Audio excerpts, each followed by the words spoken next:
Hey, everybody, welcome back. It's game time. Hope you guys are having an awesome Tuesday. And a start to August. Thank God. Just get August over with, take me to September, then wake me up when October begins, and then I'll be comfy. But until then, I'll just continue to endure air conditioner being on at all hours of the day because it's 110 degrees outside almost every day.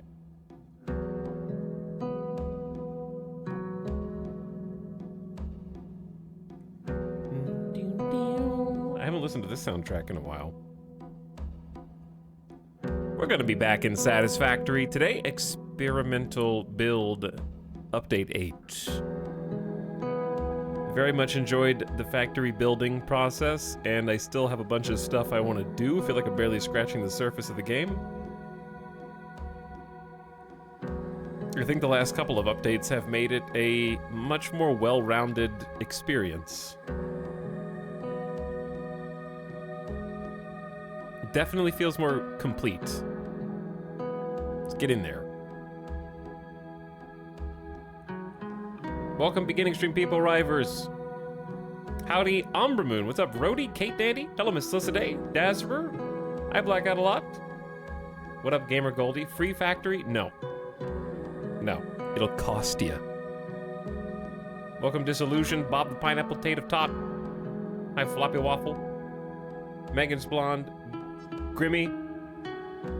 Dreyer G. Durf on Turf. Star Mage, you can ride the conveyors, yeah. True Blade, I think you made the cut. Hello, Kate Dandy, Potato Elijah Q. Get down to Enchill in Sicilian. Welcome, Cork Marquise, Fininator, Secret Warrior, Dorito, Xenophanes, and Emo Duck. Hard sci-fi industrialization before going headlong into high fantasy. Yeah. Sci-fi and fantasy are my two favorite genres, so it'd be difficult to pick one though.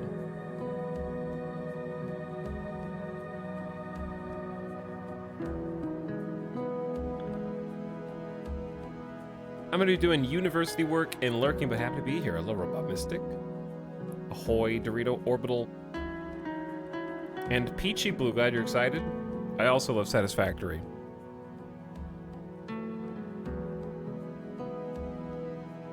But yeah, I'm planning on, speaking of, playing Baldur's Gate 3 along with the rest of the entire world on Thursday. We're going to be starting the stream somewhat earlier than usual. It actually releases as early as 8 in the morning, my time, which, if you don't know what time my time is, that would have been 6+ hours ago.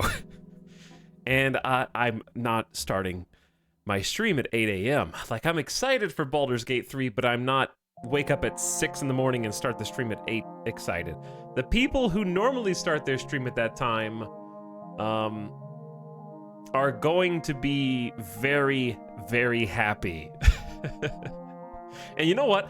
The more I think about it, the more I'm convinced that Larian made the global release times sync up to their favorite content creators' normal start times. I'm actually just on board with that conspiracy. And you know what? It's their game. They can release it whenever they want.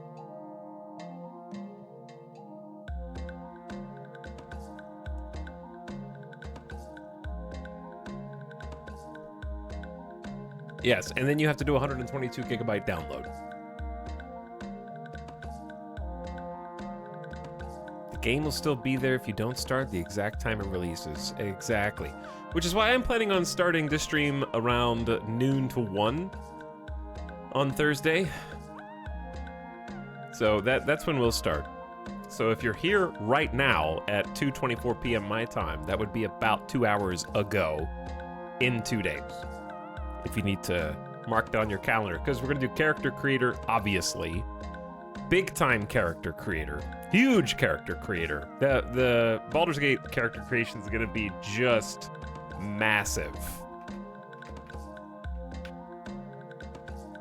And if you're not really sure, well, what makes it larger than average? First of all, there are 12 classes in the game, and of those classes, all have at least 3 subclasses. And by subclasses, I mean like, you know, colleges or like rangers can be hunters or whatever. So that's a lot of subclasses are a bit easier to choose, I think, than straight up classes, but they're still important decisions. And lots of combinations with all the other different traits and perks and what the character looks like. Yeah, a bunch of fantasy races, and it's gonna have a lot of decisions to make. I honestly want to see just a brief video of what the abilities look like. I guess I don't have that luxury. I'm just gonna have to pick whatever sounds fun. I wish they had like a 60-second class video for each class. I think that they have something like that, but I don't know if it's as short as I want it to be, because I saw one for Monk or something, but it was kind of long.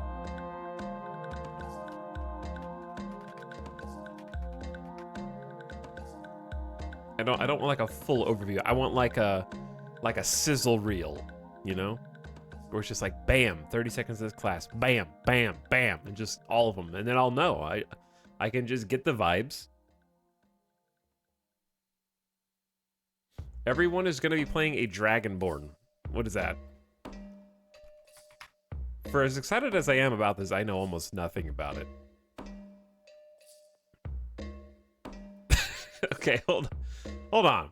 Baldur's Gate 3, all races and sub-races. Here they are. I will read them as fast as possible. Asmodeus Tiefling, Black Dragonborn, Blue Dragonborn, Brass Dragonborn, Bronze Dragonborn, Copper Dragonborn, Deep Gnome, Dragonborn, Drow, Drow Half-Elf, Durgar, Dwarf, Elf, Forest Gnome, Githyanki, Gnome, Gold Dragonborn, Gold Dwarf, Green Dragonborn, Half-Drow, Half-Elf, Half-Orc, Halfling, High Elf, High Half-Elf, Human, Lightfoot Halfling, Lothsworn Drow, Mephistopheles Tiefling, Red Dragonborn, Rock Gnome, Seldrain Drow, Shield Dwarf, Silver Dragonborn, Strongheart Halfling, Tiefling, White Dragonborn, Wood Elf, Wood Half-Elf, Zariel Tiefling. So it's like, it's all Dragonborns.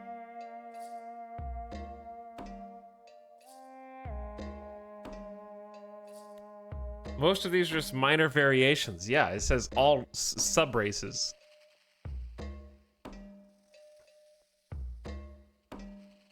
Okay, so the main races are Dragonborn, Drow, Dwarf, Elf, Githyanki, Gnome, Half-Elf, Half-Orc, Halfling, Human, Tiefling.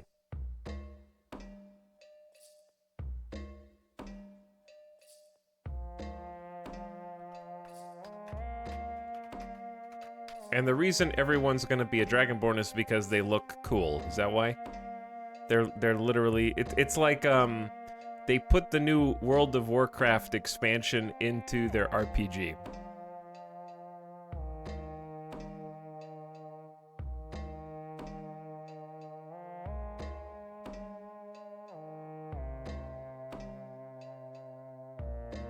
They look like this.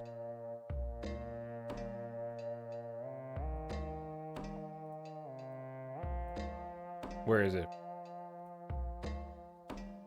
They look like this. Rah, rah. Okay, stop moving it like that. And they also look like this. Rah.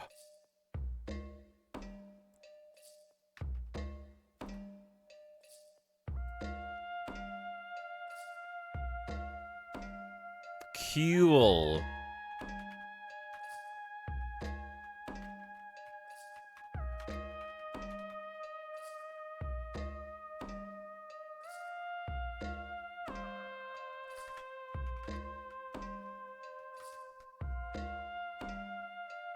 I love how chat's like, are you not very familiar with D&D in general? Like, Dungeons and Dragons wasn't made in 1974 and took all of its inspiration from existing fantasy media, including The Lord of the Rings.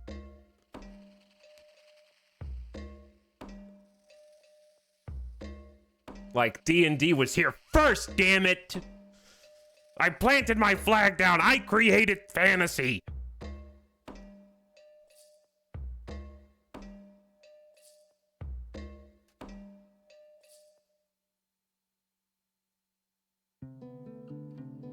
Etal, may I post a link? I found the video of the devs talking about each class 12 minutes long. I'm probably not going to watch it now, but you can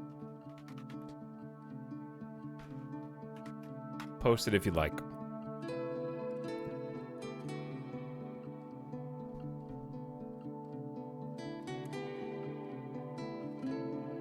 They break down every class. I don't want, okay, but I just want to see, here, the reason I'm not going to watch this video is because it's 85% them talking. I just want to see video of the class's moves. Like, I know what, I don't need someone to tell me what a ranger does. I know what a ranger does. It ranges.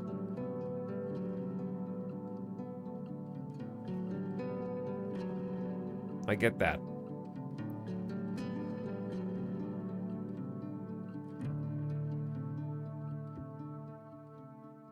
It melees. Yeah, but you can range is all encompassing. It can be short range or long range. Didn't specify which one it was primarily.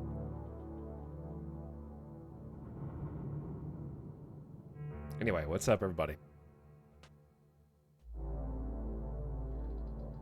How you doing? Also, thanks for getting a stream subs. What's up, Chaotic Kiwi? And who says, hello, long time no see. Thanks for 40 months. Welcome back, Chaotic. And Rapid for a 3rd month of Prime. Yo. Appreciate you, Rapid.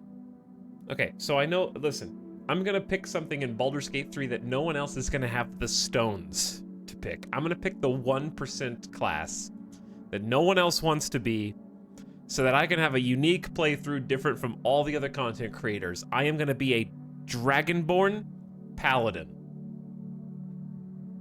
of Vengeance.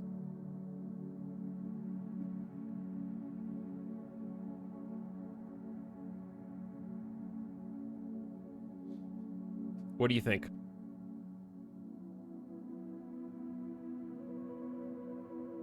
He doesn't know. He doesn't know what?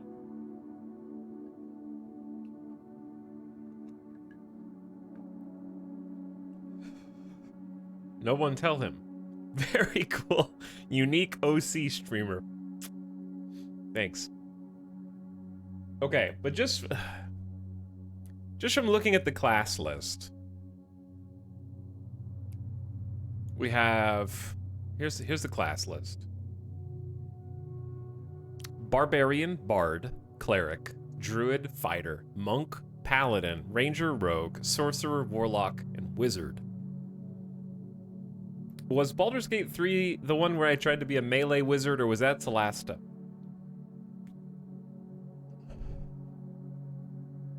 Wait, someone tell me. Etal, don't look, please. The joke was that is probably going to be the most popular combination of race and class. Will probably be Paladin and Dragonborn. Celasta was melee wizard. That being said, I do find myself, I am a holy warrior guy, so it's difficult not to pick Paladin. I am in that group, so it's true. I'll tell you who I'm not gonna be. I will probably never be Ranger. Like, ever.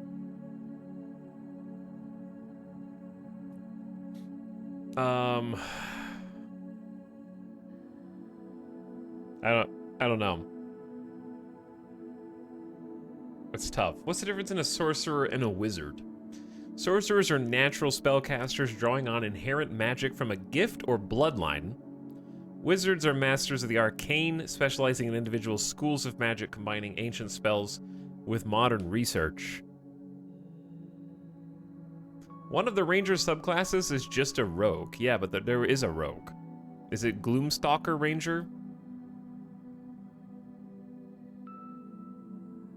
They're at home in the darkest places, deep under the earth, in gloomy alleyways, in primeval forests, and wherever else the light dims. I think for real, 1% gamer status, you should be Deep Gnome Warlock. Okay, but Gnome Warlock is exactly what Simcopter 1 just took to level 60 in hardcore WoW. So I can't be the 1% when one of my, like, 1 degree of separation streamers has already done it. In a different game.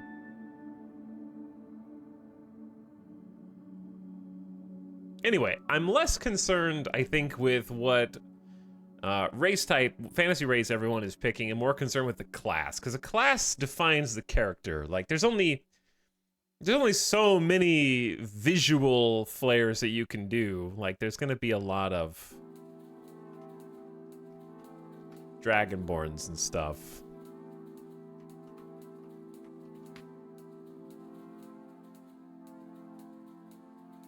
So I don't know. We'll see. I have to see what inspires me. A lot of it is just honestly feeling and reaction. Maybe they'll have some of those choices where you click on the class and it does like a small video, you know, like the picture-in-picture type of thing. There is like a small temptation to go 1 int barbarian run, where I just take everything literally, with no nuance whatsoever.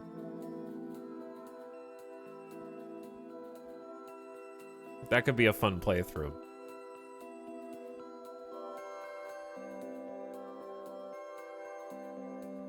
Hello, Ninyu, what's up? Thank you for 69 months. Thanks for the Etal hee. Nice. Also nice. Welcome back. Laughing Bear for 57. Hi, Laughing Bear. Thanks for sharing the Prime as well. Appreciate you guys' Prime. Wild Magic Barbarian, though. Oh, they do have like a Wild Magic subclass. Interesting.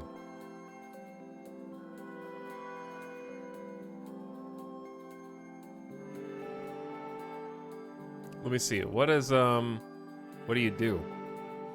Wild Magic subclass is Magic Awareness. Wild Surge. At 3rd level, the magic energy rolling inside sometimes erupts. When you enter Rage, roll on Wild Magic to determine the magical effect produced. Bolstering Magic. At level 6, you can harness your Wild Magic to bolster yourself for a companion. Unstable Backlash. At 10th level, when you are imperiled during your rage, magic can lash out.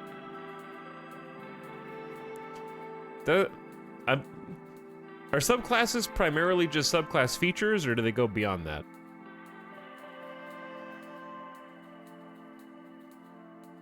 It's Gamba on what positive effect you get when raging.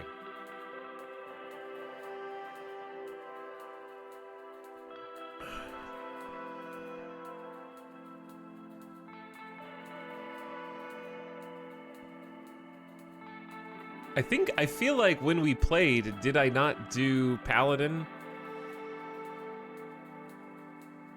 I mean, I think I did Wizard in Baldur's Gate. I did Paladin in Solasta. Because Wizard, we were the fabulous Frunculus. And we did a magician who was just a sleight of hand magician, I think in like possibly conjuration school or illusion school or something like that. And I didn't have any actual like offensive abilities. It was just a bunch of bad sort of what's the word for feeling like you aren't qualified to be in the position? Imposter syndrome.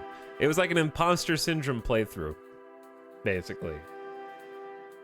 Or he was just pretending to be a wizard.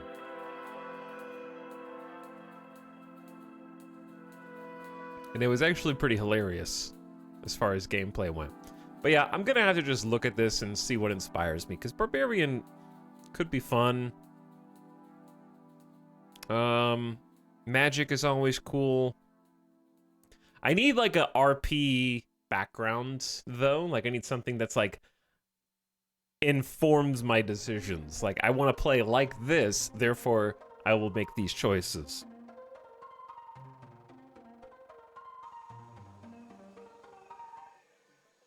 So we'll see how it goes. The backgrounds and all the other decision making will help choose what class we want to be in.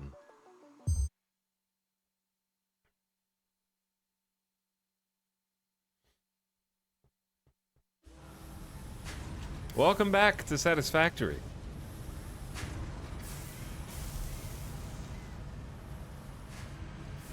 You are inside of a factory right now. It's also very weird playing this after playing Derail Valley because I keep trying to right-click to zoom the camera in and it doesn't work. This factory is missing walls and a roof. But it is highly functional. It is working. It's doing what it's supposed to do.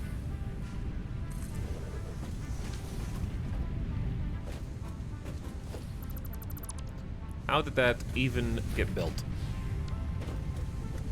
We have a couple of empty spots where we're supposed to have something. There we go. And there might be a couple more like that. This is our iron factory, which I can kind of walk you through. This is what we spent the entire last Satisfactory stream building, and it's not done. It's functionally done. All of the buildings are producing a product, and the product is currently going down the conveyor line right now. So this is the end goal, smart plating. And at the moment, we have all of our smart plating going directly into the points cruncher, the awesome sink. The awesome sink is here to give us some coupons. And it's gonna take a while for those coupons to manifest. Because we're still kind of waiting on, and that's what's gonna be nice about building up some stuff here, is these 5 assemblers are producing the smart plates, which we actually need as a final product. So we need 500 smart plates for the phase 2 objective. And when we are working at our fastest, we should be making about 10 smart plates per minute. So if you just do the math, we would need about 50 minutes at maximum speed to get those 500, which isn't too bad. But at the moment, these are not making smart plates at their maximum because, short story, we have a manifold system that is taking some time to fill in. And what that means is, for example, we are making behind these assemblers, we're producing rotors. You can see those rotors coming out down the line and going around here, merging onto the same line, and then going through to be input into the assemblers to make smart plates. So this one's full, and that's sort of like the long-term plan. They have to become full, and that's what a manifold system does. So once this one fills up with 100, the rest of them continue on down the line until the next assembler in line becomes full. So we're at 84 right now. It's almost at 100. And then the next one down the line will become full. And then the next one, and the further down we go, the slower the process kind of gets. It'll take the longest for this one to fill in with rotors. And then that last one will never fill up. It'll just be like at the perfect rate. You can see one rotor going down there. And then the other direction, the opposite is true.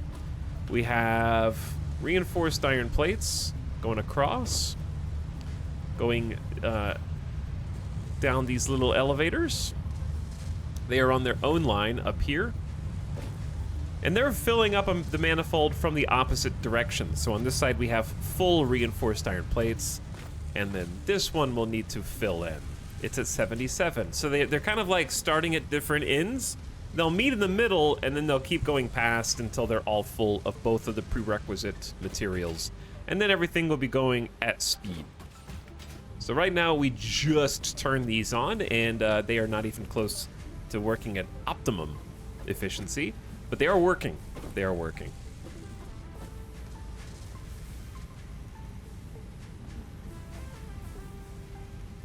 Javanos, what up? Thanks for 17 months. Almost out of high school.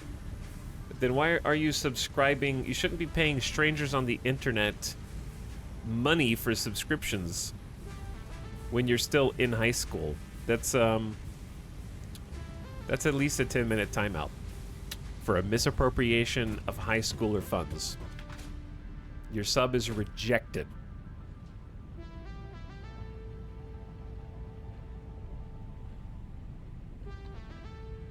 Next time, steal your parents' credit card, use their Amazon Prime sub, or beg someone in chat for a sub instead.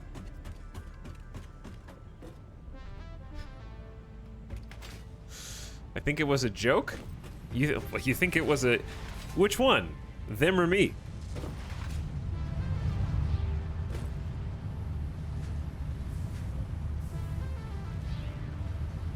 Yes.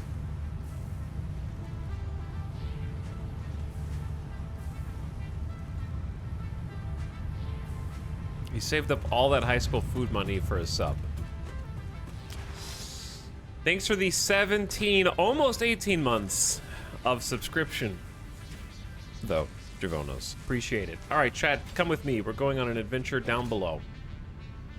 So, those buildings up there making the smart plates, this is where the magic happens. This is the start.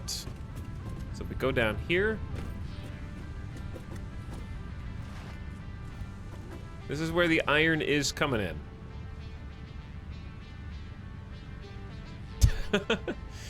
That just looks crazy. Because you can just see it cresting each of the hills. Long line of iron. So we got a pure iron node all the way back there, and then we've got another pure node right over here. So both of those pure nodes are being belt fed at the moment. They are going up into the factory, and that raw ore is being split in a few different directions.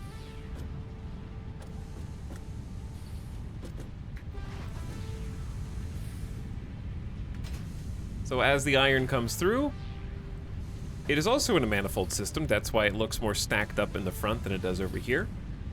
But the iron is coming in. It's being turned into ingots. You can follow the ingots. These little platforms are going to be walkways. This is sort of how we can walk the factory floor, and I'm going to eventually change these materials so a bunch of them are glass floors so you can see through them down below, and we're going to put rails up on the side, but we haven't unlocked either of those features yet. So the ingots are going in here into 3 separate constructors and coming out as plates. So the plates are merging onto a single conveyor line before ultimately going up to the assembler floor. We have a similar thing going on here where we have one line of ingots being split into 2 constructors specifically for iron rods, and those iron rods are actually being split 3 ways to be turned into screws. We'll get some lights down here too, and that's really going to start making the factory floor pop. But yeah, at the moment, the screws are going up the elevator as well as sort of a final product up to the assemblers, going through a little hole in the floor. I didn't get to even play with that last time. I played Satisfactory a couple years ago. This wasn't even in the game. So these things are awesome. Just really makes the factory building a lot smoother and look a lot better. Okay, and that is all to make screws and plates. And then on this side, we have a similar thing. You can see the iron coming up and in its raw form, and then being spread out. into smelters. The smelters are taking it, turning it into ingots. Ingots are riding the lines into a row of constructors. There's a lot of constructors here. I think there's almost 10. And there's a lot of elevated platforms here as well, which was really fun to set up.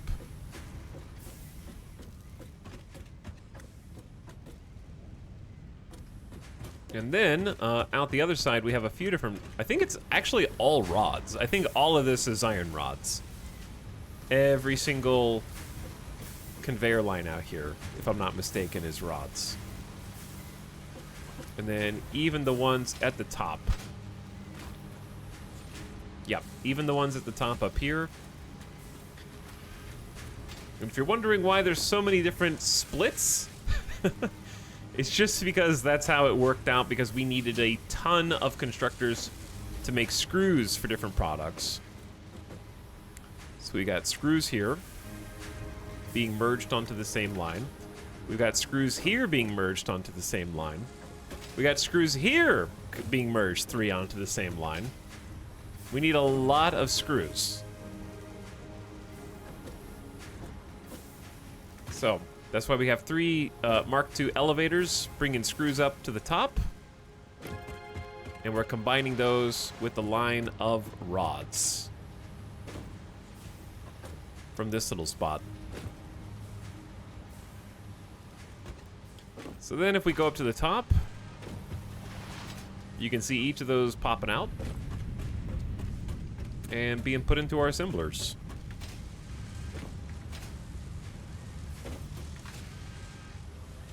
So here is where they are merging, going directly up. And, oh yeah, at the end of the last stream, we set up our very first smart splitter, which is right here. So we researched the smart splitter, and we're actually using it to really good effect. The way that it's going to be working is, once... This is actually a great pro tip if you play Satisfactory. You might not have known this because chat really helped me out here on this one. In this case, I have a problem where I have 3 assemblers, 1, 2, and 3. All 3 of them need the same number of screws. However, of my 3 screw lines, only 2 of them are producing the same amount, which is 120, and then the middle one is producing 80. So we have a discrepancy, and you can kind of see that this one's just slightly emptier because this is the 80 line. So when we have 120 here and 120 there, we only need 100 in the assembler. So we have 20 extra. So how do we get the 20 extra from this line onto helping fill up the one that only has 80? And the answer is smart splitters. So because we have a splitter here that's smart, we can configure it. We can see it's all the screws are entering from this direction. And so we've set up the middle output to overflow. So what overflow means is it's not going to let any of the screws go to the middle line until such time as this has backed up. Once this one backs up, then all excess screws are going to go over here and start equalizing the flow of screws to this middle section without having to ever worry about an equal... If this were a 50-50 split, which it was before, it actually backs up and everything stops working because it's trying to spit half of the screws over here, then we're getting screws from here, then we're getting half the screws from that one, and none of it makes any sense. So we got both of these set up to overflow. So right now they're not giving any of their screws because there is no overflow yet, but once they fill up to 500 here, then we're going to start seeing those go over and fill in the mid. What does it mean to back up, like when it's full? Yeah, so each of these machines can only hold 1 stack of resources before they will not be able to take any more. So if you look at this assembler, when the screws are going in, we're at 402 screws. We only need 25 for the craft. So it's currently holding more screws than it's actually using. And a stack of screws is about 500. So once this becomes 500, it's going to stop accepting any more screws. And then that's when it's going to start pushing them down the overflow line.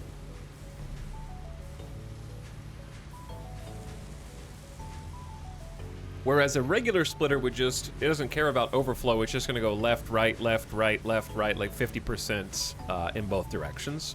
So the smart splitter lets us configure exactly what specifications we want it to push resources. And you can even specify what resources. So for example, you could put like 3 different resources on the same conveyor line and have the smart splitter go, I want cables to go left, I want Caterium ingots to go middle, and I want copper ore to go right. You could set up 3 different splits and it can just shovel all of one resource on that line, one resource on that line, and one on that line, for example. Smart splitters are nice for unloading trains so you can mix stuff in your train cars. Yeah, exactly.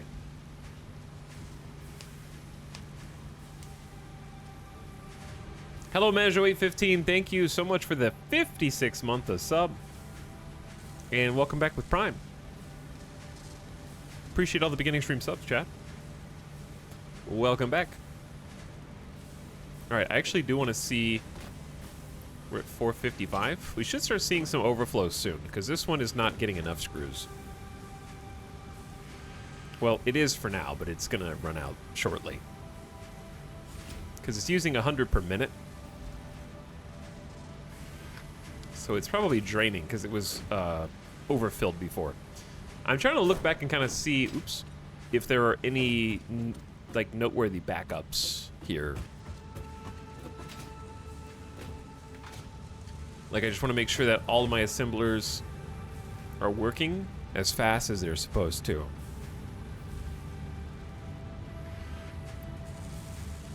These look good.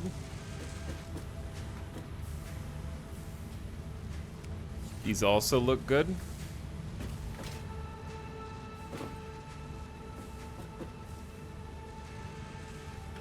So how many screws does this need? It needs 60 per minute, and it should be getting exactly 60 per minute with this tier 1. With an even split. So we got a tier 2 line going into 2 tier 1s to take it perfectly 50-50. Alright, so this side is perfectly even.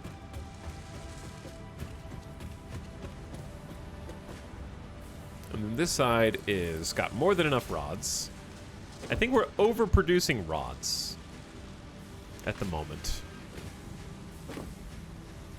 I'd have to go back and do some calculations.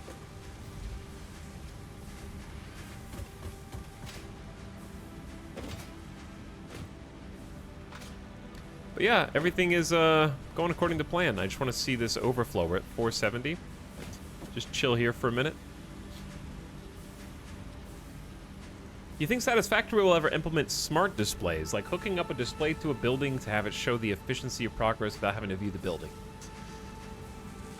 I think that would be neat as an upgrade, like a progression item that you get, where you would have to pay resources, and you could put a screen in a spot on a building and then look at the screen. Like a way to plug in an upgrade for resources. Hello, Captain Caffey. What's up? Hey, there's the first overflow. It's working.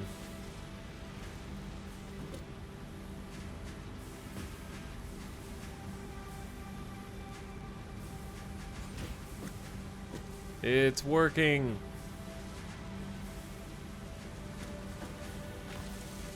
So now every time it hits 500 screws, you'll notice that it backs up and then lets the overflow through so that this line keeps moving.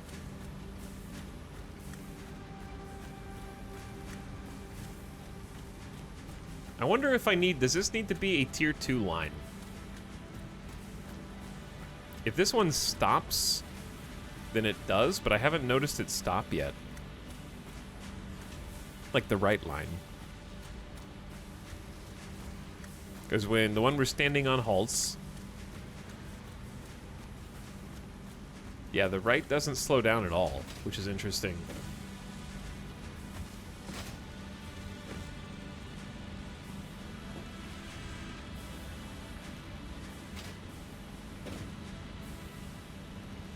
This line is getting backed up. Can you give like a priority line?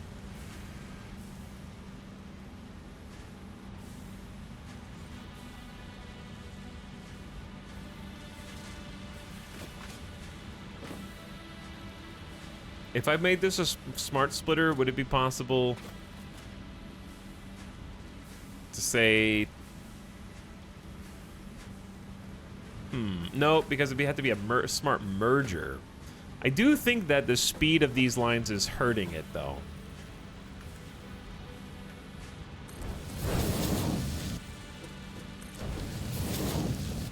Because I think it's waiting extra long because these lines are really slow.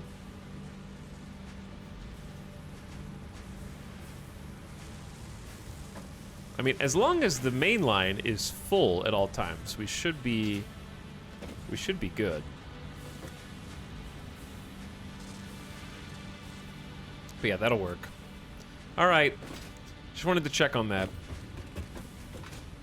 And then back over here, we should just have full rotors, and now we have a balance on the middle. This is going to be the first assembler that is making smart plates as fast as it possibly can. Okay, cool. And then over time, if we just go do other stuff and come back, this will just make coupons for us. And the rate at which it makes coupons will get faster as these assemblers fill in and actually start making stuff with frequency. Cool. Cool. All right. I think we've troubleshot this as much as we can. The main thing is just making sure that everything is working with as close to optimum efficiency as we can get. And some of that's just going to come down to manifold systems filling in the way that they're sort of supposed to. I also think we're only getting 120 raw ore, and we're processing 3, 6, 9, 12.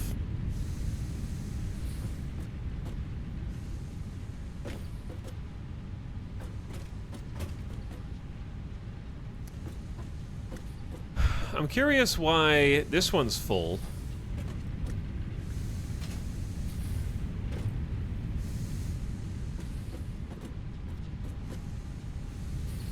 When it should be a 50-50 split, right?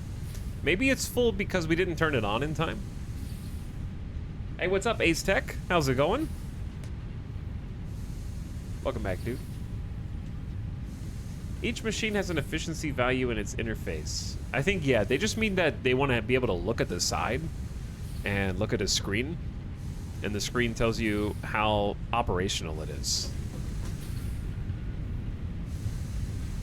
Like right now, you can see it is 100%. 100% uptime, right?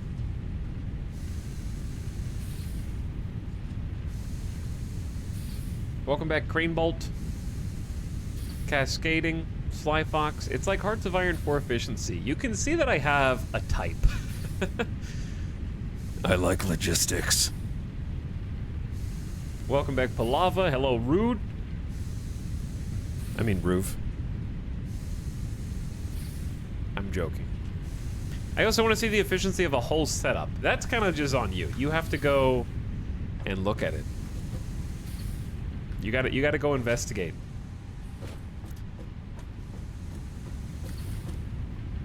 But yeah, I'm curious. I feel like one of these is not working as fast as it's supposed to. Maybe it's getting faster now.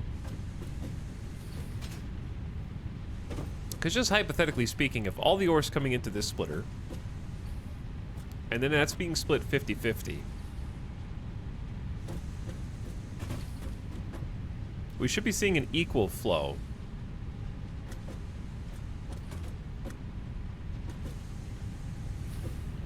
I think this one was just turned off longer, so it ended up getting filled up.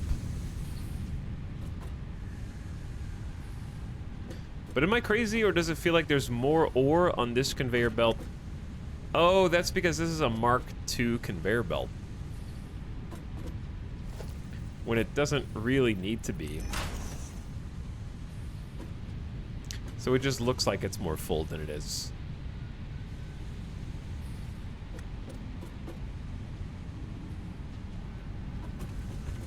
Okay, yeah, no, I'm happy with this. We can go do other stuff while this does its thing. Beeg Factory.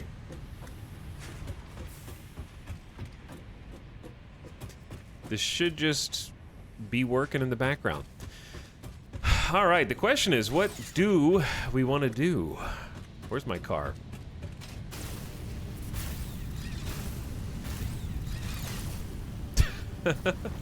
Who needs cars when you can be a zipliner?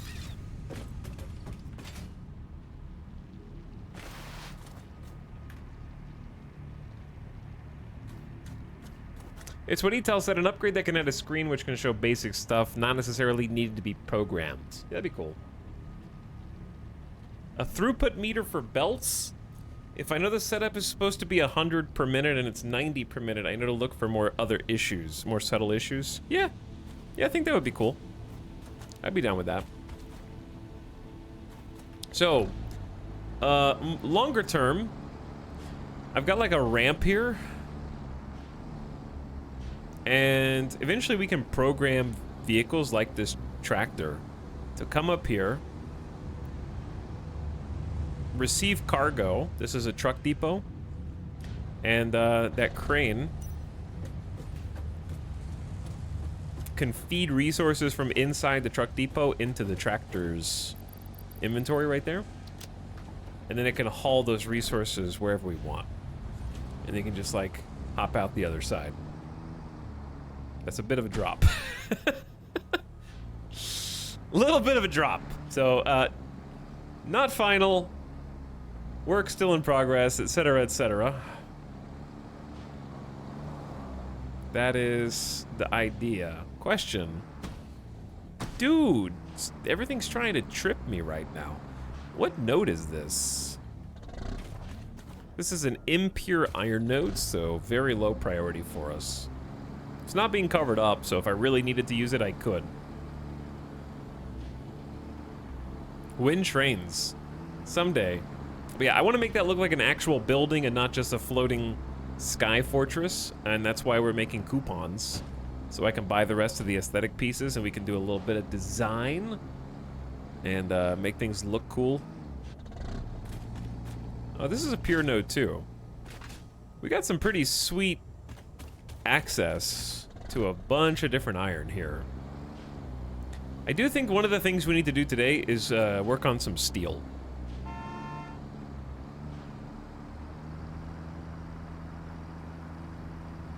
I think steel will give us a lot of nice upgrades.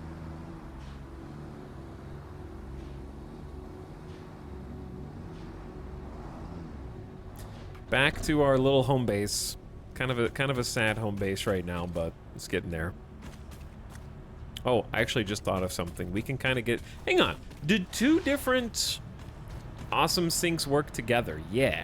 Okay, so you can have multiple awesome sinks spread out across your base and actually get benefit from them. Because we do have our little baby factory right here that we started with. And this is sort of a factory I'm just going to leave going for a little while. It makes some basics for us, some raw materials, and... Well, they're not raw, technically, but... we can kind of configure this little place up to do things as necessary. At the moment... Oh. That's a lot of modular frames. I'll take those. Thank you. Wouldn't mind some extra plates. I can kind of come here and lift some of the resources. Like this is just a bunch of rotors.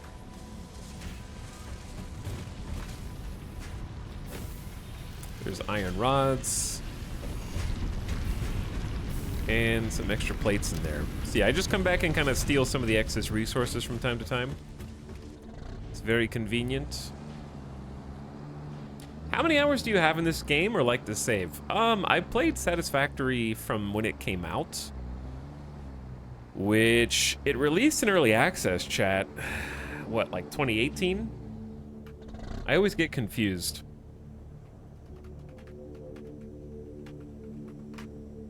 Um, 2019.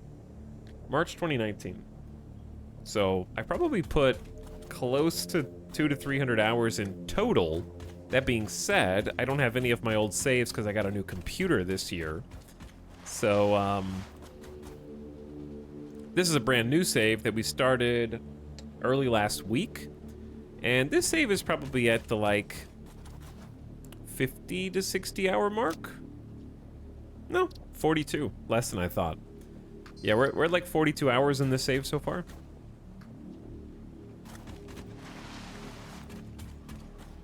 Still a long way to go. There's a lot of content in this game.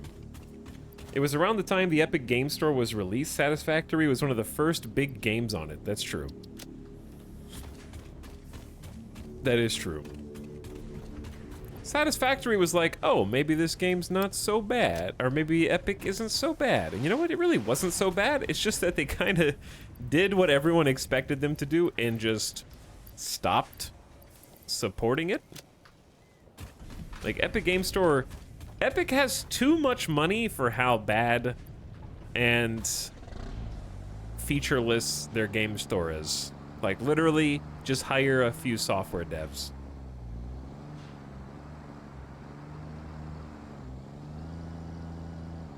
They kind of just gave up.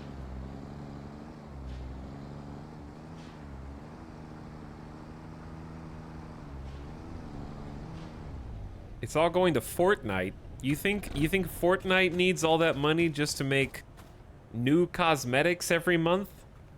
It's going to bank accounts, my dude. It ain't going into Fortnite.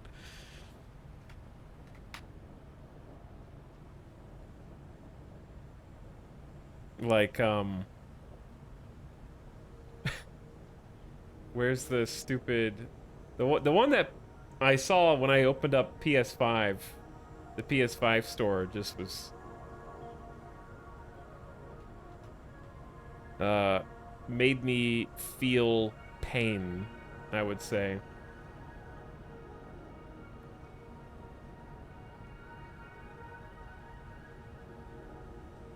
Okay, here we go. When you search Fortnite PS5, this is the first thing that comes up, and I'm not joking.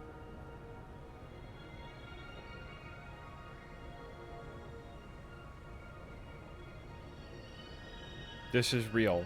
I didn't have to dig for this. It's just Fortnite PS5. This is the search result.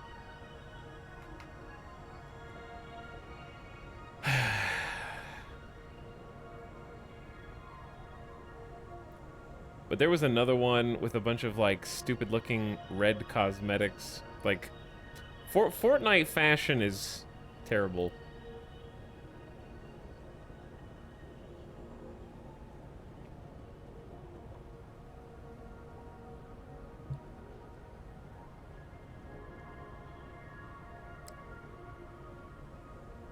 They have some cool characters.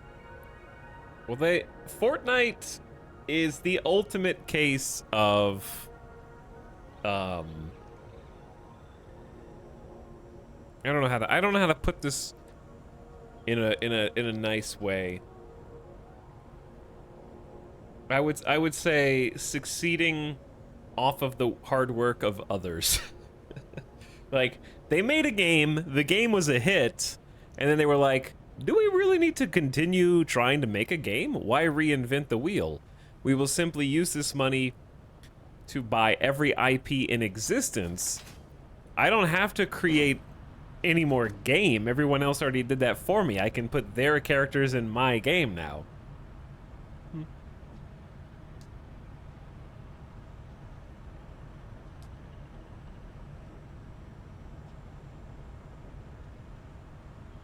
I see we took a train back to the factory. We did, yeah. There's a lot of factory stuff I want to do.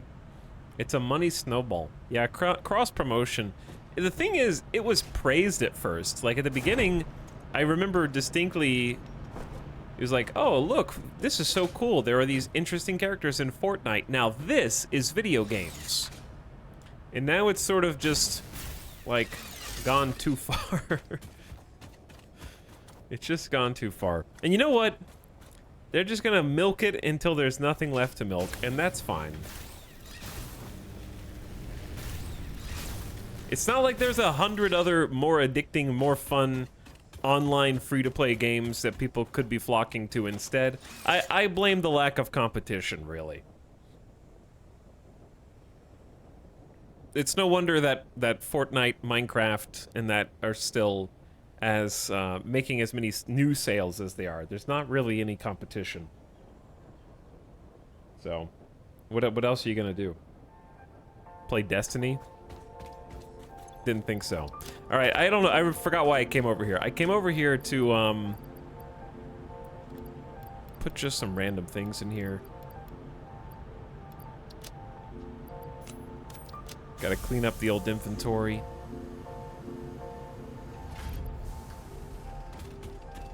And then in the back of the truck, I'm gonna take all but like 50 of the cubes.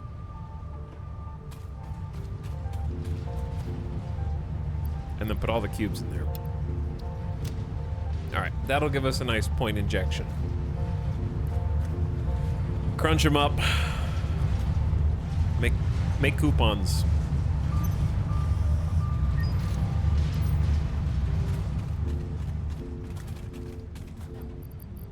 Inventory is still pretty full, though.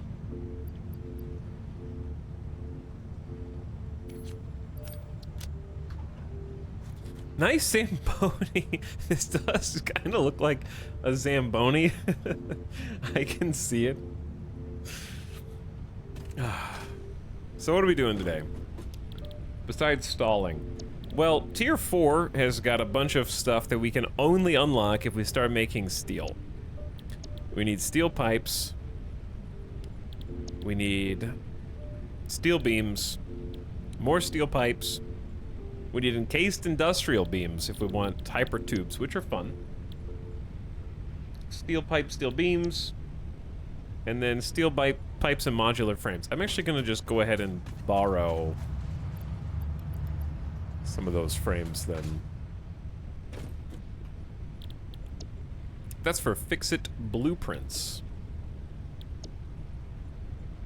All right, that's the Blueprint Designer. Logistics Mark III is faster conveyor belts and elevators, and then advanced steel production makes the encased beams that we then need for hypertubes. That makes sense. All right. So, how do you make steel? Good question. Give me 1 sec.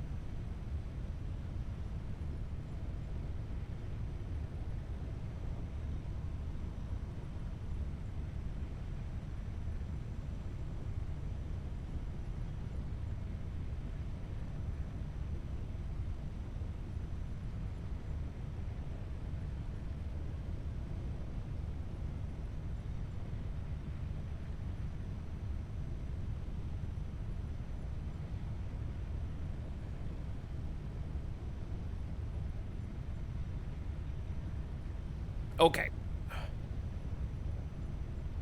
What up? Steel is a combination of coal and iron. So we have to find deposits of coal and iron, mine them, and then bring the resources together to make steel. Also, let's get some music on. The game soundtrack is nice.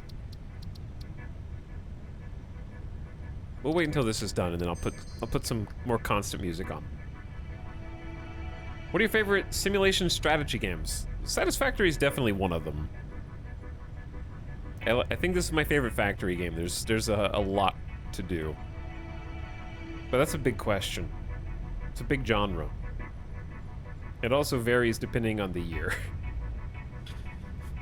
There's not a lot of games I can just play indefinitely forever and not get bored. But that's true of everything, so I don't really hold that against the games. I had to narrow it down a little more than that.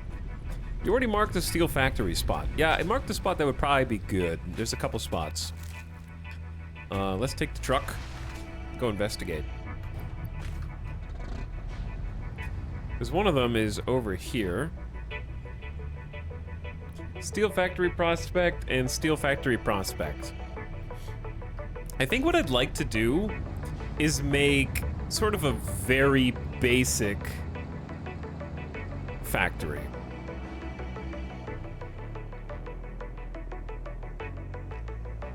I think what I want to just get some of the raw components and materials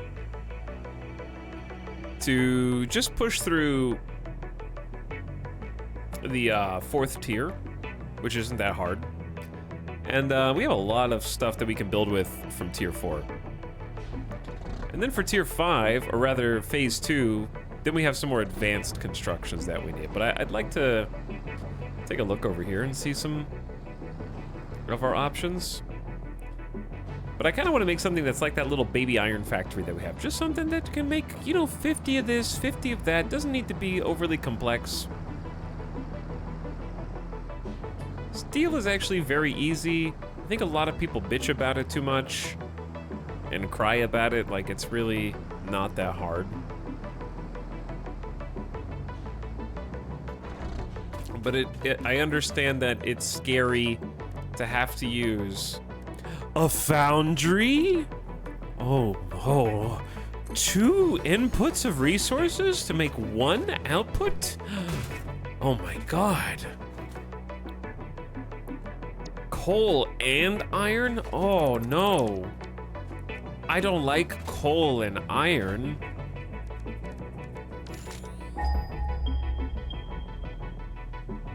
I didn't know steel bitching was a thing. Derf on Turf, I want you to look 3 comments up at the person whose first time chat is remember to use hard drives in the MAM, which is basically their way of backseating.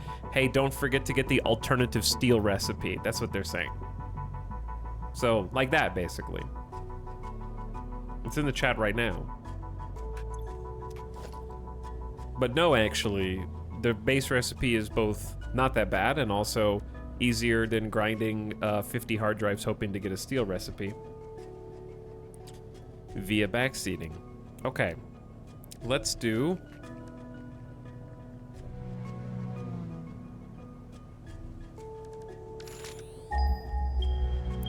coal is right here. We've already got 2 mines that are tapped. And then there's 2 impure nodes. So these are both normal, which is perfectly acceptable. And then that's copper, not what I want. It's super simple since it's 1-to-1 coal and iron, which is nice and easy. Yeah. 100% right. And then we got a normal node here and a normal node there. So they're very close to one another.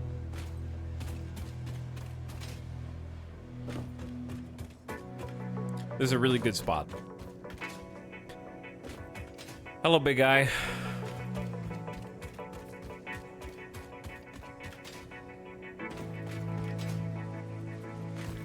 And then here's the other. He's just gliding. He is gliding. Where you grooving, dude?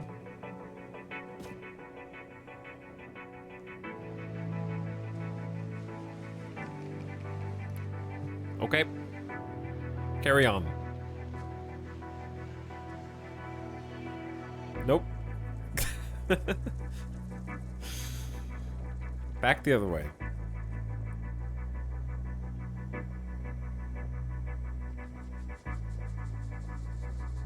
Smooth. What up, G-Man? Thanks for 59 months. I appreciate the resub. Keep on keeping on. And Jack M, appreciate the tier 1. Thanks for subbing again. For almost 5 years, in fact. Very long time. He's coming back. This is his ground. This is his terrain. He lives here. All right, let's start with some foundations. And I want these foundations on the global grid.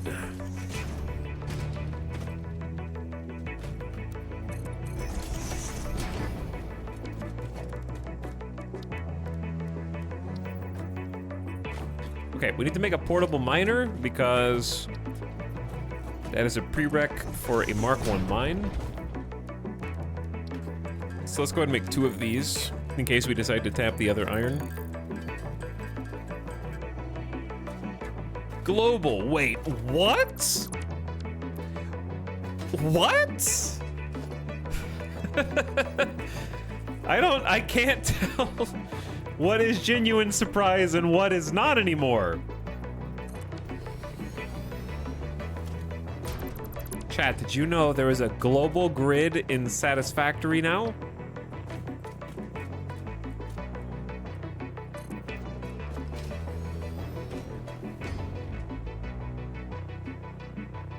You could build miners on platforms? What?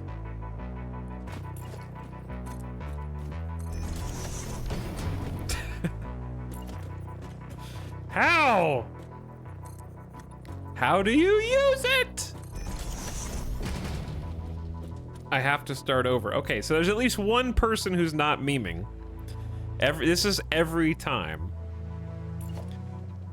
When you are building a platform in I don't know if it's only in update 8 or not. It's not on a grid, and if you hold control, see this is snap to guidelines, hold left control, hold control, and now it's on a grid. And that grid is the same anywhere in the world. So if I build on a global grid here, and then I go 10 miles that way and build on the global grid, these would eventually be able to link up if you wanted to connect them. But every time we do this, there's a few people who haven't seen it before. I haven't played in a bit. The global grid is actually new to me. And then there's the people that are screaming, "What?" Who might or might not. That's vertical and horizontal. Yeah.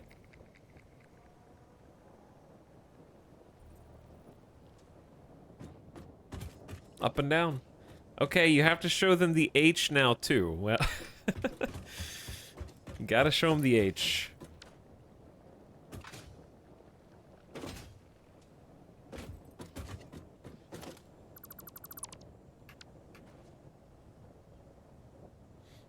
We don't know for sure if they're actually surprised. Yeah.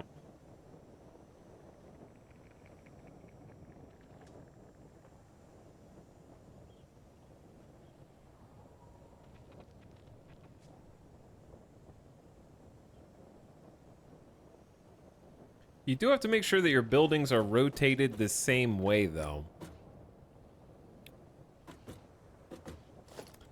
Okay, but yeah, I mean, that should be implied. This is a square. But no, you can't make this a diagonal, like I'm rotating it now. And it always goes back to the same side. If you have to start with a foundation. If you start with a foundation, it'll always link up.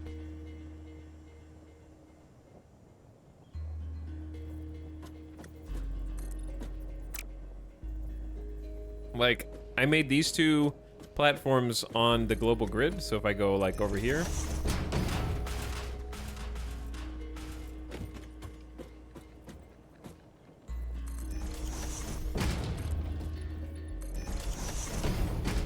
Okay, buddy. Yep. Thanks for the bounce. Appreciate it. Then you can see that it lines up perfectly. You just have to build with a foundation on the grid first, and then build on top of that.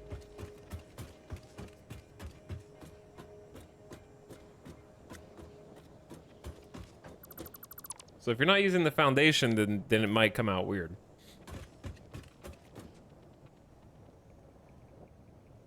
Yo, is that the animal from the iconic Mortal Kombat theme clip? It sure is.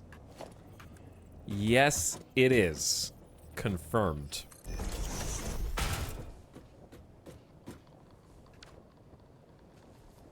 So let me make sure these are the same. So that's 60 iron per minute. What node is this? It's so lazy. I love it. Also 60 per minute. Okay. Now, where do we want these to link up for the purposes of a simple, easy, small bit of steel? I think step one is, let me check the foundry, and I want to see the foundry stats. So to make steel ingots, it needs 45 and 45. Okay. So, unless we underclock this to 30 and 30, or we could overclock it to 60 and 60, because like I said, I just want this to be a basic, like, one-trick pony foundry. But it is going to produce like 60 ingots per minute. Okay. So if we take that and we feed steel into a constructor, it's going to be 60 ingots per minute just to make 15 steel beams. Okay.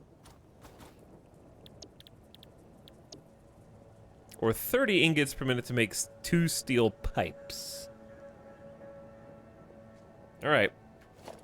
I feel ya. In that case, let's go ahead and get like a little platformed area. I probably need all 4 of these nodes. 2 coal, 2 iron. Make a simple steel factory. The question is there enough space here? Because I'd like to do it here. I think this would be pretty good. And then we can make a fancy steel factory later.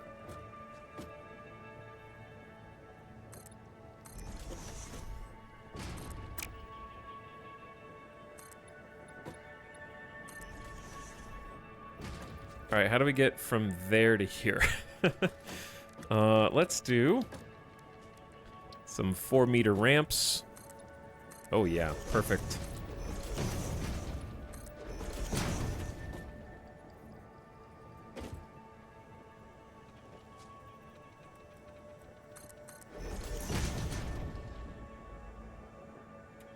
Hard to line this up. It needs to be pixel perfect.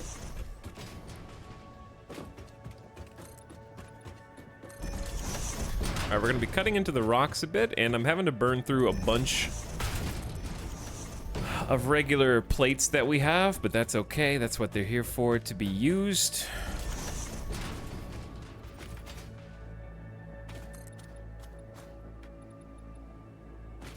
So what's that, about 9?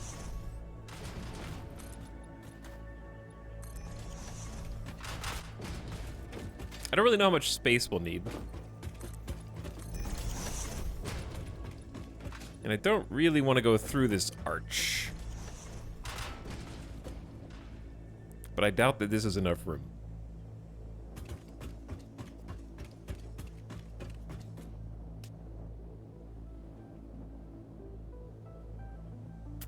Does he live here? Am I building this factory inside of his home? Maybe.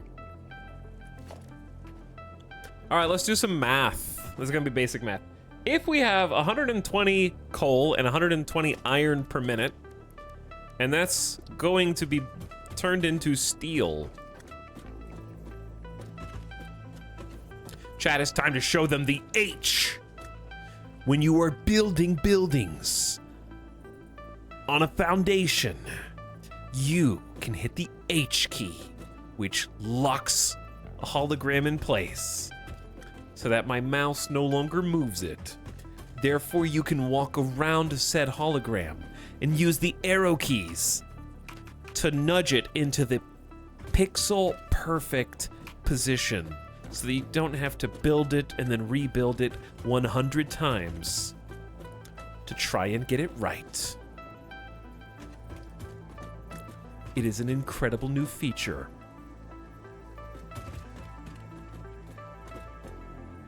Even a bit OP, some say.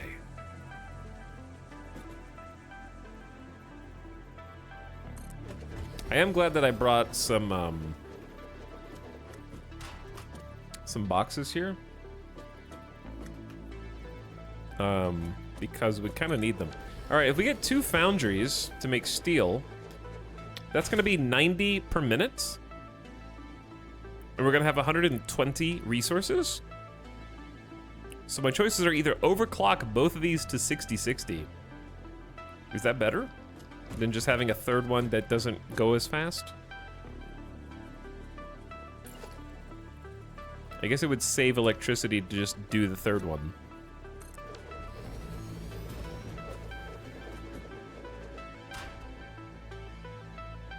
This is a little close to the line. It'll work though.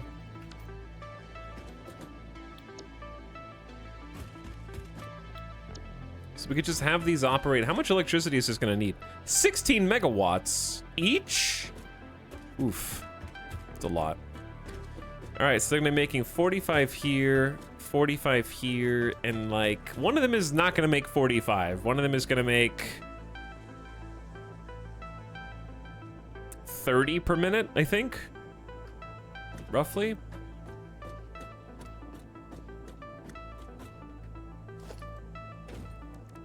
Okay, and then we're gonna need a few different resources. Let's give them a little bit of space.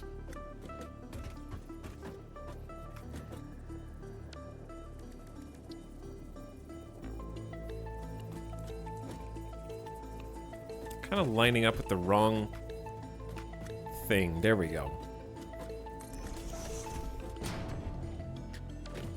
Okay, so hypothetically, if we just make steel beams, that's gonna be, it needs 60 ingots per minute. So it actually, like, almost feels easier to overclock one of the foundries to exactly 60, and then it can just be 1-to-1. But I don't know. Who says that? I did, Ace Tech. It's OP. I said that. H, control. Are there any other hotkeys I should know?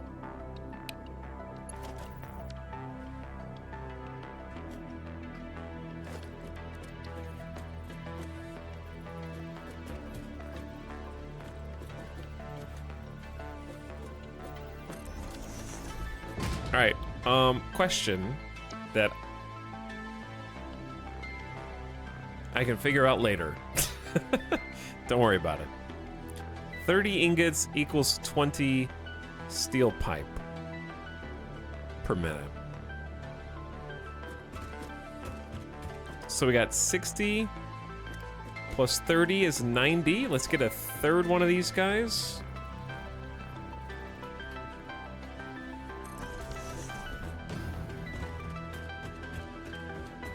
And we're gonna have this one make pipe as well.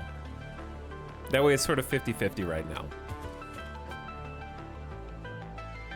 This should be good to get us through this next tier of progression. We're gonna have 120 steel ingots a minute, and this is 120 locked in. These are not evenly spaced out though, are they?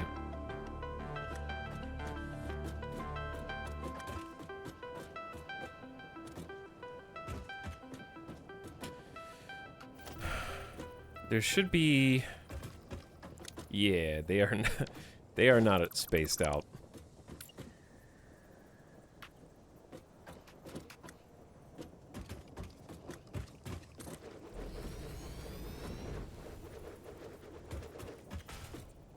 Yep, all right, now they are. We can delete this.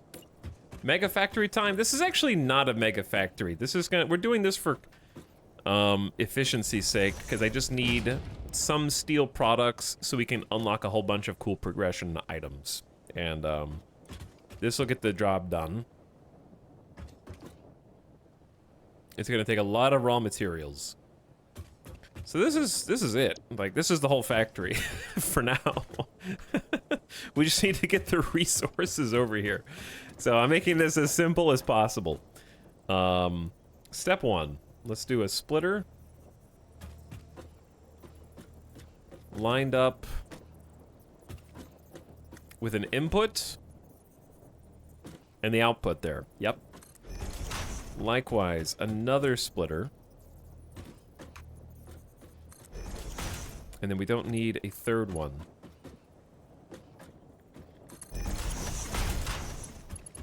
Are there any other biomes in this game? Oh yeah, it's a huge map. Very big map.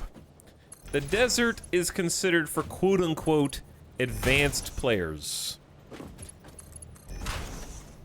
You can agree or disagree, that's just what the devs have it as. But, the map is one giant map interconnected. I might even still have the picture. Yeah, I do.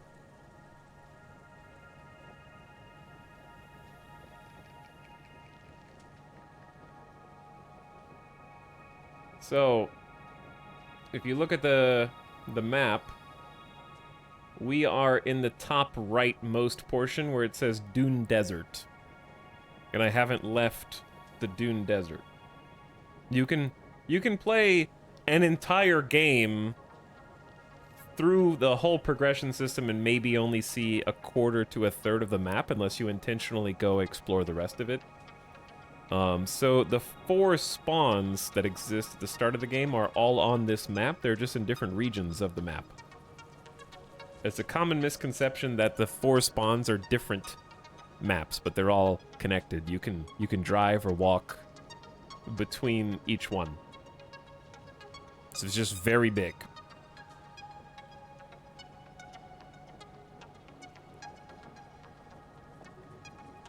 Tried to make a giant perimeter railroad once. Took forever, never finished. Not surprised. It is very large.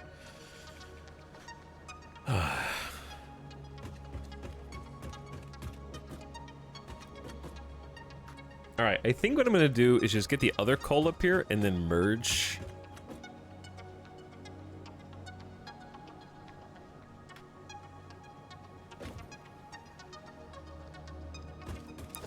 This is, yeah, this is coal too.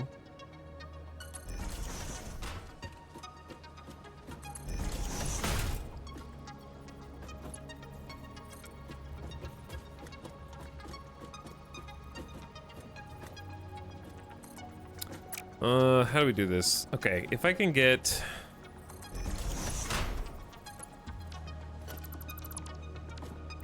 It doesn't have to be going down the middle. This is fine.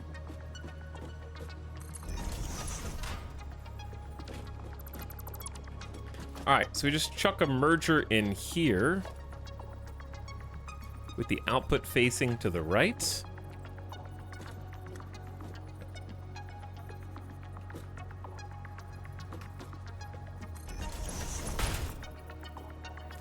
Conveyor has an invalid shape that...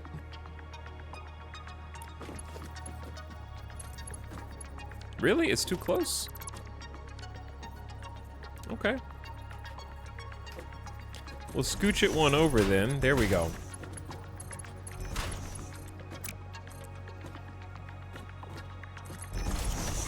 So what we're doing is we have coal miner number 1. We have coal miner number 2 right next to each other. They're both coal, and we want to get both 60 per minute coal onto the same line and then distribute that coal into our 3 buildings here, which are called foundries. They're basically super smelters. They're smelters that smelt 2 things into 1 thing. And that means we're gonna need a faster conveyor belt in between like this. I am running out of... Uh-oh. I'm almost out of reinforced plates, so we're gonna have to go gather some of those soon. This doesn't need to be tier 2. Just the ones that are carrying the majority of the resources over here do. Does this factory make trains? Sorry, my life has been sucked into a train whirlpool. I'm just along for the ride. We will make trains. Trains are on the to-do list because last time we got the trains, the campaign was over and I stopped playing Satisfactory. This time, I would like to continue and actually make some cool train depots and stations and stuff. But it's still going to be a little while before we get there. All right, in this case, we need 60 ingots per minute. This needs 30 ingots per minute, and this needs 30 ingots per minute. Okay, we are making a combined 45, 90, 120 ingots per minute. So, just to make this even more confusing, we're gonna do the same setup where we merge everything together. So all the ingots are gonna go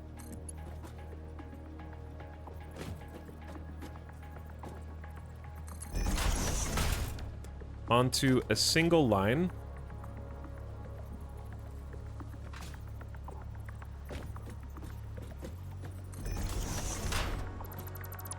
And then be split as necessary on the other. I think that this is our best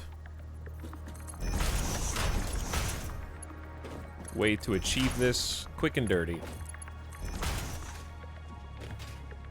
Okay. And then the splitters should just go straight in. Input on the incoming side. Output over there. I can at least maybe make them the same distance away from the exit. Looks good.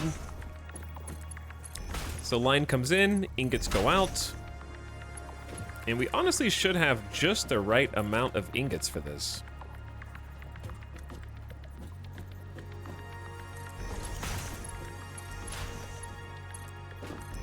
So, very simple, basic steel factory, but it's gonna do a lot for us. More than the sum of its parts. Etal, what would you consider to be the difference between a suggestion and a backseat in terms of satisfactory? Basically just backseating is unprompted information, whereas being helpful, like, okay, how do I say? If I'm having fun, I want to just keep having fun. I don't want to hear how to have fun better. So that's where backseating is bad, because it's like, hey, you could be doing what you're doing, but different. Whereas, like, helpful comments or suggestions are like, hey, chat, I have a problem. My problem is that I have a bunch of resources on this line, and I only want the splitter to split them when it's full. How do I do an overflow splitter? And you go, hey, have you researched smart splitters yet? They have an overflow option. That would be like a suggestion.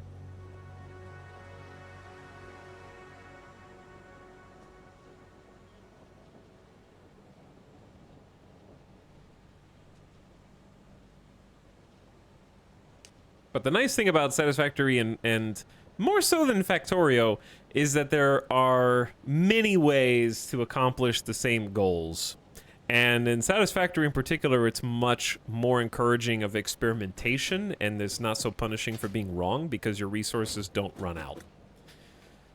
And they don't have a built-in time limit.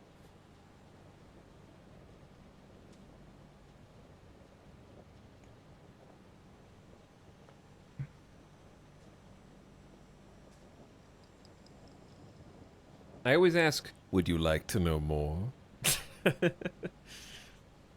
You could also do a three-way splitter, which would make the 45 input into 15 on the outputs. And connect the outputs depending on what you need. What is that? That doesn't... I don't know what that does. I don't know what you're talking about. Split into 3 belts, not just 2. What? Have you considered making a tornado of belts?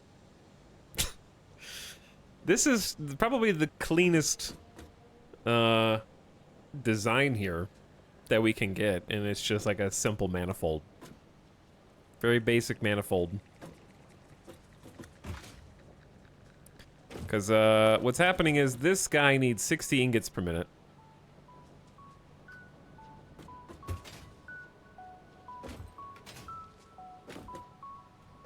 I think they were saying an alternative to an overflow splitter. Well, the alternative to an overflow splitter is pyramid, which takes a lot more room. For pyramid, I would have to, like, split all 3 of these into a 3-way splitter, 15, 15, 15. So I would need like 9 conveyor belts here. And then I would have to merge them into their appropriate denominations, where I have a 15-15 going to this 30, then a 15-15 going to this 30, and then 4 15s merging into a single 60. So it would just be like a lot more space for not much benefit, because the overflow will work fine here.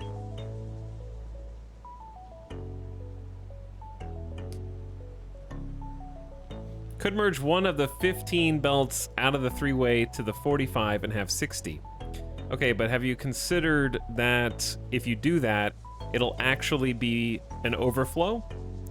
Because if you have 45 coming out of one belt, let's say this one, and you split it into 2 ways, it's gonna go 50% that way, 50% that way. So it's not gonna only send 15 one direction, right? It's gonna send half.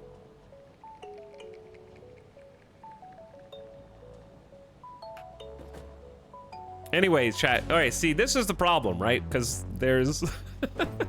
you just, like, slowing everything down with unclear backseating that doesn't make any sense on its face. All right? That's a perfect example of what I mean by backseating. Okay. As we were, we've got all of this hooked up. All we need to do is hook the iron in, which we currently have over here.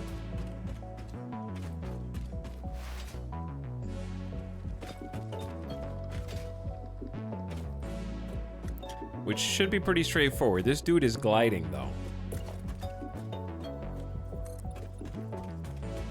And he's beautiful.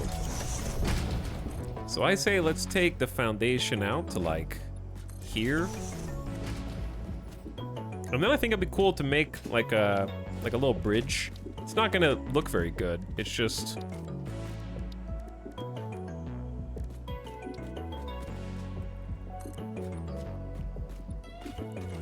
Is it gonna block this dude? I'm not trying to block him. I guess I could start going from a little further back. That way we can get more air.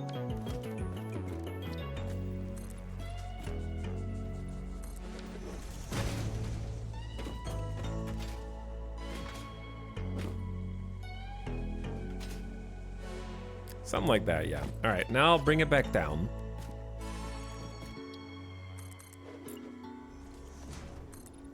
Not that way.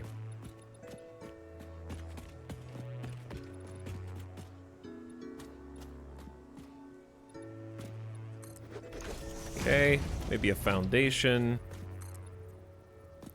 How do I make the foundation go down? Like that. Sort of. How did that happen?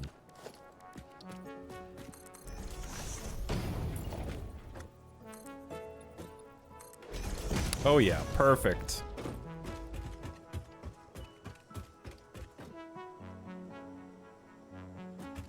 That poor potato giraffe is having his home destroyed!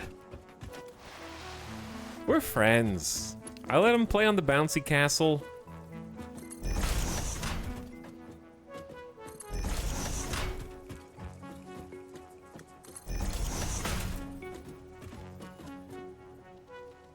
He enjoys it.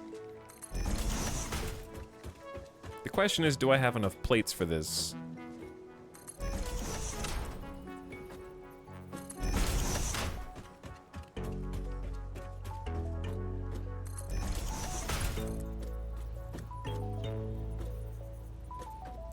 This always gets me.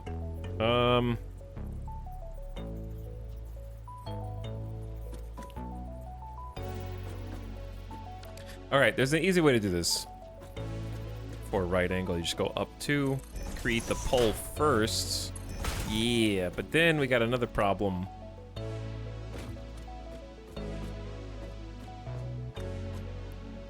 But is it a problem though? I think you just make a conveyor pole there. Kinda is. The conveyor belt is too short. Shut up. There really isn't an easy way to do this, I guess. If you put this here, you have to move it further out.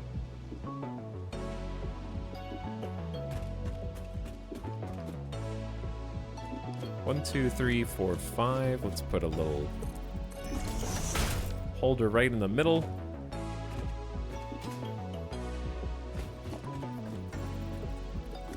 I can't see.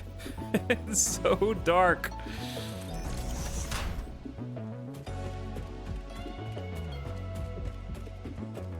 We're friends, says the corporate lackey as he fills the clean desert dunes with ugly gray foundations and perfectly aligned conveyors. Who had decided that giant rocks are pretty just because they were here first, okay? Who's to say that my concrete towering structures don't look better? It's just a different sense of style.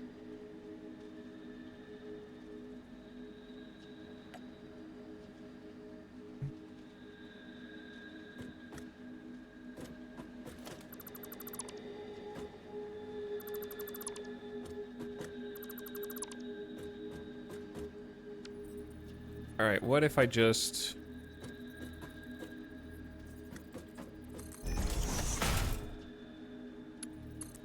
This isn't gonna work, dude. Okay, what if I got a better idea. Hold on. No, I don't. Ideas are all stupid.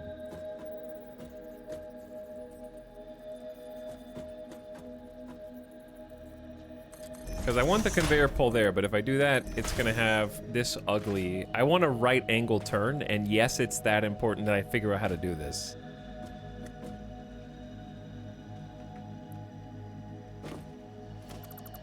How do I turn this into a right angle turn and have a conveyor pull right there? I guess I could just move the conveyor pull out one. It's not gonna be the same.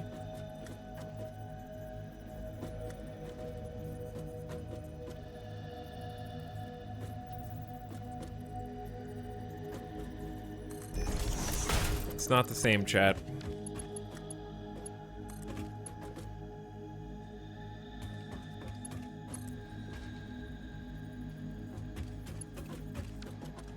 That doesn't even look like it's holding anything up. Whatever, just go. This isn't supposed to be the factory that has a good look anyway. This is just supposed to be the factory that gets the job done.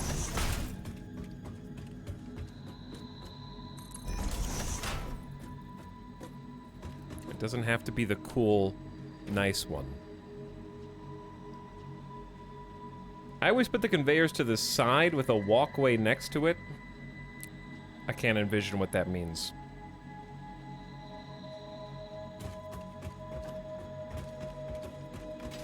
Right angle, more important than aesthetic pull. Yeah. Also, give me a sec. It's toasty. Chat, I missed. It's not pointing at me. There we go.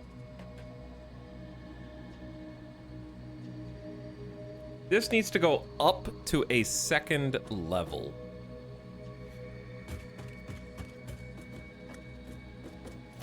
So I'm actually thinking, what if we delete all this, bring up a stackable conveyor pole? How tall does the conveyor pole need to be? At least one more.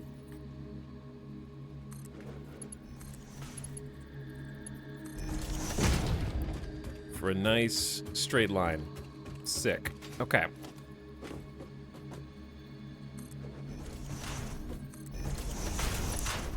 Good old stack poles. So here's where getting the second resource is difficult because we're gonna need a couple of things.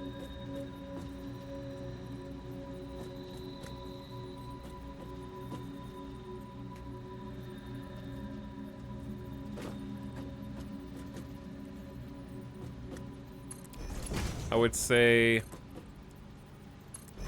a lift facing left. Okay. Then we'll need another merger, which is convenient because I can just put these one on top of the other. And then splitters, also one on top of the other.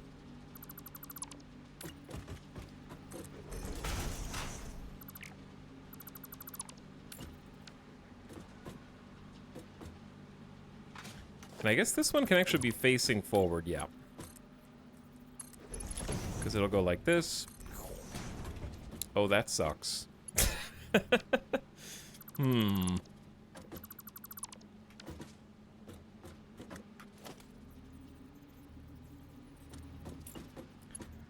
Hmm. Wait. These are all off. Oh, no. Oh, no. Oh.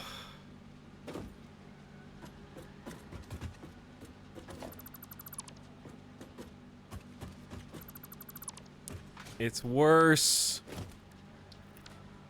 Question, if I happen... Oh, no.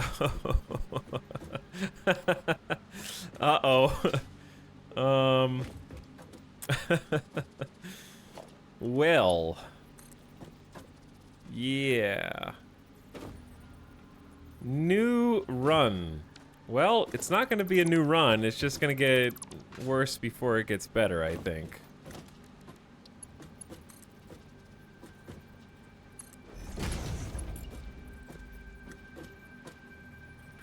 Yeah, I gotta disconnect a couple of these conveyors to do a little bit of fixing.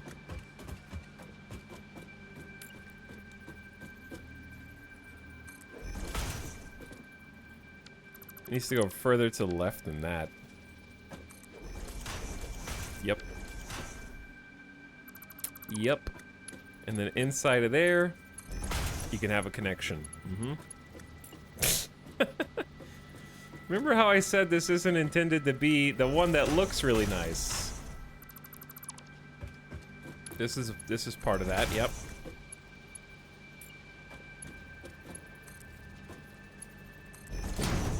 Oh, it'll actually connect if you do it that way. Huh.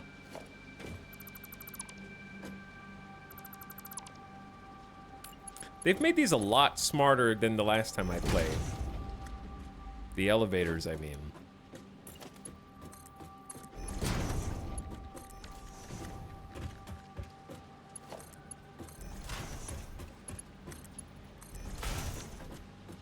Okay, I mean, we're back.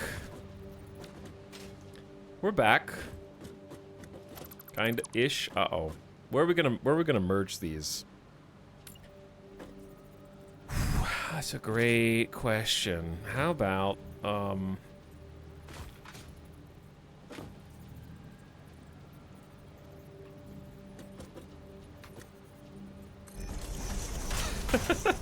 being able to clip stuff is the best.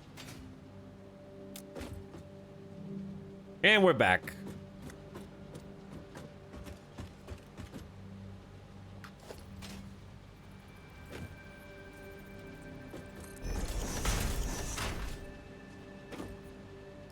We are so... Chat, we are so back, dude.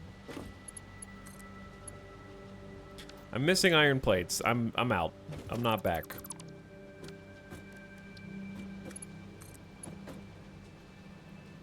I don't have enough iron plates. All right, let's go get some.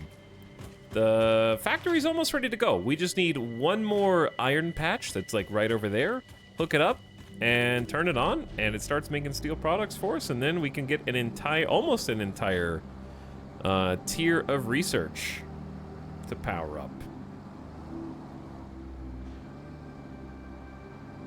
Oh my god, I never thought of just using lifts like that to make it more compact. Like having... I always use lifts. If it's one of those like dual inputs, then yeah, the lifts just make that so much smoother. It feels better than having like 6 different conveyor lines all routing through. There's nothing wrong with that. All right, there's the plates. Another hundo rotors. How many more modular frames have we got? A few. However, I'm gonna need some tier 2, some reinforced iron plates, which we'll get over here. I use lifts even for single inputs. Keeps the floor clean for walking. Yeah, that's The lifts in general are just probably one of my favorite additions, and it was a really early addition to Satisfactory, because that was like hotly demanded. Everybody wanted one of those. Excuse me, am I too short for this? Let me on. Thank you.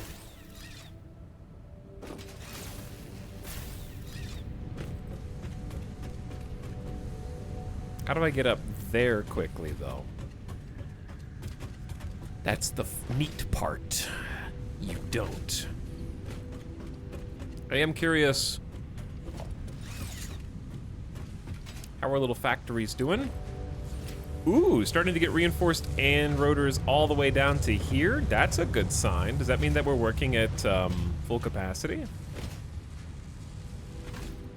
As long as this one has both ingredients. It only has one reinforced iron plate, so we're not quite there yet.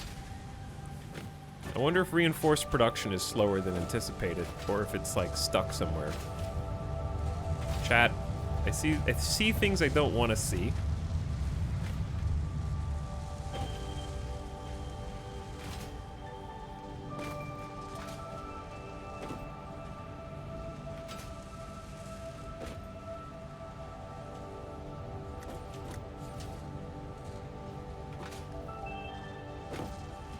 Okay, no, it's going all the way down here. Just slowly. I think maybe that one just filled up.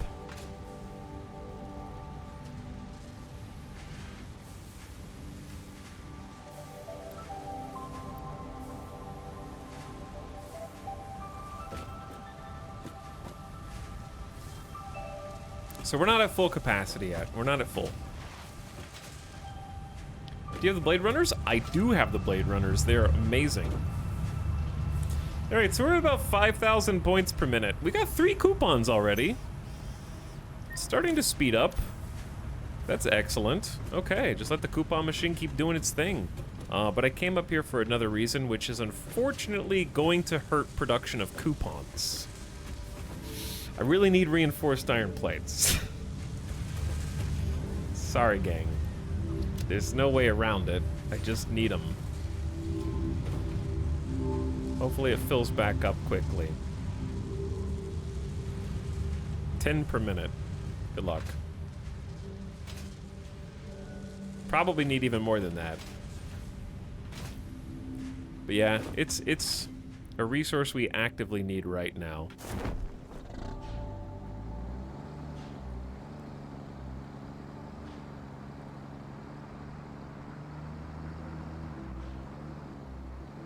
Why do I have an overlay saying this is for mature audiences? Because Twitch knows that that does not describe you. You are in the wrong place. Please alert a parent or guardian so they can come get you.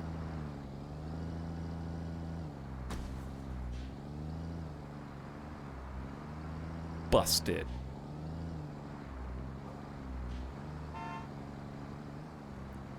We got him. All right, let's get some music on. Chat. We're building factories.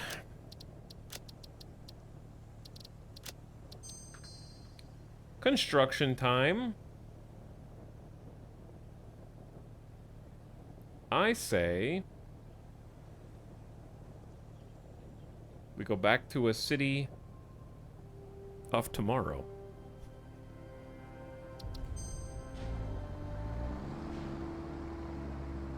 I really just want to do jumps off the dunes all day.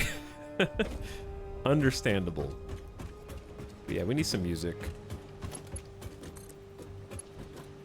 I should have gotten more plates while I was over there. I don't know why I didn't.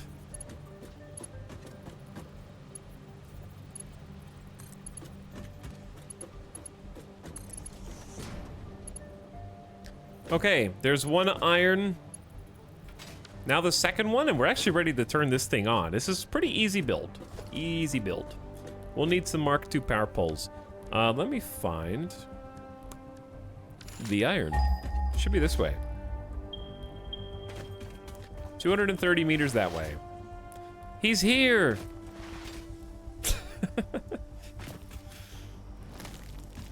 I think he's supposed to be eating from a tree, but I cut all the trees down. We also made this last time we streamed Satisfactory.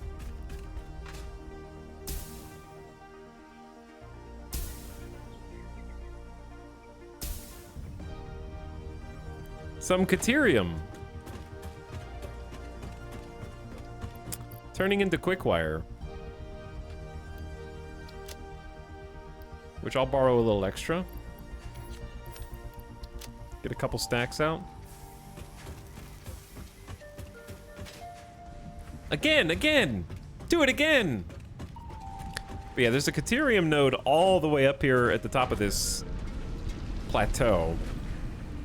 So we did a small Caterium factory. How much power do we have? We just got a lot of overhead. We got like almost 450 watts overhead. That's good.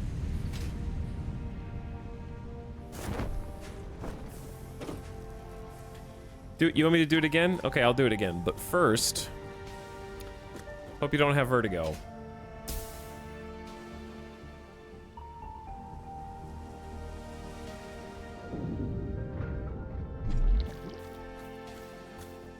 That's what the green jelly is here for.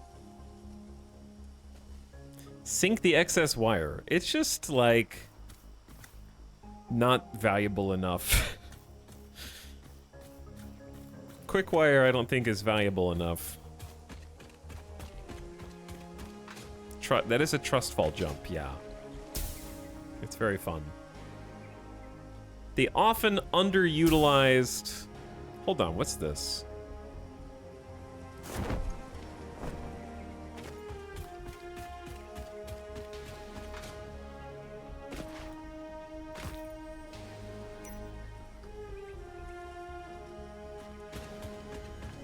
Oh, I don't need this, but okay. No one needs this. I just like the idea that they went through and put all these secrets down like 4 years ago, and they're still just like, they're so secret even we don't know what they're for.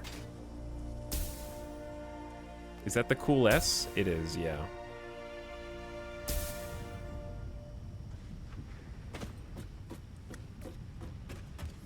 There, I did it again.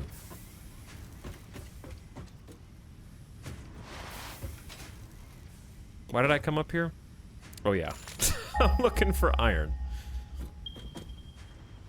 190 that way.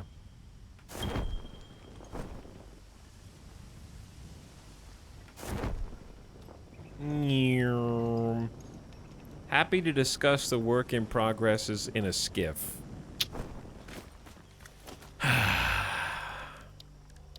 Chat is classified.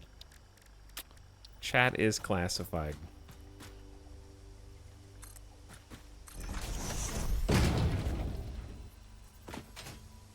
I think this is gonna be too tall to squeeze in a Miner Mark 1. Yeah, okay.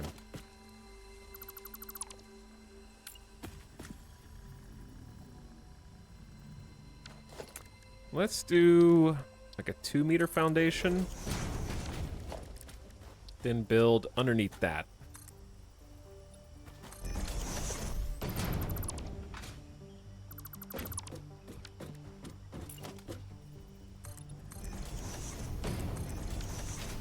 All right, that's certainly low enough to the ground. Now, Miner Mark 1, and then we get some spaghetti. Let's also get a Power Pole Mark 2 over here.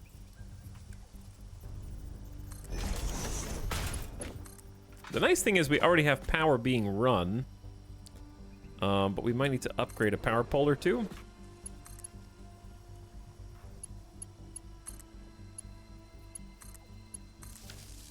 All right, so this already got energy, so it's gonna be a little too productive for us. Now we just have to get this all the way over there. If I have enough resources, which I doubt.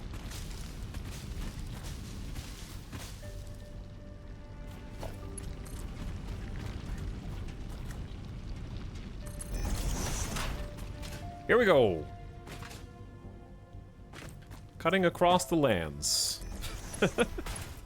Now this is satisfactory. Chat, how many of your factories just look like this? Foundations are for nerds. Nobody's got time for anything other than Omega noodles.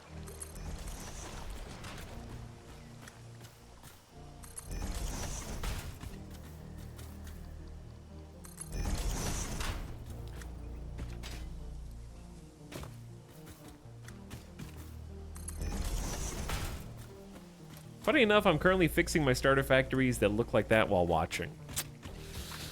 Yeah.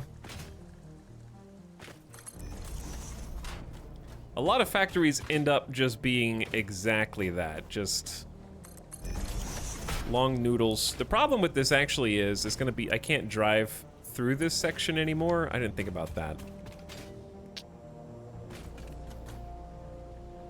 And I'm about to run out of resources.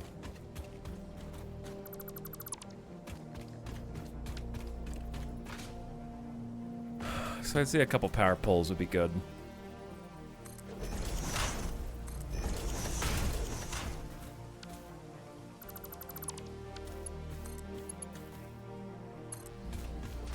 The key is slowly upgrading it. Like once you get Mark II miners, redo all your smelters. Yeah, there's quite a lot that you can redo as you progress.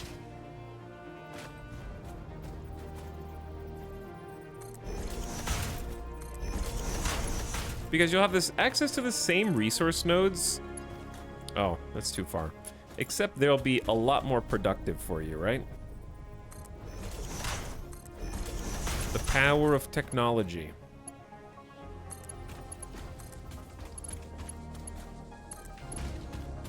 All right, we might be able to reach from here, but I am out of plates again.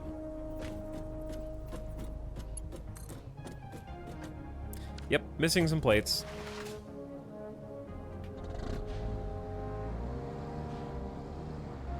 I'm doing a no foundation run. Yeah, that's what I say when I'm too lazy to organize things too. Oh yeah, foundations are great. I'm just doing a no foundation run. I have no intention to go back and update the foundations and do it. It's a no foundation run. I know it's less efficient, but I love doing load balancing over manifold. Yeah, I mean, that's fair too.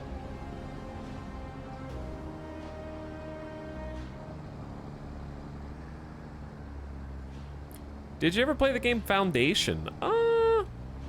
Chad, did we play Foundation? I do not remember. Maybe.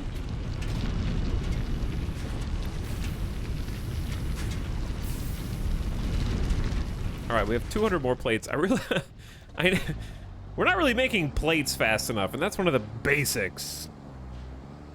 I could probably go back to the other factory and get them. Hello, Pokenurse, how you doing? But I don't remember playing Foundation.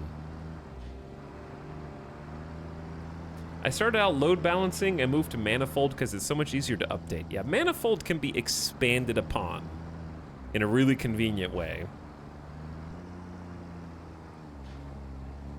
Which I think is one of its strong suits.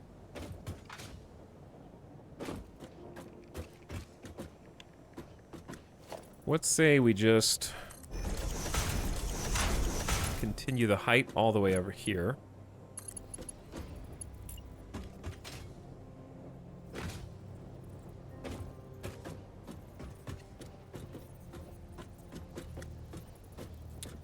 And then something like... I don't know if that's too far. I mean, it's too far if we were going for like a decorative build, but it's not too far to be functional.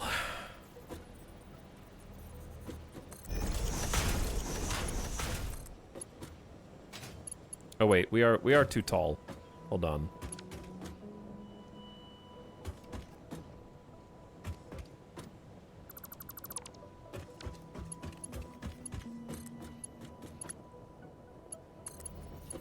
There we go. One more try. And the ore is actually already on its way here. So all we really need to do is get everything online? Yeah. Where is the closest power pole? We made like a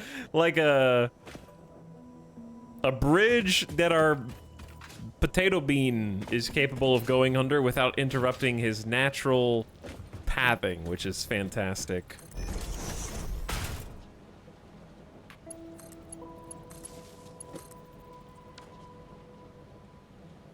I feel like they upped the range on conveyors. I don't know, it feels pretty normal to me. Okay, I think that's gonna be our closest one. Nature overpass.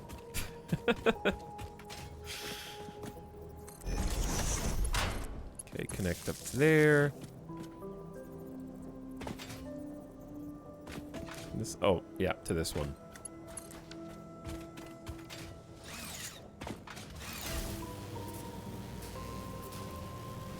I made some flowcharts for most parts up to heavy modular frames and computers. Still work in progress, but I can share if you like. Nope. Why would I take your resources when I could take the internet's resources? And why would I take the internet's resources when I can just do it myself? That's the tantamount to saying, hello streamer, I have played the game so you don't have to. I am ready to share my save. Why would I stop at just taking flowcharts when I could just take a save in progress from chat? And why take a save in progress from chat when I could just take one that's already unlocked everything?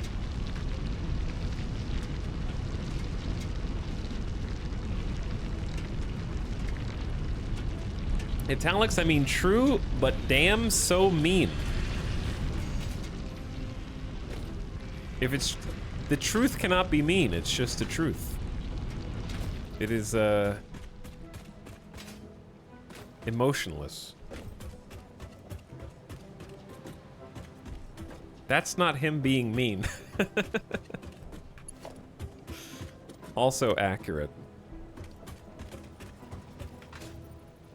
I'm just saying no and explaining why.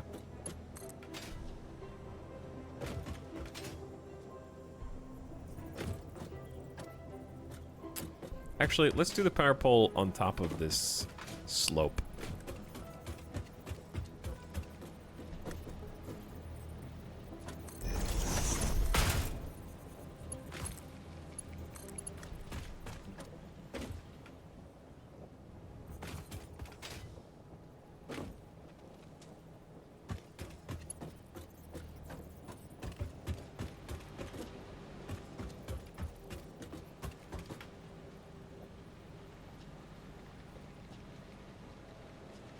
All right, we go over here.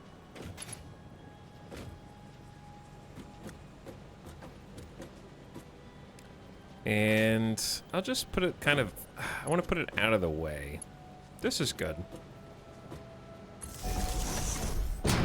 Exactly, that's why I repeatedly call fat people fat to their faces. It's the truth, so it can't be mean. Okay, but here's the thing, right? Do you think that that's an apples to apples comparison? When in the situation that you just described, you are aggressively initiating conversations versus responding to a suggestion. Do you think that's the same thing? Like, that would be the equivalent of me just going out right now and being like, hey chat, guess what? I don't want your stupid help, okay? I don't need your saves. I don't need you to play the game for me. And you guys are just like, oh, okay, we know. All right, I know that. Like, you don't have to remind me.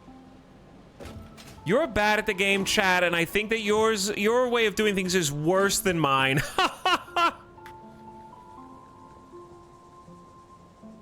Etel sounds normal.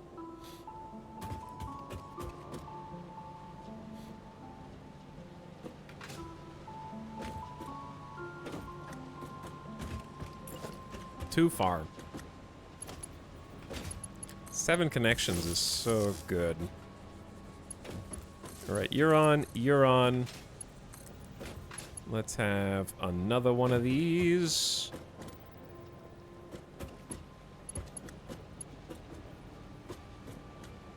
Like here.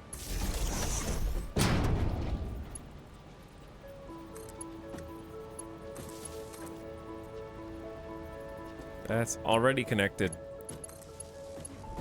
One for you. One for you.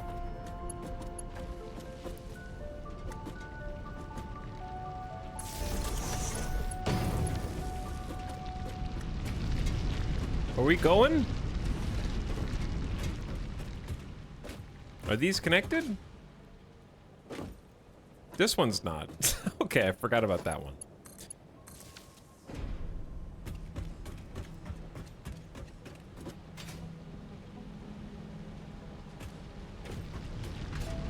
It has begun! Now I need to check each one to make sure the recipe has been selected.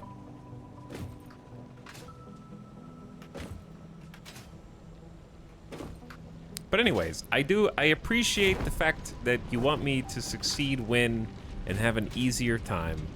Thank you for the offer. I respectfully decline. There.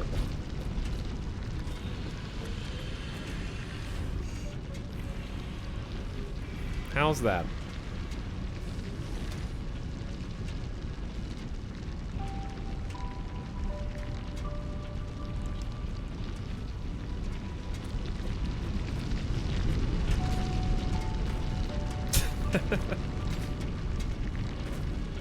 Something is up with the iron. Yeah, I haven't connected it yet. I'm just making sure all the buildings are on. I'm talking to chat. Slip the word stinky in there someplace so we know it's not a prepared statement.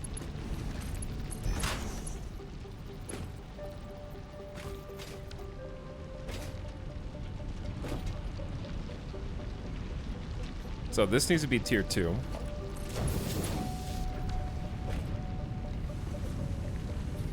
Now we're cooking.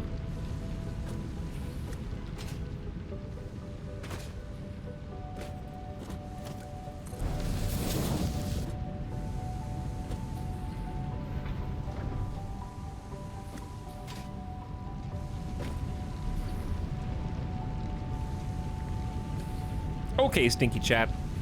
What's up, Serve? How's it going? Hi. Thanks for subbing. All right, let me check these conveyors. Make sure we've got full connections. And our manifold is online. However,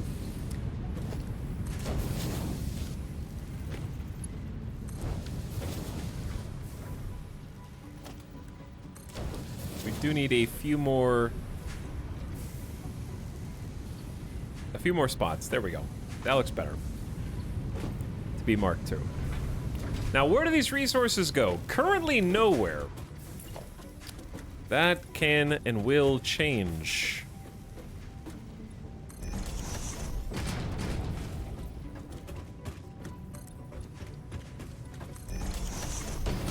So we're gonna have, we don't have the tier 2 storage containers yet.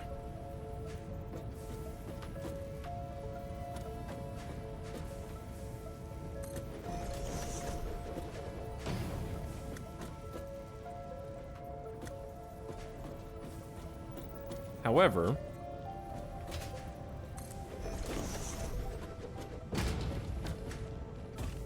I think this is going to be good for a little while. This is 15 steel beams per minute.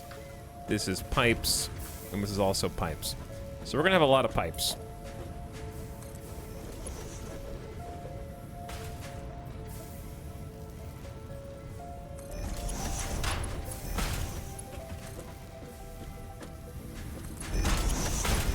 So let's connect up the pipes like so, and then give them also a little conveyor. And we'll make our own tier 2 storage. Do we really need that many pipes? Probably not, but that's okay.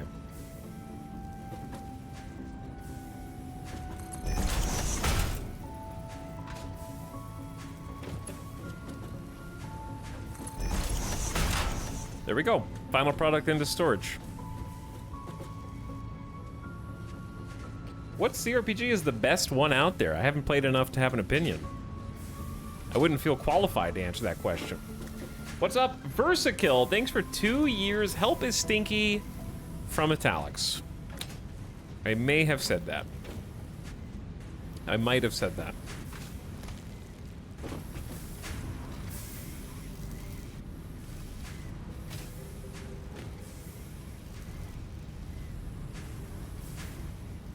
But thanks, Versakill for 2 years of sub, and Mad Dog Mac with Lamp for 29. What's up, dude? Thanks for the sub. And 2 years plus 5. We just got a little Steel Factory online. I think in good time. That was what, like an hour setup for this? And this is gonna give us a lot of good progression.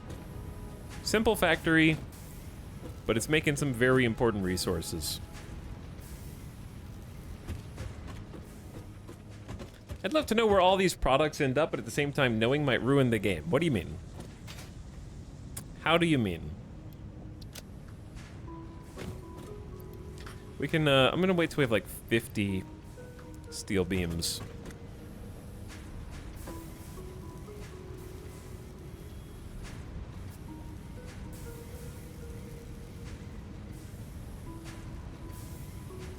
If you mean where they end up, like, what they eventually turn into? Oh, where... Oh, I see what you're saying. Like, why we're giving them to the company that we're giving them to and what they're doing with them. Like, from a lore perspective, where do these resources go once we turn them in? I gotcha. So we're making a lot more pipes than we are steel beams. We can always adjust that later. Excuse me, I'm sorry I parked in front of you. I'll be on my way. So, Steel Factory is go, doing what it's supposed to do. We'll double check on it later. We'll come back and let's start progressing. Let's get the next tier unlocks. I play Satisfactory for the lore. I want to know what the work in progress items do. Does this game have lore? Are they still working on a story, or did they decide not to do a story? I'm not sure which. I thought they were doing a story, then I thought they decided not to, then I heard that they were doing some storyline. I don't know. Story is 1.0?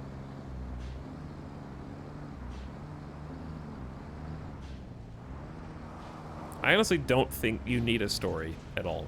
I think that the Subnautica fanboys were like, I need story, so I can never play this game again after I beat it. I understand. It would be better for the casuals who just want to play through once, if that, to have some sort of like... Here's the reason why I don't think a story works in Satisfactory is very simple. Do you know how long we are going to have, like, complete Phase 4 in the top right of the screen? There will be massive gaps between our pursuing of the story. So if the story is, like, partitioned out over the progression of the game, it's gonna be very front-loaded. You're gonna be like, oh, story, story, story, and you'll get to like complete Phase 3 and you'll be like, oh damn, I'm gonna go do that for 40 hours. Oh yeah, some more story. Like, you're not gonna remember what is happening in the story.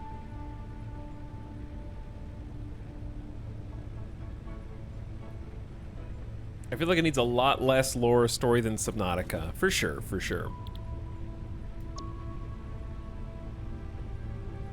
But I wouldn't mind, okay, times when the story would be good is if they just add story progress that has more unlocks for something. And I think that would be worthwhile, where the story can sort of be found independently of you building the factory to some extent, and have like another awesome shop or MAM equivalent like unlock tree.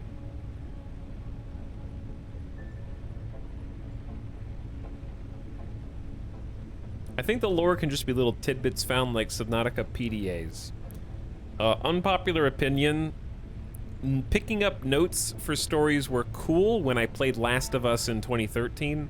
10 years later, I need a new way to deliver the story, a new vehicle for story besides just, here's a note, read it, bye. Equal, here's an audio log, listen to it, bye. I just don't care about tacked on, like, lore notes anymore. Most games are better without them. And, like, most new games are better without them. They do not add anything to my experience except making me feel like I have to listen to them for completionist's sake.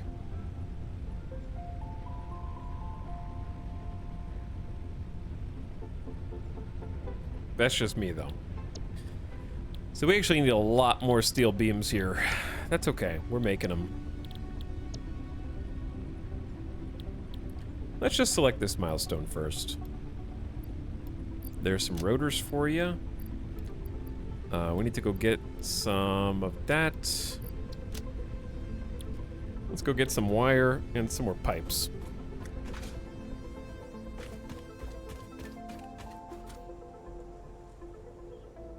Metal Gear Solid 5 killed audio logs for me. That was the peak of that trend. Still haven't played it.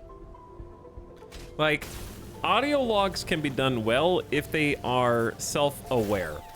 I think the problem is when it is the defining vehicle of story delivery. Like,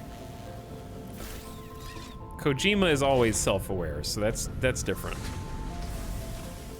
You can do audio logs and make them interesting. It would have to be a play on what we already know them to be.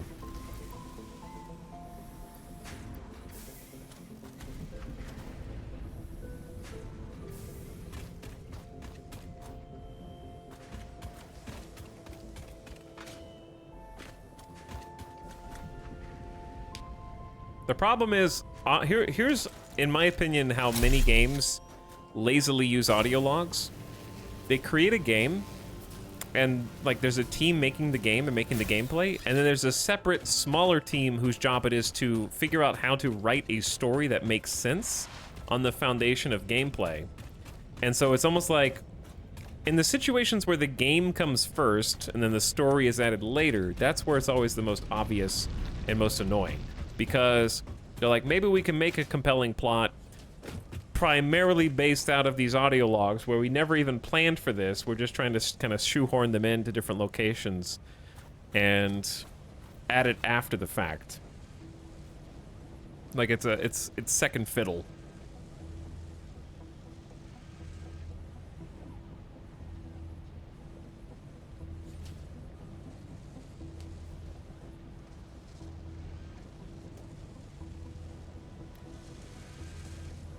Where the best case scenario is that delivery goes hand in hand with environmental storytelling. Where the game is made artistically and narratively at the same time, and there's not like a lore coat of paint added at the end of the development cycle.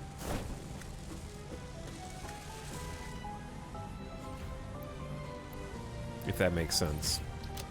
Why did I come back here? I came back, I didn't mean to come back here. But while I'm here,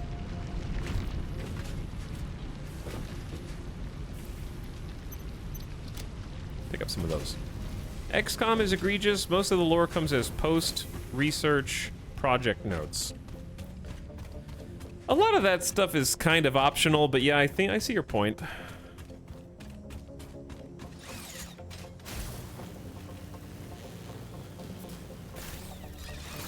But I thought XCOM was kind of interesting, where I think the difference is a lot of the XCOM stuff is optional, and a lot of the things I have a problem with is when the essential story is being told as notes on the ground.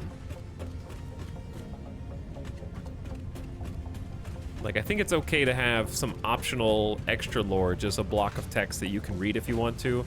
It's when the primary campaign or storyline is delivered through logs.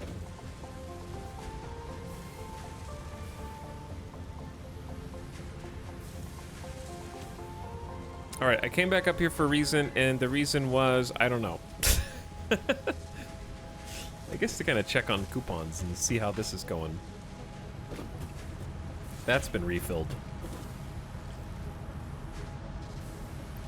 Walking and talking is hard, okay? It's very hard.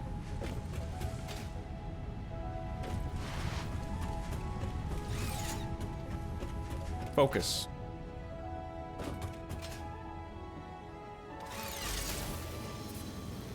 BioShock had good audio logs. The problem with BioShock is there was a BioShock after BioShock 1. That's the big problem with BioShock.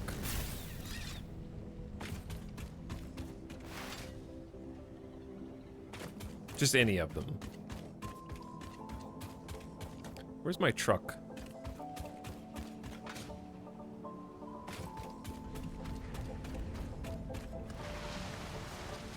Infinite was good? Don't get me started.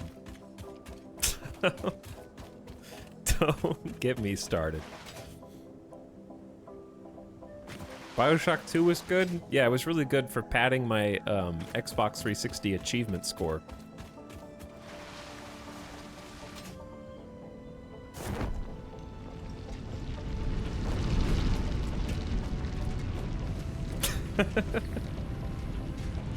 And that's pretty much it.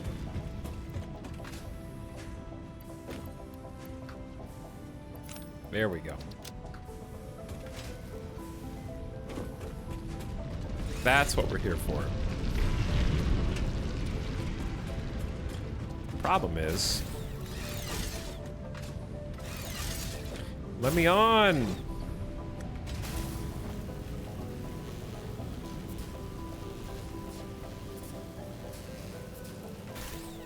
Ooh, yeah, this is... If I want this to be a smooth connection, we should make a redundancy there. That way I can use this as a zip line. Hell yeah.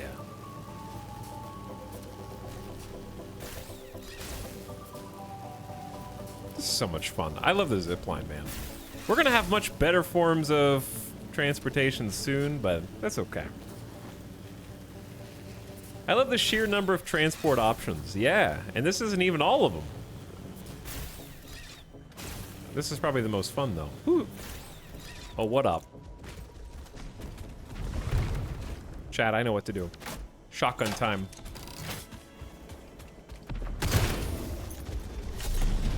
Ooh, easy. I'm going in.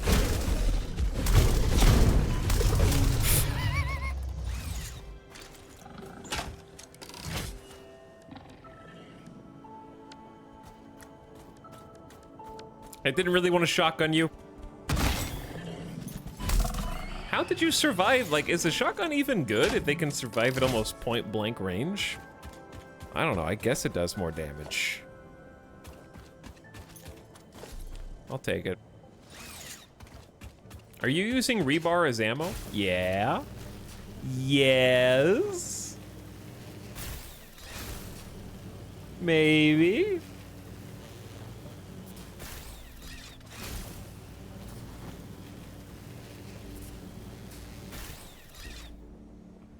Anyway, I just really genuinely don't like BioShock 2 or Infinite.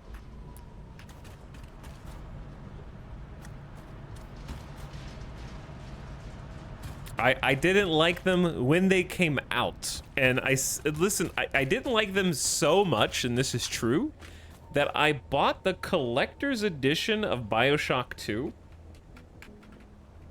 which is probably worth a lot of money now. Oh, okay. Is it not? It's not worth as much as it used to be. Did they like reprint it or something? Never mind. It's only $180 on Amazon. I don't feel bad. But yeah, I bought the BioShock 2 Collector's Edition because I was so excited for the game, which looks like this.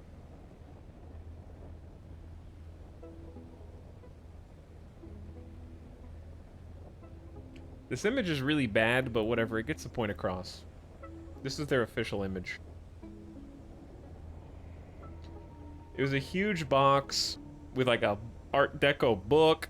I think it had a record of the game soundtrack, like an actual record, the game, and some other cool swag. And once I played the game, I didn't like it, and I sold the collector's edition used on eBay to get rid of it. Because I was like, this sucks. So I ejected it.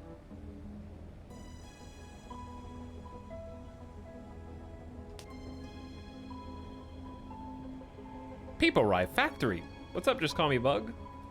How's it going? Yeah.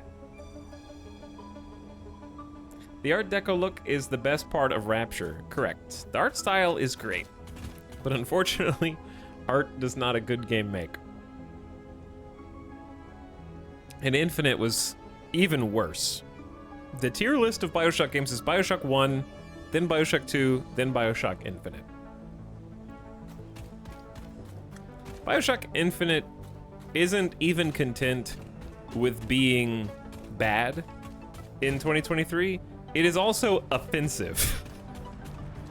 Like, it does not hold up. It is offensive and bad at the same time.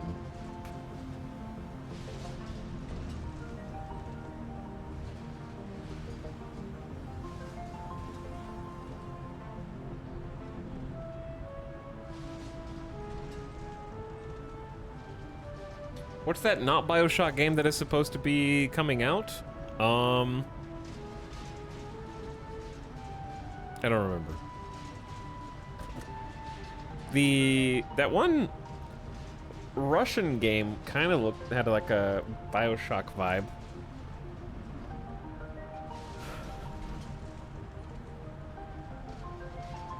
Atomic Heart, yeah, is out already.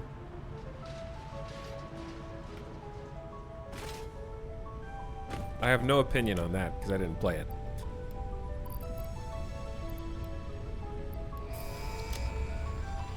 Progression. Beep, beep, beep. Milestone reached. Logistics can be improved with a larger storage container, enhanced conveyor belt efficiency, as well as the ability to store excess power for later use. An additional project part can now be constructed. Further progress to the next phase is now possible. Sick. So we have unlocked advanced steel production, which also has the Miner Mark II. Extract solid resources from the node it is built on. So if you're on a normal node with a Miner Mark I, you get 60 resources per minute. Now we get 120 per minute. It just doubles. Just doubles. We can make encased beams, stators, motors, wiring, and heavy modular frames. These are all just building blocks, some of which we need. Automated wiring is one of the things that we need for phase 2, which will unlock these tiers.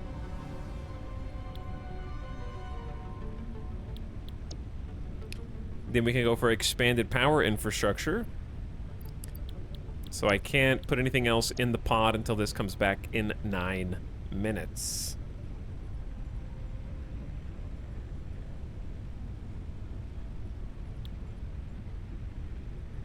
They showed it at the Game Awards. I vaguely remember what you're talking about, but it's not coming to me. Yo, power storage is gonna be sweet. Dude, we can make like a battery facility. That'll be fun. Can store 100 megawatts for 1 hour. Max charge rate 100 megawatts. Discharge rate unlimited.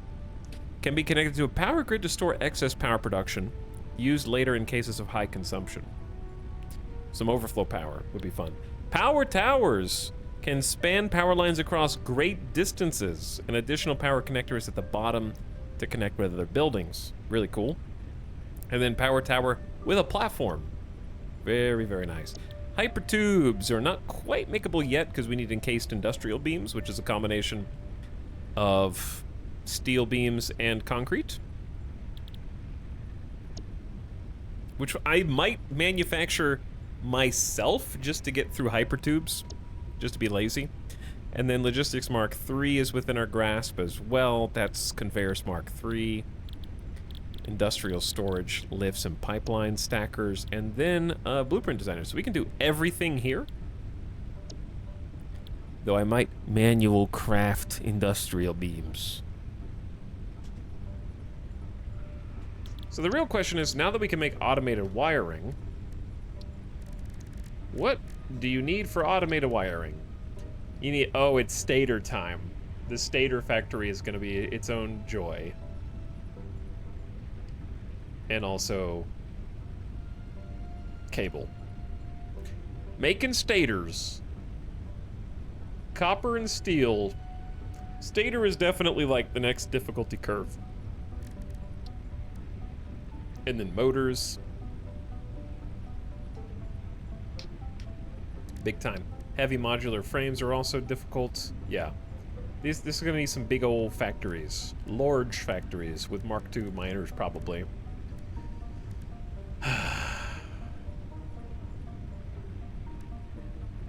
And then we have versatile framework that is steel beams plus modular frames. Okay, you can't manual craft these. However, you may not be able to manual craft them, but you know what you can do? Take modular frames from over here, take steel beams from over there, just put down an assembler and then manual fill the resources and have the assembler make them for you. That's not a very good long-term solution, but does work.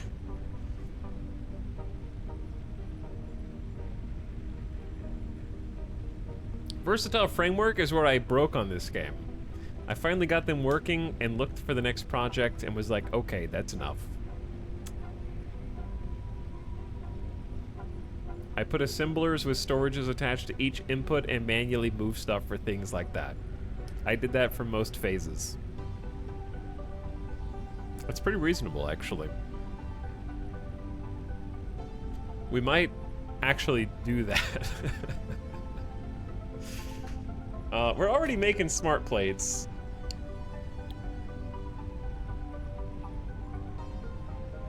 I guess I could...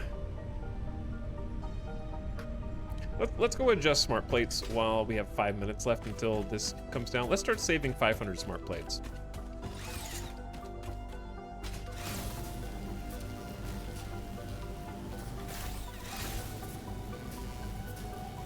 But yes, a container with storage that feeds into assemblers is 5,000 IQ. Now, this is a far cry from what I did last time I played Satisfactory, which was, well, if you remember,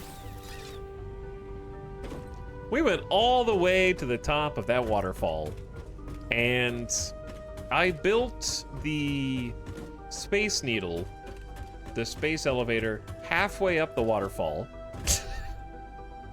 And then, that wasn't enough. I was doing a challenge where every phase had to be completed without me manually putting any resources into the elevator.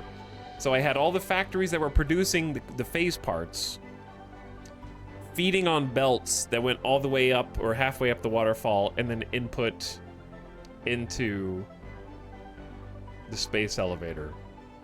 So that took a very long time, as you might imagine. It was not easy. This time I'm gonna make that a lot easier on ourselves, and we're just gonna do a little bit manually. That way we can get a little further, because I want to get the rest of the decorative bits and pieces. So, to that end, you go in.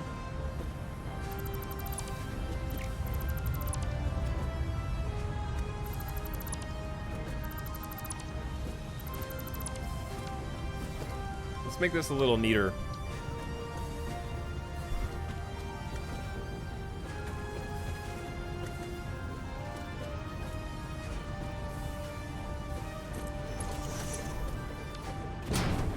Just gonna have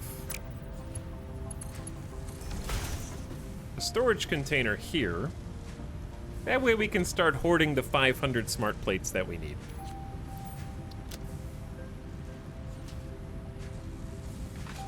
and kind of push phase 2.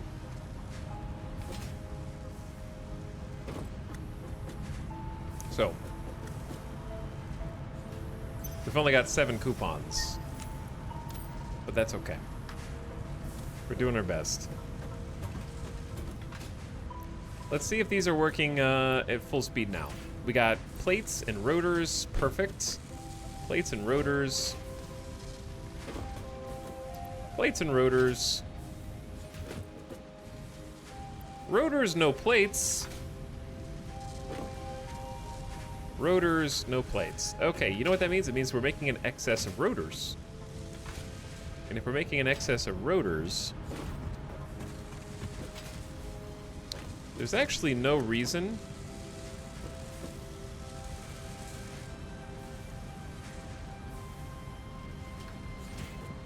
why we can't just have an overflow container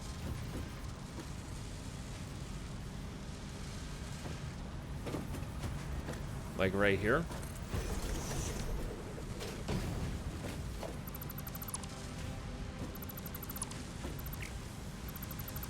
And then I can build a smart splitter with the input on the left.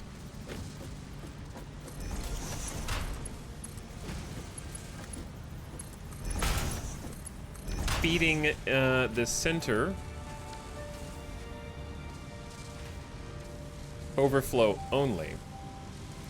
So rotors will come in and they'll go left into the assembler. If it ever fills up with 100, the overflow rotors will just go into storage. It's a little messy, but it's a fairly, like, messy visually, but a clean solution logistically.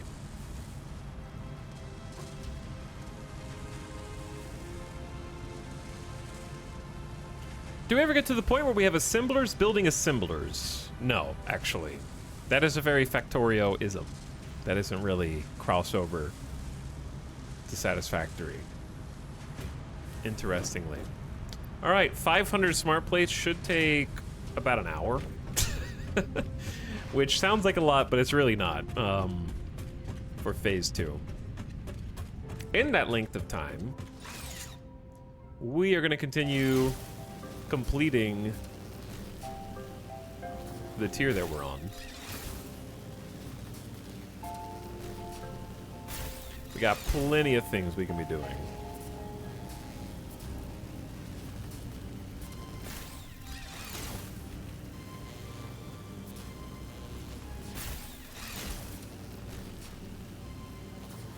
It's okay, spaghetti's everyone's favorite. You know what? Spaghetti sounds amazing, actually. I would love some spaghetti in real life. I would be totally fine with that. Okay, let's complete another bit of the tier list here. Expanded power infrastructure. We need 100 frames, 100 steel beams, and another 1,000. Do we need so much wire? Like a shocking amount of wire.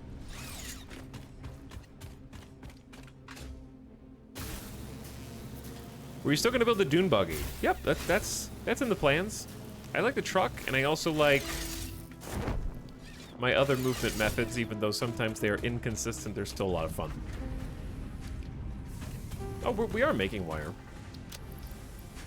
Good, because we need it.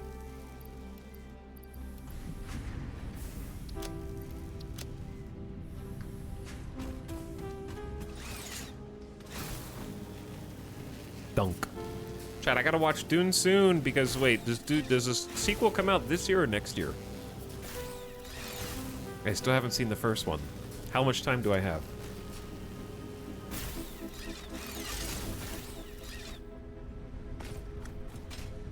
November, maybe. Is it affected by any of the strikes going on right now?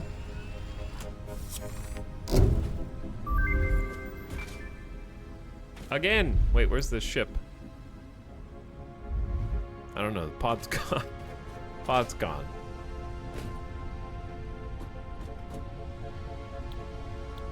They said no, but absolutely it is. Interesting. All right, we can make power storage, power towers, and power tower platforms. Then we'll do logistics. We need some more steel beams and concrete. Where is my truck? Truck may have some concrete in it. It does. My inventory is kind of silly full.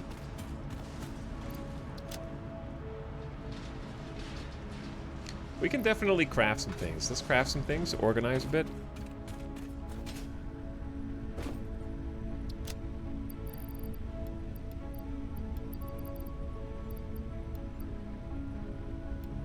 Just some rogue biomass in here. I forgot that I just have 8 motors laying around. Alright, yeah, let's make some more ammo. We'll make proteins as well. Because that should just be a free coupon. Those make coupons easy.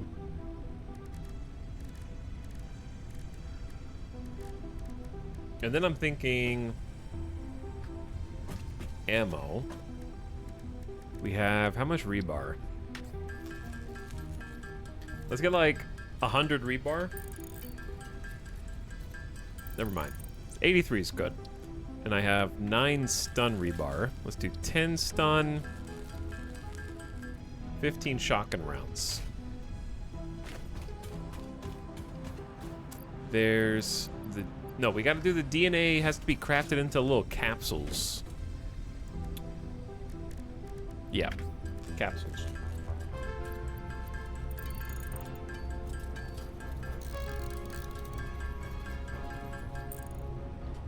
I'm guessing the cast is going to refuse to do publicity, and that's going to hurt them when they're trying to push Christopher Walken. Hang on, Christopher Walken is in Dune?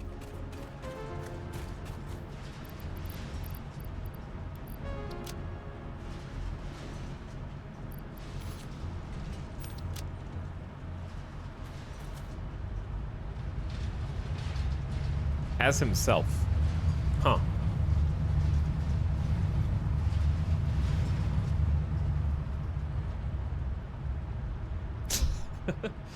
So he's not the worm. Like, I want... The same way that Benedict Cumberbatch is Smaug, I want Christopher Walken to be the worm.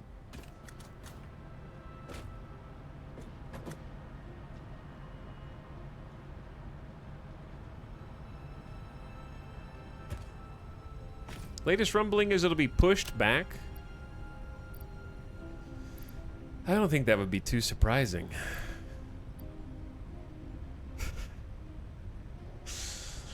What can we buy? I have 8 tickets. That's not bad. Lighting would be really cool in the other factory. We could also start getting, ooh, wait a second.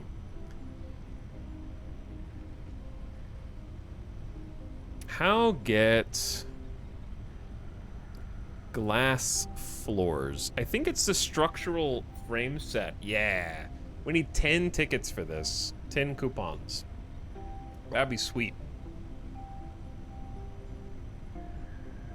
It's not, I guess, top priority, but it would be sweet. Organization, we still have signs, floodlights, light control panels. We got different types of ramps. Still got some walls, gates, windows, that kind of stuff. Architectural frames. Materials. Some of these could be really cool. I just got here, sorry if it's been discussed. Was the first Dune movie any good? This is what chat keeps making fun of me for because I haven't seen it yet. So they keep pressuring me to watch it. Even though the second one isn't even going to come out this year because of all the strikes.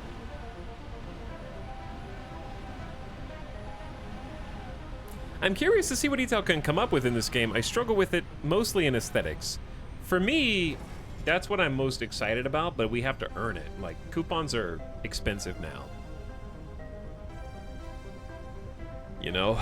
And I am trying to grind them out, but they obviously keep getting more and more expensive. I think I will save up. I'll save some more up.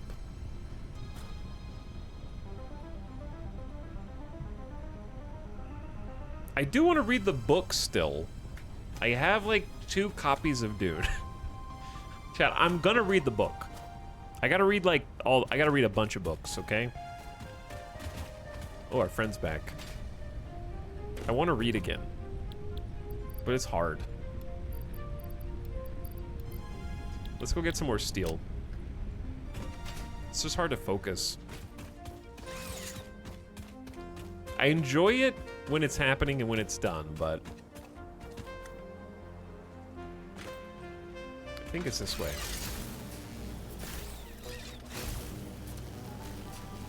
Reading stream win. We've done some reading streams. They're the most exhausting when it's a game that has no voice acting. God, those streams tire me out like none other. Like Sorcery, for example. Oof. What a marathon. You sound like me. I need to read Dune so I can watch Dune, so I can watch the second one when it comes out. Yeah. I need to read it so I can watch it, and then I won't do either. Pre-patch Disco Elysium. That's exactly why I didn't play Disco Elysium. Precisely why.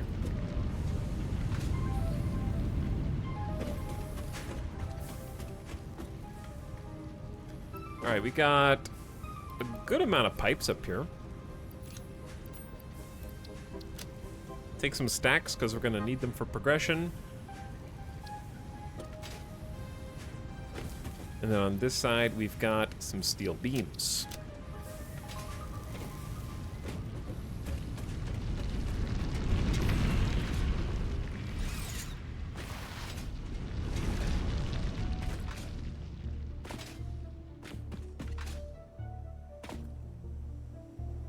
The best thing that happened to Disco Elysium was the voice acting. It also helps that the voice acting was fantastic, and the people that they chose to be the key voices were extremely compelling.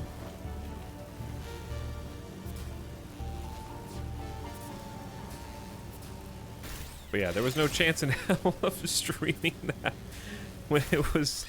That's so much. That's literally just books.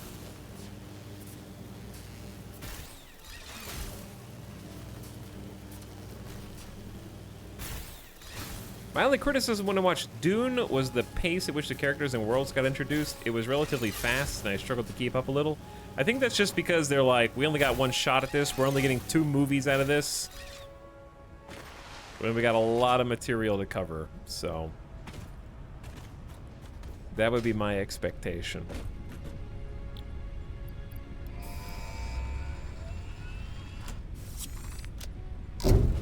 Logistics Mark III. Milestone reached. Logistics can be improved with a larger storage container and enhanced conveyor belt efficiency. Chat, can I just say that the new thing of writing like, huh, in all caps drives me absolutely insane, because when I look at it, I don't think people are going, especially with like 2 H's, they don't go like, huh. They're going like, in my mind, they're going, huh? Like, huh? That's how I like hear it internally, and hearing that constantly drives me crazy. Just to add the emote. No. Absolutely not. Hmm? Now I hate it, I can't unhear it.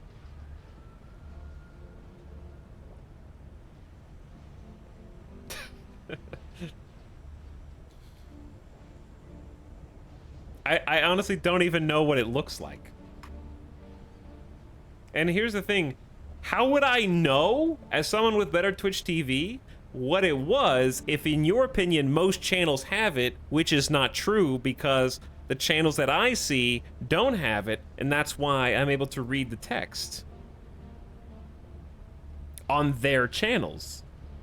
It's not that it's my channel hasn't been doing it. It's all the other channels that I'm on that also don't have the emote enabled. Because I have better Twitch TV.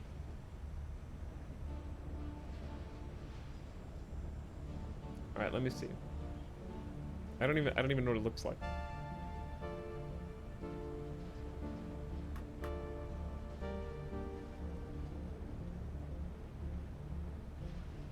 Is it the cat or the turtle? There's two of them.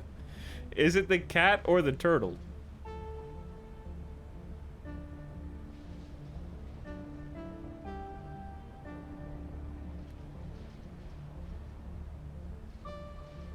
Both? Cat is better? So there's divisions. There's divisions amongst the emoters.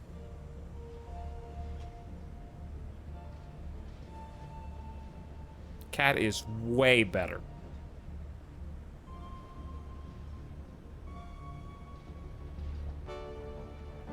Huh is serious business.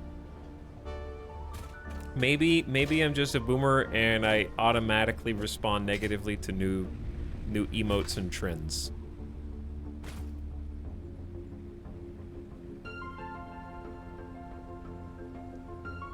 It's like Keck W versus Lol W.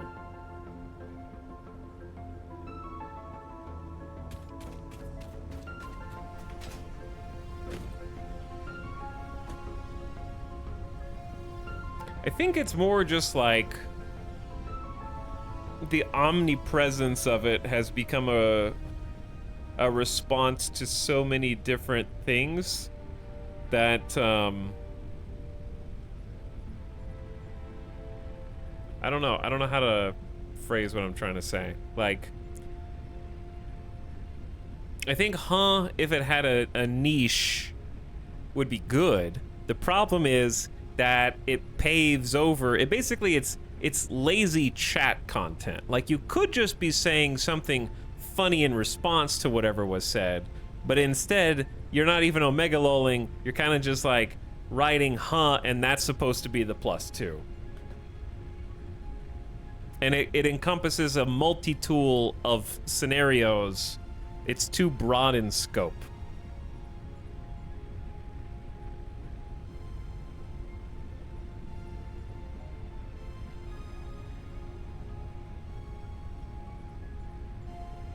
Etal, most of our comedy is saying E. Was that an explosion? Oh, that's not an explosion. That's just the thing coming back down.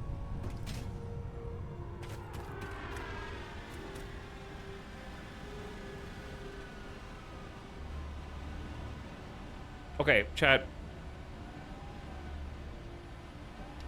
Is or is not huh the new what? W-A-T?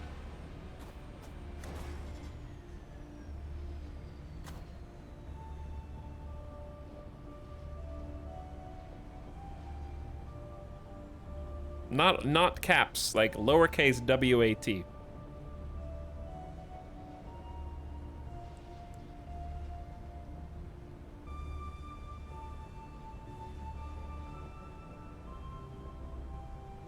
I don't even know what is. That's because you're not old enough.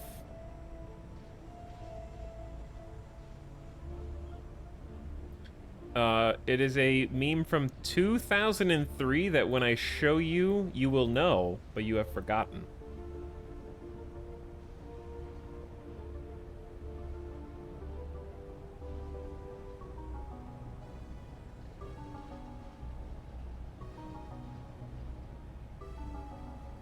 Now, if we,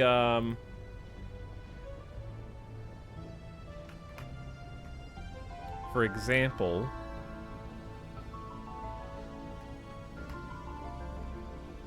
put these side by side.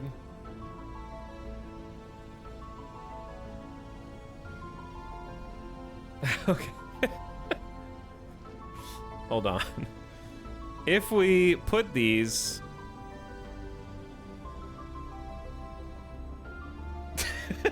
Can you... I can't show you without embarrassing myself what is happening in the background. Okay. I'm getting there, just a sec. How make PNGs? Boomer trying to make PNGs.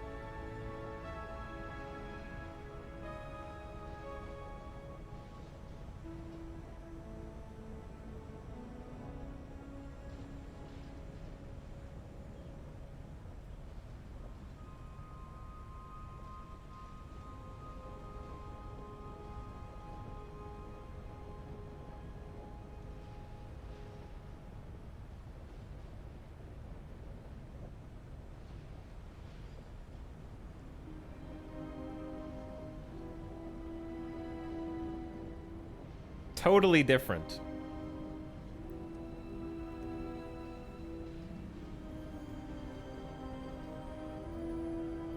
I have never seen this turtle in my life. The turtle's being used by 21,795 channels. The cat is being used by 10,000, almost 11,000 channels. So the turtle is actually being used 2-to-1 on Better Twitch TV. Better Twitch TV, it is 2-to-1 turtle to cat.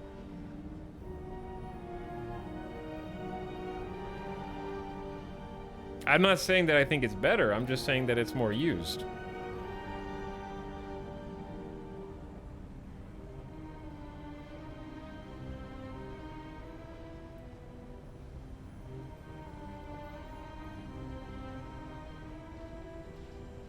Chat is just revealing its biases.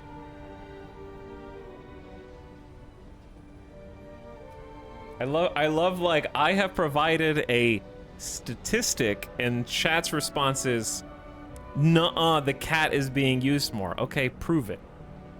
Show me the numbers, okay?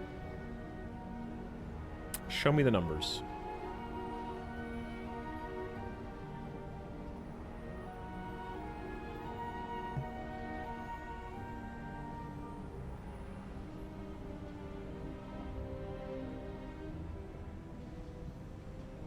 Is there a way to see how many messages it's being used in?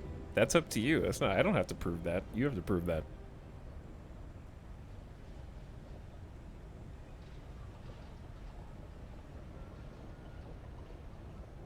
They're both Han with two H. That's comparing Han with two H's on Better Twitch TV. The top result is a turtle. The second result is cat. 21,800 versus 10,959.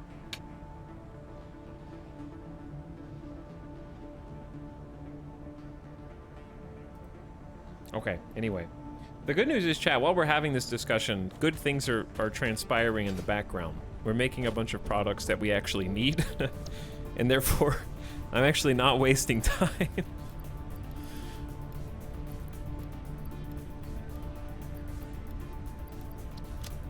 I need to go get additional frames, additional cables, and change the soundtrack, because I don't know what this is. I don't know what the soundtrack is.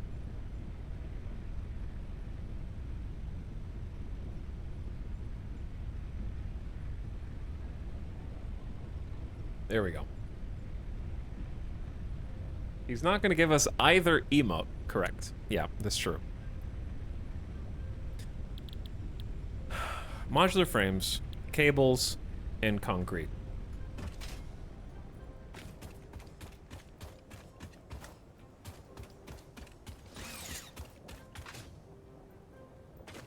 The Hogcat kind of reminds me of like the rock emote with the eyebrow.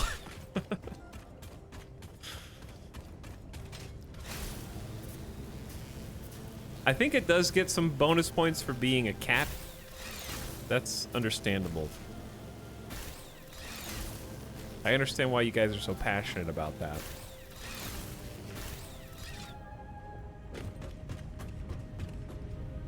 Why did I go up here? This is the wrong way.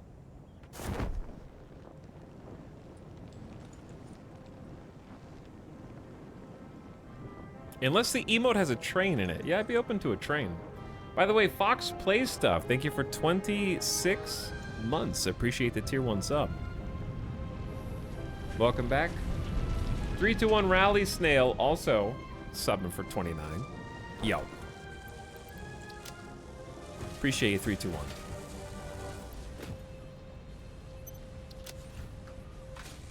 And there's another 100 rotors. All right, we need cables, which should be right next door. Huh, but it's a train. Let's see.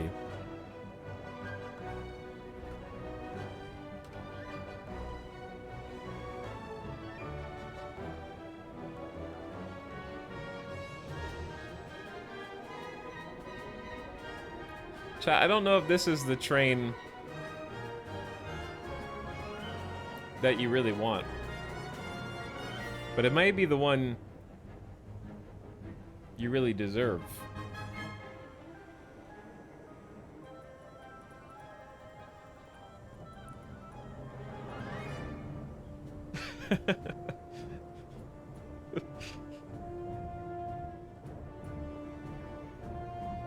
Gordon.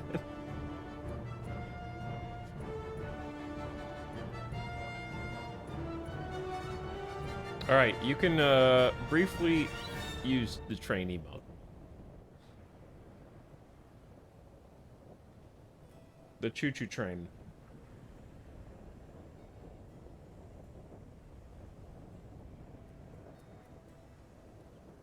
Ironically, kind of has a similar use case, but more of like I would say more aggressive energy than huh. But I feel like almost any situation in which you would type huh, if you posted that emote, it would probably also be applicable, but with more of a like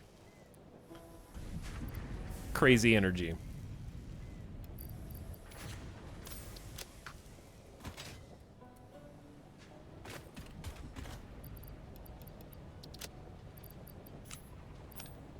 All right, there's the cable. And then we need concrete? That's just in the truck. Sinister vibe. Yeah, sinister vibe. That's what the word I'm looking for.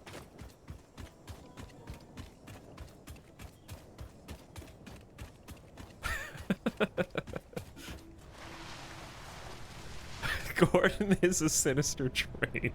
Gordon is a sinister train.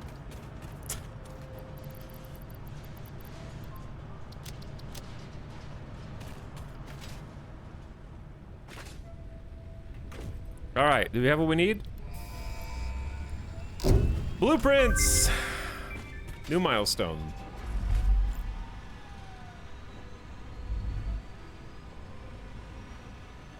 Off you go.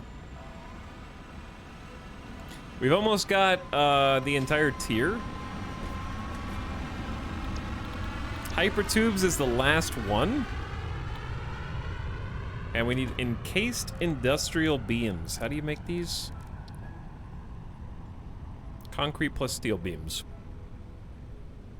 And we need a lot of both. All right, let's take a quick detour to one of our concrete factories. Should be some like right over here, I think.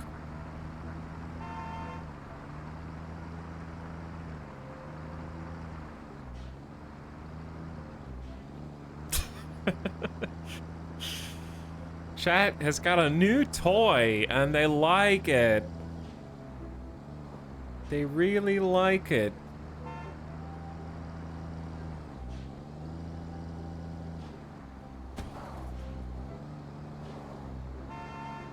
Honk honk.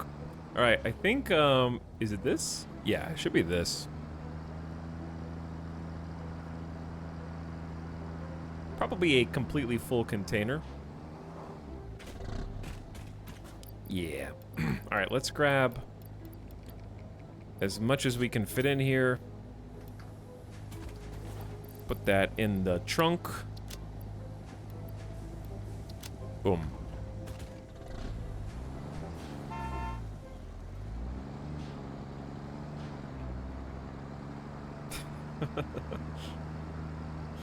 Time to go work in the factory. Yep, get back in the factory. Start making some steel. Should I just handcraft encased for now, or should we actually like? Depends on what does it need.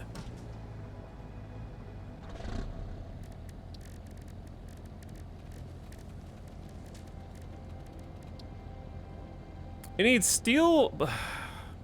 We're already not making enough steel beams is sort of the problem. There's a little bit I can do to fix that, actually. Like, we can just make this factory make more. Which I think is a good idea. We could actually double it. So we're gonna need 60, 120,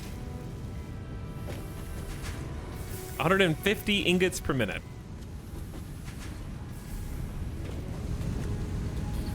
How do we easily make 150 ingots per minute? We could overclock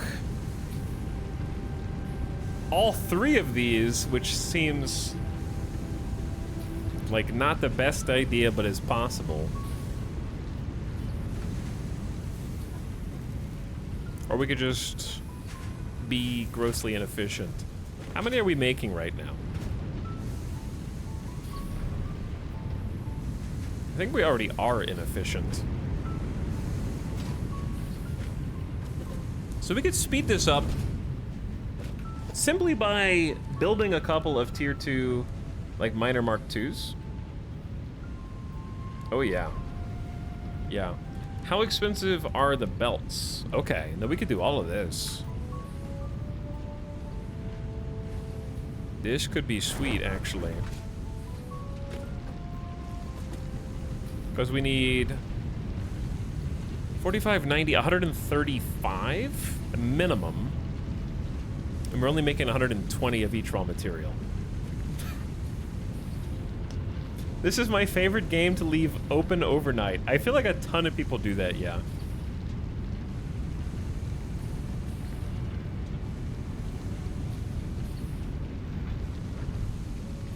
Which thing is Train on? It's on Better Twitch TV. Might need to refresh.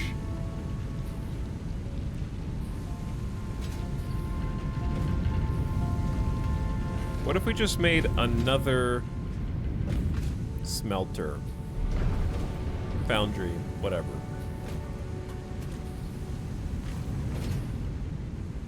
We could squeeze another one in. Okay. Let's start with the basics. What do we need to build a miner Mark II? 10 encased and 2 portable miners. All right, let's start there.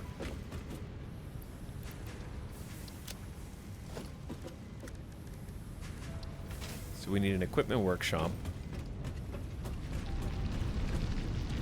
That does not fit.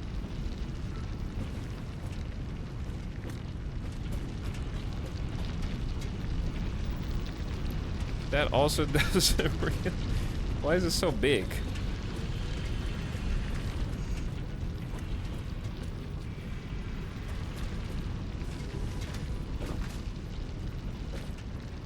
That kind of fits, but not really.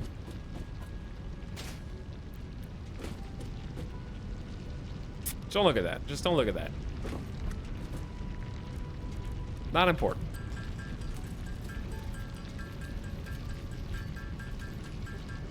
Why do these have to take up individual spots?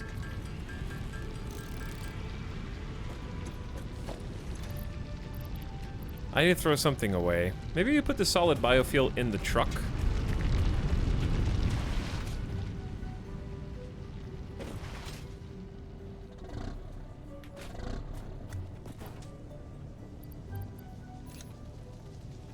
Yeah, that makes a lot of sense. And I don't need the S. We have way too many rotors, way too much quick wire.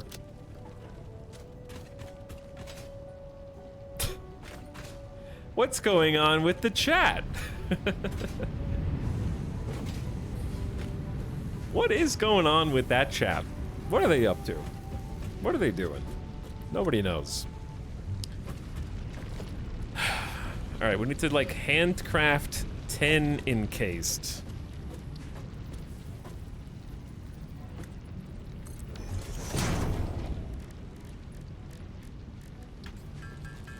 We can actually handcraft 95 now. Actually, we'll need at least 20 handcrafted. We can have a way to automatically make these. We're just not going to be able to make them in bulk yet. All right, there's 20. So the reason we're doing this is because we need more raw materials. We need at least 1 iron and 1 coal to be upgraded to a tier 2. Now, there's gonna be a problem, which is I also am gonna need a lot of reinforced plates, which I only have 93 of.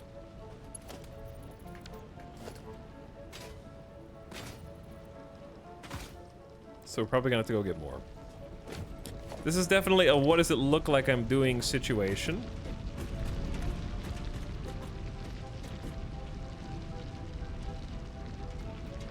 How does the satisfactor go? I see what you're trying to do. It didn't work, but yes, it's going. We got a steel factory we're trying to make improvements on. There's a visual differences between tier 1 and tier 2. So I'm gonna go ahead and build the tier 2. It's not gonna be able to be used to its full potential yet. 120 parts per minute, 12 megawatts. This is a serious drill though, big time.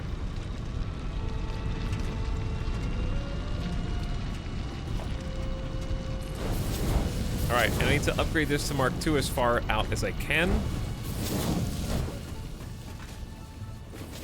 Very expensive. And then we need to go get more. All right, we're out. Yeah, let's just take this one step at a time.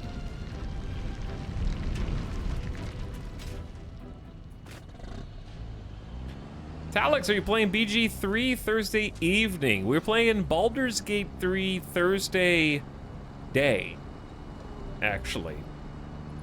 I'm gonna try and start the stream around noon for the character creator. So, if you want to convert to local time, I would have started the stream 5.5 hours ago if today were Thursday. 12 p.m. Pacific. I'll try for that.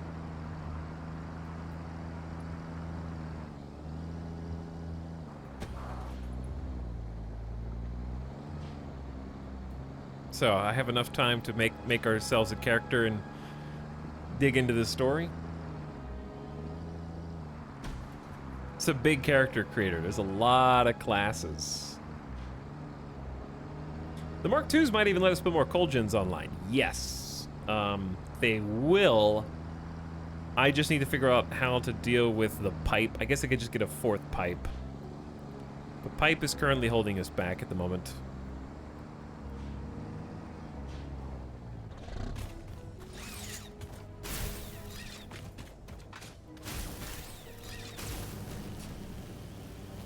I don't know if this is actually faster than just going around, but there you go.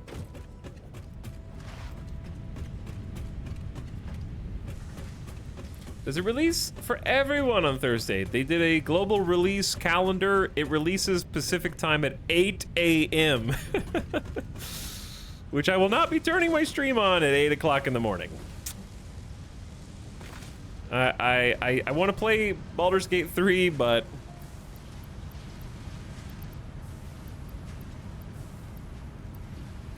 dude, we got quite a bit of smart plating here. I need to borrow some reinforced iron plate though. Sorry, fam. That's gonna slow down smart plate production by a lot, but it is what it is. They'll get over it. That's what it's here for, to be used.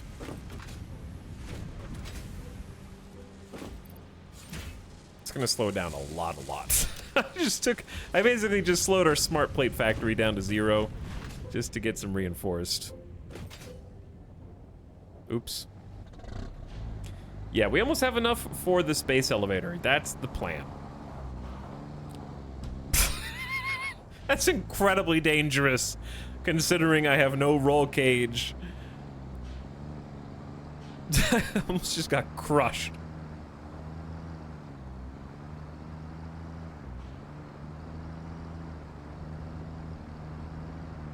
But yeah, I'll be playing it like 4-ish hours after it comes out Pacific time.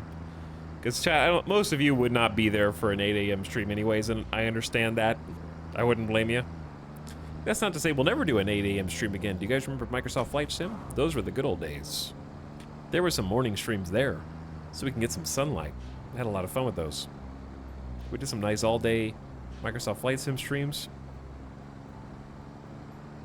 Woke up early. I slept terribly last night. I can't imagine having to wake up at... how do you hold on during that? But yeah, it would... If I had to get up for an 8 a.m. stream, dude, I would be shot. It'd be impossible.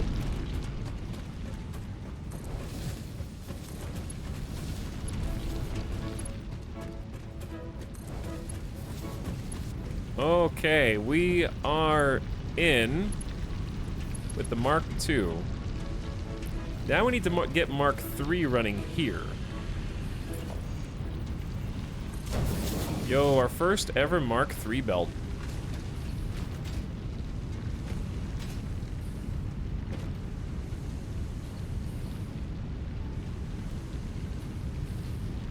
We should have more ore than we actually need to use right now. Which is what I aim to change.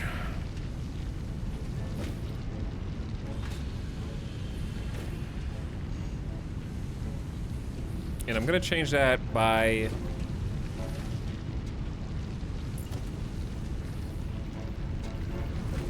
Actually, I think I can just build an awkward foundry out here that's gonna... It's not gonna be organized, it's gonna be jutting out a little bit, but it'll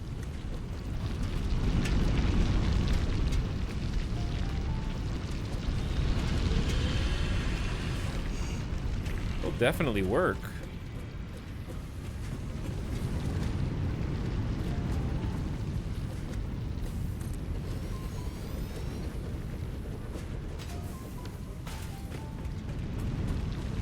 Because we have this right here.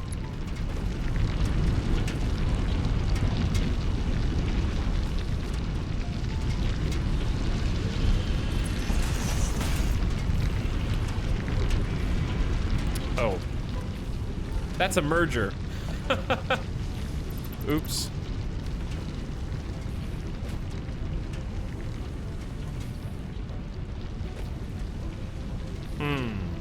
How do? Uh-oh. Chat. I just had a really bad idea.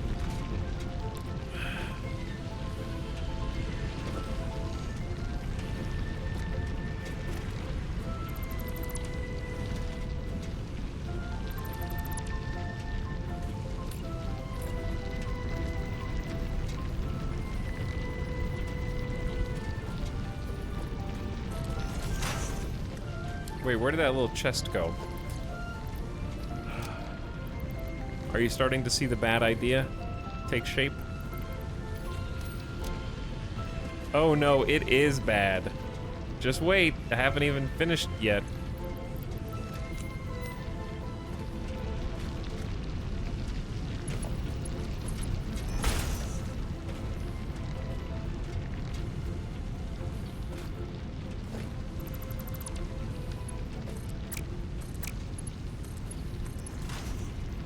Okay, now the fun part.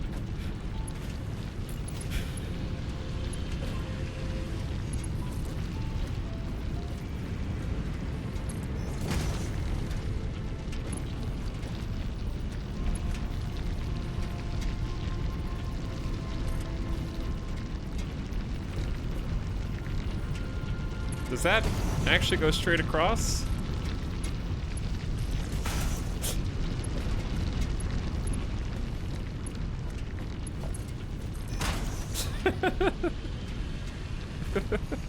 He's gone too far.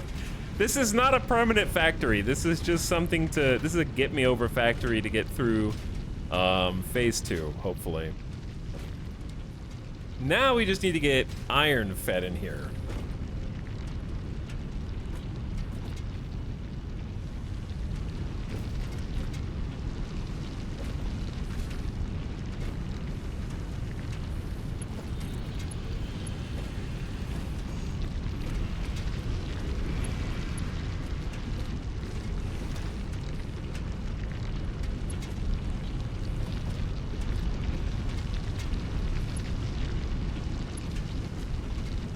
That's a... Is that a merger?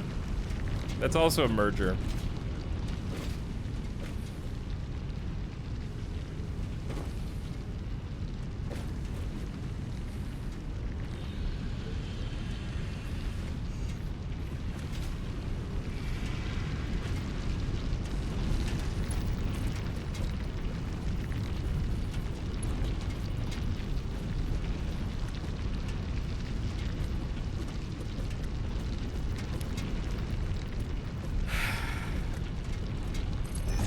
I'm just saying, chat.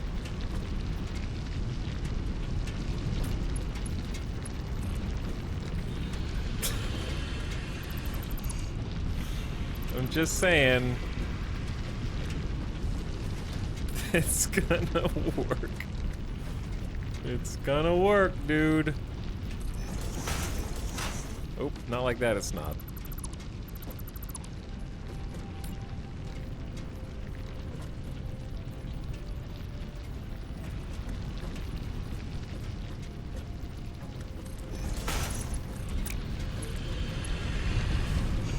I'm actually shocked that works.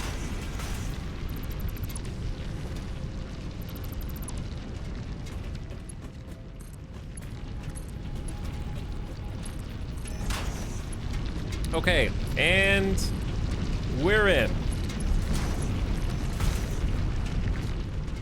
We are full. This is full spaghetti, yeah. This is for sure full spaghetti, 100%.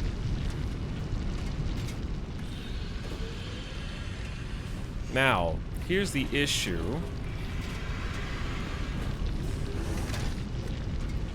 The issue is that we need 45 iron ore per minute.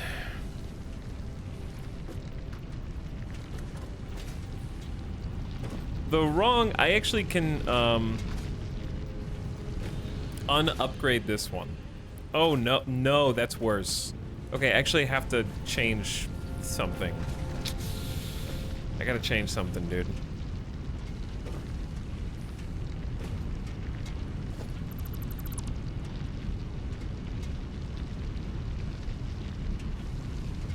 Oh no.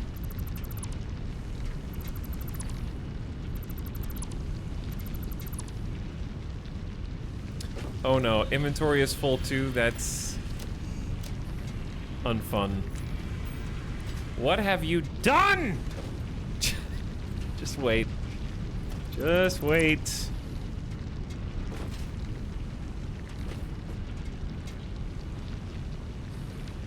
Every new factory is as unique as the human fingerprints. Uh-huh. Yes. It's so over.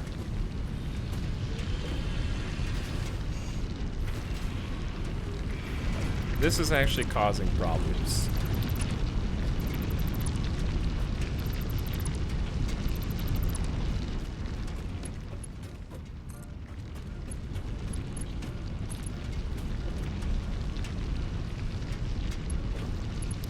Okay, I need to think.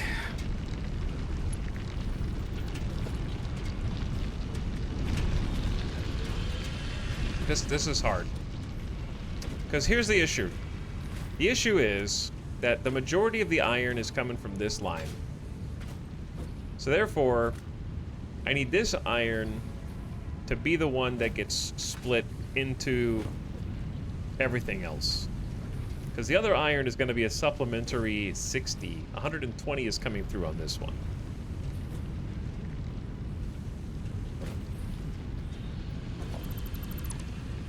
So what I need to do is have them merge.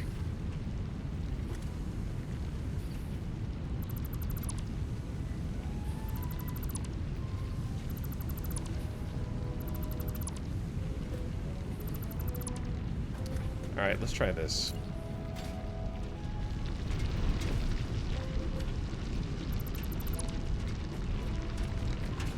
New idea. Oh no, are we creating little boxes for everything? Of course we are.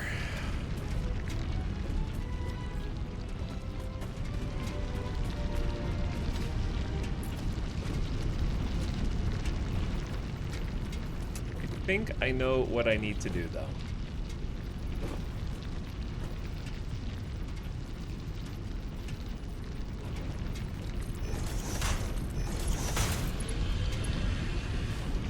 Now, we might need to do some, like, individual belt upgrading to tier 2 and whatnot. But let's just cook for a minute and see where this takes us. Okay. Now.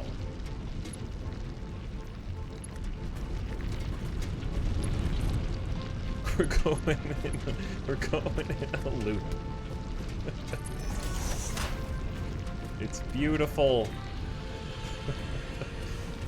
It's beautiful.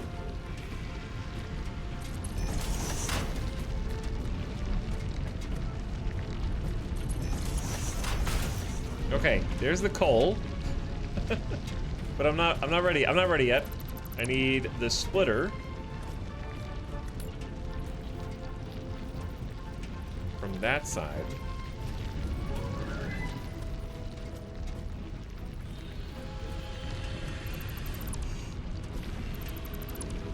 Because there's gonna be... It's all gonna make sense in just a minute. Just hold on. Conveyor here. Yes. Correct. Then, a splitter.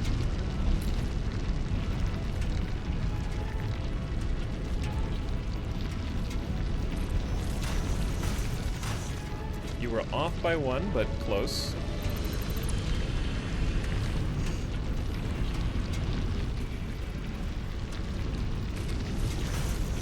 Okay, now the conveyor lift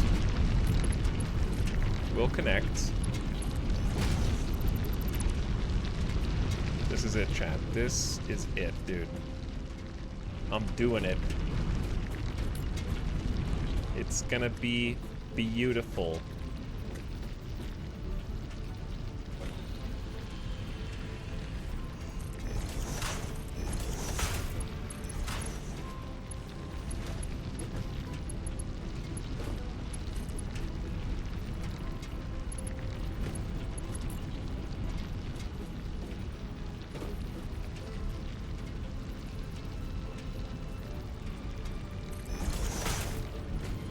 A little further off to the side.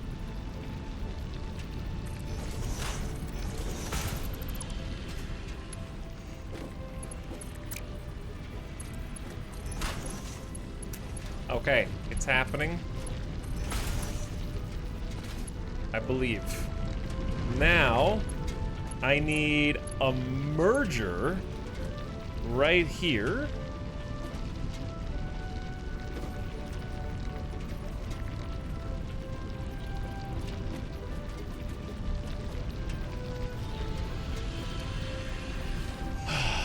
Okay, and then 1, 2, 3, delete them. The final seasonings, yes, exactly. Now you understand. The final seasonings of the spaghetti. Very cursed. So, there's 120 ore on this line and 60 ore on this line. It's 180. So what we do is we go to Mark III conveyor here.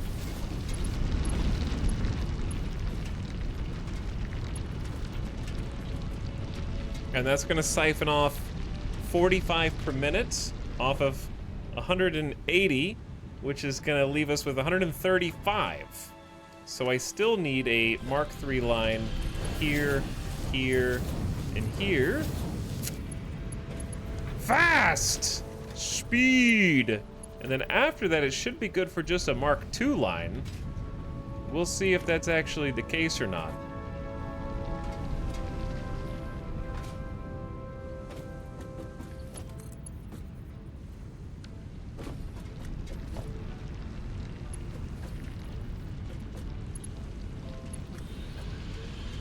Alright, I don't really have like a nice location for this.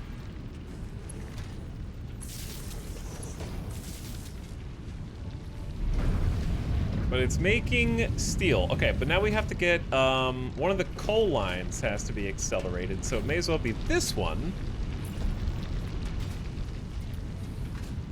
Because we only have the steel accelerator right now, but not the coal. So we can upgrade this to a tier 2. It's gonna drill Omega fast, 120 per minute. So we need a Mark II line coming out.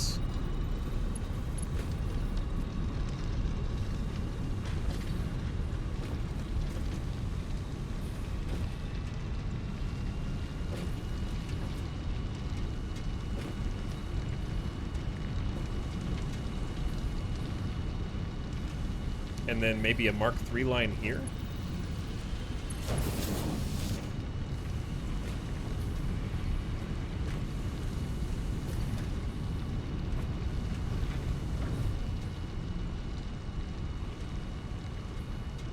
Because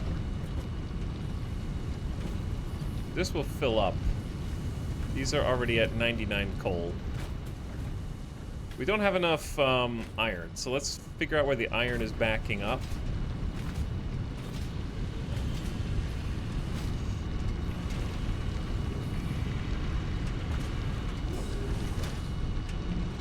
It's backing up right here. This should be a Mark II line all the way down.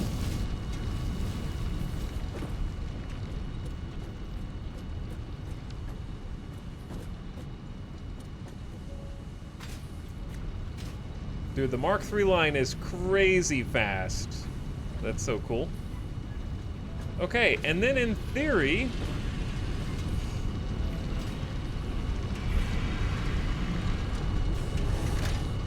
we have a fourth ugly foundry making ingots for us. So now where does that go? That'll go here.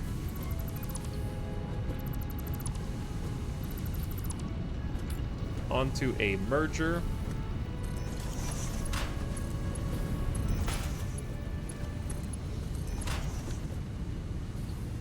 So this is gonna make 45 ingots per minute, and this is also gonna make 45 ingots per minute.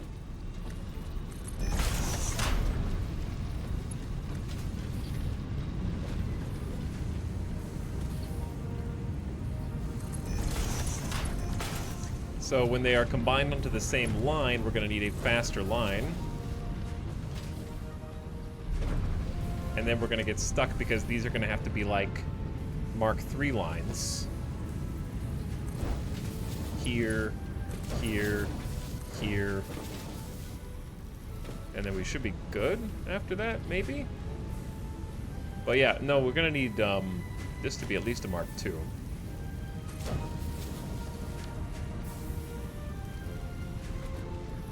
All right. How many extra ingots do we actually have? I don't know. We should have an extra 45 ingots? How many did we have before? We had 135 before.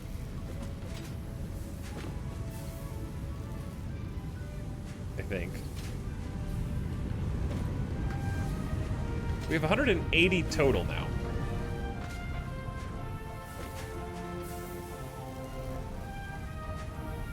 180 total ingots, minus 30 here, and 60 there. Yeah. So we should have an extra 60 ingots to play with.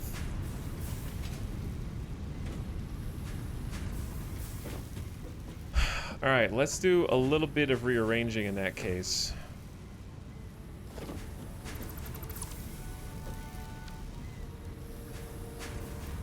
Because we're going to change this recipe to beams.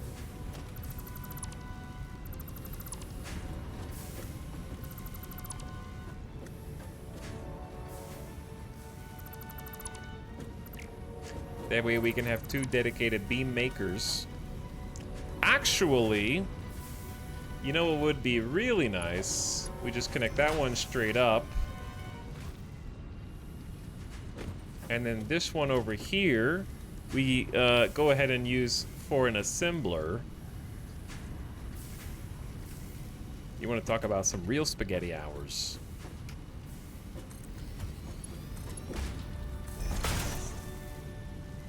And then on the other side of the assembler to make encased, we just maybe manually put in some concrete. Who's gonna tell?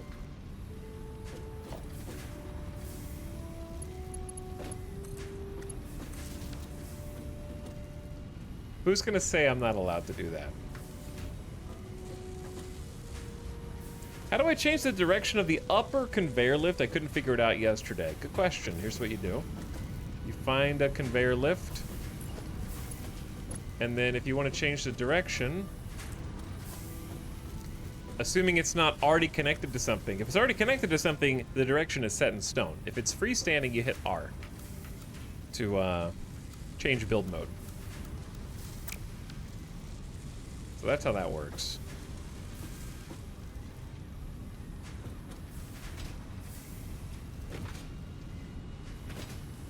Okay, we have way more ingots than we need. Do we really need this many steel pipes? Or can I just use the other?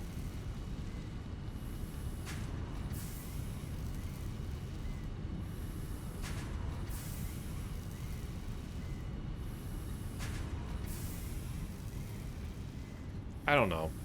I feel like we just don't need that many steel pipes. Like, it'd almost be better just to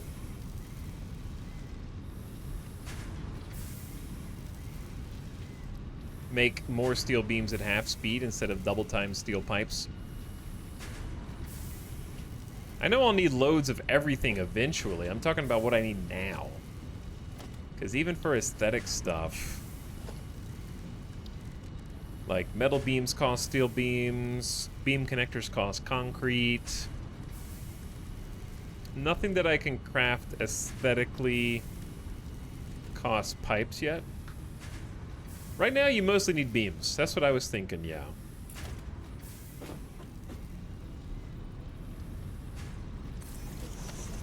So I'm wondering if we just let the overflow make some steel beams inefficiently right here.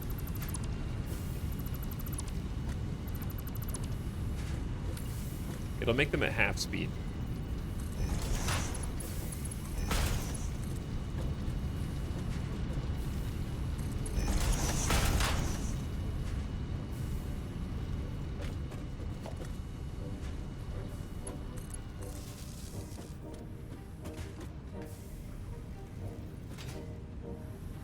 The problem is, how do I get them over there onto that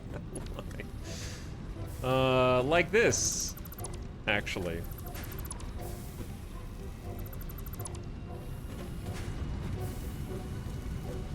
So many, I'm creating so many problems.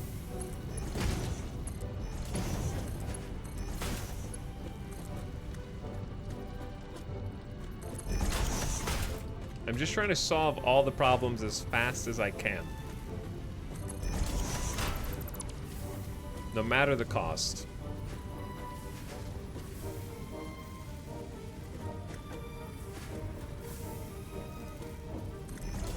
Hi, it's Alex. Hi. How are you? Okay, now let's go fix bottlenecks.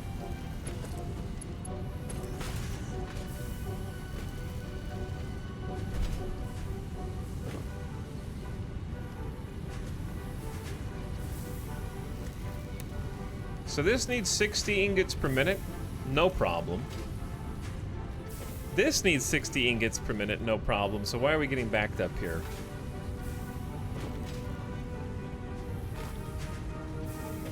Hey, what is up, Raiders? How's it hanging? The Raiders don't know that I haven't taken a BRB yet today. What's up, Night Viper, McCheeto, EJ, Aqualux, Stormcrasher, Mysterious Hooded Weather Guy, Gouger, Laser Drifter, Erudite, and more. Chat is mounting a defense. Good job, chat. You can show them your shiny new toy. You have joined us. Had a nice time. We just started doing steel. This is sort of a unplanned factory, so it is not up to my standards in terms of orderly spaghetti, but it's making things that we need for progression. So I'm trying to like cut some corners to get some progression and progress some tiering.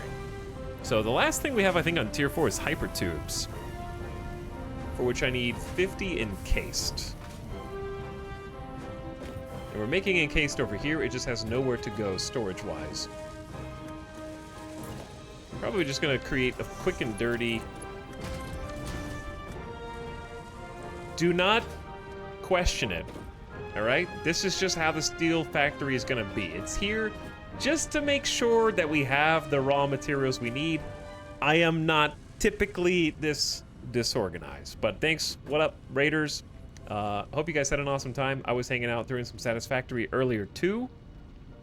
Thanks for sending your good people over here. Welcome back, EJ.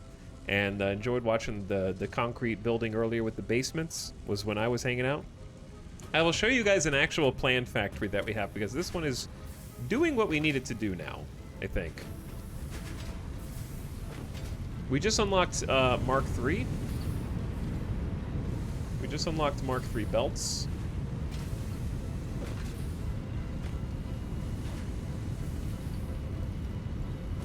And I think they're being slotted in where I need them to go. Maybe it would be better if we got like a tier 2 on this. That would probably help smoothen out the chunks. It's just a little, they're a little overflowed right now, so.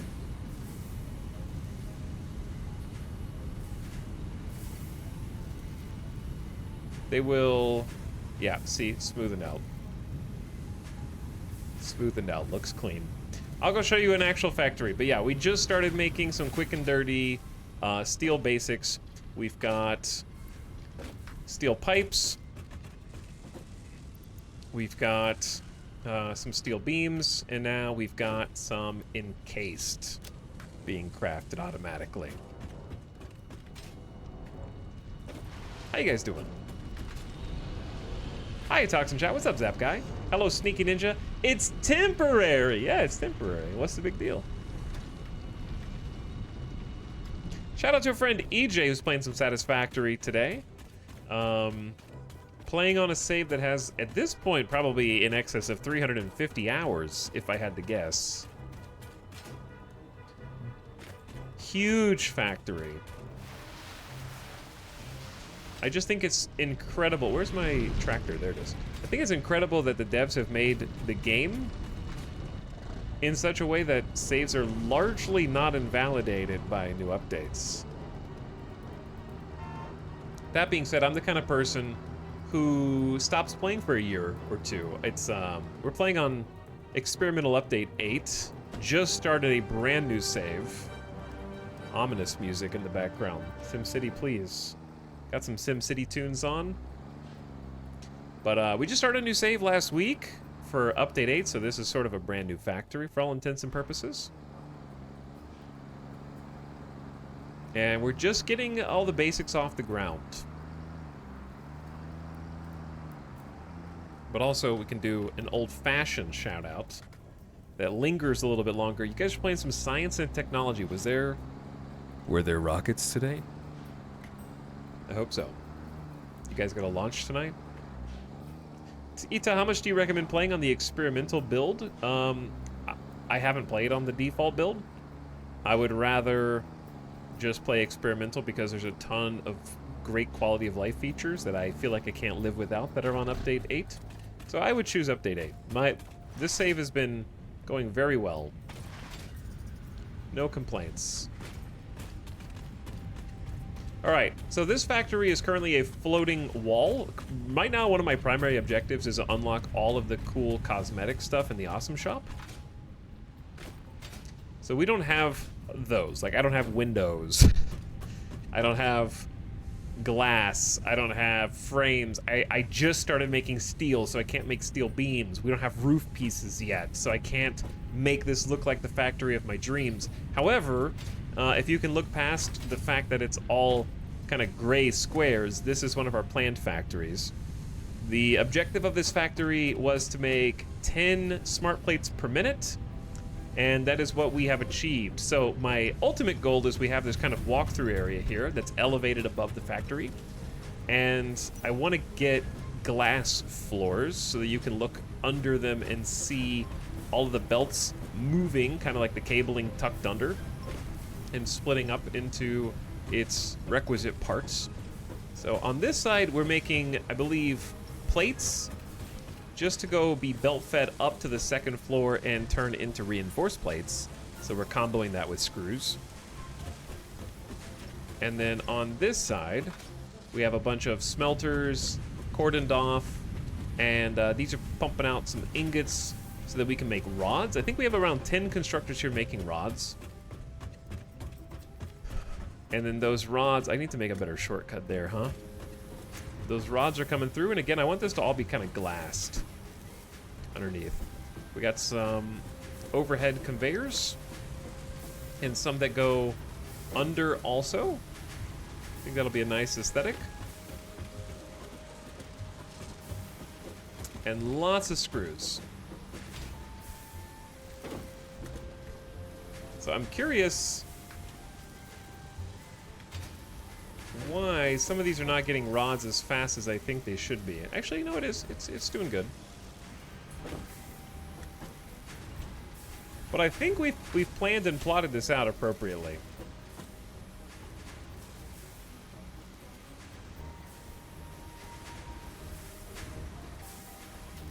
That being said, the fact that we're not backed up on screws, I guess, is a good thing. We should be having 4, 8, 12, 240. We should have 320 units of screws going per minute up to the second floor. And then I can show you what the second floor looks like as well. So yeah, this is more organized. We got kind of the foundations in. I want to get some walls, windows, and a roof. But this is sort of the assembler floor. So assembler-wise, you can see all the screws are getting kind of fed up here. Nice system in play with 3 assemblers that are working on making rotors for us. And then we have 2 assemblers making reinforced plates. And then we're using a manifold system to take those to 5 assemblers, all making smart plates. And I think I just came back and siphoned a bunch of resources out of these that I needed to use, but we're making a bunch of smart plates. And I've been trying to grind a bunch of them up into coupons, but recently I decided to try and save up 500 for phase 2. So we got 1, 2, 3, 4. We do have a 500. Okay, but I have no inventory space. And this was our smart plate factory, much more organized. I need to unlock lights. There's no lighting in here, but it's a factory that is working to make 10 smart plates per minute, and we'll have like 2 rotors per minute extra with current supply, I think. So that's where we're at. We just did that, and then we started tapping into steel. AJ says, oh yeah, ISS resupply. Space station resupplied tonight. That's awesome. I hope it goes well. What time is that kicking off?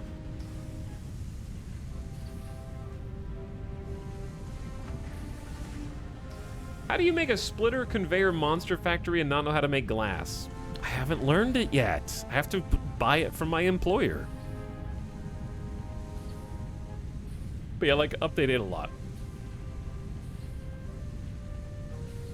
We did trains yesterday, played some Derail Valley. Got to play with the DE6 for the first time, so that was a ton of fun.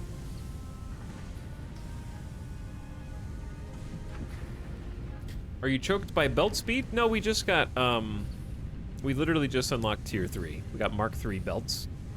So that's opening up a lot for us at this point. Thanks Kieran Kylo also for the 46 months. And thanks to our friend EJ for the raid. Hello Raiders. Glad to have you. We got a lot of stream to go. Kind of just getting warmed up. So at this stage, I am curious about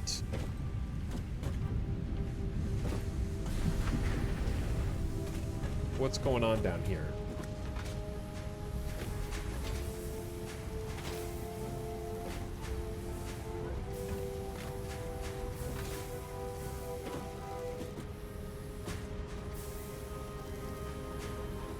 Okay, 100 ingots. All of these should be connected.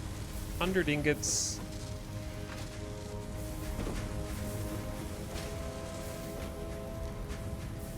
How many is on this line? We should be consuming 15 per minute. We're probably backed up on rods. Yeah, we're producing 30 per minute here, so we're probably backed up on the other side, I would guess. Because when these come out... it's a lot of iron rods.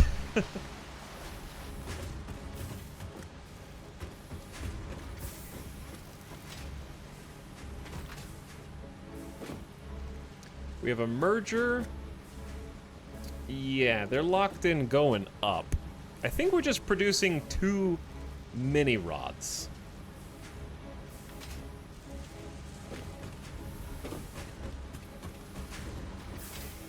Which isn't that big of a deal. We should be having 15, 30, 45, 60 rods per minute. How many are we using is the question. Let's find out. Because that's just a tier 1 belt.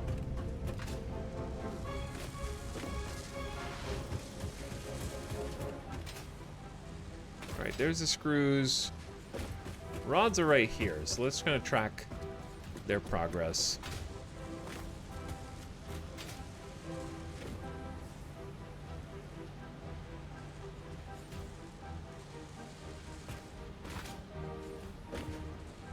If we're making 60 rods a minute, how many are we supposed to be using, best case scenario? Exactly 60 per minute. 20 here, 20 there, 20 there.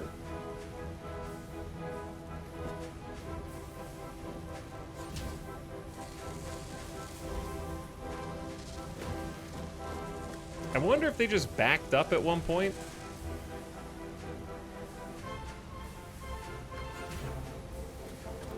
And since they backed up, it's at a permanent 1-to-1 ratio.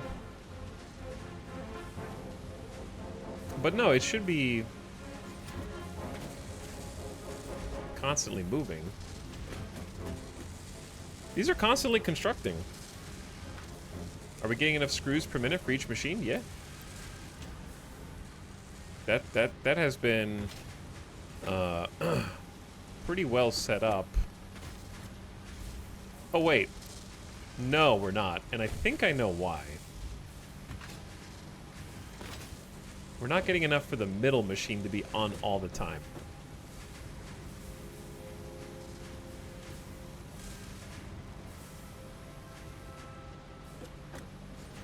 Something somewhere needs some troubleshooting.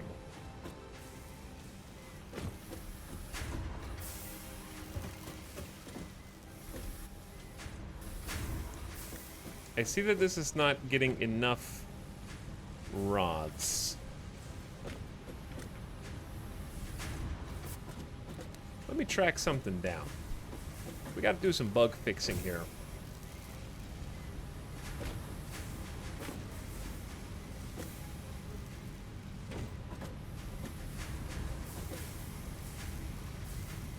Alright, so, hypothetically,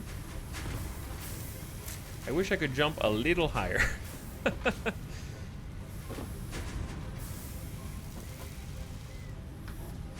Something's getting backed up at the ingot source, which is weird.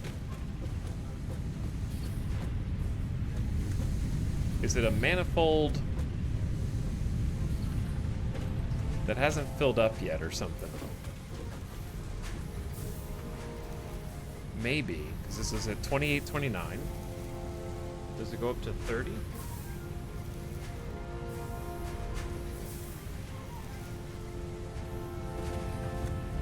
Because I know that this is odd. We have 60 ingots per minute, and I'm splitting them. I'm trying to split them into 3 lines. So this line is always going to get more.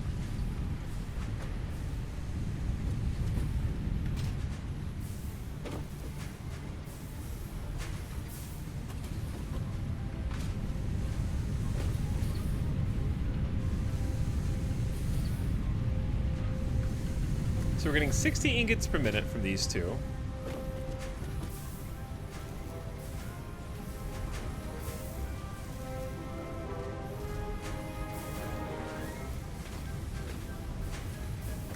Why is this one not filling up?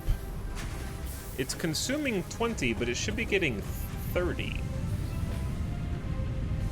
Because it should be getting 15 from this line and 15 from that line, unless the smelter isn't running 24/7. Very strange.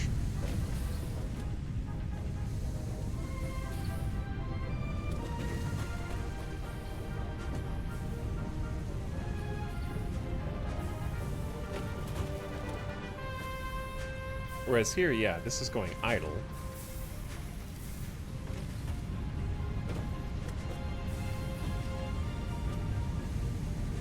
Because this is splitting a third way. I think I expected the middle one to fill up, and it didn't.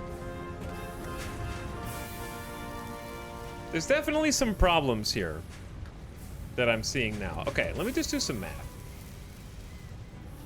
I'm overclocking something. I understand. Here's what we're doing. We're dividing 60 by 5. And that's the problem. And I got this overclock for some reason. That's the problem. All right, Chad, I gotta do some troubleshooting on this. And I need a fresh brain to do it. And a fresh brain requires not having to pee. And also, I'm very thirsty because I haven't stood up in 4 hours. So, we're gonna fix this because I see there's a ton of ingots right here not going anywhere. So I know we have more ingots than we need. I just gotta figure out how to get to the bottom of this. So here's what we're gonna do. You guys take a high position up here.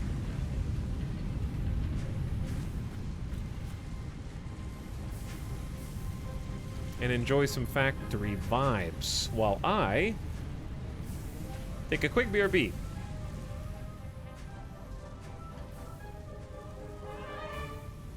We'll mute this and listen to this. Thanks, Raiders, for hanging out. We got some factory troubleshooting. As soon as I return, I'm gonna go take the dog outside, get a drink. Thanks, Valkyrie, by the way, for the 4 months.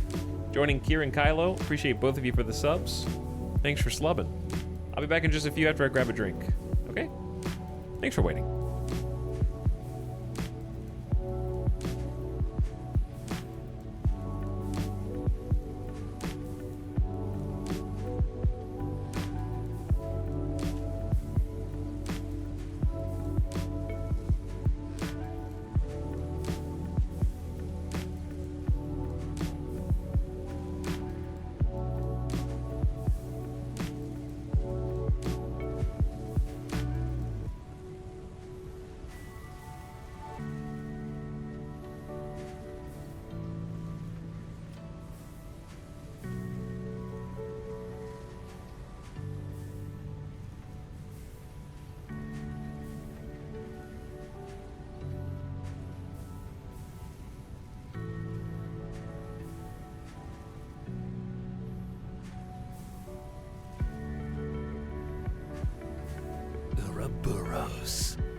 A.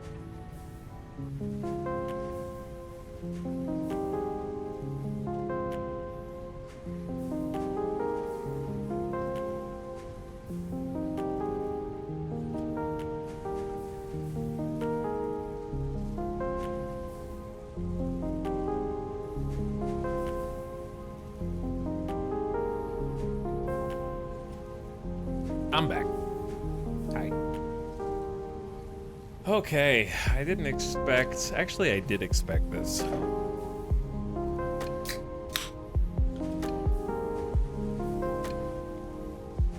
However, something about the math doesn't add up here.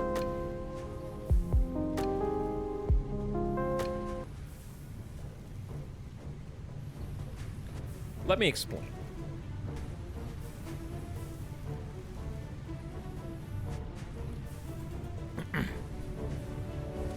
How does the math add up here? So, I know that I planned this factory with an additional 20 iron ore, which we're not getting.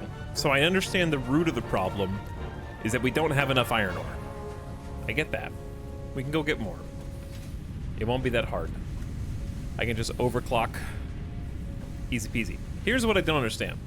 So we have smelter number 1 with 30 ingots per minute output, and smelter number 2 also with 30 ingots per minute output. Both of them have a conveyor that is connected to a merger, right? So we're getting 30 plus 30 is 60.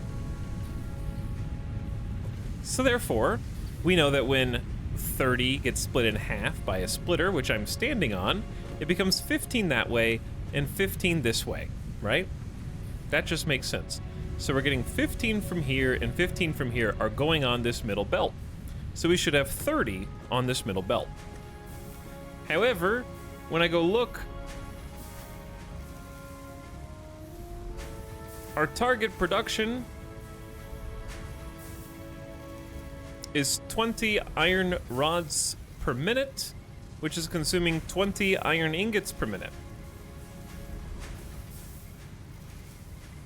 So we should have 10 more iron ingots here that don't seem to be appearing. Thus my confusion. Because there should be, we just counted, there should be 30 on this middle line. Therefore, this should be overflowing, yet it's not. So, what am I missing?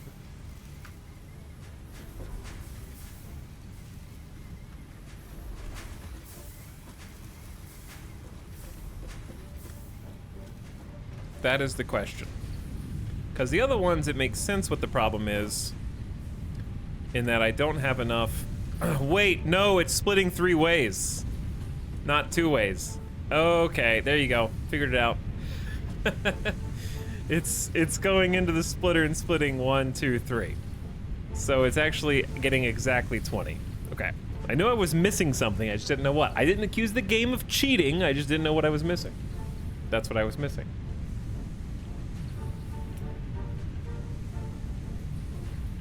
Hi, Tal. Hi, Chuck. Hello, Reed. How's it going?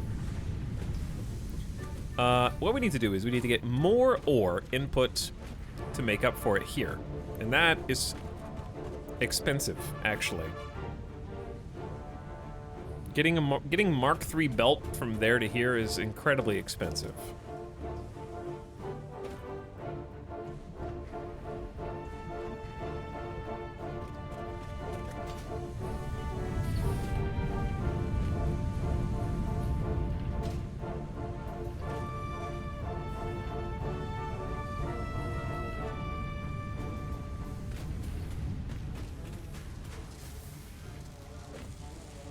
We have a poor node right there. Yeah, I do have a poor node right there. It's difficult to route it around. But yeah, I guess I could do that. How expensive is a Mark III? It's just kind of a waste of a poor node. Here's a better idea. Instead of making that a Mark II,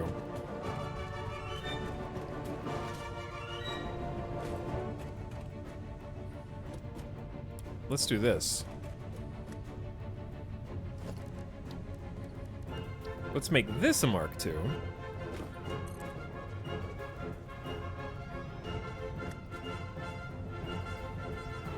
Okay.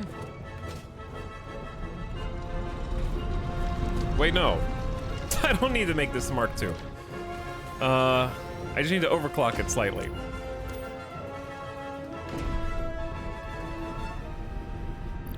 To 140 parts per minute. Okay. Now we're gonna need Mark III belt.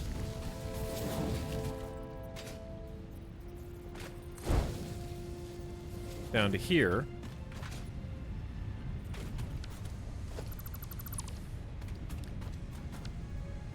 And then we can get a splitter.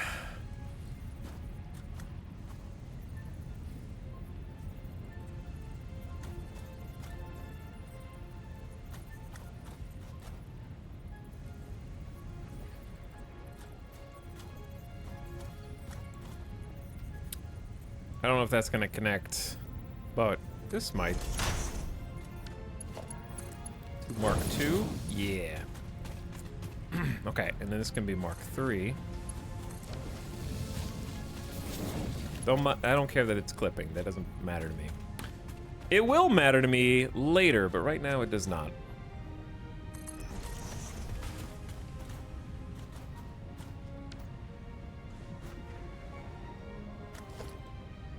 All right, and then I'm thinking like maybe a merger.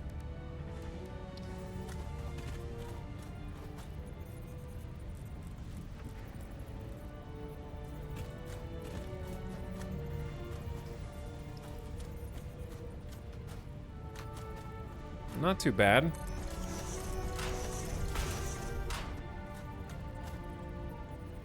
Maybe a little bad. It's too steep.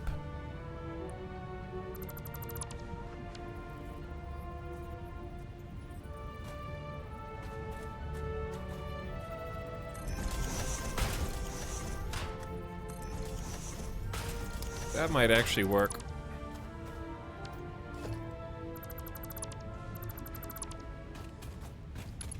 Okay, then we have this Mark I go over here.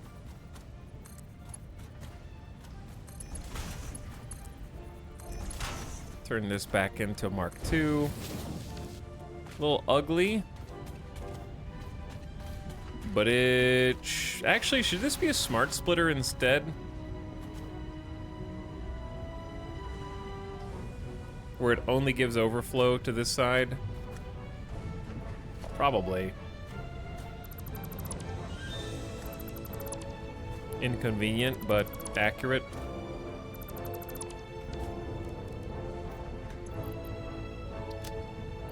I got too much stuff in my pockets.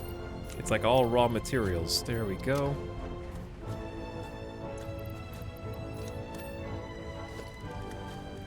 Yeah, smart splitter makes a lot more sense.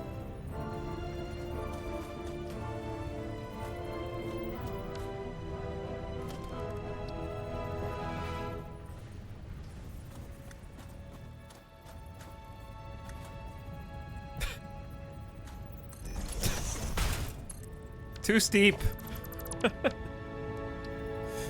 Killing me, game. How did I do this the first time?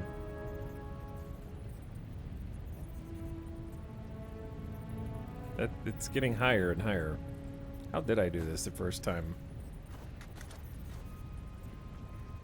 Can attach it directly to the lift. It looks like that. That is so egregious. Even I don't want to do that.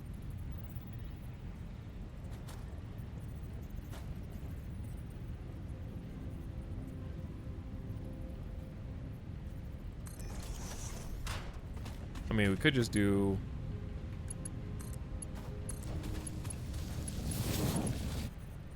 How is that an invalid shape? That is a beautiful, perfect in every way shape.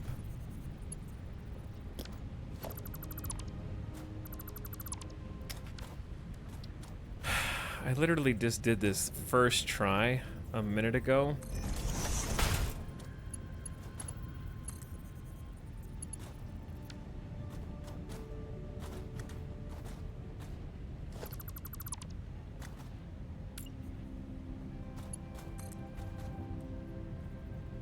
Okay, that won't even line up. Or will it? I honestly I can't tell. I don't think so. I think that's just coincidence.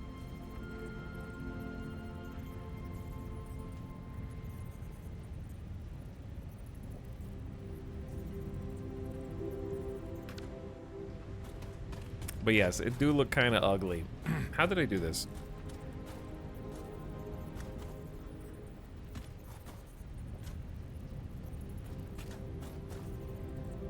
Oh! Oh, yeah, no, that's what I did. I used H and pushed it into the grounds to give me some clearance. That's what I did. Okay, I just forgot what strategy was used there. Super cool. All right, now the smart splitter going up the center is only going to be overflow. Going to the right is any. Yep. Now what, this is already a Mark II. That's already a Mark II. There shouldn't be this much iron coming out the middle.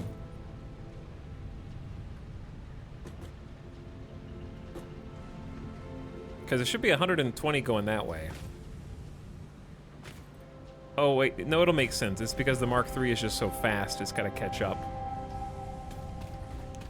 Obligatory. What?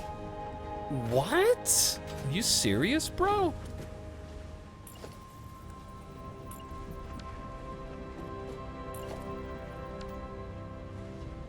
Are you for real? Okay. The problem is we're still bottlenecked because this needs to be a conveyor Mark III. That needs to be Mark III.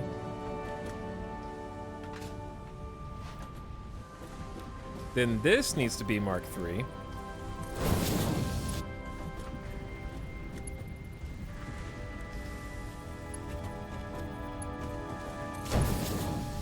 Then that needs to be at least Mark II.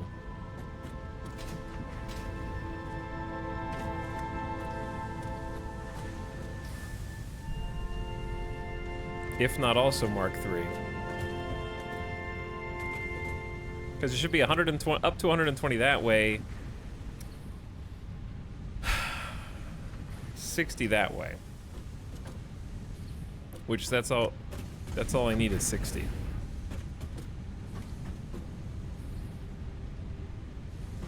This might fix some of the problems that we were having. Because this is going to be getting fed enough iron. We need to do some overclocking. The total amount of iron that we need to support five constructors, which should be, one of them is 20, 15, 30, 45, 60. We need 80 ingots coming out of these two. So if we need 80 ingots coming out of two, then our target should be 40 per minute. There it is.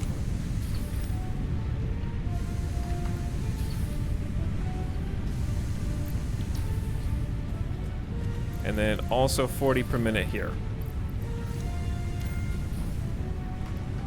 Boom. I think now we're gaming.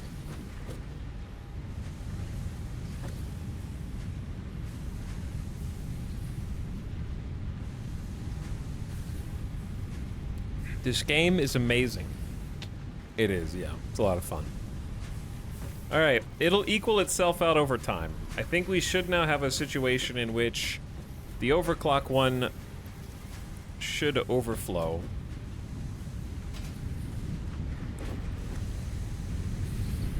We're making 80 ingots a minute. Things should start to kind of equalize soon.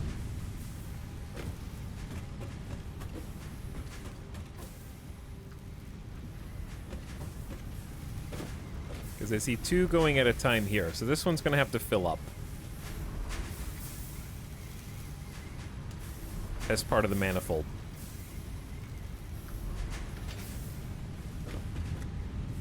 All right. There. Done.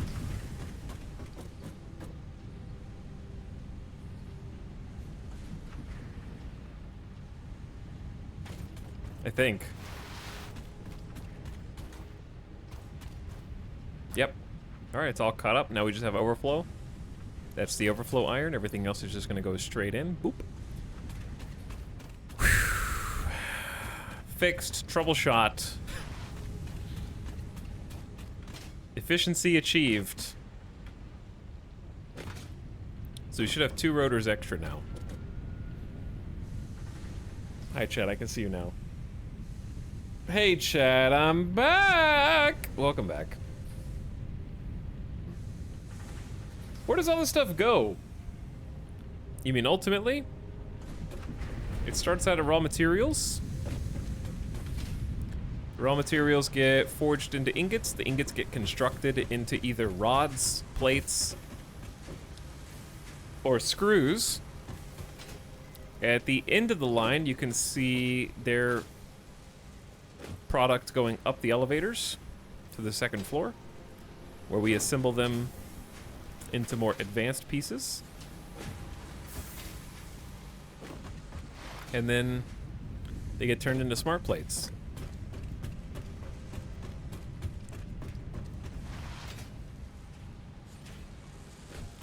So they're coming out of the ground. Screws, rods, more screws. Lots of screws. They're getting assembled into rotors. And also reinforced iron plates. And then going into the other assemblers. Coming out of smart plates. We actually got too many smart plates. Okay, we're gonna do a few things here. Number 1, where is our vehicle? Tractor? But yeah, this is our smart plate factory. We're making 10 smart plates per minute, and now we're actually making 10 per minute.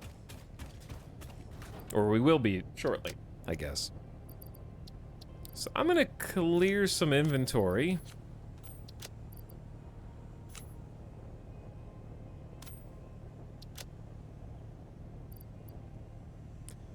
And what I'd like to do is go ahead and fulfill our phase 2 smart plate objective. That way we can go back to making more coupons. Lots of coupons.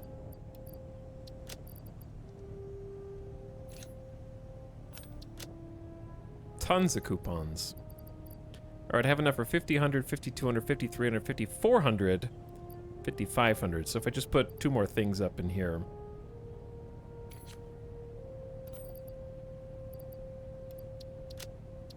There we go.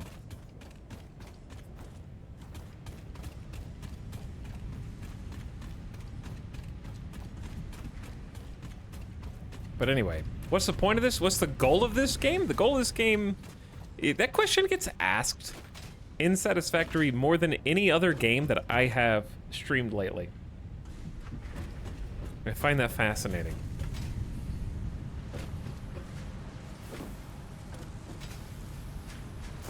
But the game is called Satisfactory because you build factories.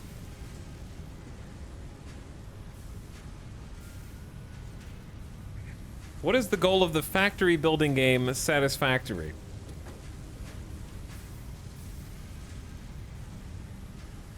You find meaning in production. You do find meaning in production. You build things that you need to unlock other things so that you can build more things so that you can unlock the rest of the things. Like that. Like Factorio.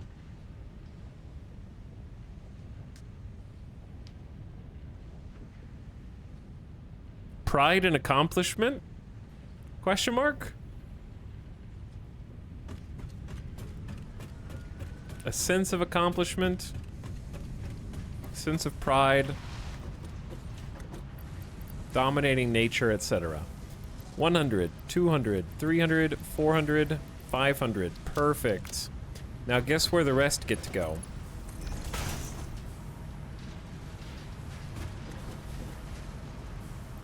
Into the awesome sink. Start crunching smart plates for me, big boy.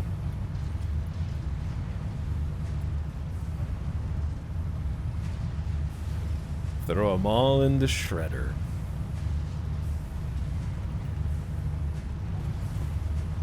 Time to print me some coupons. They're like 130K a piece now. It's getting ridiculous. But there's 400 smart plates to get crunched up. Italics, the point of the game is to deliver products to the sky gods in the hopes they grant you their blessing. Also true, yeah. That's accurate. You weren't joking? It's just for coupons. Yep, just for coupons. But also for progression. So this is one of 3 advanced resources we need to get the next space elevator unlock. So we can go ahead and lock those in now, actually. We need a new soundtrack. Wait, no, this is still SimCity. Just quiet. There we go.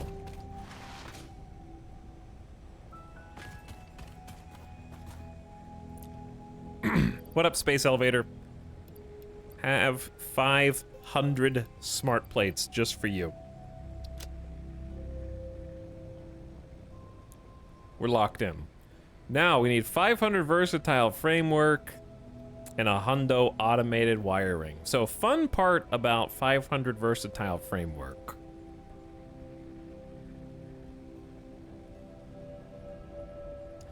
We're gonna make this in a really dumb way.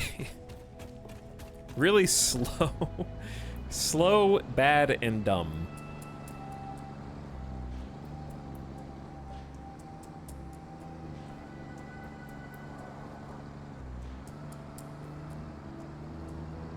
Wait, you can load that without conveyors? Have you never tried?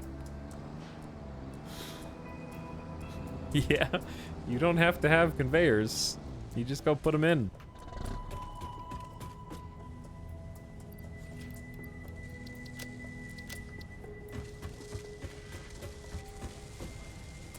Now, I don't have my modular frame factory yet. Unfortunately.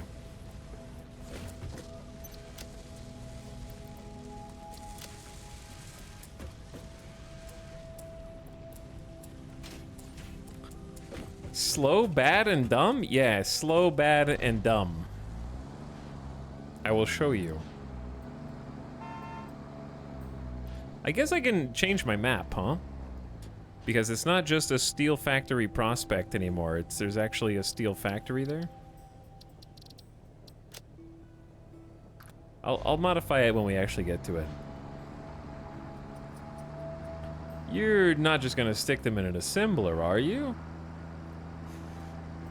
Put them in an assembler? Me? I wouldn't put all of the resources I need just directly into an assembler. Only half of them. Or so.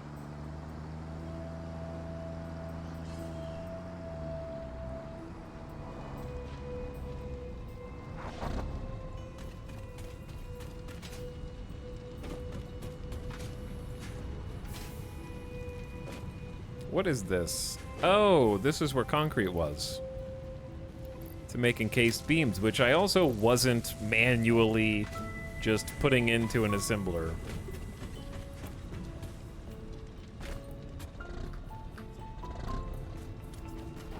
Definitely not.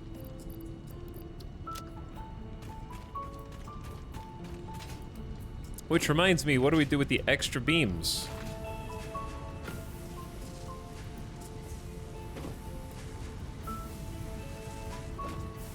I know what to do.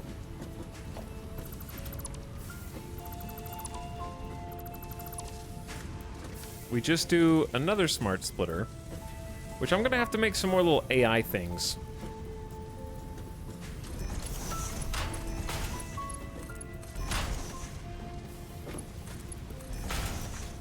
All right, and this smart splitter is only gonna go left overflow. There we go. That way we can stockpile the rest of them. I've started to get ads for Derail Valley. That means you should buy the game.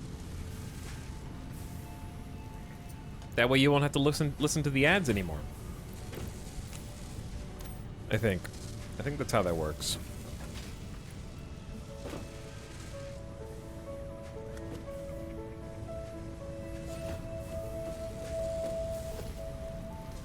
Oh, here's another idea.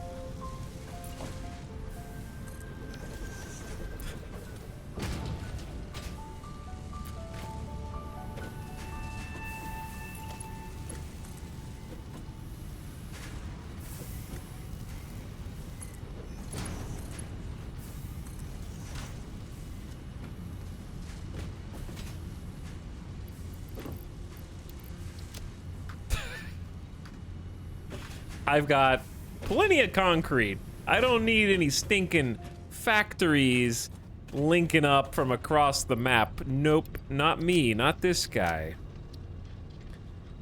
Absolutely not. We also have way too much of some of these other resources.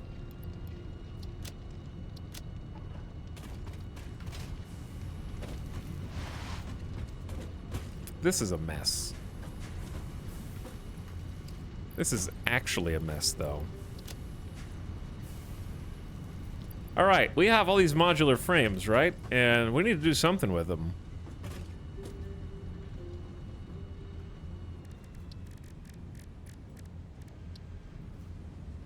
Not automated wiring, though. That's gonna involve stators, which I am not ready for. However, versatile framework we are ready for. That's just steel beams and modular frames? Psh. Too easy, dude. Too easy. I have to stress again that this is the temporary steel factory.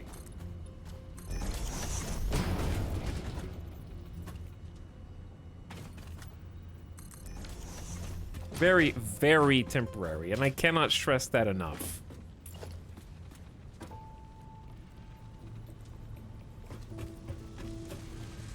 It is exceedingly temporary.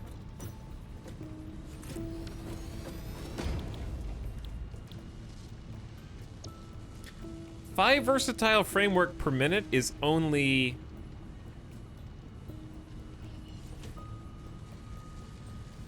100 minutes. Is this game easy to learn? That's a difficult question.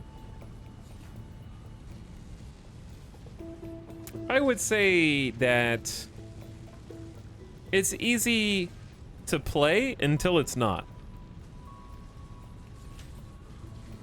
It's very easy to learn until you get stuck and feel like starting over again. Easy to learn, exceedingly difficult to master. It is a wiki game. I think a wiki game is fair. A wiki will definitely benefit you a lot. But I love it. I think it's fantastic.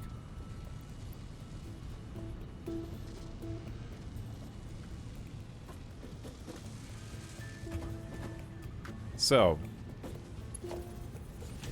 here's the deal.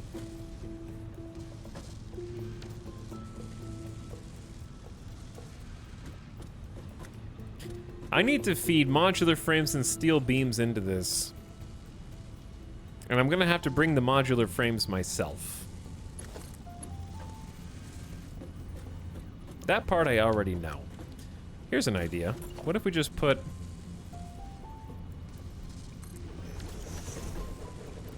all the modular frames in there?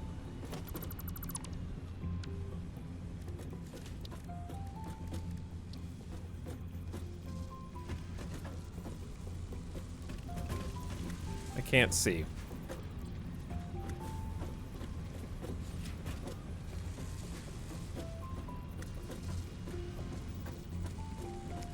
This might actually work. It's a little dopey, but it'll work.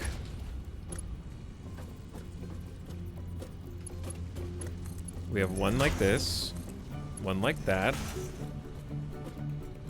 Frames, beams, and then just hook it up to power. It's easy.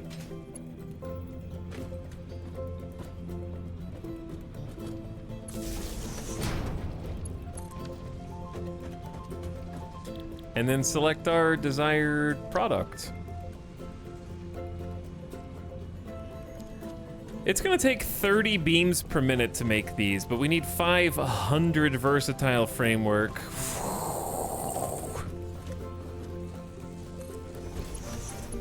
Good luck. Let it begin. All right, that's gonna take a while, but I'm really not in a rush to complete phase 2. I can work on other factory stuff. I'm just trying to get some basics going. And then the last thing we have to make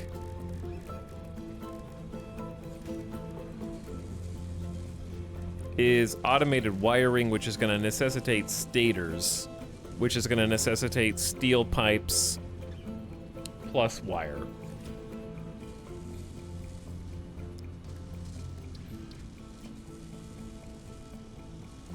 And we only need 100 of these. All right, let's keep the sloppiness alive, I say. This is my again, I cannot stress enough. This is my super ultra temporary, happens to do everything I needed to do, but I'm definitely going to replace it in the future factory that is not future proof by any stretch of the imagination.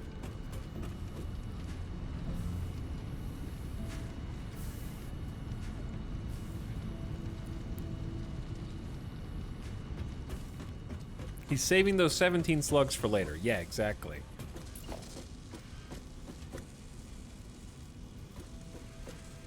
Finally, someone understands. Okay, that's actually way too close.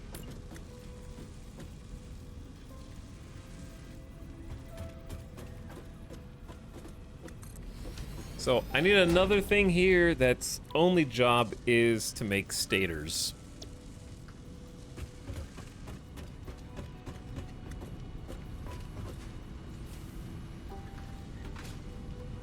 And that means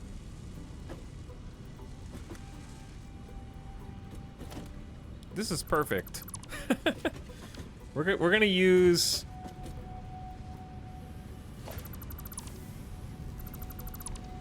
oh no, I need to turn this around.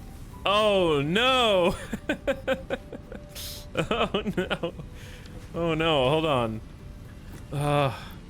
This is fine. Just move all the tubes. Nope. Other way around. Flip the storage. Have that go directly in. Then this is actually going to be...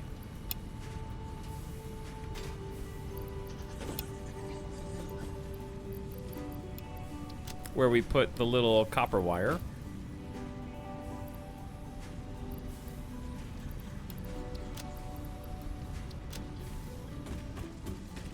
That way, all right, we can get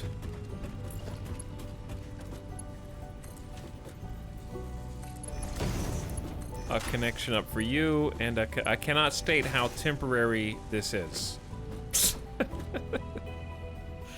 40 wire a minute. Okay, that's perfect. No power. We'll get you power.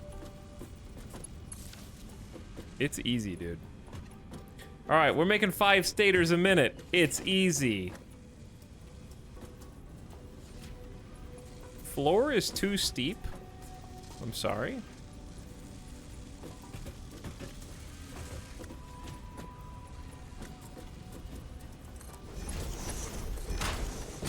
Boom, stators. No problem. Stator factory, never heard of it.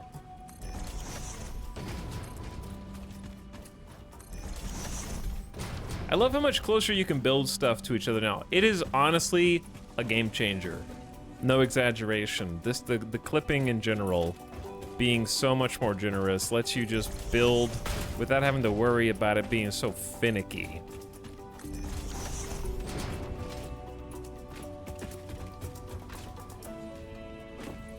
And then we make tractors deliver frames and copper wires. No, I'll just do that myself.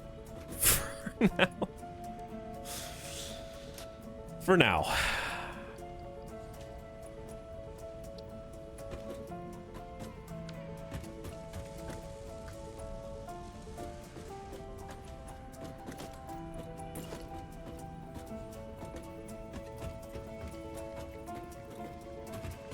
Likewise. Dude, I need some labels on this. This is ugly.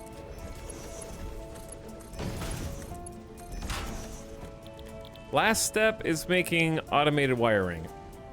Okay, let's go get... Here's our shopping list, chat. We are going to make a personal storage box here, where I'm gonna put just so many things.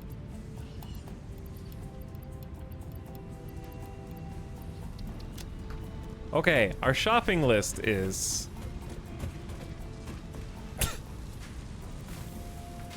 I have never done this before in hundreds of hours of Satisfactory. Concrete. Modular frames. So concrete, modular frames, wire, and cable.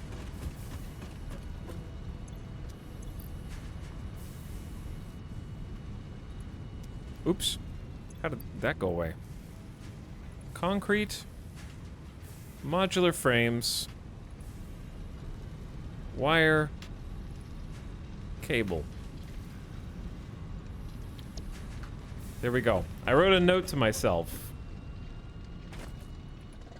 You have to hit the X? Biggest complaint in the game. I don't want to hit the X. Don't make me. I also keep trying to hit escape, yeah. I also. What's up, Shad? Thank you for 19 months of sub, by the way. Who says moo? Moo. Welcome back. Thanks for the tier 1. Parkside says AFK, now's my chance to sneak a sub. It worked, though. I actually didn't see it. But I do appreciate the tier 2. Thanks for the $10 sub. How you doing? Welcome, gamers. We're doing some big time progression, actually.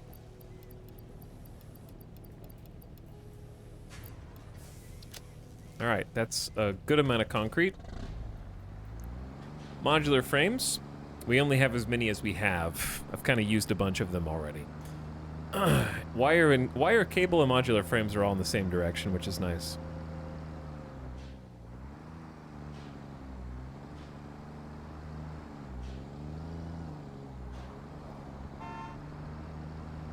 It's all right here.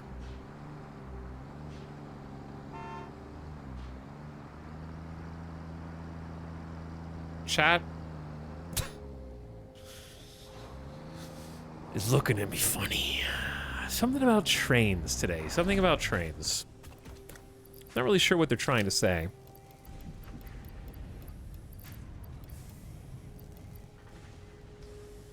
All right, there is some wire.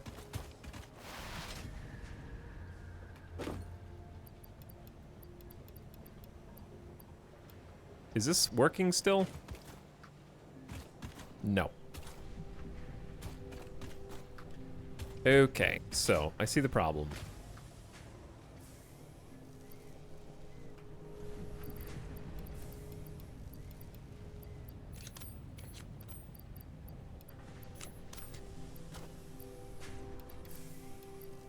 This is just back here plugging away, making wire around the clock. Just a single place. It'll have to do. We're gonna need all of it. All right, where's my car? People arrive. Train. Chad, I have a question. Is there any game that you're interested in coming out between Baldur's Gate and Starfield? Or is it Baldur's Gate for an entire month and then Starfield for the rest of your life? Oh yeah, Armored Core 6. I did forget about Armored Core. We only have 35 more modular frames. We're not making these very fast. I need to make a modular frame factory. That's actually our next project. That's the next big project that I've already planned somewhat.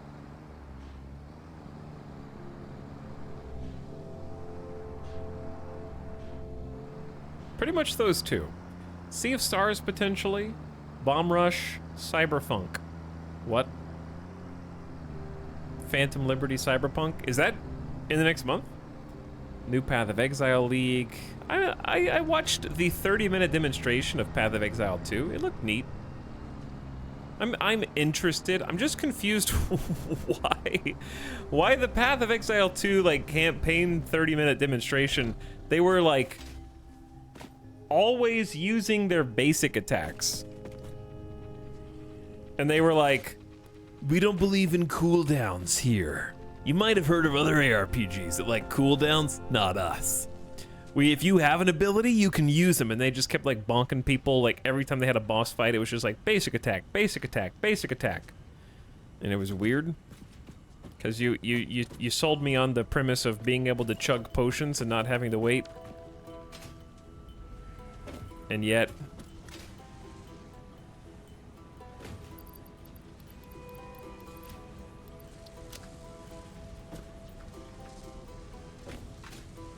I don't know. That was kind of odd, in my opinion. What is this? This is the box for Versatile Framework.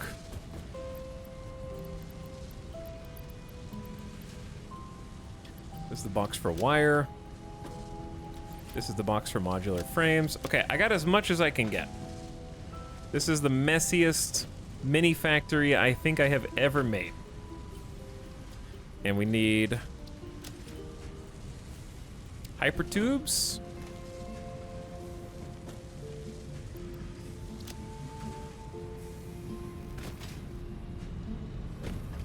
But it looked fun.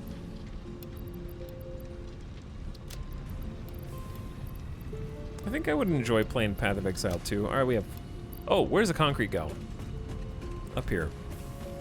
I love that these have I understand why these have ladders built into the side now.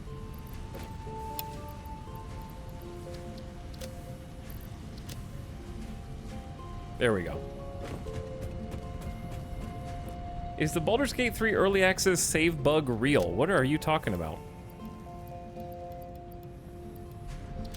Are you talking about the planned feature of your early access game not working with the full game because the full game is a massive patch that adds the other 2 acts of the entire game? Is that what you're talking about?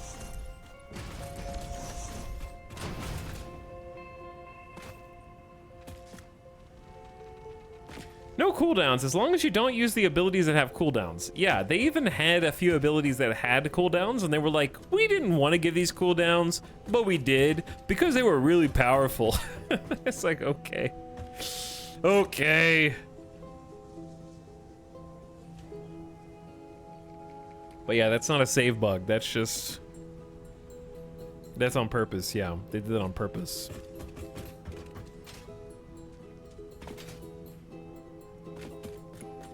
Also adds tons of content to Act 1 too, so they're doing you a favor by making you replay it. Yeah, it's gonna be like different game. Different game, for sure. In a good way.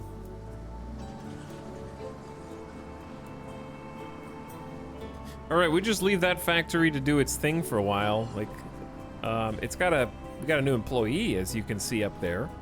First day on the job. Big old Bean is doing the best he can.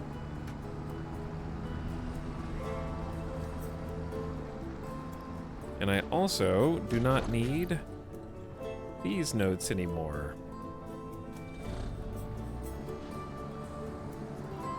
They do want you to delete your early access saves and uninstall the beta so you can avoid any potential data issues. I haven't heard that one, but I also don't have a save because I have a new computer. It's still new to me. It's still new to me. It's beautiful. All right, the final upgrade for Tier 4, I think, is here. I love my computer. I love it. There you go. We got Hypertube technology. Milestone reached. Fixit Incorporated has processed and incorporated frequent Pioneer requests for pipe-based personal transport. We have done all of Tier 4. Hypertubes. Safe, aesthetic, adaptable, fun. Enjoy a view of your hard work as you soar through incredibly tight turns. Build them today. Note: Fixit Incorporated is not responsible for any harm caused by irresponsible use of this product. Hypertubes are awesome. I love hypertubes. The catch is that when I build them, I need to make sure that we put them in places that they're gonna stay, because I like to make them a very specific way.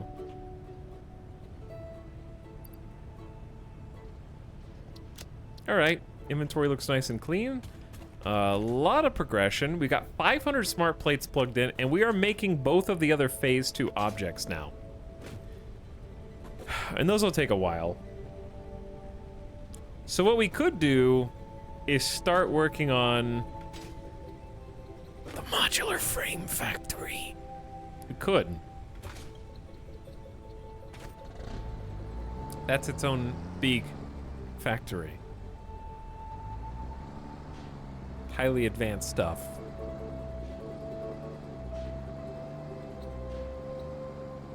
Oh no. Oh no. Now this would be more of a long-term factory, similar to the one in the distance here.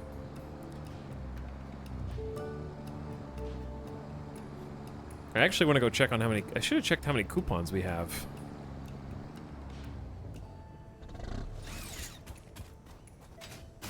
More math. The good news is we've already done all the math.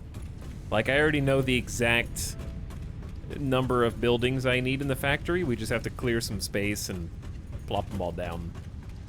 So most of that has already been done. Right, this is now empty. We only got 2 coupons out of 400 smart plates. Yeah, hunting animals at this point would definitely make the coupons go faster. Just go on a long extermination campaign.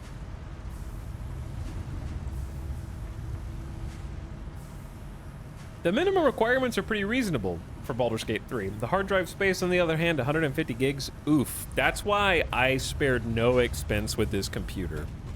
I have 5 terabytes of space, just in case. So when I download stuff, I can just keep it there. I've got 2 2-terabyte hard drives, or solid state drives, and another 1 terabyte. I think I have 2 2-terabyte NVMEs, and then a 1 terabyte regular solid state as backup.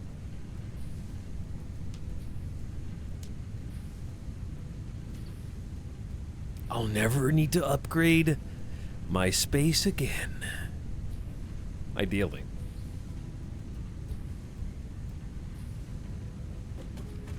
All right, did we fix the problems down here? I'm curious.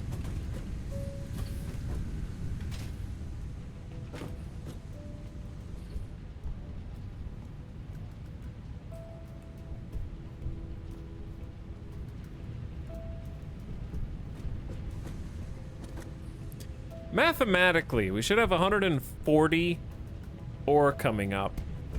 And we should be consuming 3, 6... We should be consuming exactly 140. But these are full.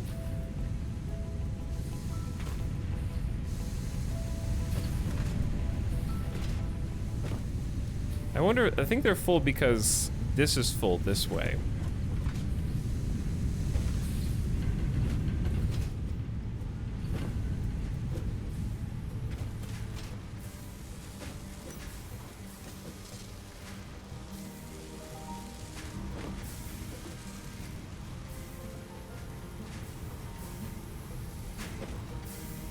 And this is full this way, because they're making iron rods as fast as they can. And that's full because the iron rods are full.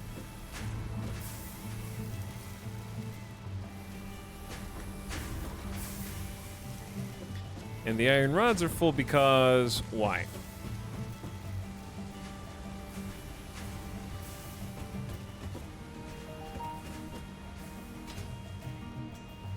There should be exactly enough now. I need to go up and look some more.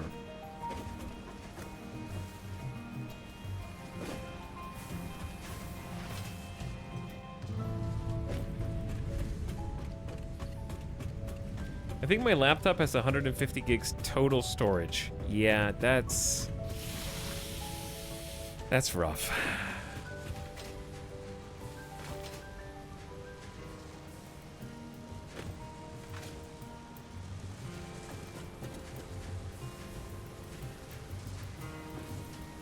Why is this stopping?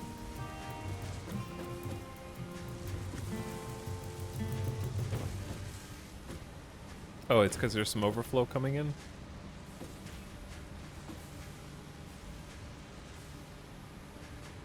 Yeah, this should be fine. All right, let's just make sure this is all going at max speed. We are full of rods and screws. We are full of rods and screws. We are full of rods and screws.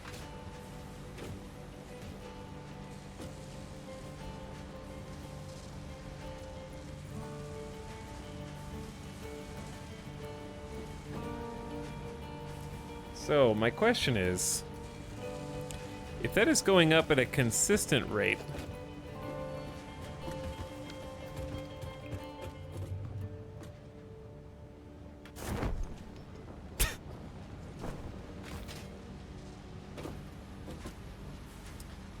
why is it down here? It seems like it's slowing down.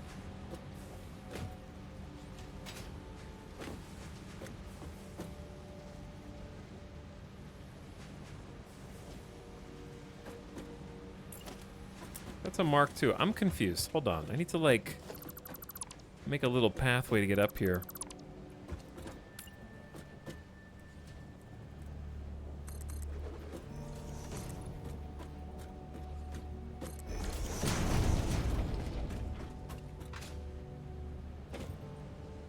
Is this not a Mark II?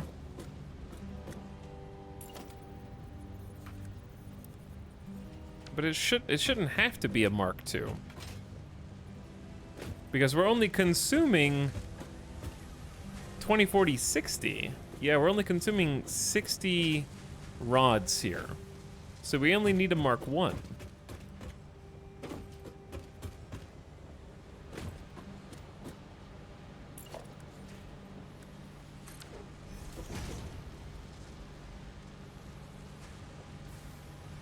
But if we only need a Mark I, then how many rods are being fed onto this belt?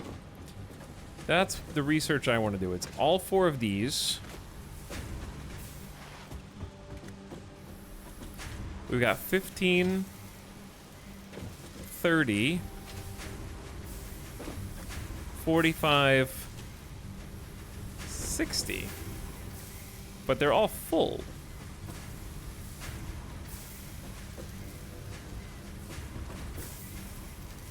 So if I steal these rods to try and, like, balance this out.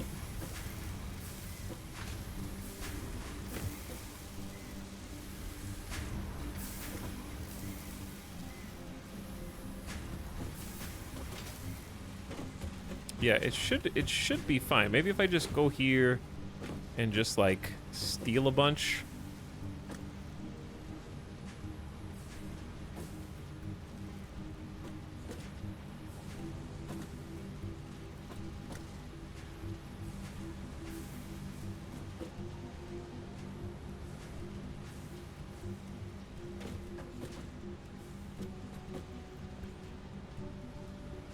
I'd have to steal so many, though.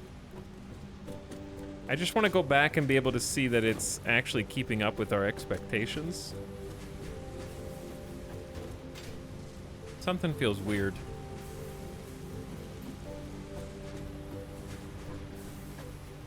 All right, now let me go back and look.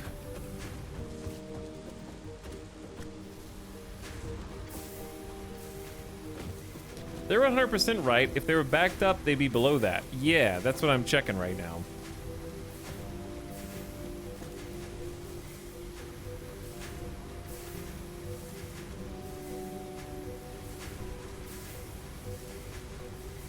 Like, this one should never get backed up beyond this point, and I think it's good. So if we want it to look pretty, I need to kind of clear the route.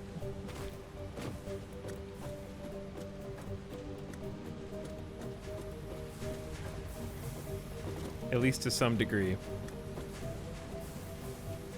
That way it'll look nice when we have the glass floors here, for example.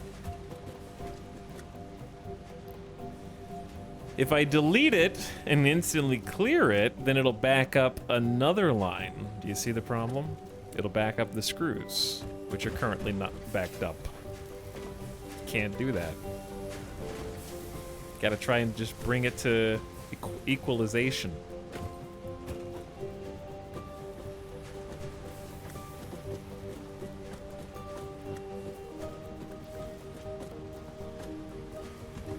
Which I can definitely see it moving. It's that middle path that's really not moving that much. But yeah, they're even now. It's all moving at 100%.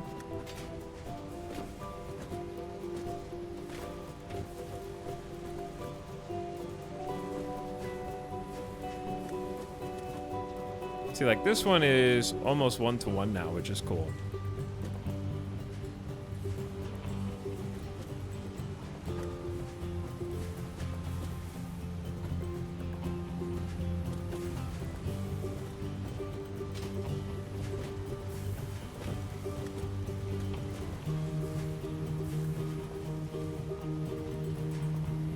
Okay, that'll work for now. I can always come back and touch it up later.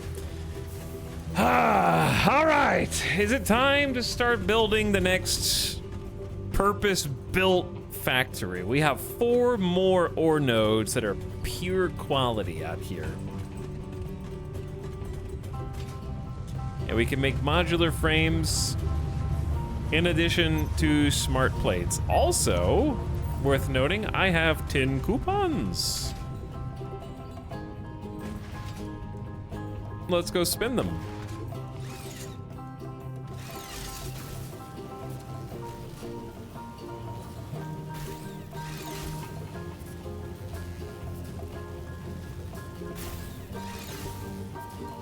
In the meantime, we're making the 2 other Phase 2 objects that are at the top right of the screen for unlocking the next couple tiers of progression, and that's when the big time. Oops. We're there anyway. All right, what do you got for us? I think I'm gonna go ahead and get structural frame set. It gives us frame floors, glass frame foundations, frame walls, frame ramps, and more. It's an expensive one, but a fun one.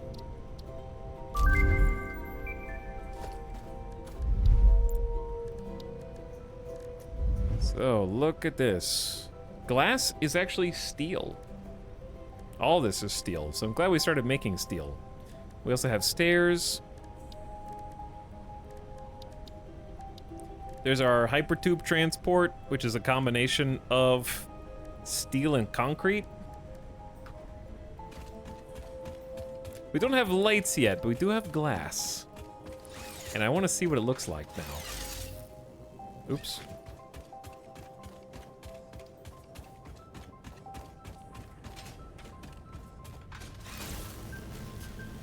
I have been waiting for this decorative block for a very long time. Chat, what are you guys playing tonight? What are you playing to bide your time until Baldur's Gate?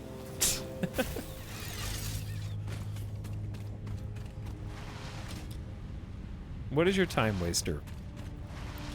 Victoria 3, Satisfactory, good choice. Astroneer, Swotor, that's eclectic. Also Satisfactory, Project Hospital, Destiny 2, I'm so sorry. Astroneer is good, it is. Modded Terraria, Bomber Crew, Polybridge, CK3. Hitting the latest update of Captain of Industry. Did they have a new update recently? That's cool. Halls of Torment, it's a good one. The Isle, Grim Dawn, Endless Rimworld, of course. More Halls of Torment, Cosmeteer. Also Satisfactory. Pikmin's, Tectonica looks cool. Foundation. Space Station 13. Scrolling through my Steam library. That's how I do with video. I watched Parks and Rec last night because I was like, I want to watch something that I know I'm gonna enjoy, that's gonna be funny, instead of just like, huh, what's on Netflix? Nothing. Okay, what's on Max? I hate saying that. Oh, nothing. Oh, I should really unsubscribe from Disney Plus. There's nothing here. Secret Invasion. Oh my god. Like, I actually watched the endings to Secret Invasion just so that I could make fun of it. Like, that's how little I care anymore. I never spoil anything for myself, just in case I eventually watch it. But I'm never gonna watch Secret Invasion. Ever. I think I'm just done with Marvel. Marvel is going in the Marvel Snap pile. Diablo I actually will play some more. Like, at least when the next update comes out, I'm gonna give it a try again and see how it feels. Because the biggest things they ruined in the last patch, besides just my build, they literally messed up the thumbstick on controllers, so they fixed that. But yeah, Marvel has really fallen off. It's crazy. Got through 0.8 episodes of Invasion. Oof. It feels like everything is in the process of enshittification, yeah. Entropy has been a big factor, like even just in my day-to-day life.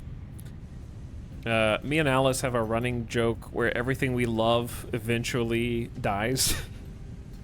And I'm just talking about like Starbucks. I'm talking about like our favorite food place. Like, oh, this cool boba place. Like everything that has been like, oh wow, this is kind of a place I want to go week to week. Like, I will go back here every week, and it just slowly, like, our favorite coffee place from a year ago, it's just like, it's kind of gross now. It's kind of our favorite, like, local coffee has just become gross. At least in half of the instances, it's pretty much just a change in either management or who works there. You stop recognizing the people working behind the counter who literally have your drink memorized or your order memorized. You're like, hey, welcome back. And then that person stops showing up, and then it's new managers or something like that, and I have to order. No, it's not about them not remembering my order. It's just indicative of they make things differently now.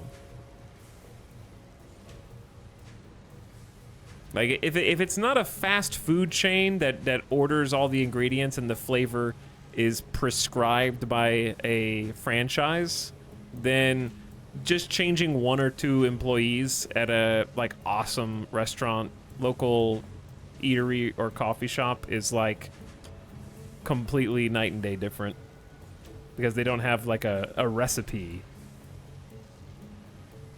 to mix and follow necessarily.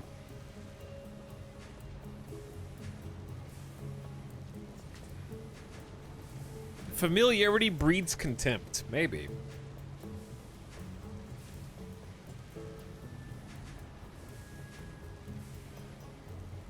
I should go back to my favorite Asian place. I miss them. My favorite Chinese food closed during COVID. It was the best I ever had in my entire life. And it was so good that I tried to like internet sleuth figure out who worked there. Like, I wanted to know who the chef was, because I was like, if they started working somewhere else, I need to know where it is, and I couldn't ever find them. Like, I went to their page. I was like, please have a Facebook. Please have anything. I will follow you wherever you went. Just tell me where you went. I just want to know where you're working now, so I can eat there and like pay you so you can stay employed, so you can continue making my favorite food. And it was gone. Complete dead end. There was no information there. It's very sad.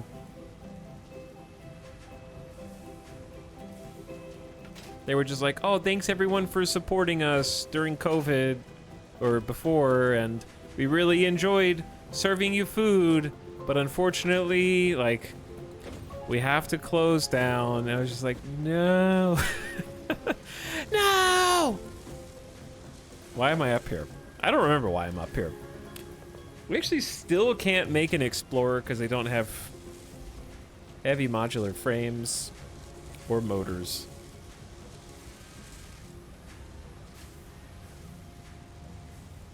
I have tried every boba place in a 50-mile radius, and it wasn't as good as the stuff from my favorite place. There was a lot of really crappy boba. A lot of it. Glass floor. That is why I came back here. You are so right. Now, it'll look cooler. I just realized there's no glass floor slopes, are there? It's probably fine.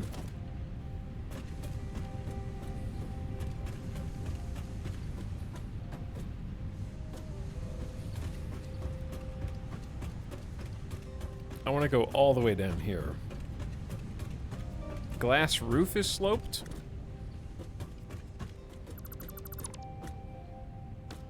It's naked!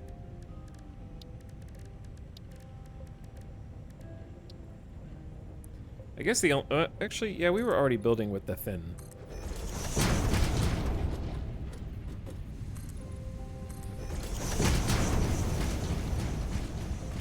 Glass roof with steel frame ramps.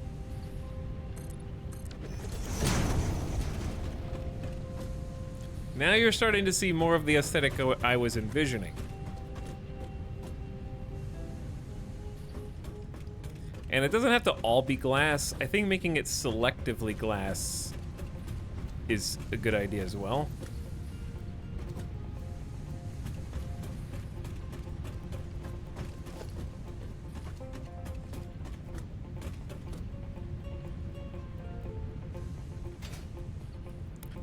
Because, like, this can just be normal.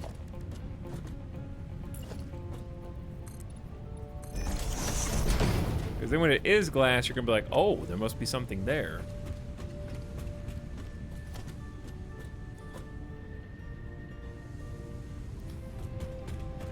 The problem is...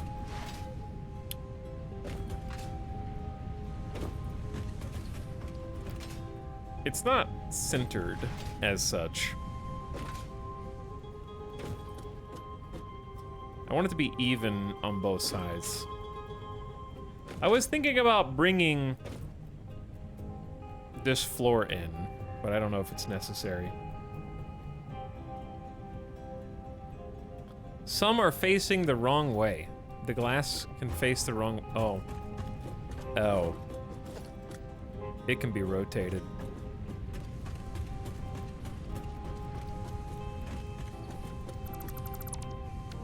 Didn't realize that. You can highlight the glass area with lighting later on too. Yeah, that'd be cool.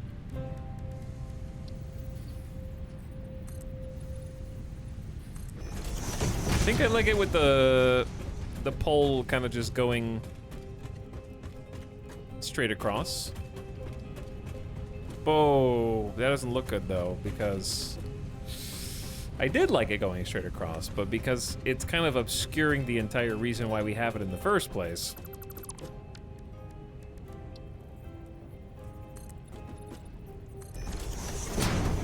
How many blocks is this? 1, 2, 3, 4, 5, 6, 7, 8? Yeah, this is very off-center. I could just move stuff.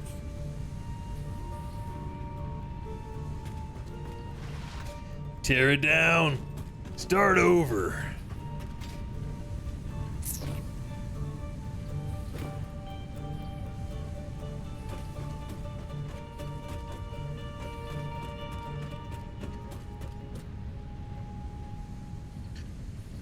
Huh. I think this is fine. Train. Huh.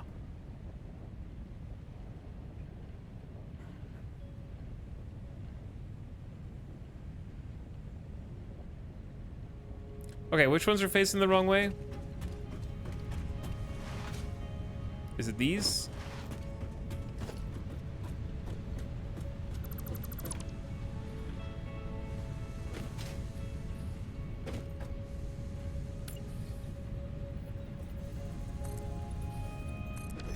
Anyway, the reason I'm contemplating is because on this side we have 1, 2, 3, 4, 5 glass and then solid to go up like a staircase that I'm kind of working on, right? And then we have 1, 2, 3, 4, and then we have 7 pieces of glass to get to the end instead of 5. So you can definitely tell that the stairs are not aligned, but I might just have another staircase built here. That way there's a couple different ways to go up. That doesn't even have to be a staircase. That can be something else entirely if I want.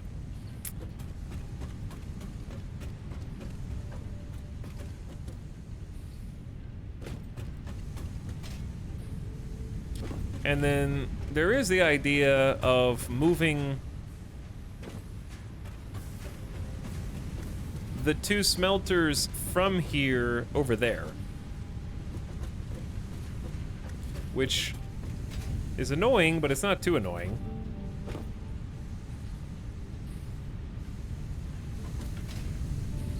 Because we already have one, like, super long line going this way, feeding into this.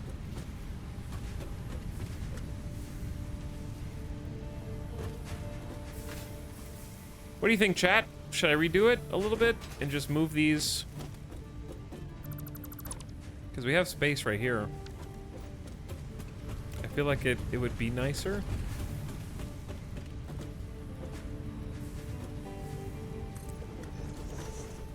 That's backwards. I feel like if you're gonna do it right.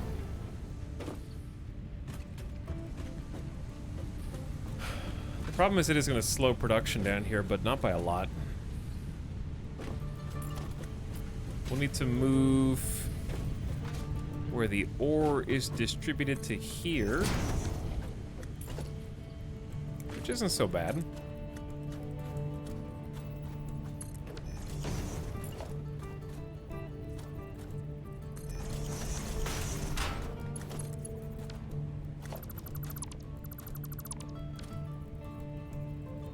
Is this a merger? Yeah, it's a merger.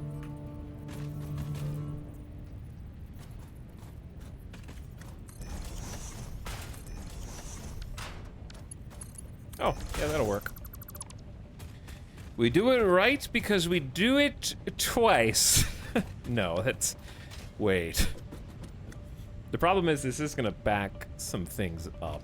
We need an easier way to get in here. At least for now. I need, like...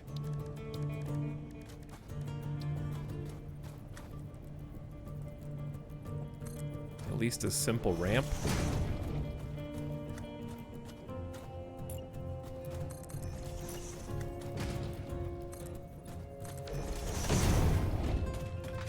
Because I'm getting tired of going all the way to the other end for this. I always say if you're gonna do it wrong, so someone else has to do it next time. You do raise a good, valid point.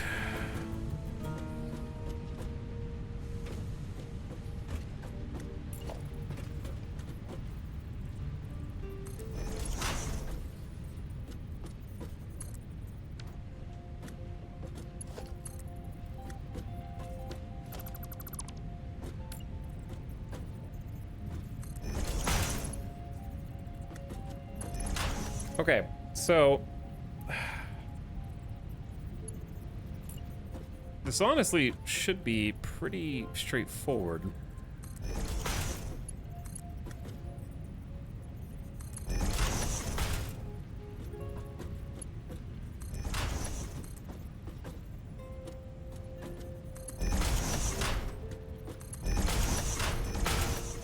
Okay, all it is that.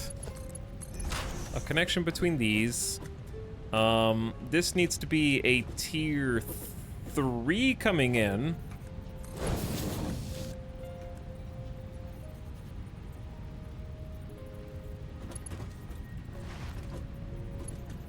And then a tier 2 on this side.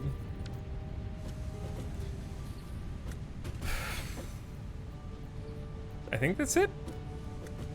Do we need power? You can just power up from here, I guess. Power to you. Power to you. Making iron ingots.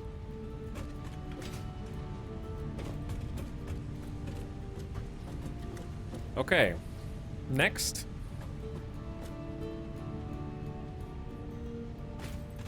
Disconnect everything.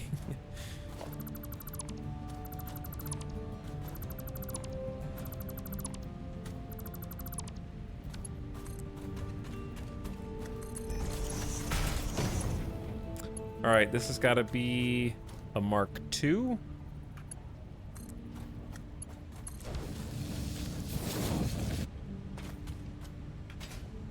And it has nowhere to go as of yet.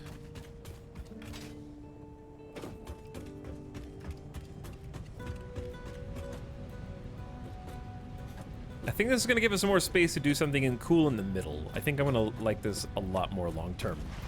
Okay, disconnect here.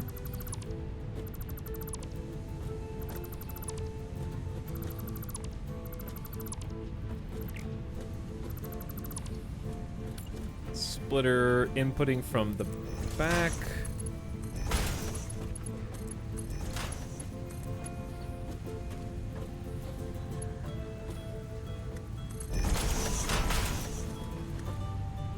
Okay, ore is coming back in and it needs 40 per minute, so that's gonna have to be tier 2 right here.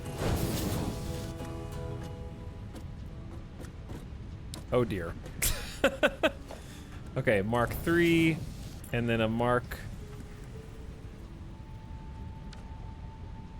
There we go. There we go.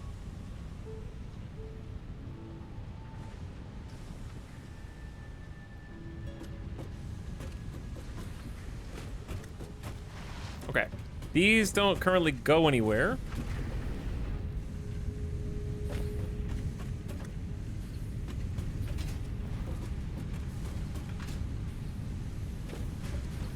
And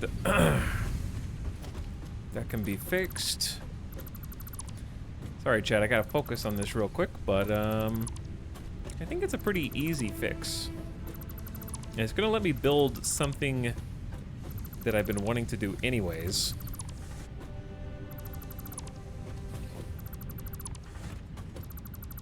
We can get a little decorative with either a nicer staircase, or we can have like a little equipment hub with maybe some storage. All right, here's the catch. I need to not lose where these connections go.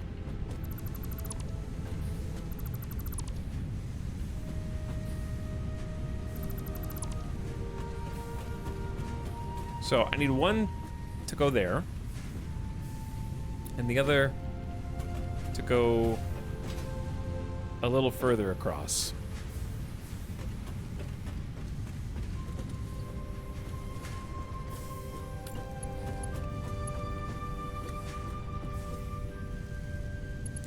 All right, this one needs to ride the inside lane. I think I only go up 2.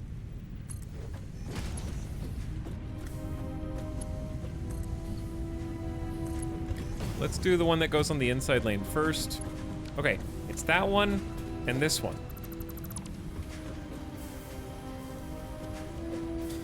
So for this, we're gonna need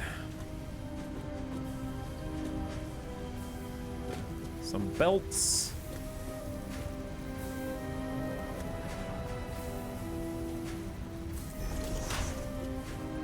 And there might be some clipping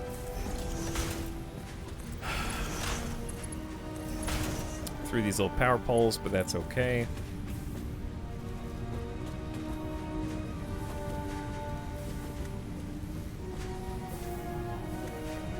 What music is this? Oh, it's Lineage 2. It's just Lineage 2, it's fine. I can't turn this. Chat, what is the hotkey for changing your inventory? Is it just mouse wheel? Like the bottom of the screen, how do you, like when I mouse wheel, it's just doing this. It's changing the number. It's Alt?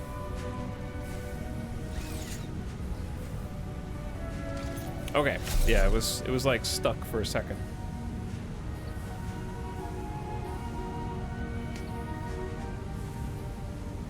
Isn't the side with 7 glass longer than needed? Yeah, but we can do something with it.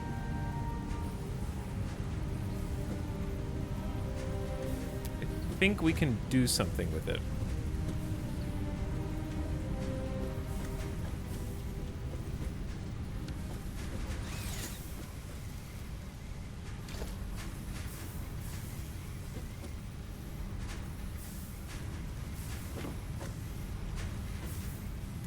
Okay, here's the problem, though.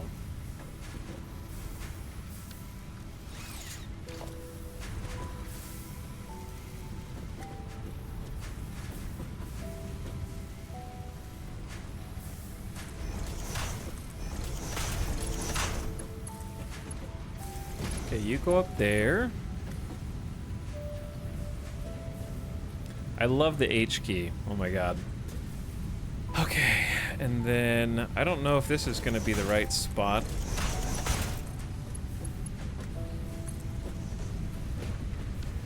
Is that perfect? Or not? No. It is not. Maybe just one further back?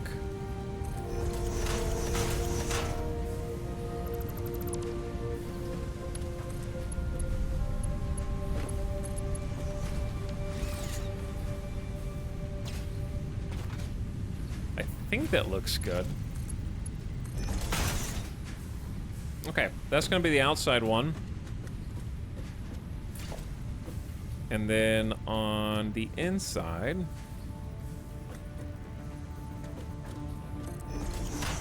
Okay, this song we can't listen to. Let's listen to... X4.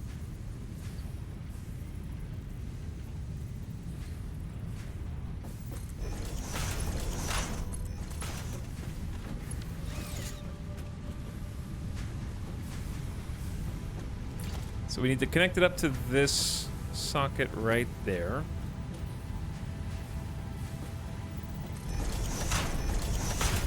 This may or may not be what we're trying to do.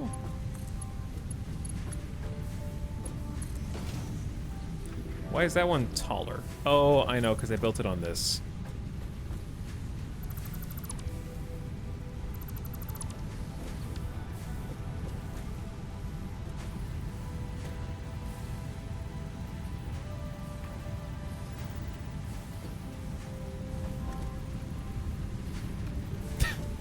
I'll simply build it through the ground.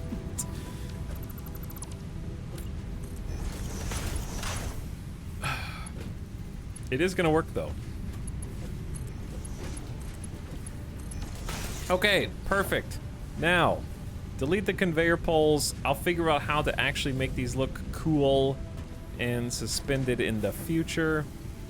But I don't want conveyor poles all over the place.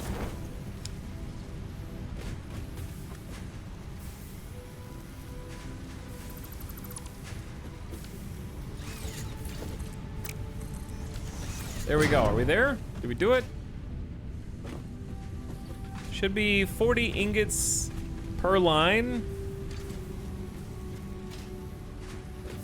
I think taking the correct routes to where they need to go, production should be back, and we've successfully moved smelters over because I needed to. Simply because I needed to. One could argue that this could actually look more organized if we did this. Hold on. I'm not done.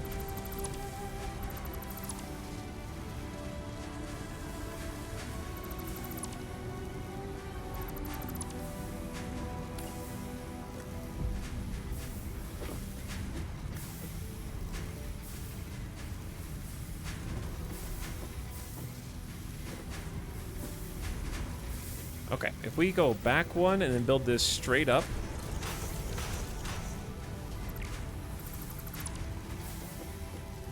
It needs to go up again.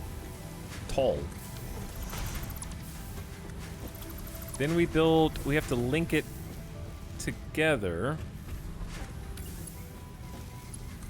Down here, up there. It suctions on.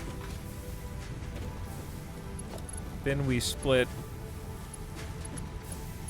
here to there.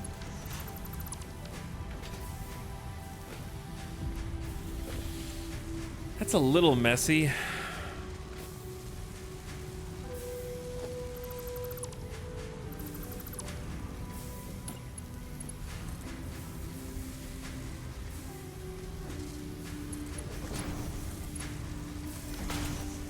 That looks a lot better. The little airport shroud doesn't pop out.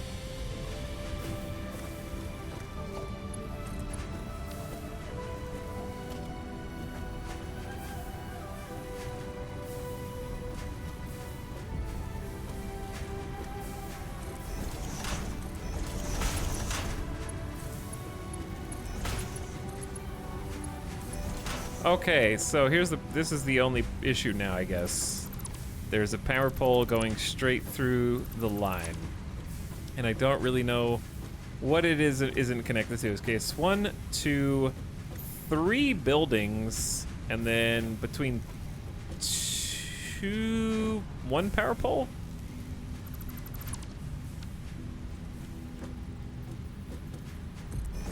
I can't wait to get like the ceiling power mounts.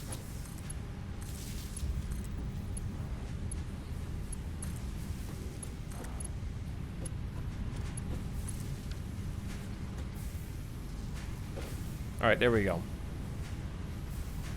Phew. All that just to move this over. You know what? I'd do it again.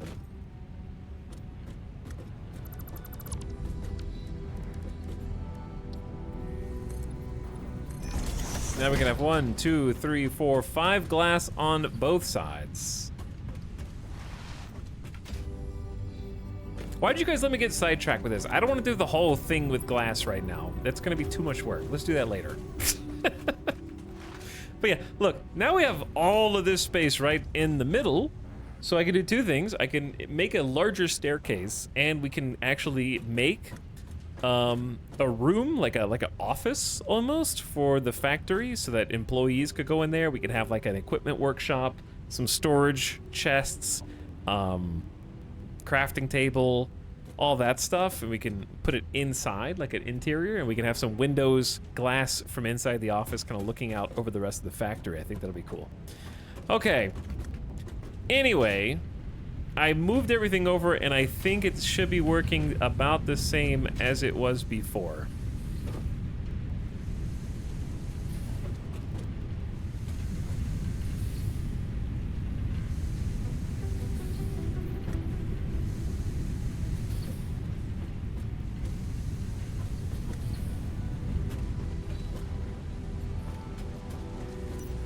Satisfactory community server win. That's on you, community. I ain't doing that.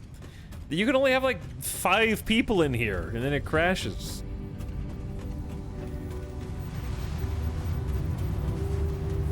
One coupon? 1? I'll take it. I'm desperate. It would last 10 minutes. Yeah, if that.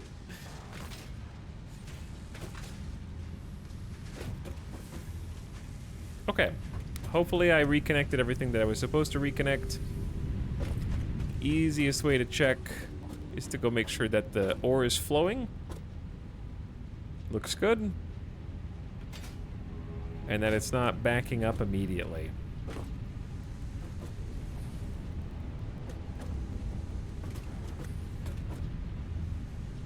It looks good to me.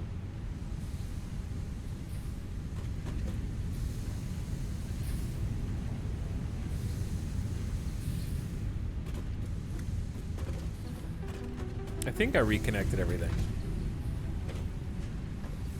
All right. Let's go check on our other phase 2 things.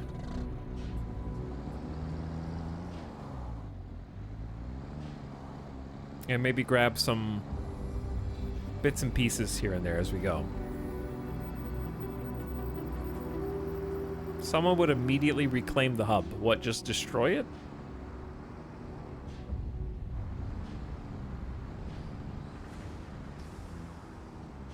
Can you just build another one? All right, let's take the cubes.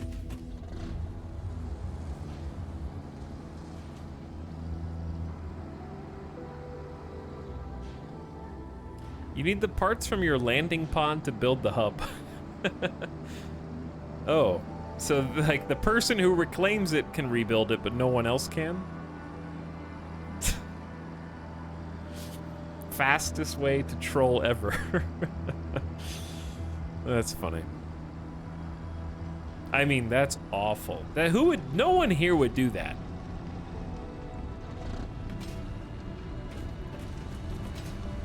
No one in this community would ever do that.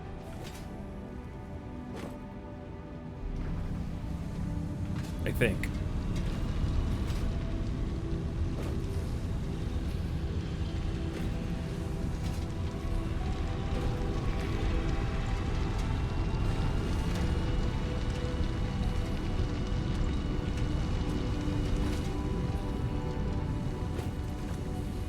Right, guys? Okay, so I'm not even gonna try to explain what's going on here. Don't worry about it.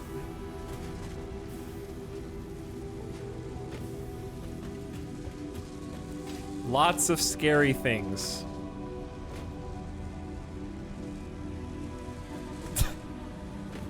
A lot of very scary things.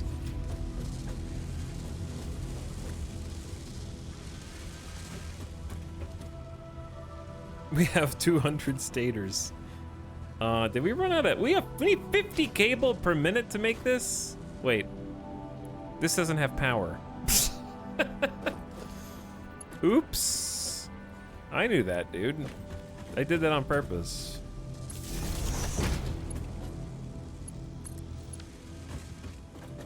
Our power draw is getting suspiciously high as well. 50 cable per minute is a lot of cable, though. Just to make... We don't really need that much automated wiring. We need, like, just 100. It's not that much.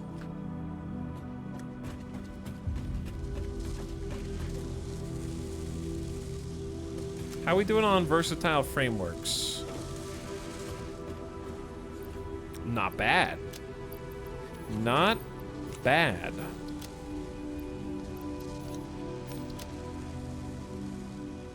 I would dare say pretty good, actually.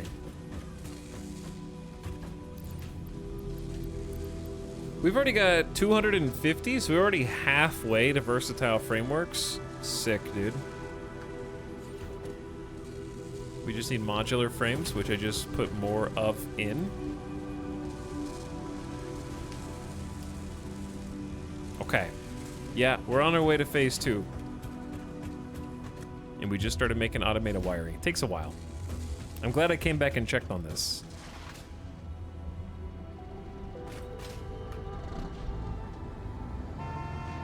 Ita, what's the weather like in October? I mean, it starts cooling off. It's only 80 outside, but it's also been very rainy. It's been raining, high humidity. But it's been, you know, it starts cooling off. October, November is quite nice in Vegas. It's a good time to visit, good time to travel. Big, hello.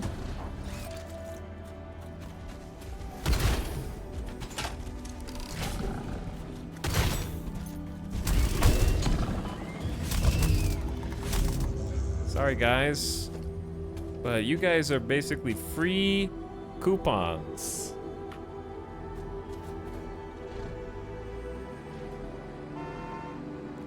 So, our coal plant. Did we want to try getting the rest of the coal online so we have more power overhead?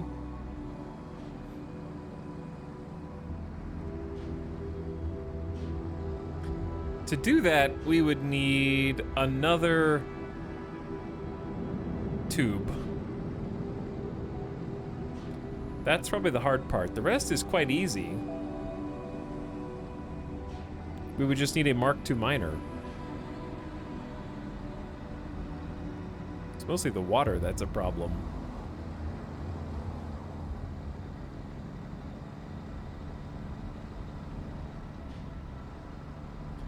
No, don't record. I don't want to record this. It's too embarrassing. But yeah, I guess we could run a 4th pipe. We're not going to be getting Mark II pipes for a while. And then once we do, we can just delete one or more of these.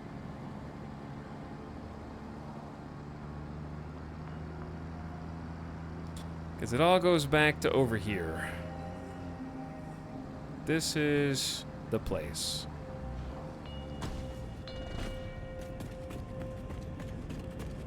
Don't worry about this.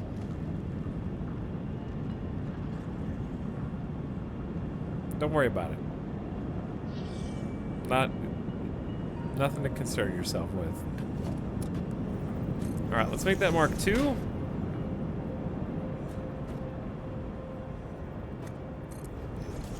Make this Mark II.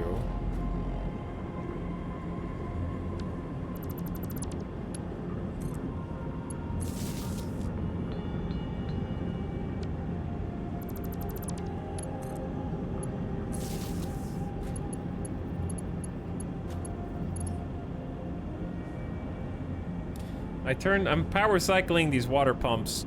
I need to be careful when I do this so I don't turn them all off at the same time.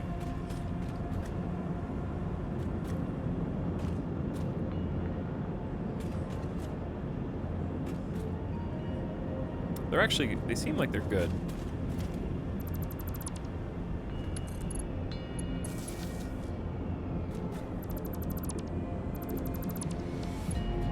Okay.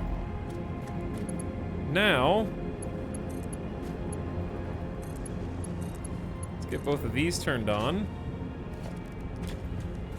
We haven't been back over here in a while, have we? I'm gonna make a pipeline cross.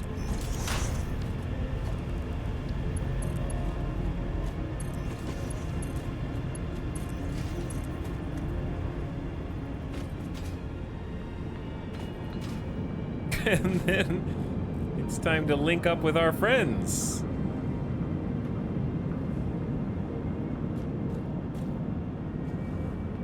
Wish you could do like a half step there, but that's okay.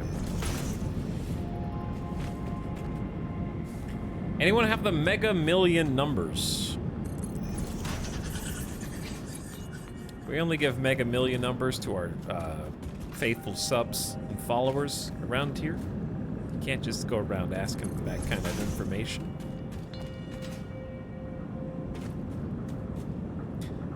This is a Las Vegas-based stream, and therefore the lottery is illegal. If you are not losing your money in a casino, then we don't care about it around these parts.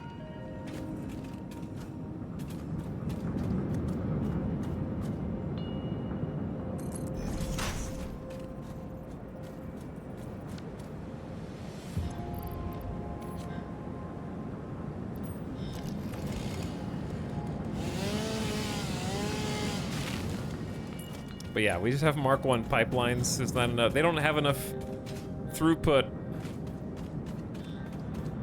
for what we need to get the rest of our coal plants turned on, unfortunately.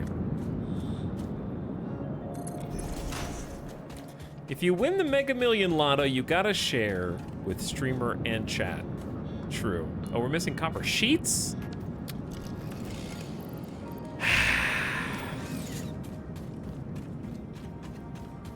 I gotta go get copper sheets.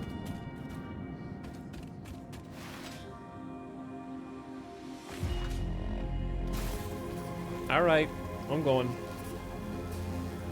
Chad, how much do you on average spend on the lottery per month?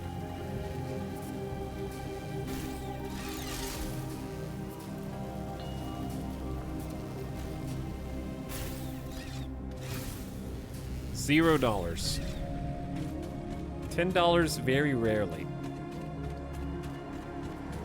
0 as far as I'm aware.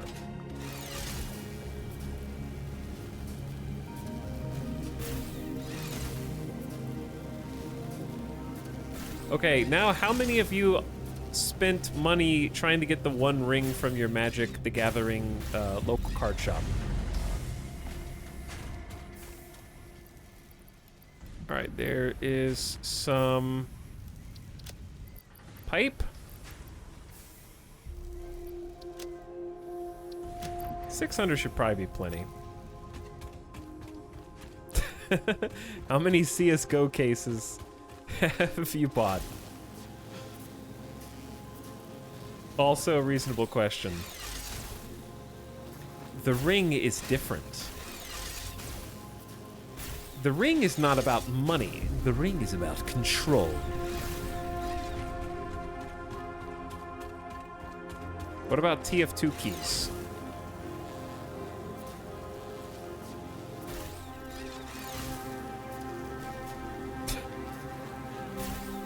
I don't think I've ever played CSGO long enough to get cases. I certainly never cared about them.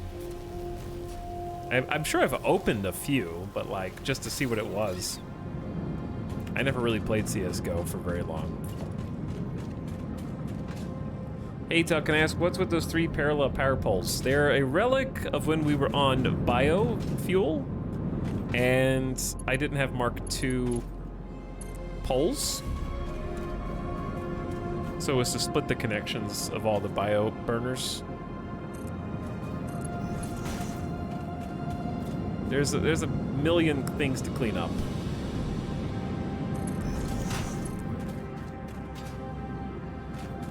But we can't really worry about cleanup until we actually have proper decorations, and we can't have proper decorations until we have more factories, and we can't have more factories until we have more power. So it's just a continuous cycle of expansion.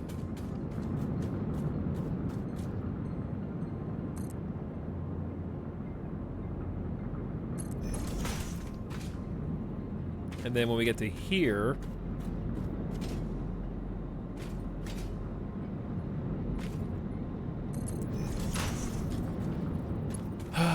we've got a secondary problem.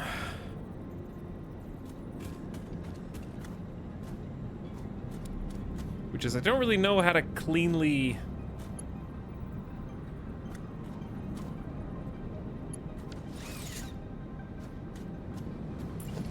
I think I might have to, like... I need to push these down one. The base hungers. I actually have an idea.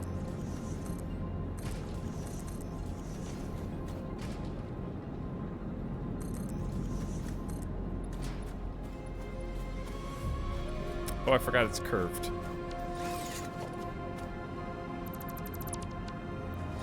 All right, let's go up top first. Let's go up top. We need to put the pipeline floor holes down.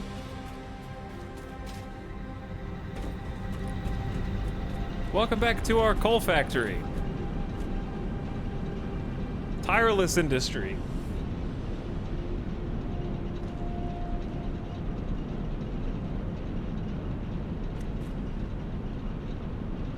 So,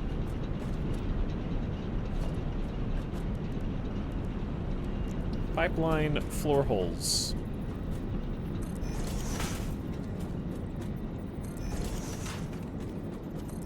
We need 6 because there are 6 coal gens. Or are there 8? There's 8. I knew that. There are 8, yeah. Now this is a factory.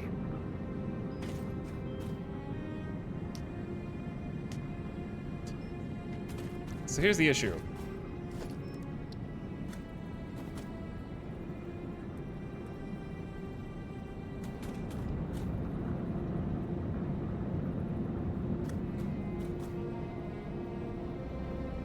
I don't know how to... We have just enough room for 3 of these. I don't have room for a 4th. Unless I'm gonna have to just like... This is the temporary portion, okay? I apologize in advance.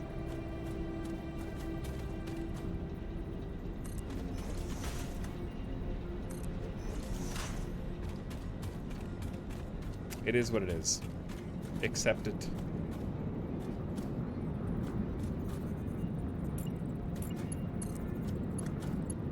You must learn to love it.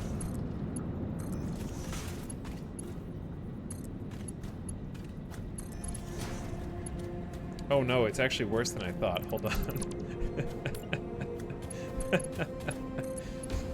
Okay, I'll stop. Yeah, no, it's gotta look like this.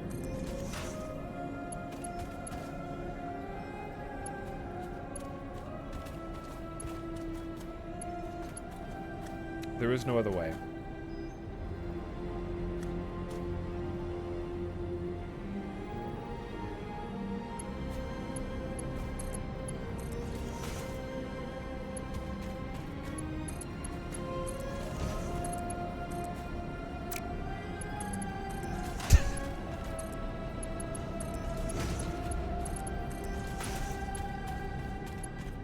I thought the whole thing, well, technically all the pipes under here are temporary, yeah.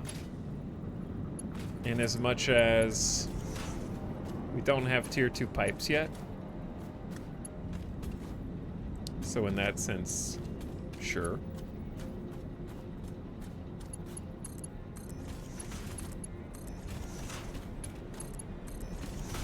I actually don't know if that's gonna work the way that I want it to.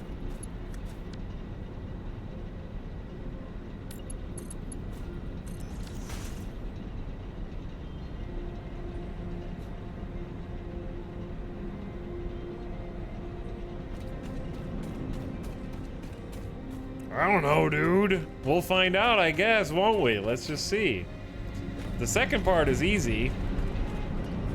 That's just getting the coal online. Straightforward. You just go up here.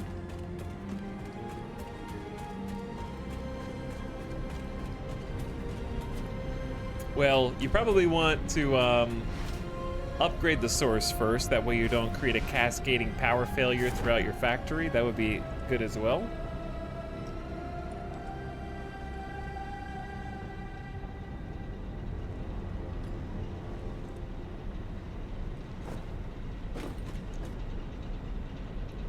Are we gonna have to do both sides of this? Kinda, aren't we?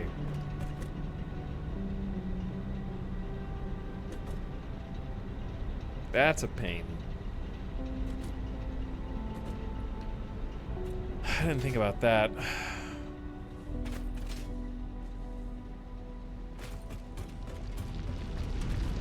We're making 120 parts per minute. So what do we need? 50% more? Would it be better just to overclock this instead of making a tier 2 probably?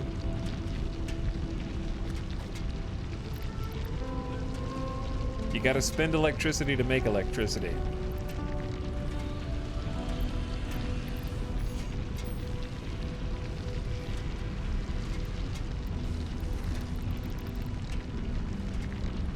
Because we should need 60 more on both sides. So that's 8.5 megawatts versus 5. That's not that bad. All right, so 50% increase. Now we need faster belts because we're making 180 parts per minute. Now, this is the part where we might have to go back and get some more steel.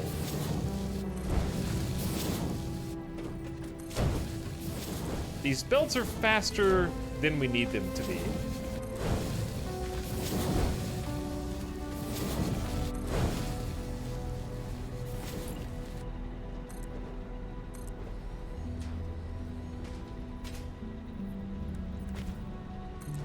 All right. Yep, we're gonna need more steel beams. I'm broke. Okay, we'll come back. This is gonna be so much easier to turn on than it was to get going the first time. Like, if you think about it, we're about to expand our power grid by 50%. And it's just taking me like, oh, 30 to 40 minutes of spaghetti, and that's because of all the work we put in before, making sure everything was easy to expand too. I just like the idea of having 16 slugs inside of tubes in our pocket. I can make a bowl of spaghetti in like 10 minutes. It takes longer than that for the water to boil. Don't lie to me.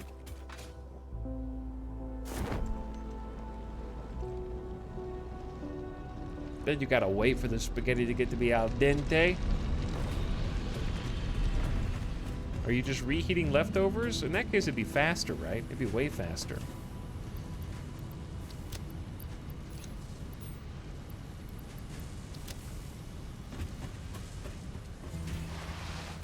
How we doing? 5, 100, 200. Yo, we've got 400 versatile frameworks and 45 automated wiring. Which I'm gonna go ahead and borrow so this doesn't fill up yet. The problem is we're out of cable. So I'm gonna put some more in to make sure this continues to work. It's taking a lot. We are making cable. I can go refill, but I got my hands full doing a lot of stuff.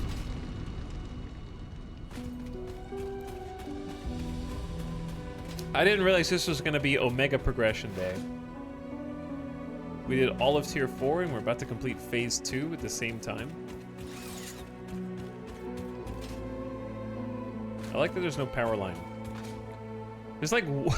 we have a single point of failure. There's only one connection from the coal factory to the rest of the entire game, I think. Which is funny to me.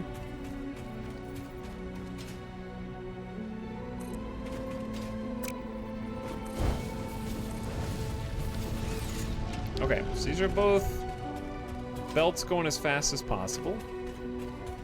I need to go back up there.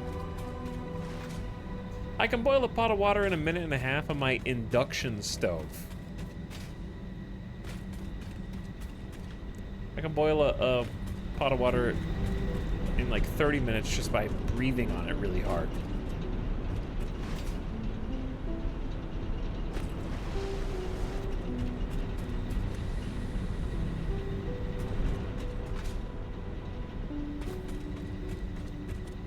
Okay, we're back.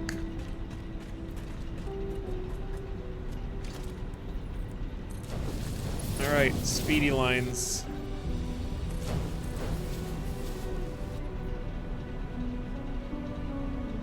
I think it's gonna have to be level 3 all the way down. It's the only thing that makes sense.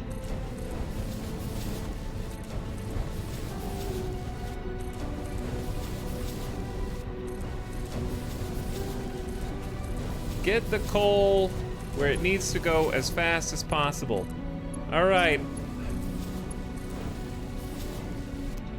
You know what time it is, chat? It's time to get the rest of the coal gens online, baby.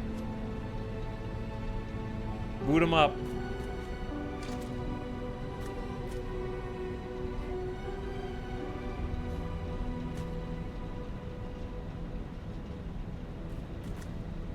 Why is this one like way full compared to the other one?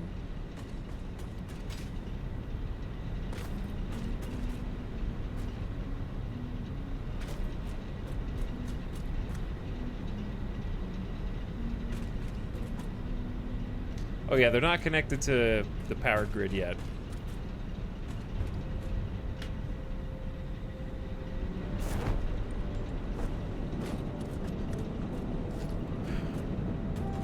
Or are they? Oh!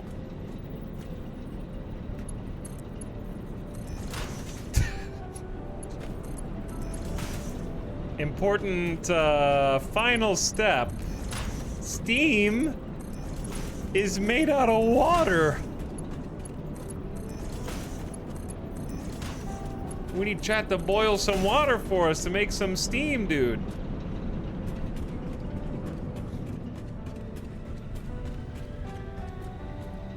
Yeah. Alright, they're gonna slowly come on. It is a manifold system. What's wrong with this one? The water's gotta actually pump up there, probably.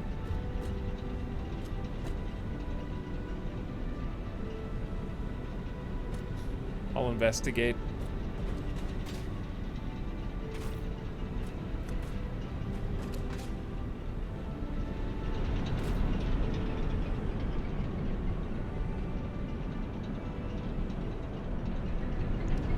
Oh, it's got to fill up the coal generator. Like the pipe is almost full. Yeah, this will work. It's just gonna take a sec.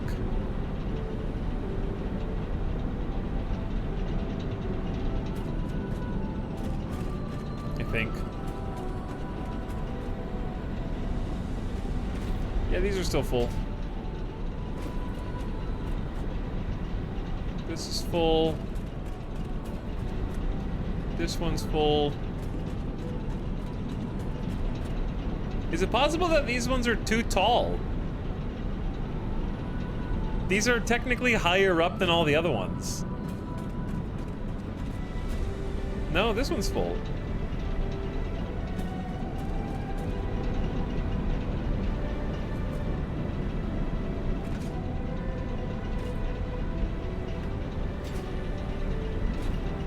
I think they're just slowly filling up.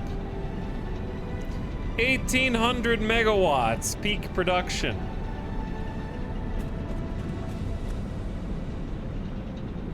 Yeah, because this pipe is,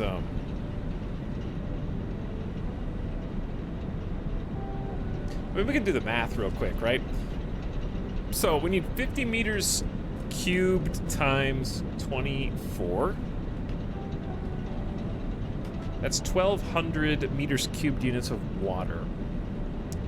So 1,200, when you account for water extractors. Water extractors give us 120.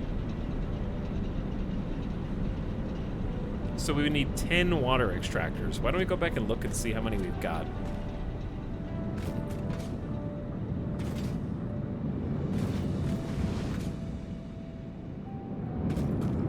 We either have 9 or 10.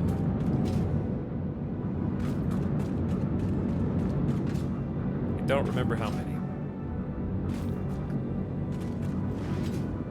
Because if we have 9, then we might have a shortage.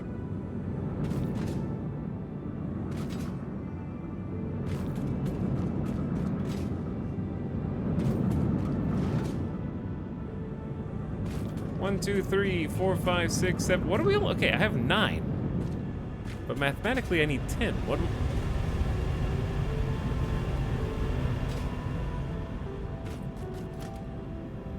I could overclock them, and that would work. But I'm confused why. I did the math already. Wait, no, they can hold 50. They don't need 50 per. Hang on. It doesn't need 50.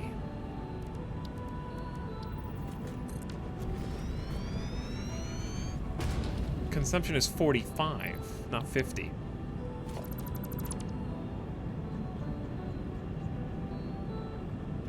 So it's actually 24 times 45, which is 1080. 1080 divided by 120 is 9. Yeah, so we have exactly the right amount.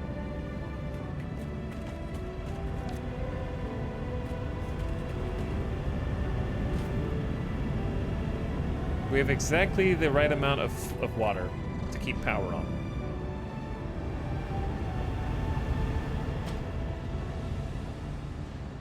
I did do the math.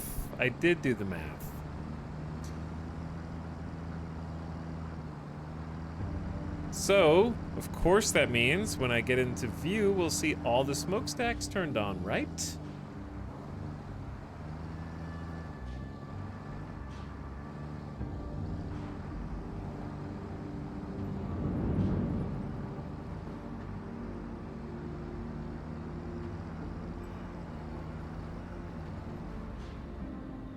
Draw distance is a thing.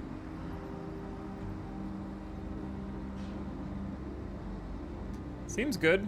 We can also, of course, just check the power pole. Look for inconsistencies. Flatline, 1800 megawatts. 50% increase in factory power. Nice. Okay. That's good stuff. Got a lot of overhead to play with. Bonk. Don't think you're supposed to do that. That's hard on the equipment.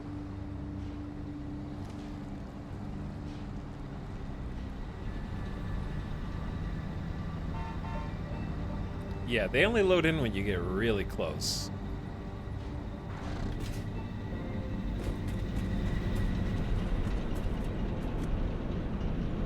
So, factory is one step closer to finishing.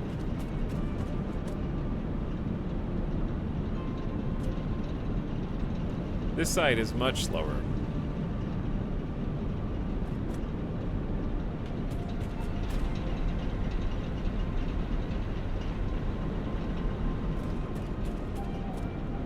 This side is still manifolding. I made my first Heavy Frames factory. Nice, 005. That's a tough one. Heavy Frames factory is a big deal. So sooner or later we'll have walls and a roof on this thing, and then we'll be able to put the power line somewhere else, and it'll be a lot cleaner. Fix up the floor as well. But yeah, this is a fun factory to make. It's finally taking shape the way that I wanted it to. And then I'm thinking, you know, if we wanted to maintain sort of the glass vibe, it would be cool in some places to have like a glass frame floor like this. Once the pipes are more organized, then you can see the water underneath and it'll be nice and hidden, you know what I'm saying? Potential to look cool.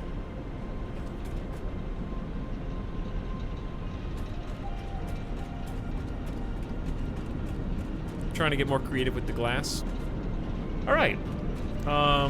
We got a ton of power, and I wanted to make sure we had that power because I really want to make a modular frames factory. And it's going to require a lot of ore and a lot of machines, and I didn't want to go... So I was making sure we had the foundation for that first. Let's go see if we have what it takes to do the next phase of the space elevator.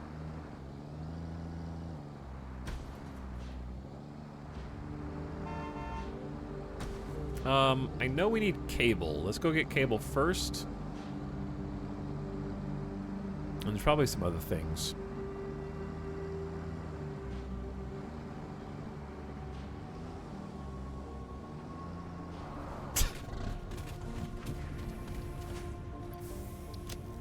Ah, my inventory is so full. Just a bunch of random rods. A lot of ingots that I just have no use for. Some grass, some flowers. Okay, that cleans up some.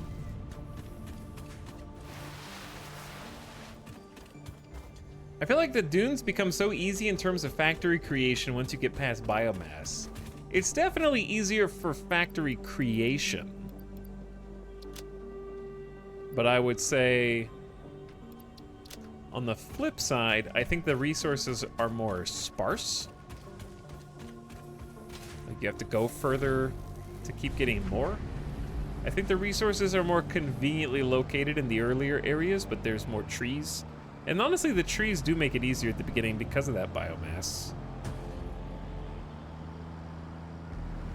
But I do like the dunes because it's so nice to my frame rate.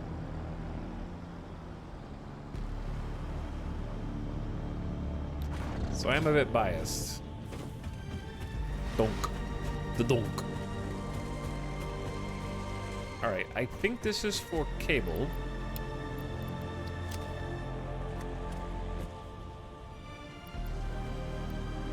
We've almost got what we're after.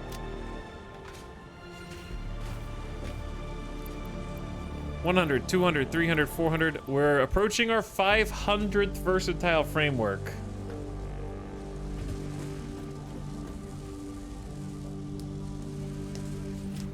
Yeah, I like building in the desert because it has those big open spaces where I can just... I like building giant factories, and I think the forest and the starter areas are probably better for when you're not really focused on building a large pre-planned factory. You can just be more reactive to resources that are there and not have to worry about optimizing those nodes as much because they're more plentiful. You don't have to search as far. And then there's a lot of logistics in the desert of bringing distant resources together, which is also challenging.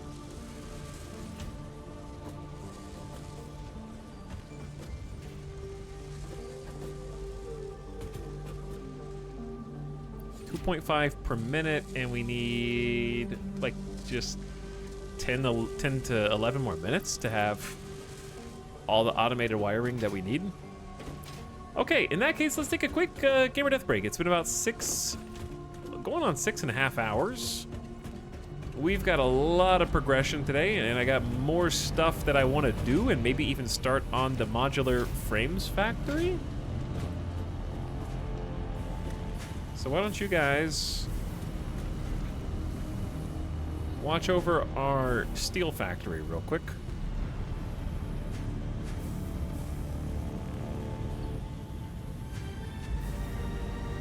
And I am gonna go give the dog some treats. What's up, hipster doofus? Thank you for the 12 months. It is pre-roll ad. Gross. Gross indeed. Thanks for a year of sub, by the way. Welcome back for one more. Thanks for hanging out tonight. Also Sharon. All right, listen to this. Get down to the space vibes. I'll be back in just a couple minutes after I get a snack and a drink. And then we can turn in space elevator progress. And I'm looking forward to seeing what's on the table in the future. Hopefully near future. All right, BRB.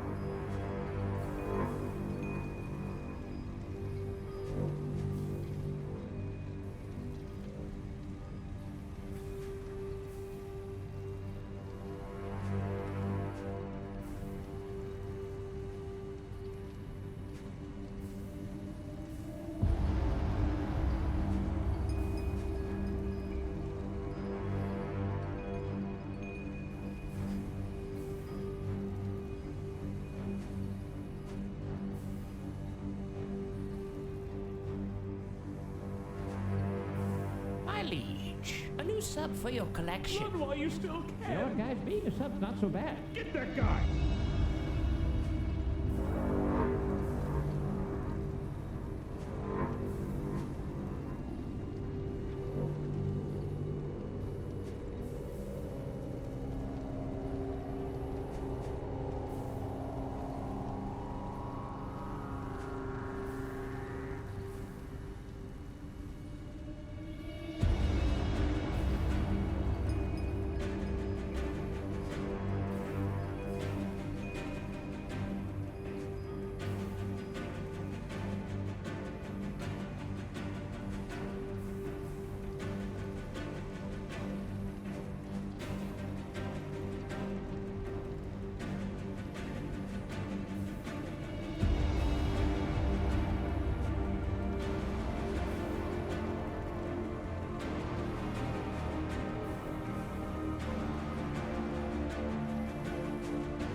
Yo.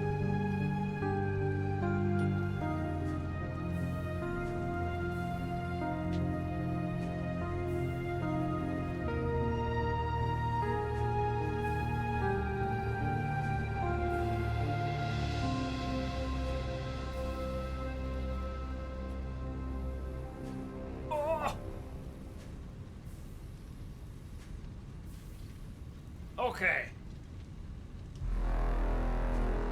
The March of Steel Industry. What's this song? This is the X4 Kingdom End soundtrack. You're welcome to find it there somewhere.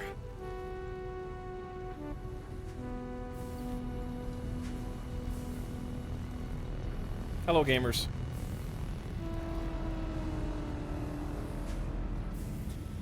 Are you ready to send a bunch of resources up a space elevator?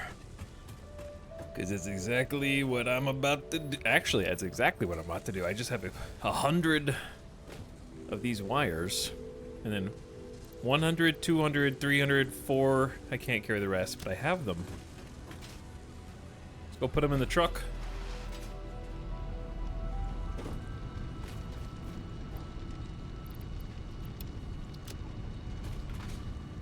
All right, I didn't count how many that was. 1, 2, 3, 350? I'll take a few more than that, maybe?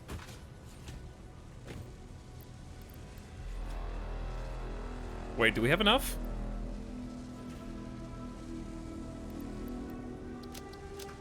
I may not have enough. Let me see. I gotta recount. 1, 2, 3, 350, 400, 500. Yeah, I have 530. So we have exactly the right amount.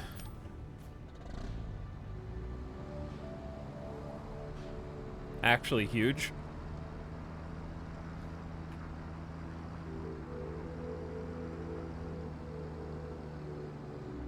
And a whole new group of content is about to open itself up. It was highly worth chasing after coal, because coal is going to carry us. Like that coal power, we actually have a ton of overhead left. All right, let's game.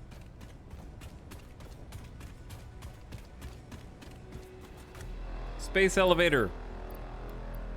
There's 100 of the wiring. Versatile framework is next.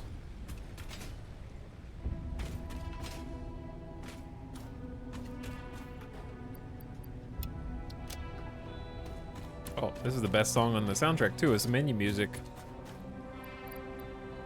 Whew. 500 out of 500. We have 30 left over. Load it up!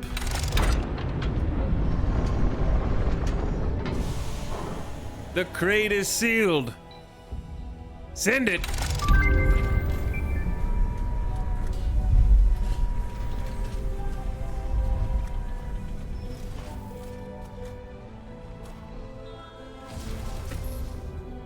There it goes.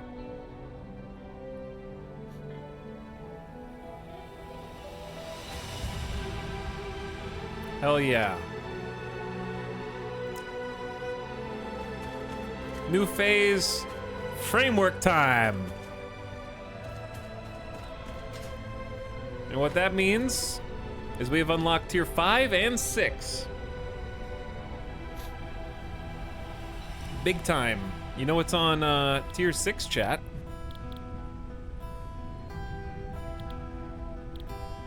Electric locomotive? Freight cars? Railways? Train stations? Freight platforms? Fluid platforms? Signals?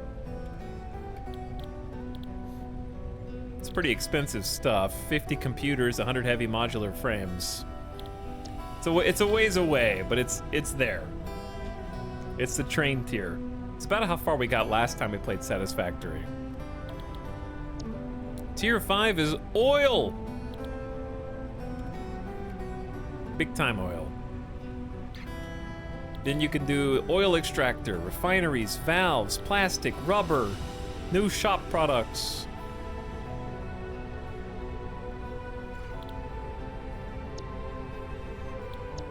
Alternative fluid transport. The packager is a combination of fluid and solid. That's fun. Industrial manufacturing is a good one. The super truck, computers, manufacturer. That's a 4-input crafter. Whew. Logistics Mark IV, fuel generators. Allows you to scan for Caterium ore.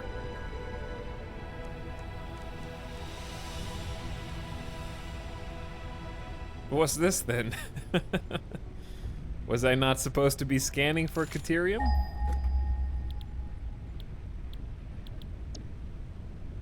The jetpack. Ding. And Pipeline Mark II. Yeah, Pipeline Mark II is ages away. Ages away. But that's okay.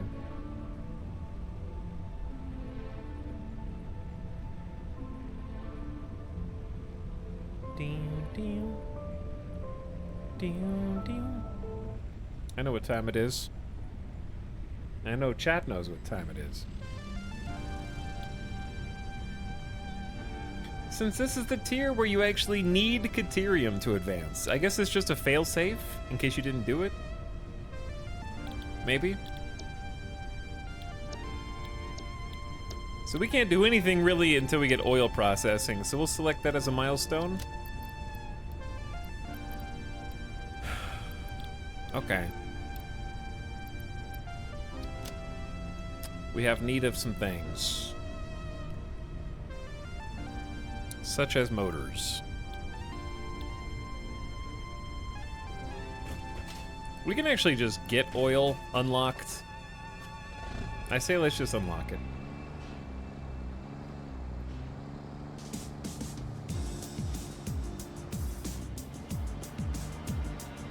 Chat, does this game have multiplayer? It does. Co-op multiplayer, baby.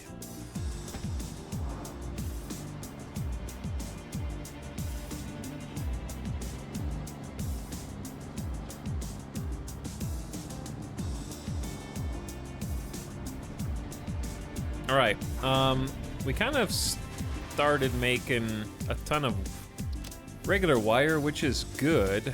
I'm gonna need some copper sheets sooner or later. We just need a copper factory, to be perfectly honest. And I don't have one.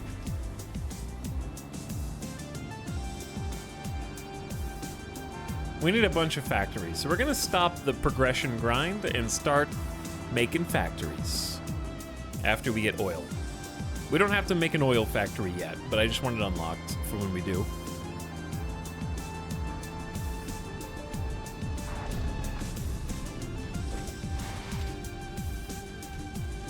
We're home.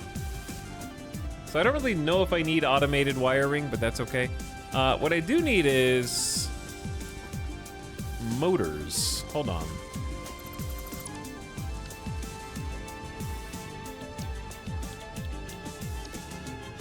Which are stators plus rotors?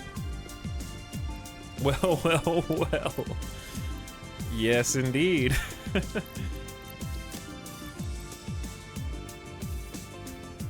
I got 300 of those bad boys for you. It's gonna take 10 per minute. So that's what, 30?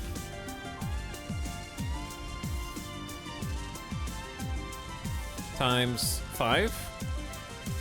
That's 150. We'll make 150 motors, no problem.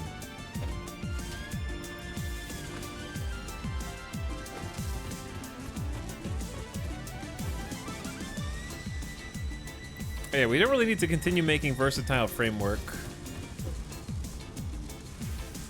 We've run out of modular frames anyway. Okay. Yeah, I'll just take this conveyor belt off.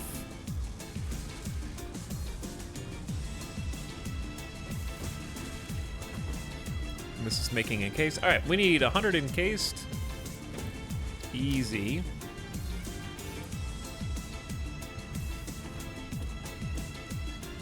This is just... We had way too much concrete in here.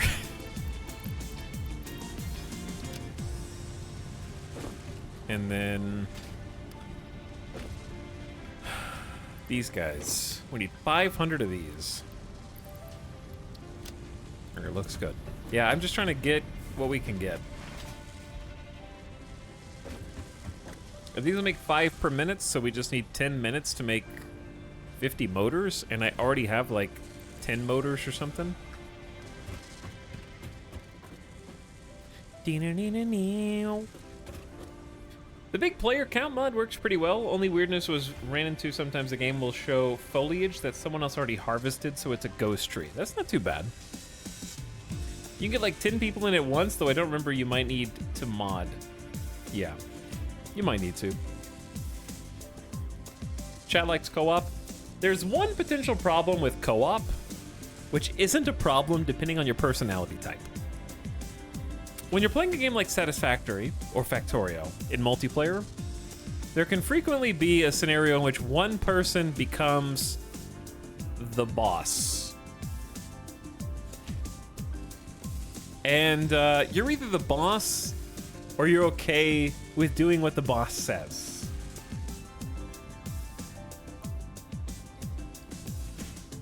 And it's very difficult to do anything besides that unless you're both making the same thing independently of one another and you just happen to be in the same game in different areas. Which is fine too, but you're just playing single player with extra steps, I guess. Give directions, I don't know what I'm doing. Yeah, that's fine. If you just like, I'm just happy to be here. It's fun to be in a first person game with a lot of fun vehicles and transportation methods and just chilling. We do have the boss problem. There's one guy who will go behind to tear up your stuff to redo it more efficiently. Sometimes that's annoying.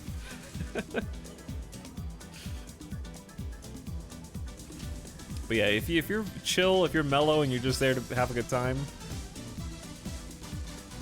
and they're not too grumpy about it, then that'd be fun. For me, I like single player Satisfactory because I have a specific way I want to do things. And even the ugly stuff, I'm just leaving there until I can come back and clean it up later. Hey, I'm making it better.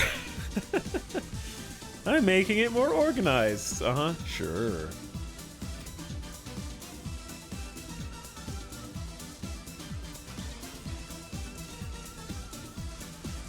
I bet you are.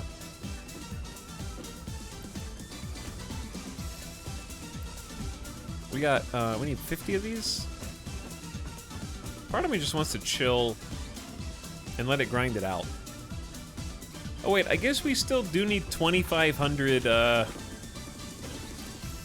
versatile frameworks, huh? That's a lot. 2,500 is enough. I don't care about completing phase 3 anytime soon. So, who cares?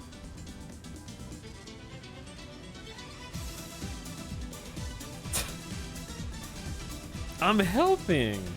Yeah, I think there's 2 types of people though. It's okay if you're the person that makes things neat, as long as you're not annoying about it. Like, why did you do that? Did you do this on purpose just to annoy me? Why? Hang on, do you not see how this is clipping? I'm sorry, this has to be a right angle. Like, please improve. How many times have you already played Satisfactory? I've never finished all the content, Lucio. I haven't played in 2 years. I just started a new save last week. So this is the new save. This is why I play single player. I think Satisfactory and Factorio are just harder to play in multiplayer unless you have that dynamic, that friend group dynamic down. See, here's the thing. I would be the bossy one, but I recognize that about myself. I would be the one who's like, okay, let's go over here and do this. We're just gonna stop what, no, stop what we're doing. We're gonna go get a Caterium factory going right now.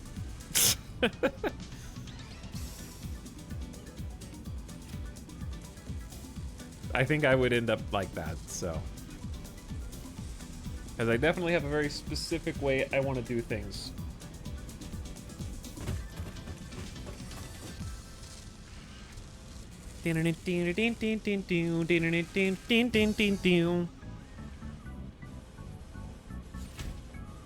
We only need, like, 10 more motors.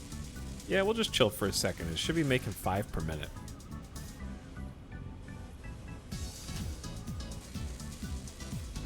When I did multiplayer, we just work on different factories while we chatted. Yeah, that's a good way to do it, too. I do modded Minecraft with friends once a week. Sometimes we team up on projects. Sometimes we all work on separate projects. That's a good way to do it. Then you can kind of check in with each other, see what everyone has been working on. Be like, oh, cool, you did a factory for this? Nice. Do you want to link these up?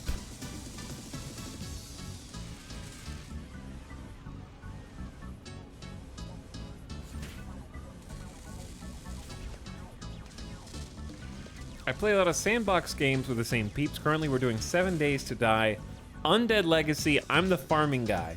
7 Days to Die has a lot of roles that you could take, so that's probably fits neatly together, I would say. Because, yeah, someone needs to be gatherer, someone needs to work on the base, somebody needs to be out and about exploring, looking for weapons, or whatever. Someone needs to go hit up the trader and see what they've got in stock. There's a lot of things you could do in 7 days. Cool to have one person on power, one on steel, etc. Yeah, you could divvy it up. Hey, what's up with the power? Huh, over here trying to make a steel factory and it, oh, looks like rolling brownouts again. Maybe if somebody would listen to me, make their factory, their power generator station, my way. Factorio works well with the split of 1 alien hunter, 2 researcher, 3 belt builder. Define researcher in that setup.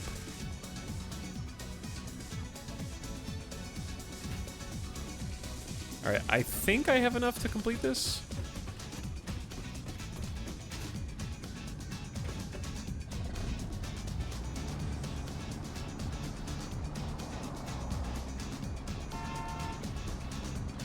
And then we'll have oil technology, but I'm not going to build an oil station yet. I just want to have it because it's achievable right now. Dude, the nighttime deserts are awesome. The skybox is just great too. I'm ready to get some like vehicle deliveries setups going too.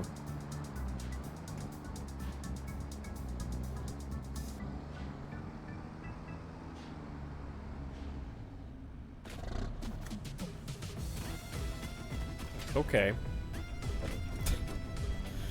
What up, hub?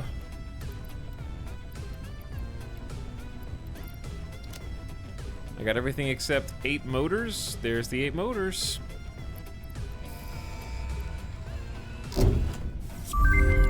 Launch it. Where is it? Milestone reached. Oil acquisition and refining unlocked. Oil-based products can now be made. The byproducts of oil refinement can be used after further processing, as seen in the refinery. Caution. You got it. This is a reminder to minimize the chance of expiration during out-of-base activities. Expiration, not exploration.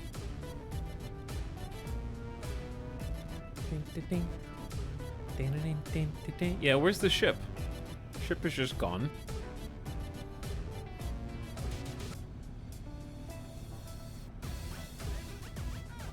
But all right. So, oil processing is a lot of stuff, not least of which is shop products in the awesome shop. The oil extractor does what you think it does. Oil nodes to get crude, the refinery to refine it, It comes out in fluid and solid refining characteristics. Refines fluid and or solid parts into other parts, specifically. The valve, I haven't even seen this, used to limit pipe flow rates. We got plastic products, rubber products, fuel as a product for vehicles or the jetpack, petroleum coke, carbon-rich material distilled from heavy oil residue. Used as a less efficient coal replacement or an aluminum refinement. Circuit boards, advanced electronics. We can now scan for crude, and we got some shop products, a lot of good stuff. I think the valve is new and experimental. Oh, sweet. Everything at this point is gonna take a byproduct of oil. We got plastic and rubber are necessary there. We got plastic here and plastic there. So basically to do any progression, we're gonna need plastic slash, oil, and then a bunch of other high tier goods. So we're not even really looking at these for some time. We're gonna be happy with our tier 4 and build with that for a very long time. But that's okay.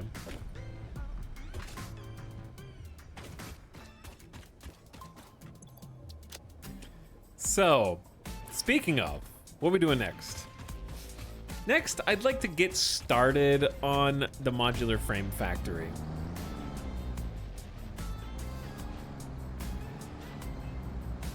It's just gonna be a necessity. Ooh, I do want to see where oil is.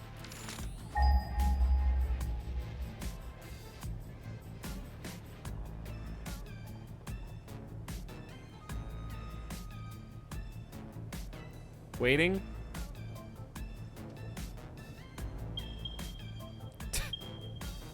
There, yeah, yep. I do remember building out here. We have impure, impure, normal. And then we have impure, impure. I don't know what these, is there four? Are there 4 right there? That's all we got. Bit of a hike. Yeah, it's a bit of a hike. I'm not worried about it right now though, because we just turned on a ton of power. We got about 824 megawatts of overhead. That we have more overhead than we are currently consuming. So we got a lot of space. It'll go, like we'll use it and then we'll need oil, but I don't want to bother with oil yet. It's a bit of a bother. Huge error. What I want to do is I want to build another iron factory for modular frames, as we originally planned. And I think building it near this one is a pretty good idea. How do you can't cancel this once you start? Whatever.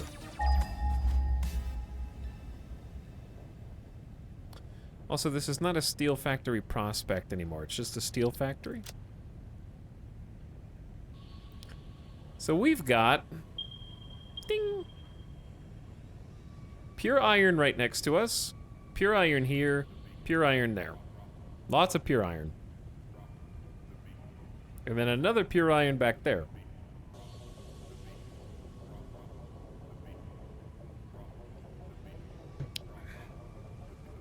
Now, let's calculate how much iron we're actually gonna need. And I have just the perfect visual aid.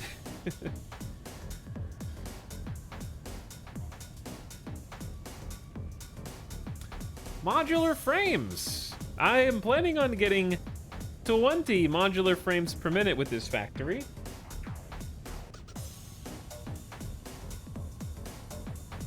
Which is gonna require a base total of 210, 300 and 480 ore per minute.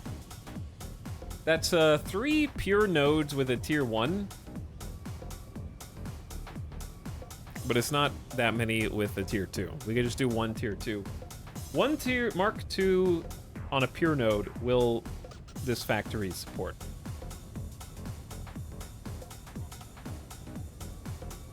That's actually awesome. That works out incredibly nicely. The blueprint is already drawn up. It is, yeah.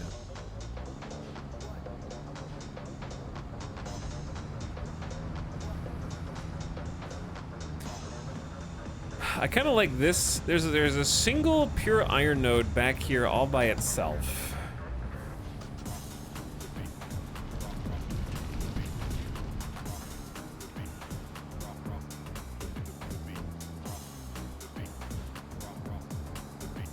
And there's more than that. Let's actually just chill for a sec. What is around here? Impure, normal. There's 2 normal nodes as well.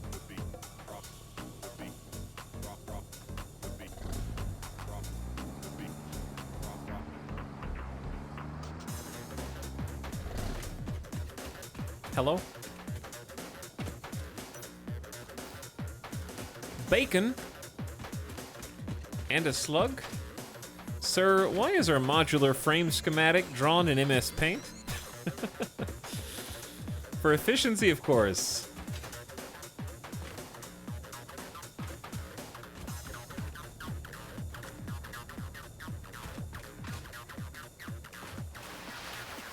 All right, here's the pure node. What up, friend?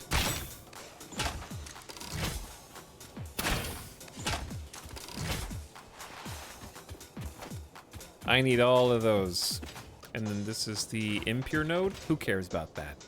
Stinky and gross. All right. If this factory's over here.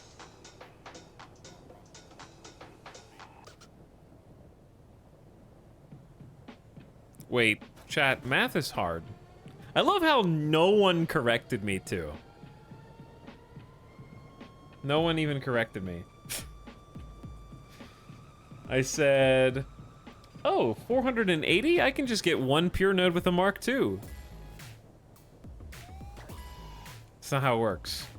1 pure node with a Mark II is going to be 240, not 480. So I need 2 pure nodes Mark II.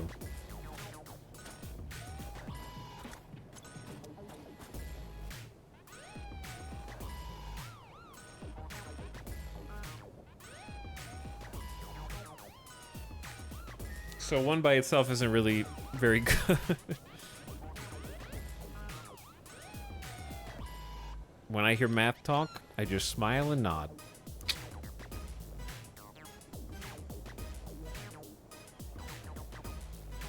Beep, beep. 20 modular frames is overkill? Meh.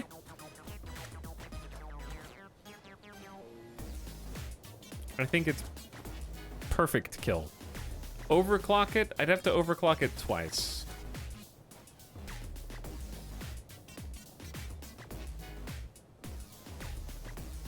So that would be tough.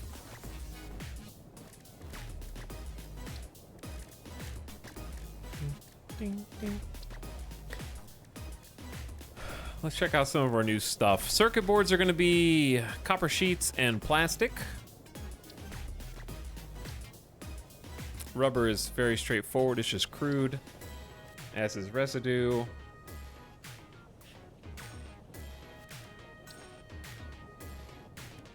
Heavy modular frames are 5 modular frames a piece. So if we make 20 regular modular frames, we can make 4 separate assemblers of heavy modular if we want to. Heavy modular is a huge pain in the ass when you need it later. Not to mention, modular frames go into versatile framework, for which we need 2,500 for progression's sake.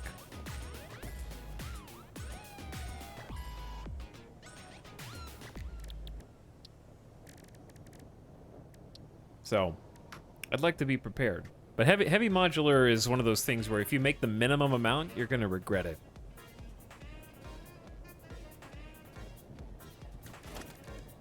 But yeah, our problem is our Mark III, well actually no, we're good. Mark III conveyor belts are 270 a piece.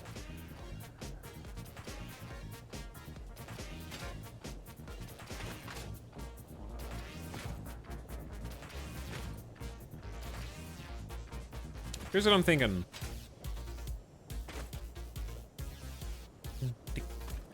Let's redistribute.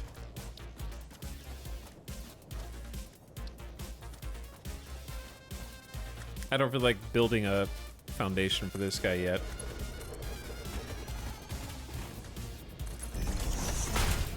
Let's bring this mine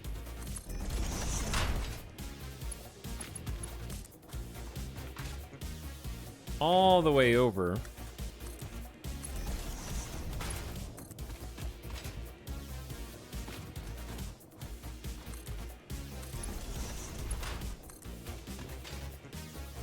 To here.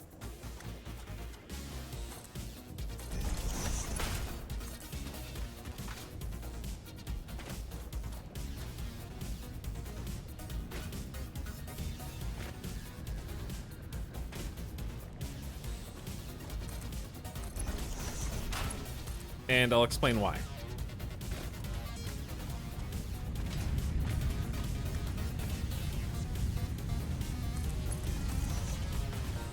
Okay, do you see that line coming across the dunes? We can use that factory, or that mine for the new factory, basically. Because the one that I'm connecting right now is more awkwardly located. I don't even have enough plates. I don't have enough plates?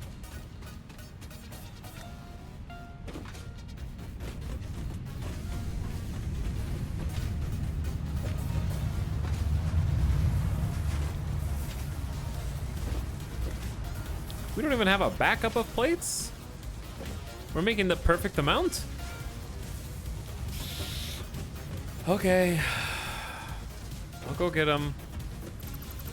I know where they are. There's not enough, but I know where they are.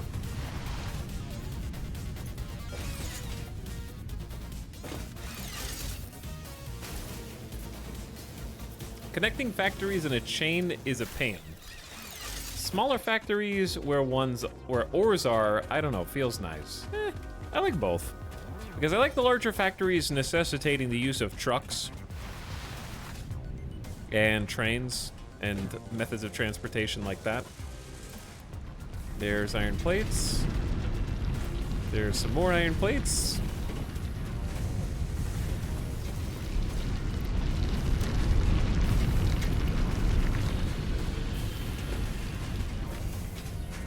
Nice bunker. Not supposed to be a bunker, I just don't have lights unlocked yet. This is my smart plates factory. Which, if I ever wanted, could just be a reinforced iron plate / modular frames factory.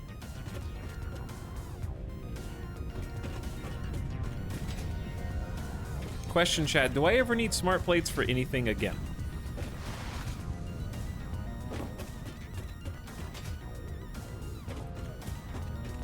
Right now, it is entirely a coupon machine.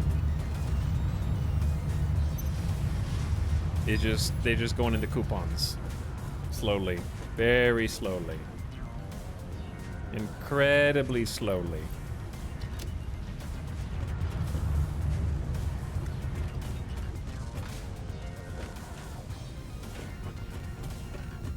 Chat is saying no help. I won't answer. That's fine. I don't need you guys. I have the internet.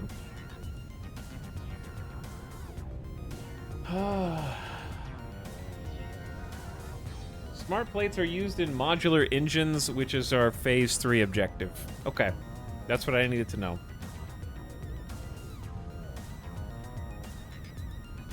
Until then, we're just gonna use it for awesome sync points. So it will be useful. Just maybe not immediately. That's fine.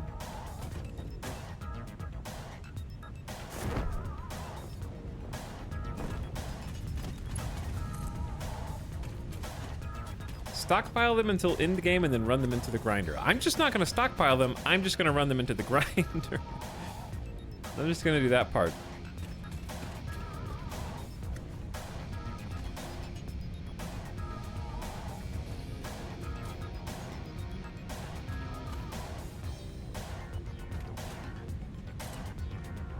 This is actually Tough.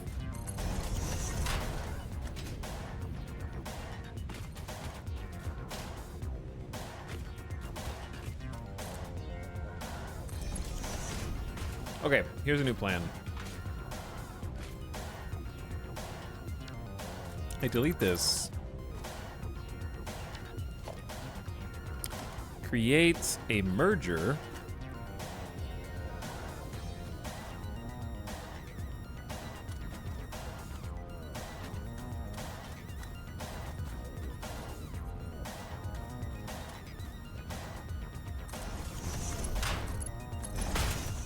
And then connect these up onto the same line on the Mark, make this a Mark III line.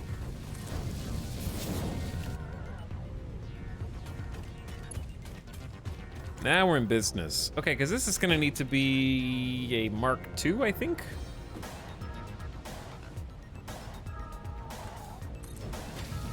That goes all the way back.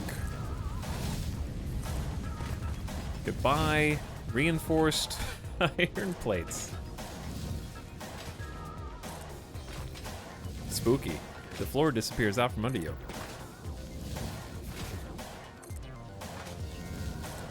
Oh yeah, my truck's over here.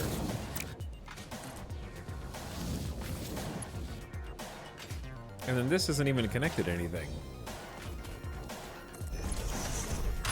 Have some electricity.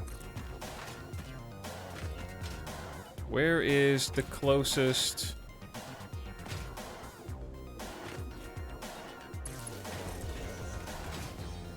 Power line over here?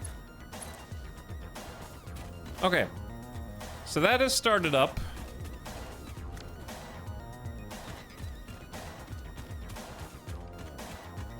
And we should start seeing the drill producing some ore.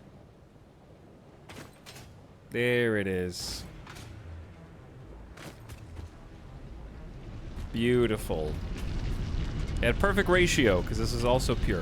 120.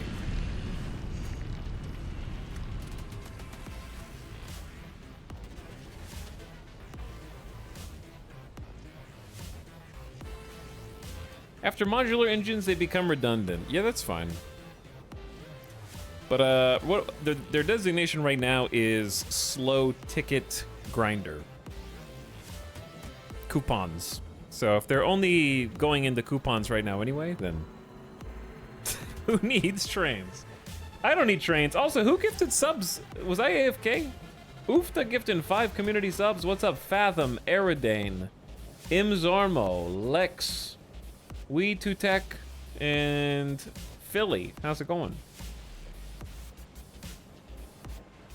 Tristan, also welcome back. Thanks for 22 months, dude. How you doing? This is the screensaver moment. But no, I do need to wait for the ore to get over there before I delete the other line.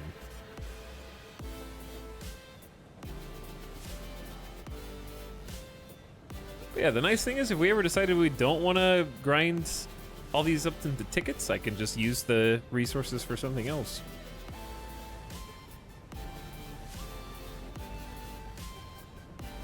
I feel like we're going to be grinding coupons till the end of time, though. Are we going to bonk our head on the wall here?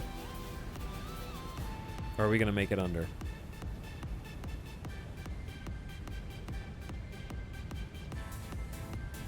Barely.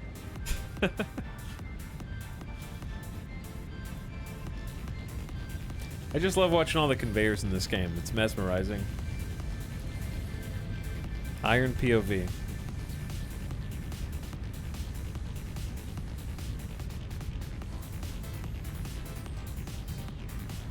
All right, once it gets into the merger, it becomes a tier 3 belt. Then it's gonna go Neum.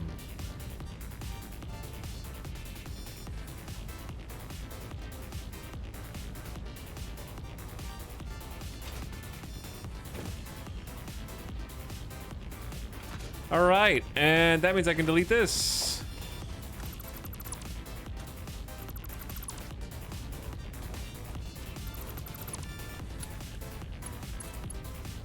Oh. Dude, doesn't...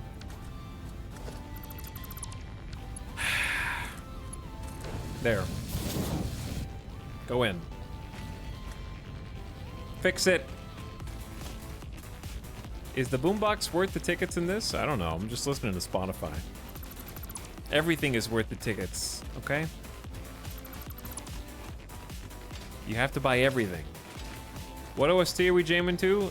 This is the Streets of Rage 4.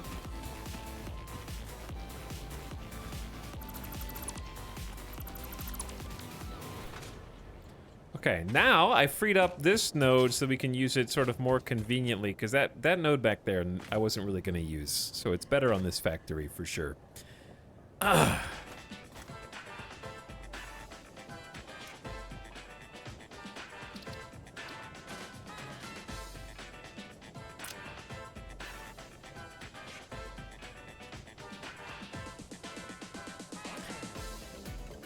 All right, so this is a factory. We'll call it Smart Plates Factory. Select an icon. Smart Plates sounds blue? Light blue? Medium distance? Okay, so I can probably just remove this marker and that stamp because we're already using both those nodes. So there's no reason to continue to mark them.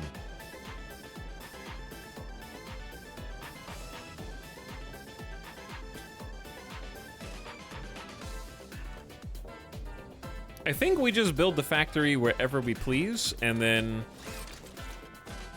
bring the resources to us. Hey, where are you going?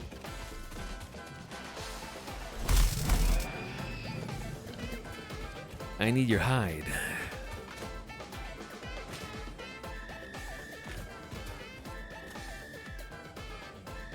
Okay, the hard part. Picking somewhere to put some foundations down. That's the hard part. The nice part is I'm gonna kind of design it in a way that is similar to what we've already got over there. I almost wonder if we should put these buildings almost side by side. What do you think? Do they need more space?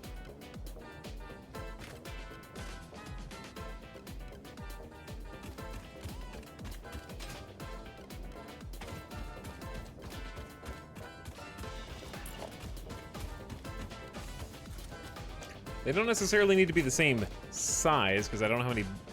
We're going to be getting a lot of resources coming in here. I like the idea of them being two separate buildings that are, like, close-ish to one another, but a little gap in between.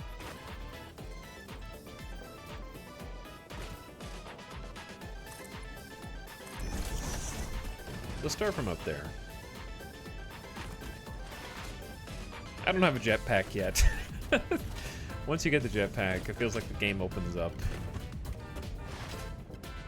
If you separate them, you can have windows so you can see inside the other factory. Yeah, that's what I was gonna do anyway, with like a path in between. That way there's plenty of room if we want a train going between these buildings, if we want some truck routes going between these buildings, if we just want, you know, whatever we want is possible. Plus, the desert is very big. We have a lot of room. I just jumped off. It's easy to do. All right, you know what? Just build your way back up.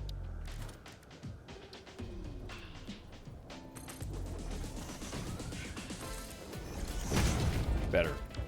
Sorry.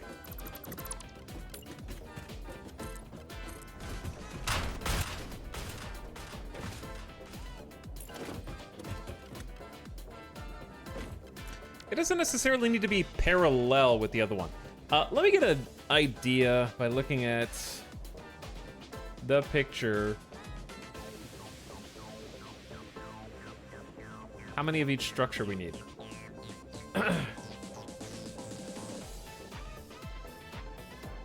We're gonna need 16 smelters. We need 16 smelters.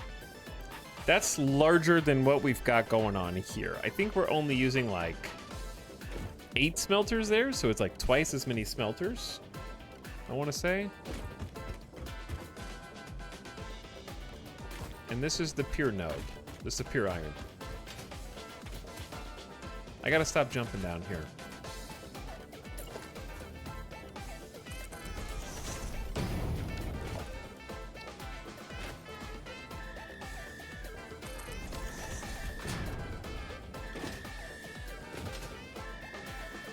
Can't crouch jump up here? Really? Maybe a slide jump?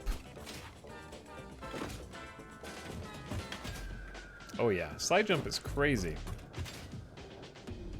But I definitely want some big windows.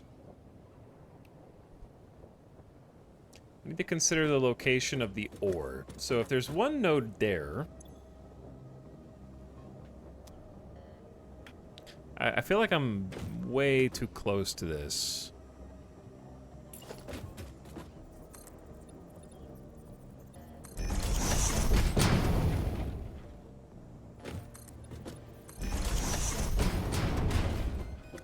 Kind of like this potentially level with this sand dune right here. Are we gonna build all the way up to this rock? Or are we gonna turn this rock into like a roundabout? Or like a... Dude, a roundabout road that goes all the way around the rock is kind of a cool idea.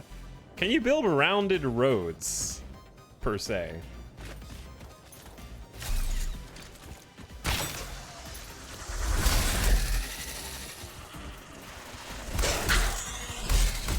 Sorry, guys. Had to be done. Yeah, but you don't wanna. What do you mean you don't wanna? Hello, Omega. How's it going? It's very tedious and annoying. All right, a square roundabout then.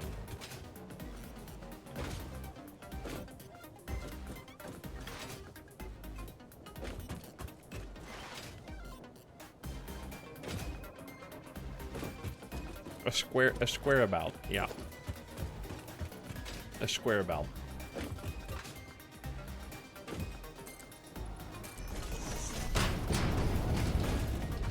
Okay, so hypothetically then...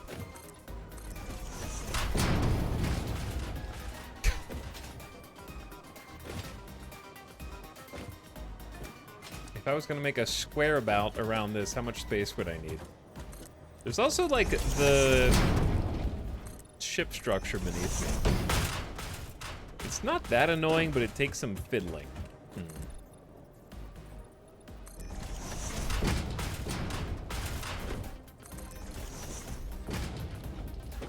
I believe you.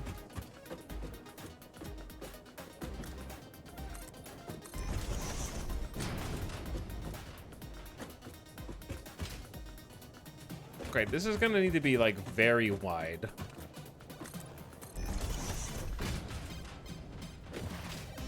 You have to manually place every foundation at a slightly different angle. Yeah, that sounds very obnoxious. All right, so there's 1, 2, 3, 4, 5, 6, 7, 8, 9, 10, 11, 12 spots in between. Let's just make it a nice 11. Odd numbers are good.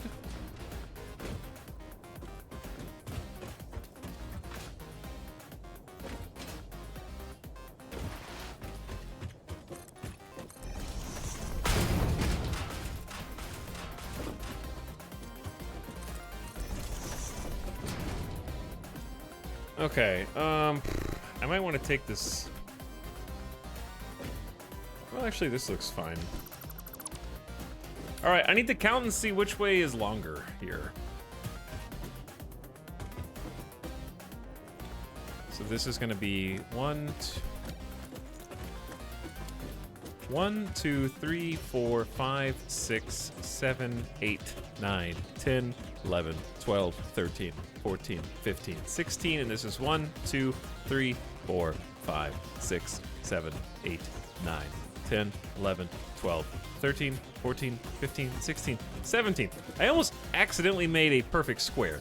So it's a little bit longer this way. And then it'd be 18, 19. 20 actually. So right now it's 20 by 16.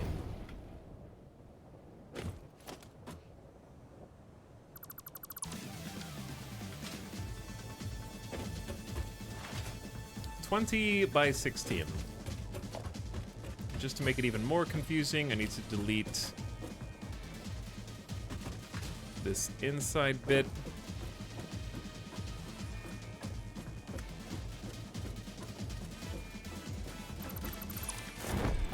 Yeah, I'm standing on that. I am standing on that. So, I plan on making these as like sister factories, where the design is going to be more or less identical, at least as a foundational piece. This connecting block is probably not going to be there, but there is the idea of having like a cross bridge that goes from one factory to the next. It's like a suspended bridge with some pillars where you can drive between, or a train could go between. It'd be pretty cool, and maybe like a street for vehicles and stuff. Lots of space here for really anything. Maybe too much space. It's 11 blocks right now, and it's going to be shaved down to like 9. So I think this is good. All right, here's the problem. Where are we getting the ore from? We're getting the ore from right here, behind us. It's just so close.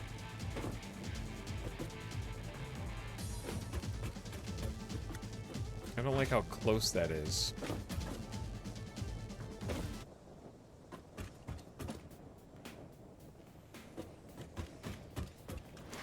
Too much room for activities, I think. Is this the other node? Okay, so there's 2 pure nodes. We're gonna need a Mark II on both. It would actually make sense, symmetry-wise, to shave the edge off here.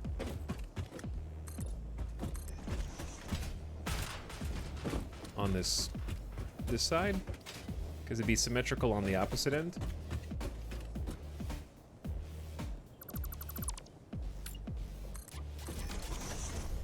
All right, here's the issue. As I said, I need like, according to this, 16 smelters.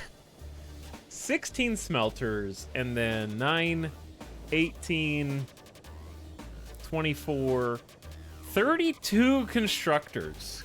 Now, granted, they can be on 2 floors.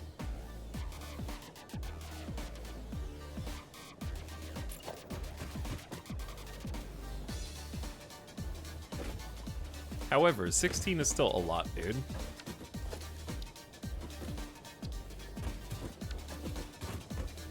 One, 2, 3, 4, 5, 6, 7, 8, 9, 10, 11, 12, 13, 14, 15. We don't even have 16 blocks. I think we need to go a little wider that way.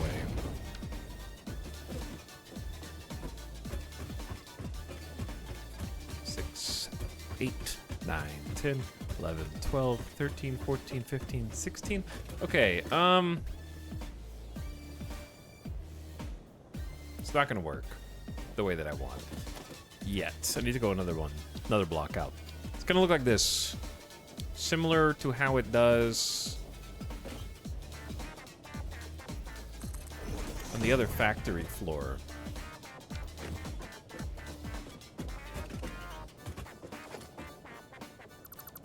We have these like slopes.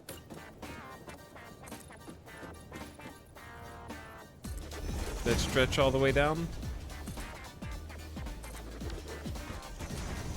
So counting for these, I need 16 individual blocks just to get started.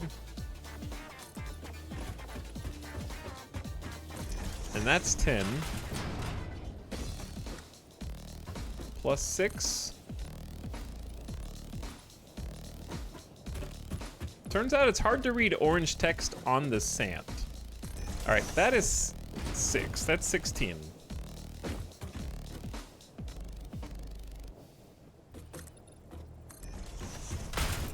Wait, no, that's not right. Oh no.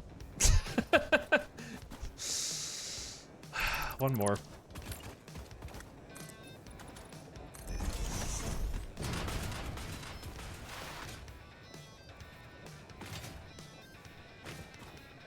No blueprints for basic stuff like constructors.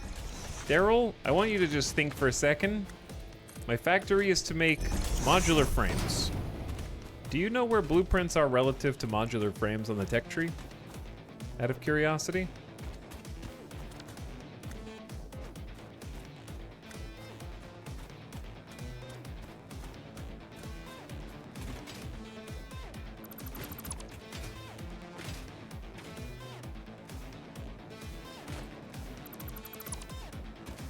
I guess I don't. I thought it was before that. Modular frames is one of the first things you can make. I actually just unlocked the ability to do blueprints, for which you need to have fairly advanced materials actually in steel. You can make modular frames before steel, and you need a full steel factory in order to research how to make blueprints. And then you need to make the blueprints, which themselves take time. But also, I don't know what I would even do when you say a blueprint.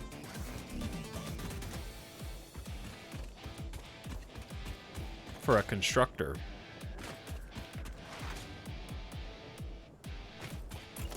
Considering I'm making a bespoke factory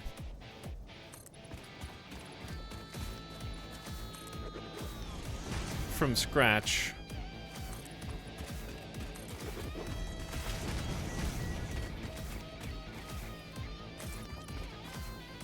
I need to get up here.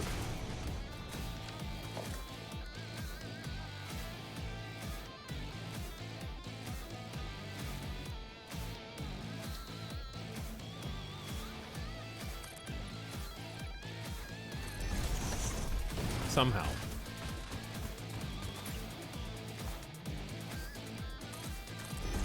There we go.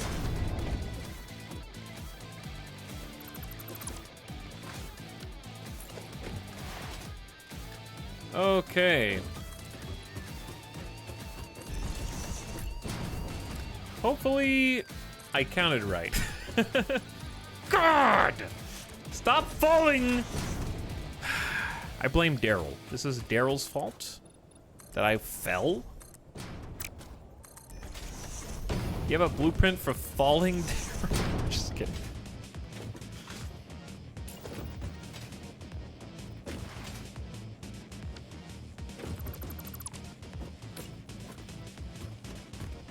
All right, this is gonna be the factory floor.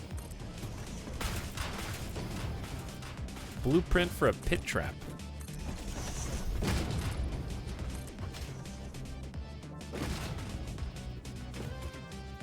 The nice part about this is these should be on the exact same level as the other factory.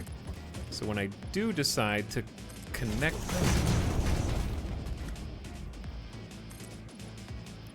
it should be as easy as making sure you have enough concrete. Where? Oh, my tractor is still all the way over there.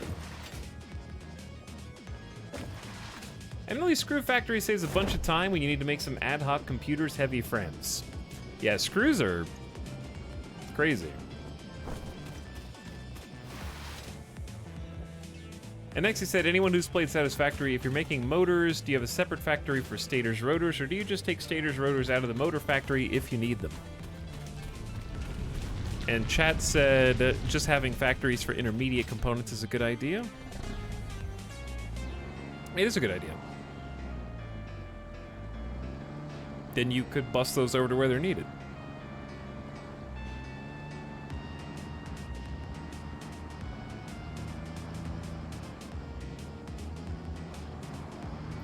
So there's actually a lot of space below this too, not just above.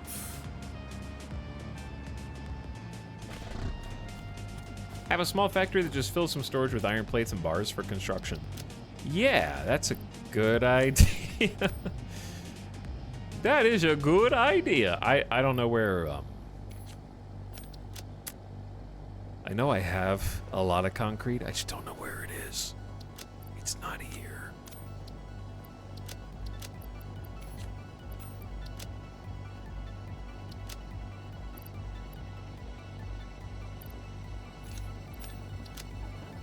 Not here. Okay. Well, I know I have 3 separate concrete factories, and I don't know what's the fastest one.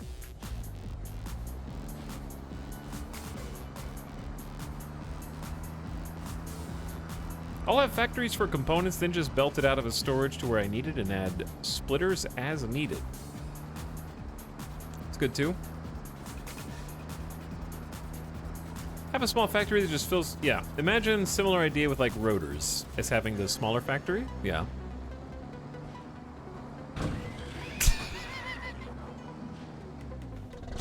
I am so sorry.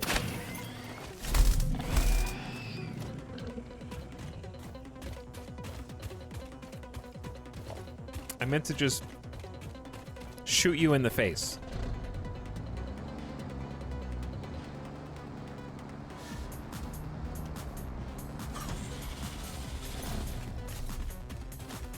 Thanks, guys.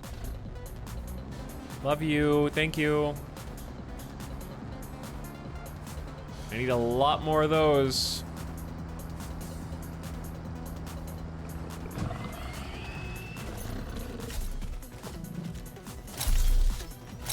Just...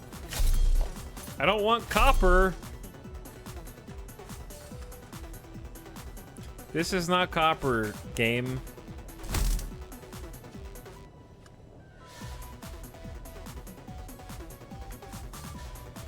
I don't think I can get that. Oh well. I'm starting to think he's not sorry at all. How did you know?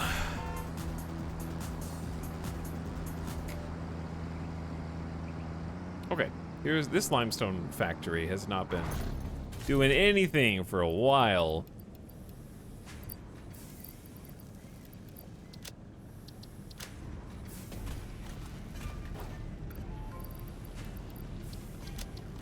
There we go. Okay, did I just say we're gonna need like 24 to 32 constructors?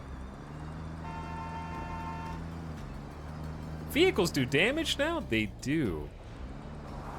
Psychic and emotional damage when you roll over and you see that your head would have been crushed beneath the weight of your truck. What's up, Kaibo? How's it going? We're building, we've done a lot of stuff today, actually, on the What Happened train. However, we're currently working on a modular frames factory. Get in the ground floor down. Do vehicles take damage? There is a vehicle, a health bar, but I haven't taken damage yet.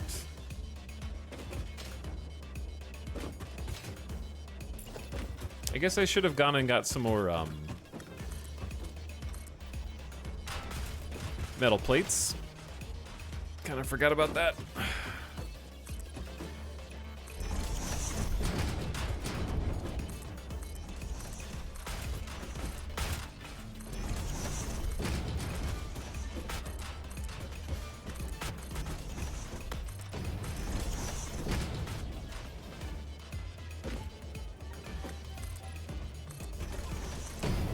And we're out. Okay, yeah, now we need more metal plates.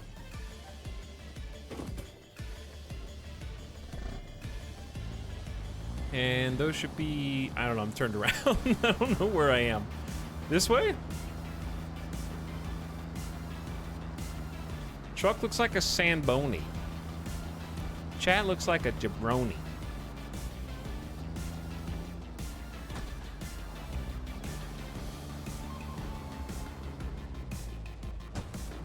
Imagine still having to do this without zooping. No, I refuse. Oh. Here I figured out where I am now.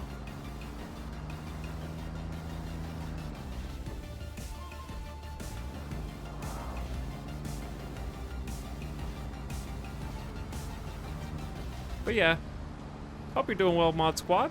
Thanks for popping and saying hi, Kaibo. Chad, hope you guys are having an awesome Tuesday as well.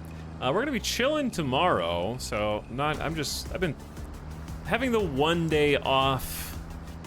I don't really feel rested. I also have been sleeping really bad.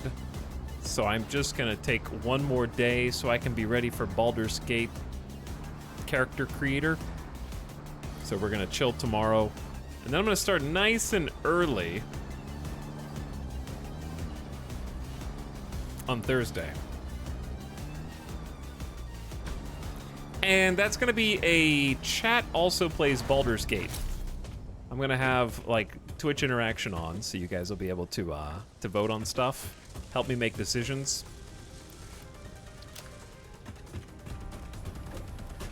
We've got a bit of a problem. I actually do need a factory that just makes iron plates now.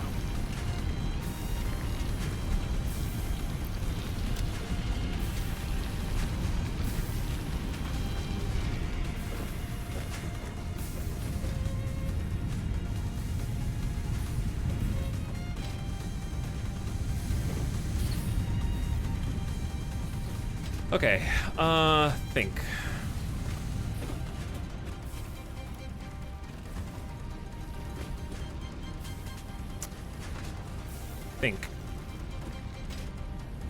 Think, chat. Are you thinking?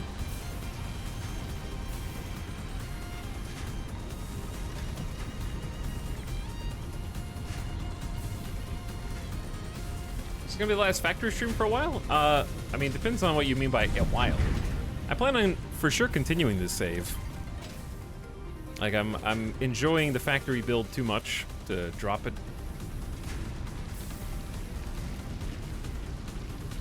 But that's the great thing about Satisfactory, is it's just like, it can just stay relevant. I want this, my goal with this factory is to make this continuously expandable and not one that I have to feel like I have to start over after a week or two goes by. And I'm like, oh, what was I doing? Like, I feel like a lot of this is pretty self-explanatory. Some of it's a little, the stuff that doesn't make sense in this save can be deleted, is the main thing.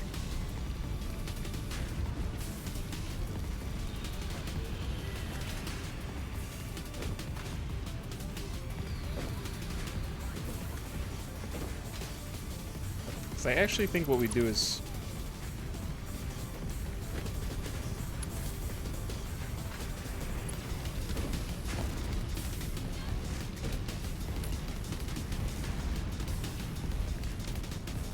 I'm thinking, hold on. Like, this doesn't make sense at all. And that's fine.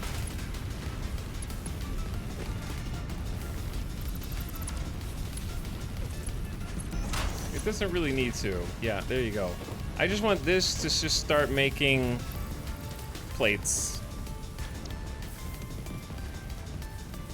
But it's not gonna have 30 ingots, I don't think. But either way, it can just make plates for me.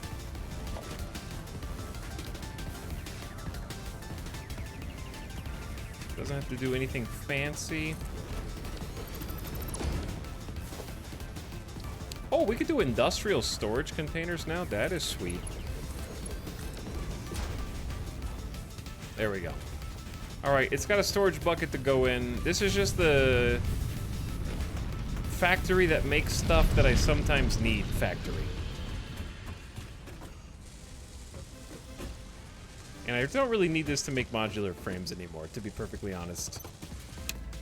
So I'm just gonna put this on standby.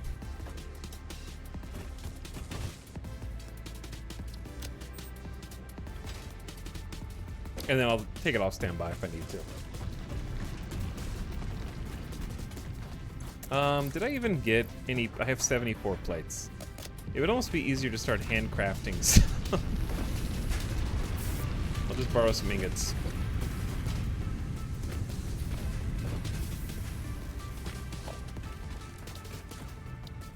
Where is crafting bench?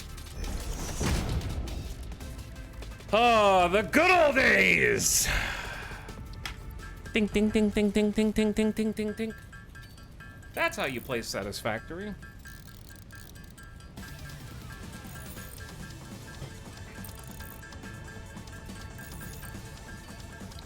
I'm done thinking today. Kaibo, I'm not done thinking. I got a little bit more to think about. The old days of laying something on the space bar. They actually patched it. You just have to tap the button.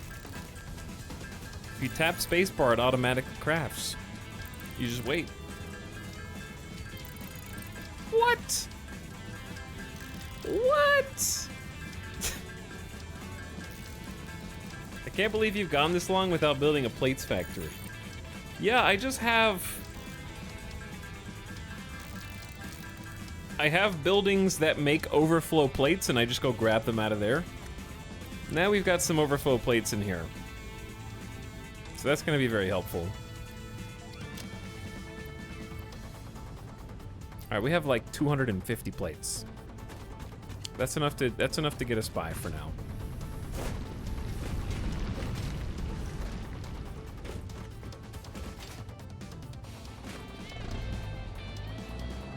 Next thing you're gonna tell us there's some kind of global grid.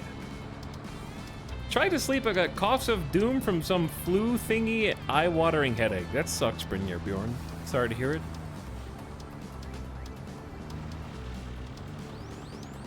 Get well soon. I had some family in town a couple weeks ago, and luckily nobody in that exchange got sick.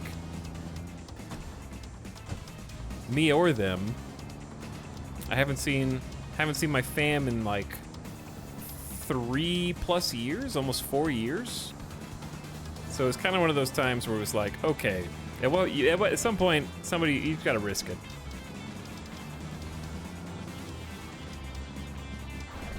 Because you don't want anybody to get sick in that situation, younger or older.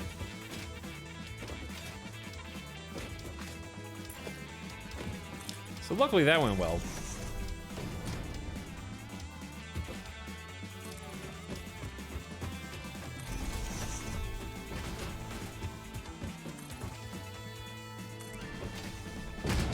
Alright, hopefully this works the way I want it to.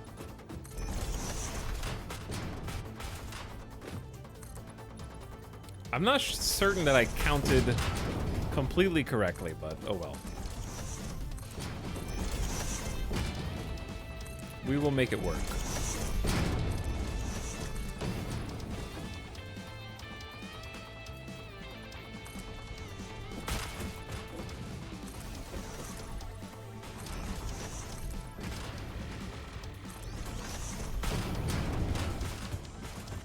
Tourism season's at its peak here these days. Could have been from so many sources, and I haven't gotten sick since 2019.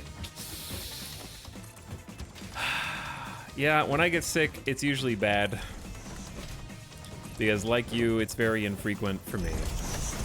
And then it knocks me out because it's something in my lungs. And then I can't stream for a very long time, and like 3 weeks go by. COVID knocked me out for a long time. That was a while ago. But yeah, I had a cough that just wouldn't go away. And when you have a cough as a streamer, you gotta talk. You gotta be able to talk, right, Bean? Yeah, he knows.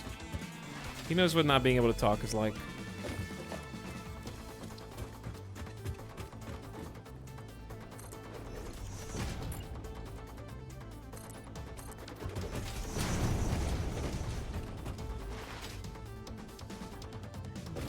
I haven't been sick since 2019. Kaibo, that's impressive. Good job. That's like a human achievement. What's going on your gamer score?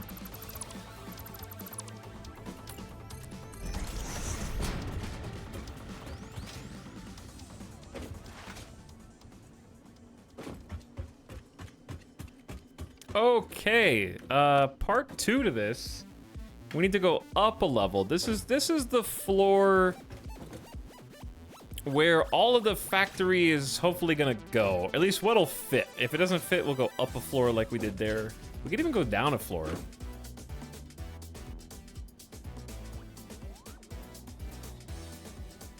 Let the tall boy go free. He's good. He chose to get stuck.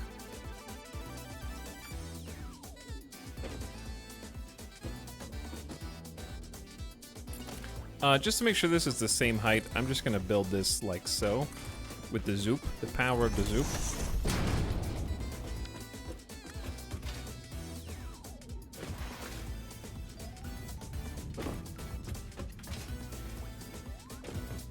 What's this factory for? We're gonna be making roughly 20 modular frames a minute. And then that can be repurposed into whatever we need it to be, or we can send it wherever it needs to go. Or we can just add to this factory.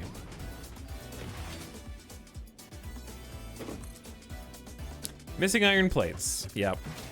See, now I'm starting to feel the plate factory absence.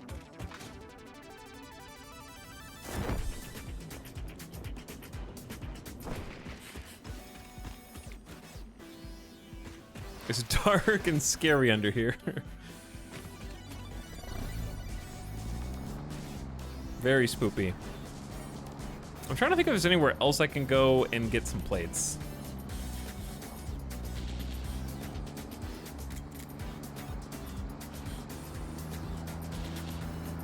I burned through 250 so fast.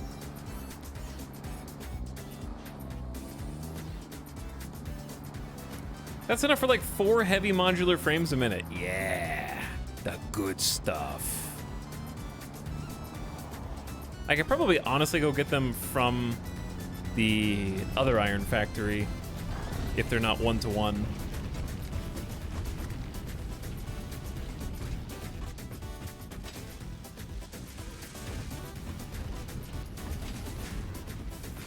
All right, what do you got? 110? That's not good enough.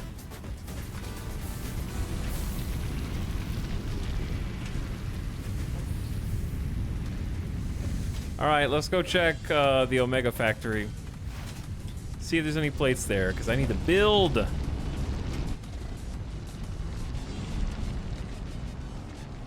You need to place some torches to keep mobs from spawning down there. Joke's on you. I want mobs to spawn down there. What if I made it as a purpose-built mob spawner? Huh? I need their DNA.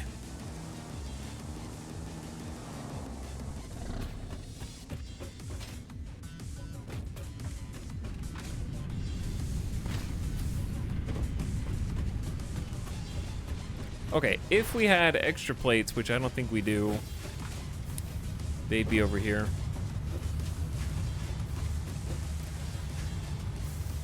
Yeah, we don't have extra. Okay, I know what to do.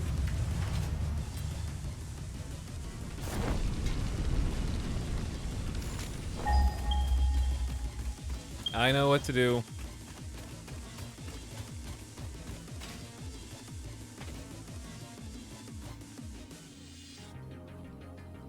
Not that. Where's the stinky node? Is this the stinky? It is the stinky.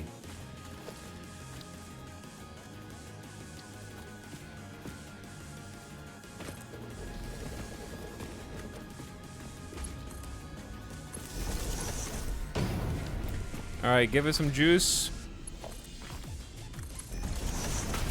This is gonna output a solid 30 ore per minute. 30 ore per minute. Perfect for one smelter. And that one smelter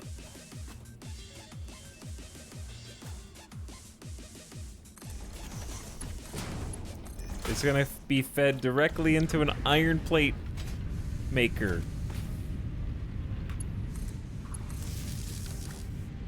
He's making a noodle plate factory. Hell yeah. And then just give it some storage. There you go. All right. Literally one of the first factories you could make in this game. Yeah, but I don't want to take up normal and pure nodes with something that's going to get torn down. So there, we have an impure node.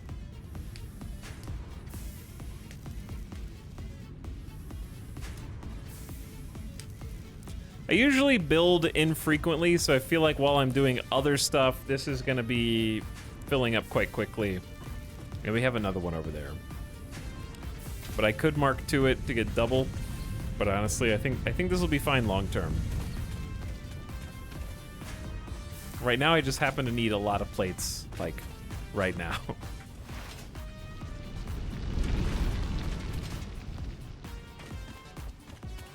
So, truck. Truck is gone. What's this song?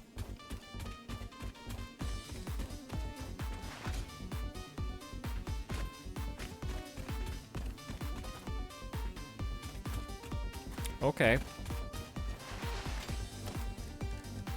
I have no idea, but I like it.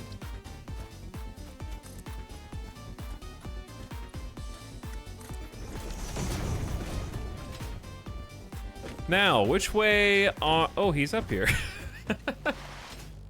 Bro. What are you up to, dude? He's gaming.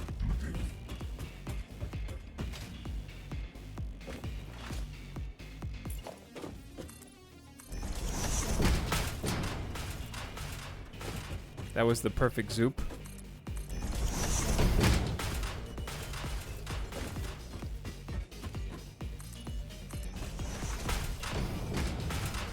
Slightly imperfect zoop.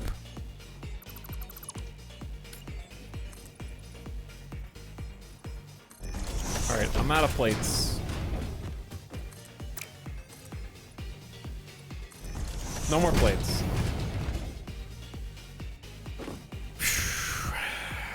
Alright, the fun part. Smelters! I need to count which way is wider. I think that way's wider. Alright. Let's do it. We need to consult the numbers, chat. Come on.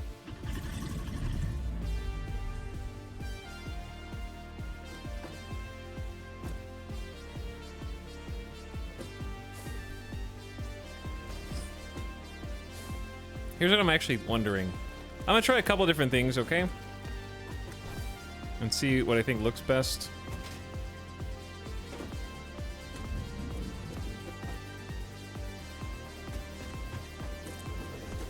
Because I'm actually gonna try squeezing these all together, because we need 9 for the first grouping. So that's 4, 5, 6, 7, 8, 9.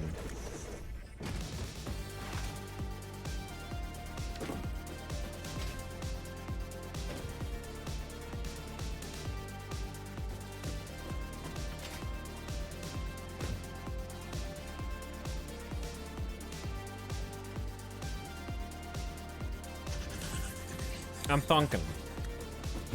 All right, and then the next group needs 3.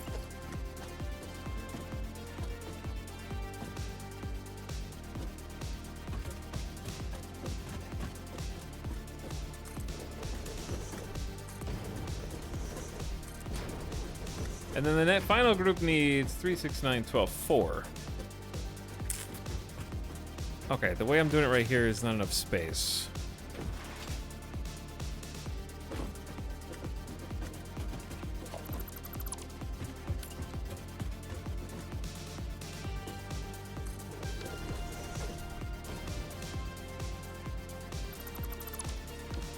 I said I had to do it a couple times. 1, 2, 3, 4, 5, 6, 7, 8, 9 for the first group. All right, that actually is nice. And then we need 3, which can be a little bit more spaced out just because there's no way to fit 3 smelters on 2 squares, right? No. It's not possible. It'd have to be slightly overlapping.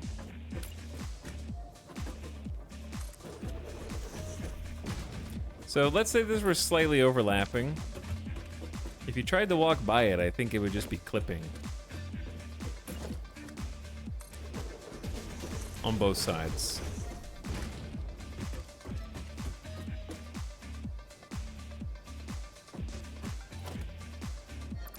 So the only way around that is to take a little bit more room.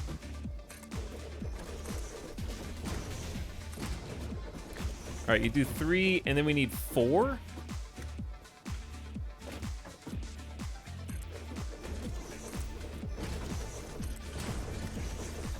So as long as it's okay that the cluster of 9 on this side are all really, really tight together. And the other ones are spaced out.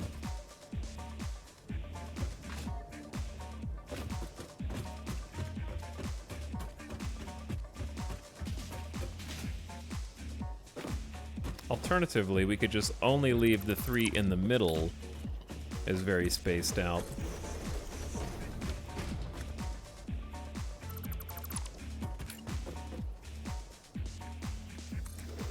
And then 4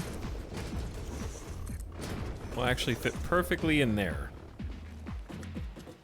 And then I could just shrink the entire compound by 1, which would give us a little bit more room.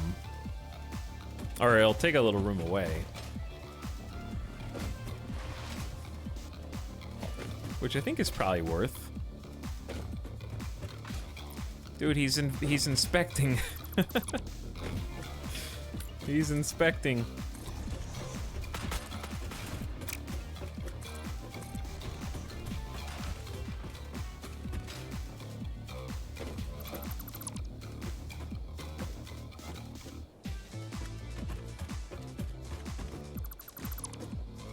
Okay.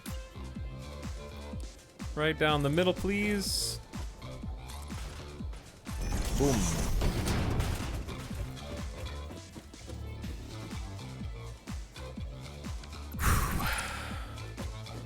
Little bit more.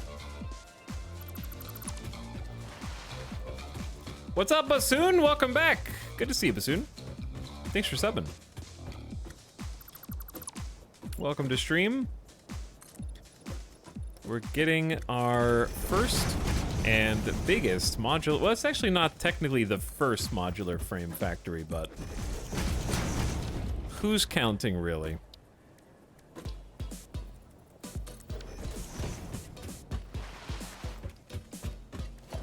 Where does the time go when this game is being played? All right, looks good. I'm glad I have a friend here. Now, how do we get all of these hooked up?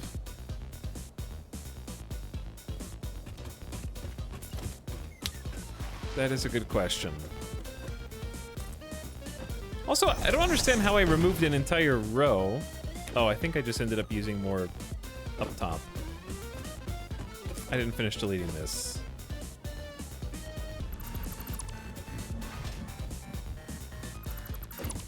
There's the refund on parts.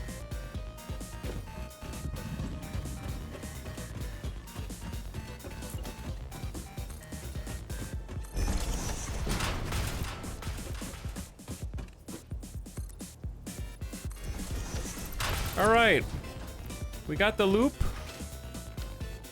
Build that quite quickly.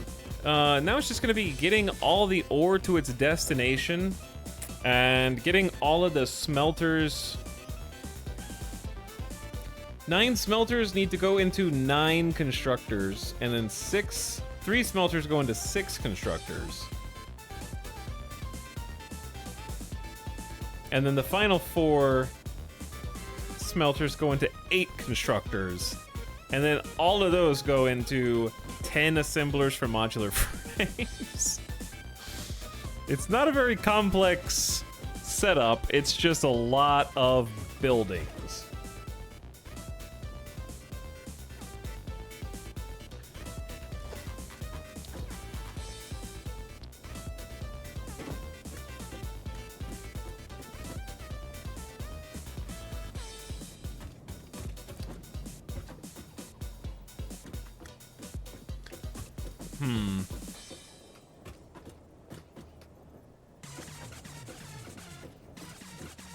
I like leaving a bunch of space here for both a walkway and the potential For elevators. Yeah, let's leave plenty of space.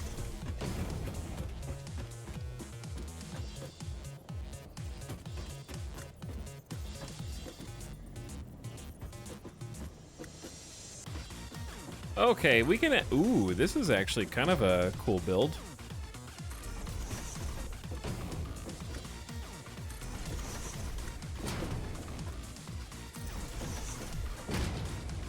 Oh yeah, this is pretty solid, chat, actually.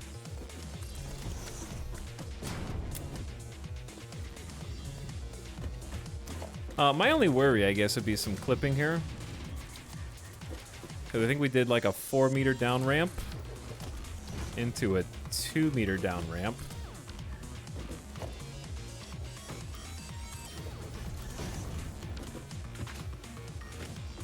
And then...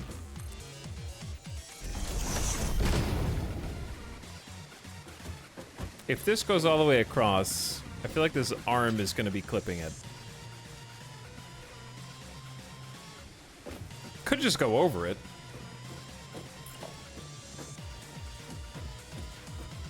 Make a little hill or something like this. Or we could just raise the entire floor up for part of it. I don't know. Name of song? Chat, it's on the... I don't know, dude. What am I, your DJ? It's on the Streets of Rage 4 soundtrack. The whole soundtrack's a banger. I don't have Spotify open. Alright, we'll make a deal. I'll tell you what the exact song name is if you delete at least 200,000 channel points.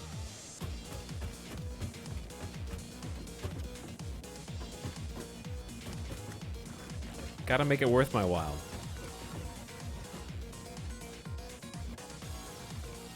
Progress 1 out of 10. That's not very good.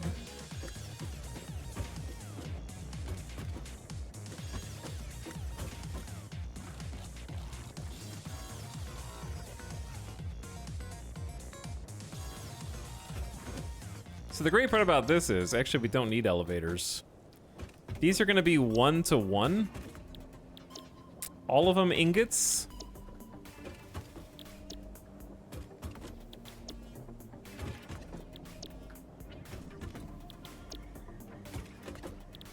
And then on this side, all of them plates. So because they're all...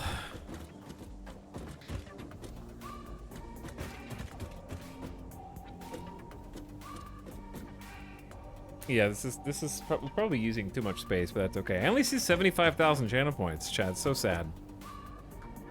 So sad. Only 3 people want to even know what the song is, much less help their fellow chatter. I'm not surprised.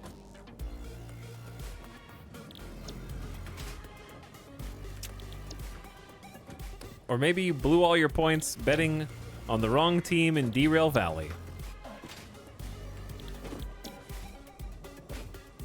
Could be that too.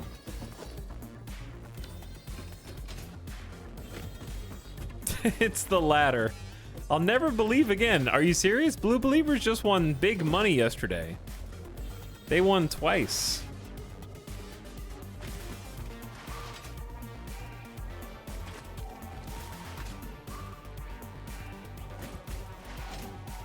You should have been believing then.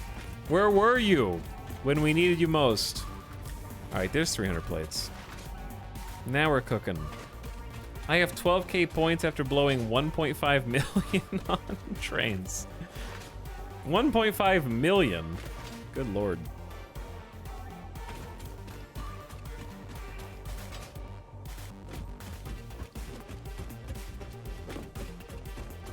All right, this is gonna be nice and easy because these are just Mark 1 belts that go in a straight line. I can at least make them look nice.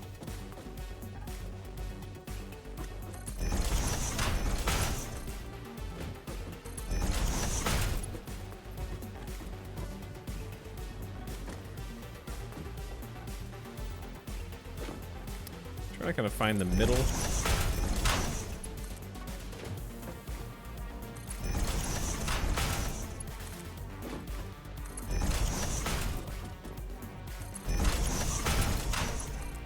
These are gonna be very clean.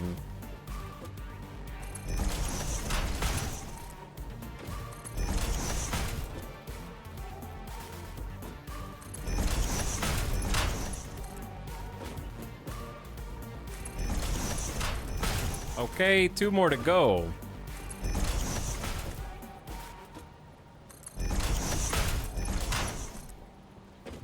And done.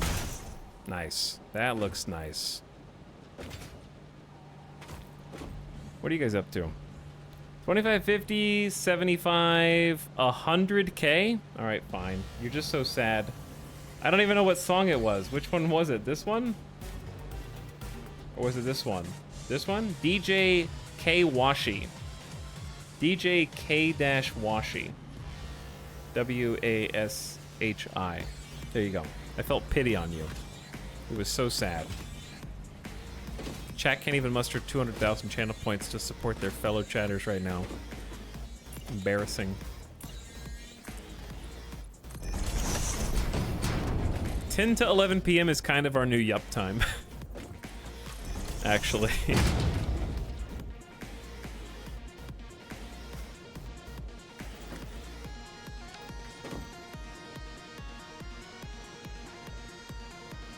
Factory just finished building has 13 smelters, 23 constructors, 24 foundries, 22 assemblers, 3 refineries, 5 manufacturers, and a partridge under a pear tree.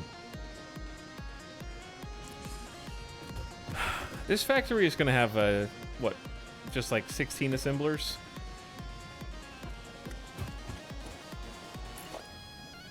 Something like that.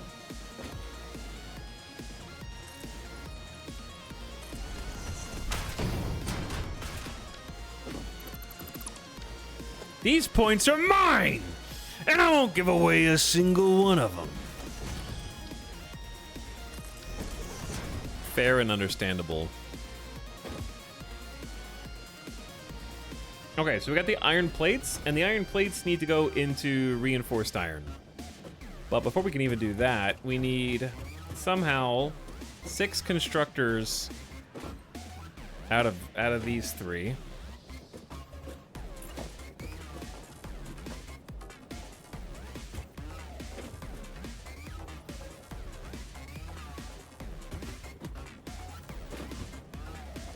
That arm is definitely clipping.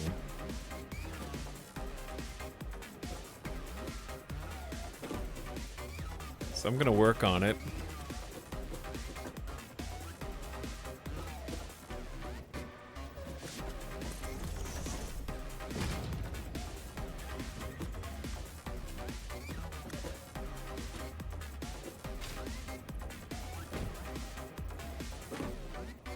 Okay, I don't think these arms can clip. Though I've been wrong before. I'll just push it up one more. I can just push it up to be even with these guys up here.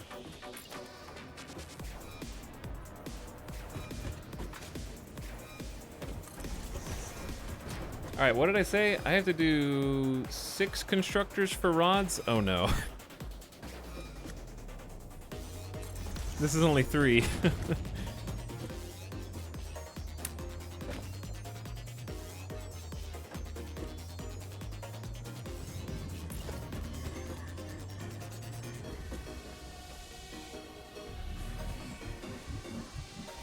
I haven't really thought this through. Excuse me, big guy. We got plenty of space that way. He's eating. He's chowing down.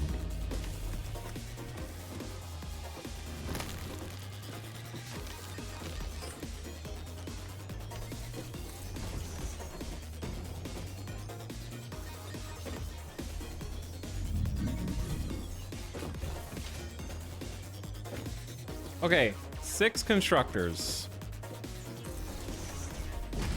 That's 5?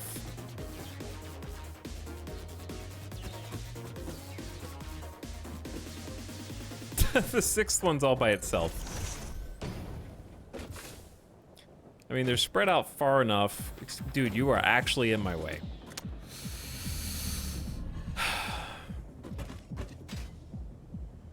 It's the forerunner of the rod constructors. Connecting these is going to be a bit of a nightmare, but it'll work. And then 6 constructors are, it's even worse. It needs to go into 9 for screws.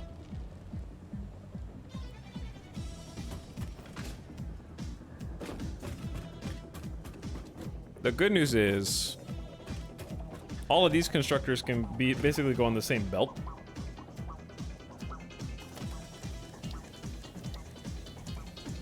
Yeah, they can all go on the same belt. So they can just merge as soon as they get out, and that's fine. Under here.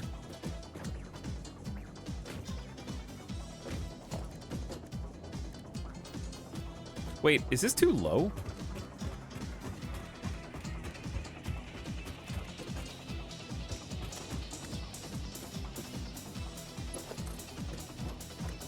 Not too low for resources, but it is too low for splitters. Oh no.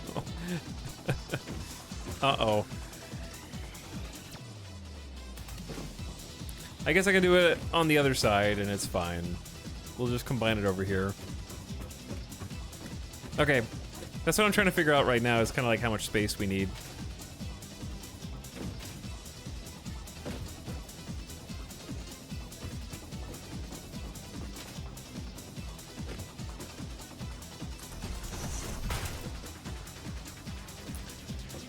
Dude, there's gonna be so many mergers, dude.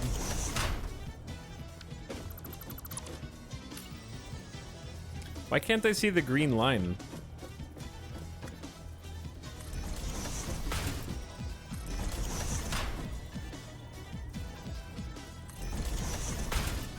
Now I can see the green line, okay.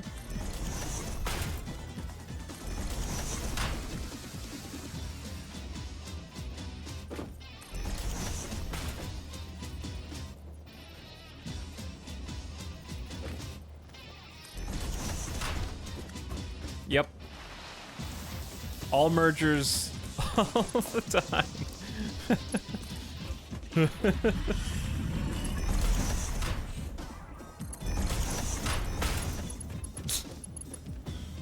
All right, we're just gonna do Mark 1 and then I can upgrade these when I do the math.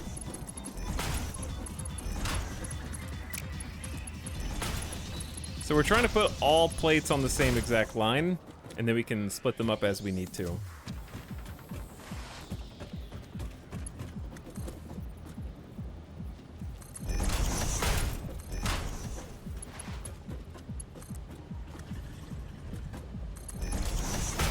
But yeah, this is actually working out quite nice so far. I'm enjoying the vibe of building kind of a big factory floor and then figuring out how to make use of that space in a productive way. It's been a pleasant experience to be like, okay, I have enough space for this. What? And then how can I make the rest of this fit with everything else? All right, that is pretty sweet. Now, this on the same line, and it kind of comes out this way, so I'm just gonna do that to remind future me which way that goes.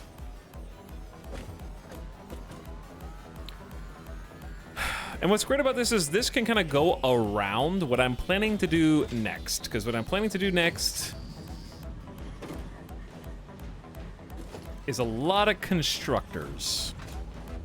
Because like I said, I need like 9 constructors here.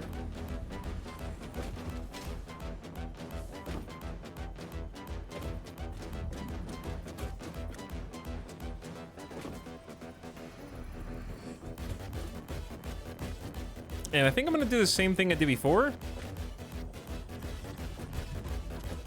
In that the second floor is just gonna have all the assemblers. And I think that'll work out really nicely. All right, constructor 1 through 9, here we go. The power shards burn out? Nope. Don't have to worry about that. 3, 4, 5, 6, 7.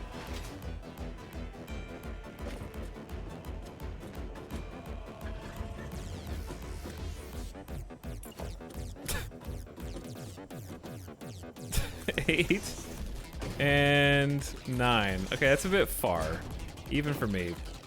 Because I gotta fit 8 constructors over here somehow.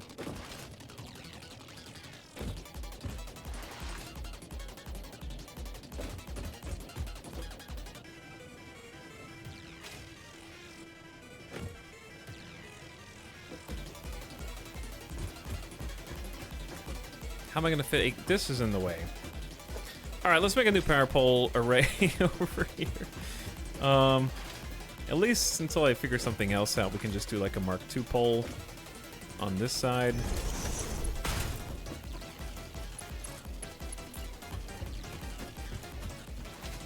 A very high octane song. People, please. I want to say you love the Blueprint Designer. Yeah, the thing is, it's just difficult to predict what I want right now. I get the feeling the lack of space would put you off. Maybe. I think I need to have something specific in mind.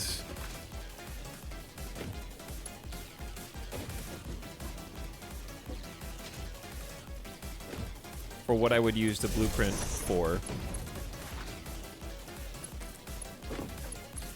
Okay, now that I've connected the cable, ow, I should be able to just delete this without losing any power anywhere.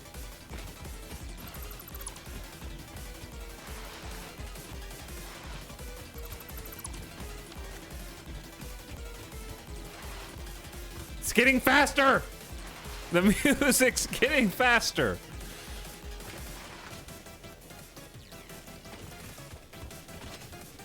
I'm worried.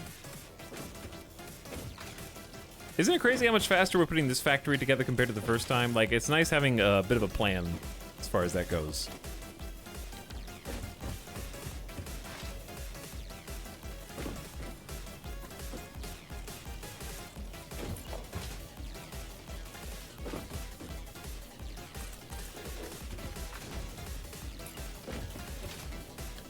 Okay. Speaking of...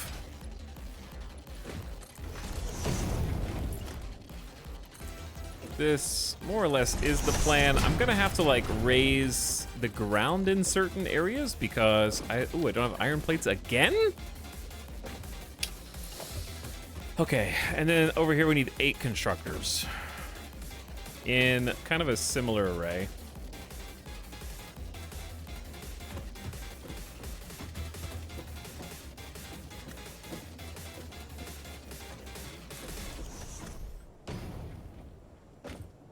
Eight is a bit of an awkward number for us here.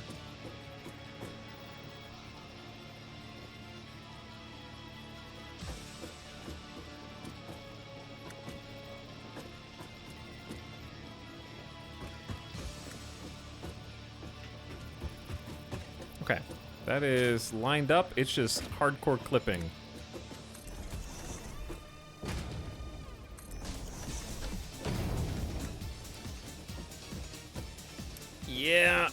Yeah, that's gonna happen. The only way this will work...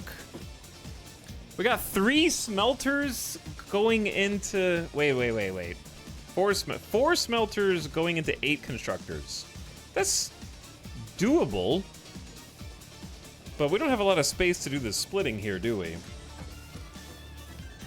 And I've only got room for like 3 constructors on each spot. Hold on. I got an idea for how to do this in a less conventional way.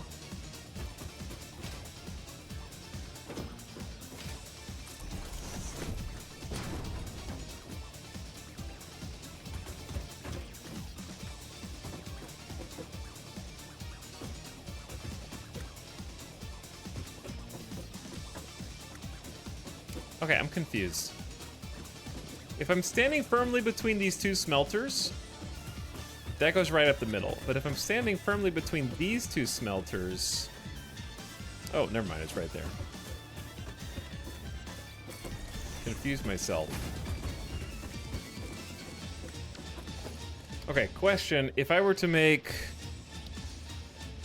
a conveyor, I need iron plates. All right, I'll go get the damn plates.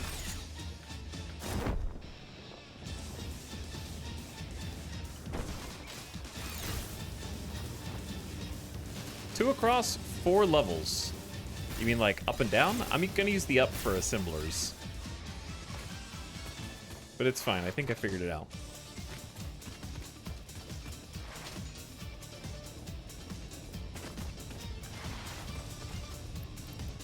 There we go. Yeah, it's nice having a little iron plate factory now. Just a tiny one. Dude, this is gonna look sick once we actually make these into proper buildings. Which will definitely happen. No, it will. And that is so convenient. Okay. The reason I need to see this is because I'm just trying to figure out how much space they take up.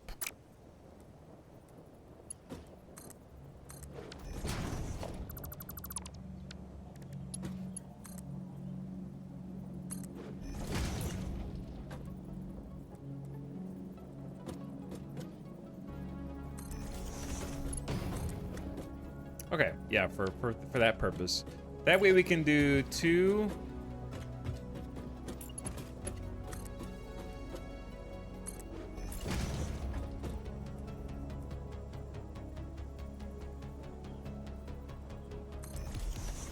Is it just 2 spaces forward?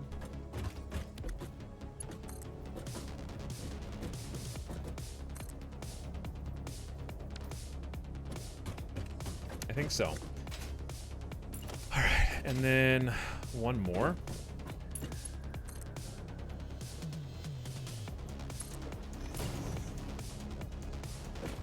The problem is... Hold up, the zip lines attached to the power lines? Yeah, that's what the zip line's for. The power lines are the zip lines. It's amazing.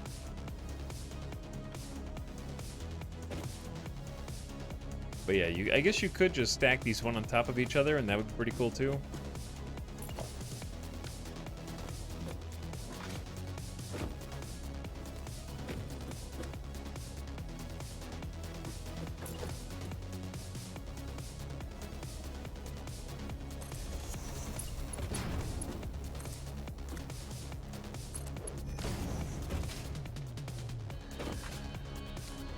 I might just...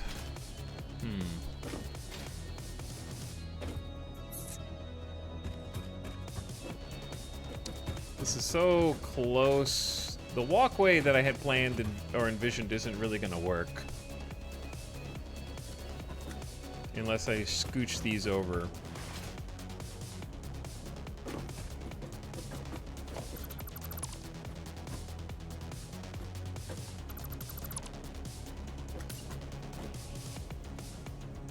So they were what, like that before?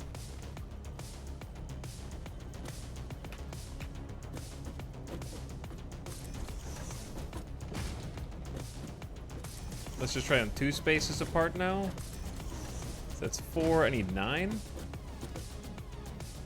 5. 6. 7. 8. 9. Okay. Make yourself at home, big guy.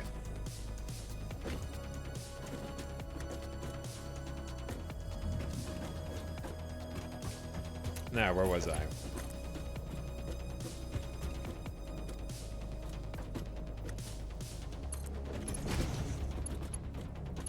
So, I had a great idea for how to hook these up.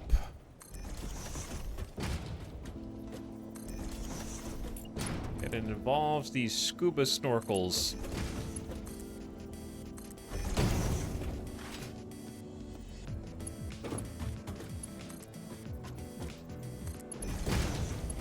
I guess actually on this side you wouldn't even need this. Wait, it doesn't even need the scuba snorkels.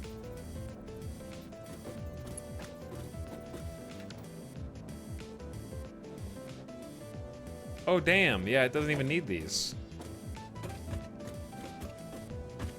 It's even cleaner than I thought. Yo, this is gonna be sick. Okay, so each one of these constructors, right, is just making iron rods. That's it. 15 in, 15 out.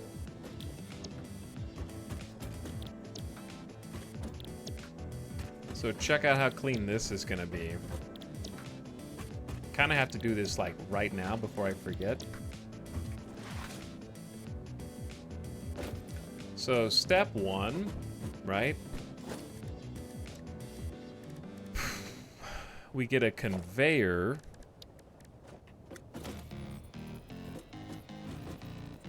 Merger.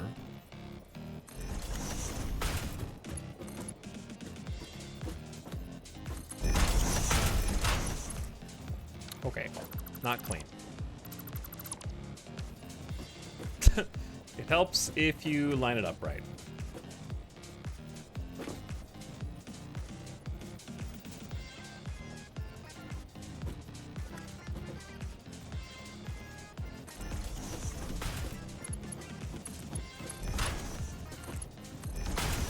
All right, and then we do the same thing on the opposite side.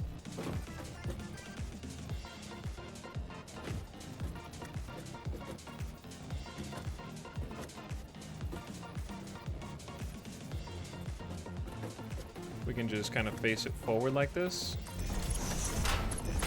So what we're doing is we're taking 2 smelters, combining them to make 4 total, right? And we're gonna divvy it up per line here. So what that means is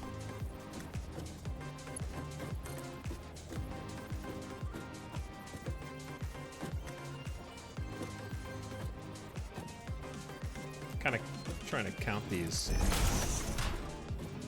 Going up the middle.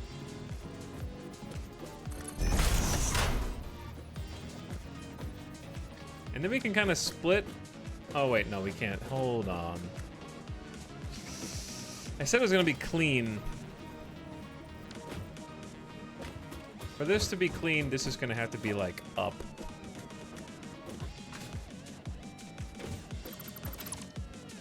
It's gonna have to be up. Then it can be as clean as we want. All right, that's just gonna be nicer.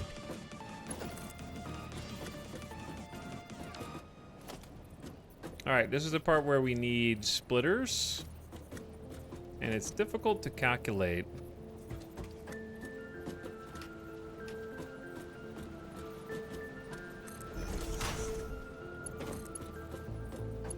Where the little turn is supposed to be.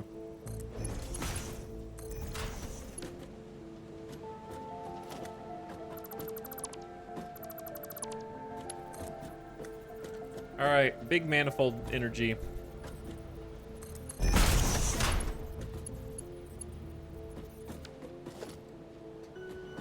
Did I put the splitter facing the wrong way?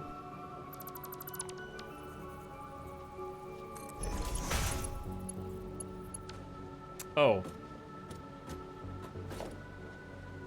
That's the merger facing the wrong way. My bad.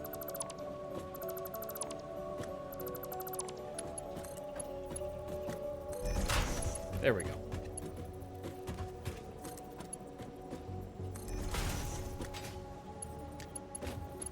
Okay, and then what we do is we just manifold this all the way up.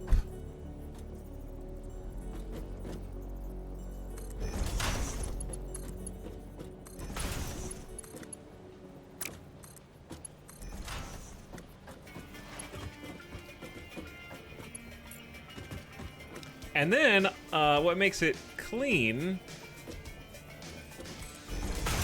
is on the inside, we will have the output. So this is the input going all the way up this line.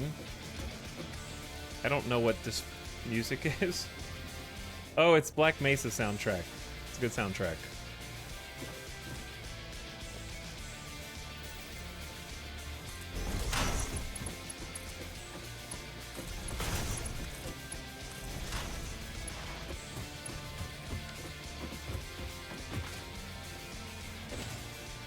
But yeah, this path is gonna have to be a little taller than the average path here on account of this. But that's all right.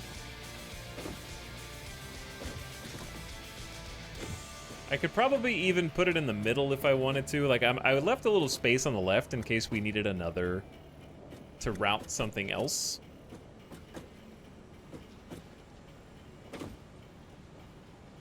Which may or may not be necessary. I don't think we'll need to route anything else down here.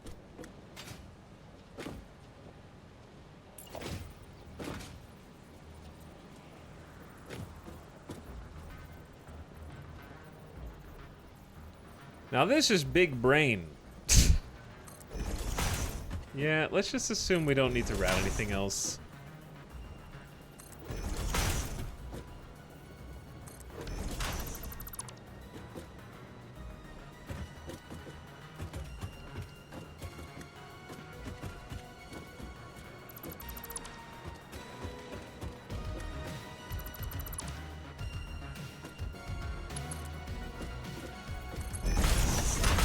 That way, is that one even in the middle? These ones aren't even in the middle.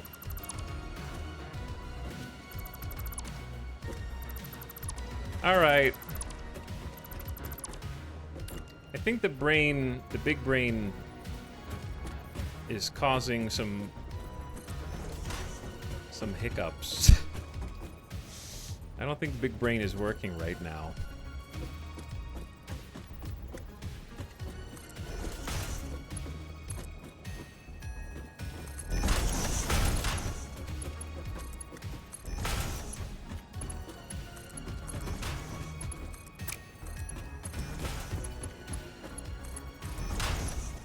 It's trying to, but I don't think it is.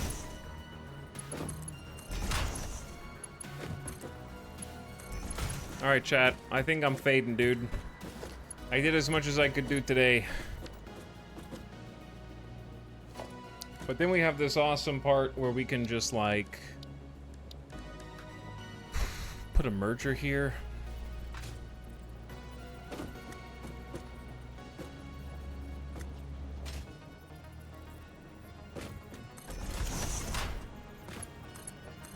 And then have the outputs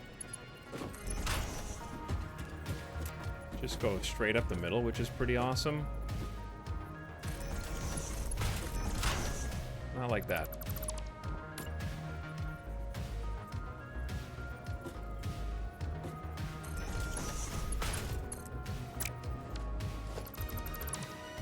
I feel like if I don't do this right now, I'm gonna forget. I think this is like a really clean setup for 8 constructors that are all in a row.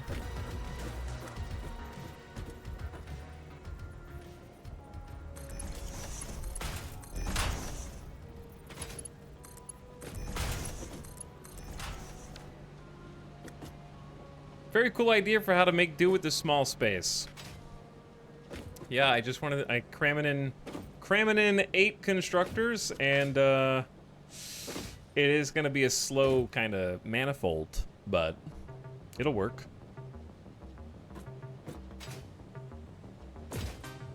And didn't use any elevators, so we still have the overhead space if you want.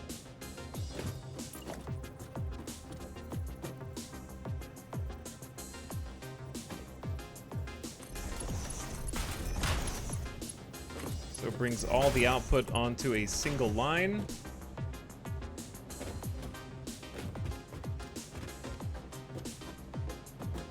Guess we don't need a splitter here.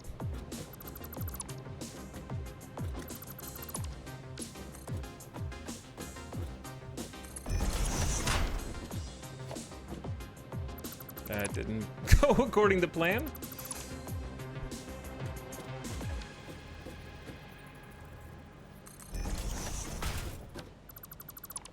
Let's try this instead.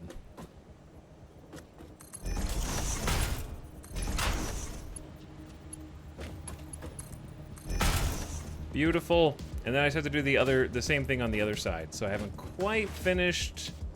Gotta figure out how this is gonna go, because it might be slightly elevated, but it's doable.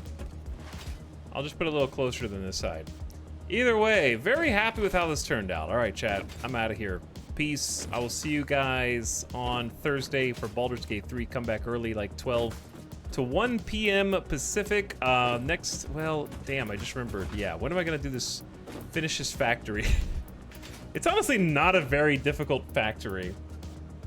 It's pretty straightforward. It just, one side feeds into reinforced iron plates, the other is just rods. That's what we're doing here. It's just rods. And then all of that goes up to 16 assemblers. Well, the reinforced iron plates are 6 assemblers. And then 10 assemblers make modular frames. I don't think it'll be very difficult to finish this factory. It's very straightforward. It's all iron resources. I guess choosing these to be what they're supposed to be, which is all screws, I think.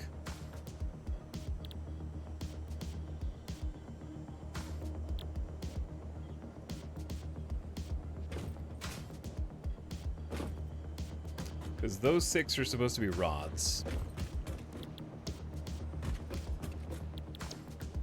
I think going ahead and designating them right now is smart, just in case future me's like, what the hell were you doing, dude?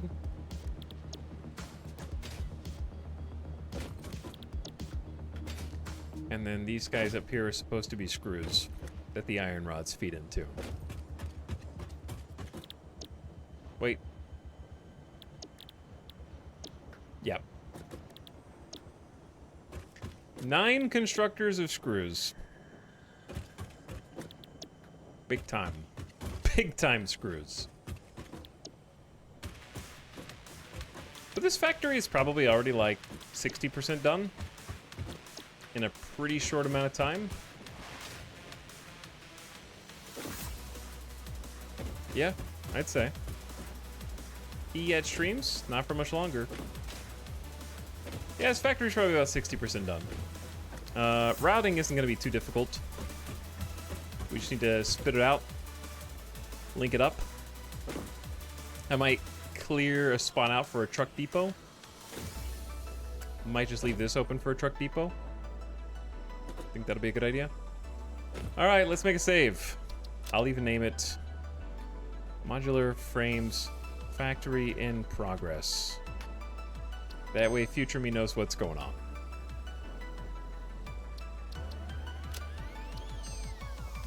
GG, I had fun today. Thanks for watching. We got a lot done. We finished all of Tier 4 from scratch. We made a steel factory. That's also from scratch. We unlocked Tiers 5 and 6 via Phase 2, also from scratch. And we got 60% of the way through a modular frames factory. So, like, that's a lot of stuff to cram in there. Very, very busy. And we can get trains if we want. Trains are out there. Lots happen. I'll see you guys again on Thursday, okay? Thanks for watching. Hope you guys have fun. And, yeah, I need to rest. I'm just tired. So I'm gonna take one more day off, because I've only had 1 day off a week for the last 3 weeks, and a lot of 9 to 12-hour streams have caught up with me. So I can feel my ears ringing. I'm gonna send you guys off on into a nice home, though. Let's go say what's up to Avik. We haven't gotten to raid Avik in a while. He's streaming. Excited about that. He's been playing some Caves of Qud, which just got a 1.0 release date, I think, for like next year. I have no idea what this music is. I hope my channel's still here when I come back and look soon. But let's go see some Qud, or Coq, C-O-Q, Caves of Qud, as it is often referred to. And I'll leave you guys over there, all right? Go give Avik some love. Check him out. Give him a follow if you haven't already. And have a wonderful Wednesday. All right? See you guys in a couple days. Excited about Baldur's Gate. Thanks for watching. Had fun with Satisfactory today.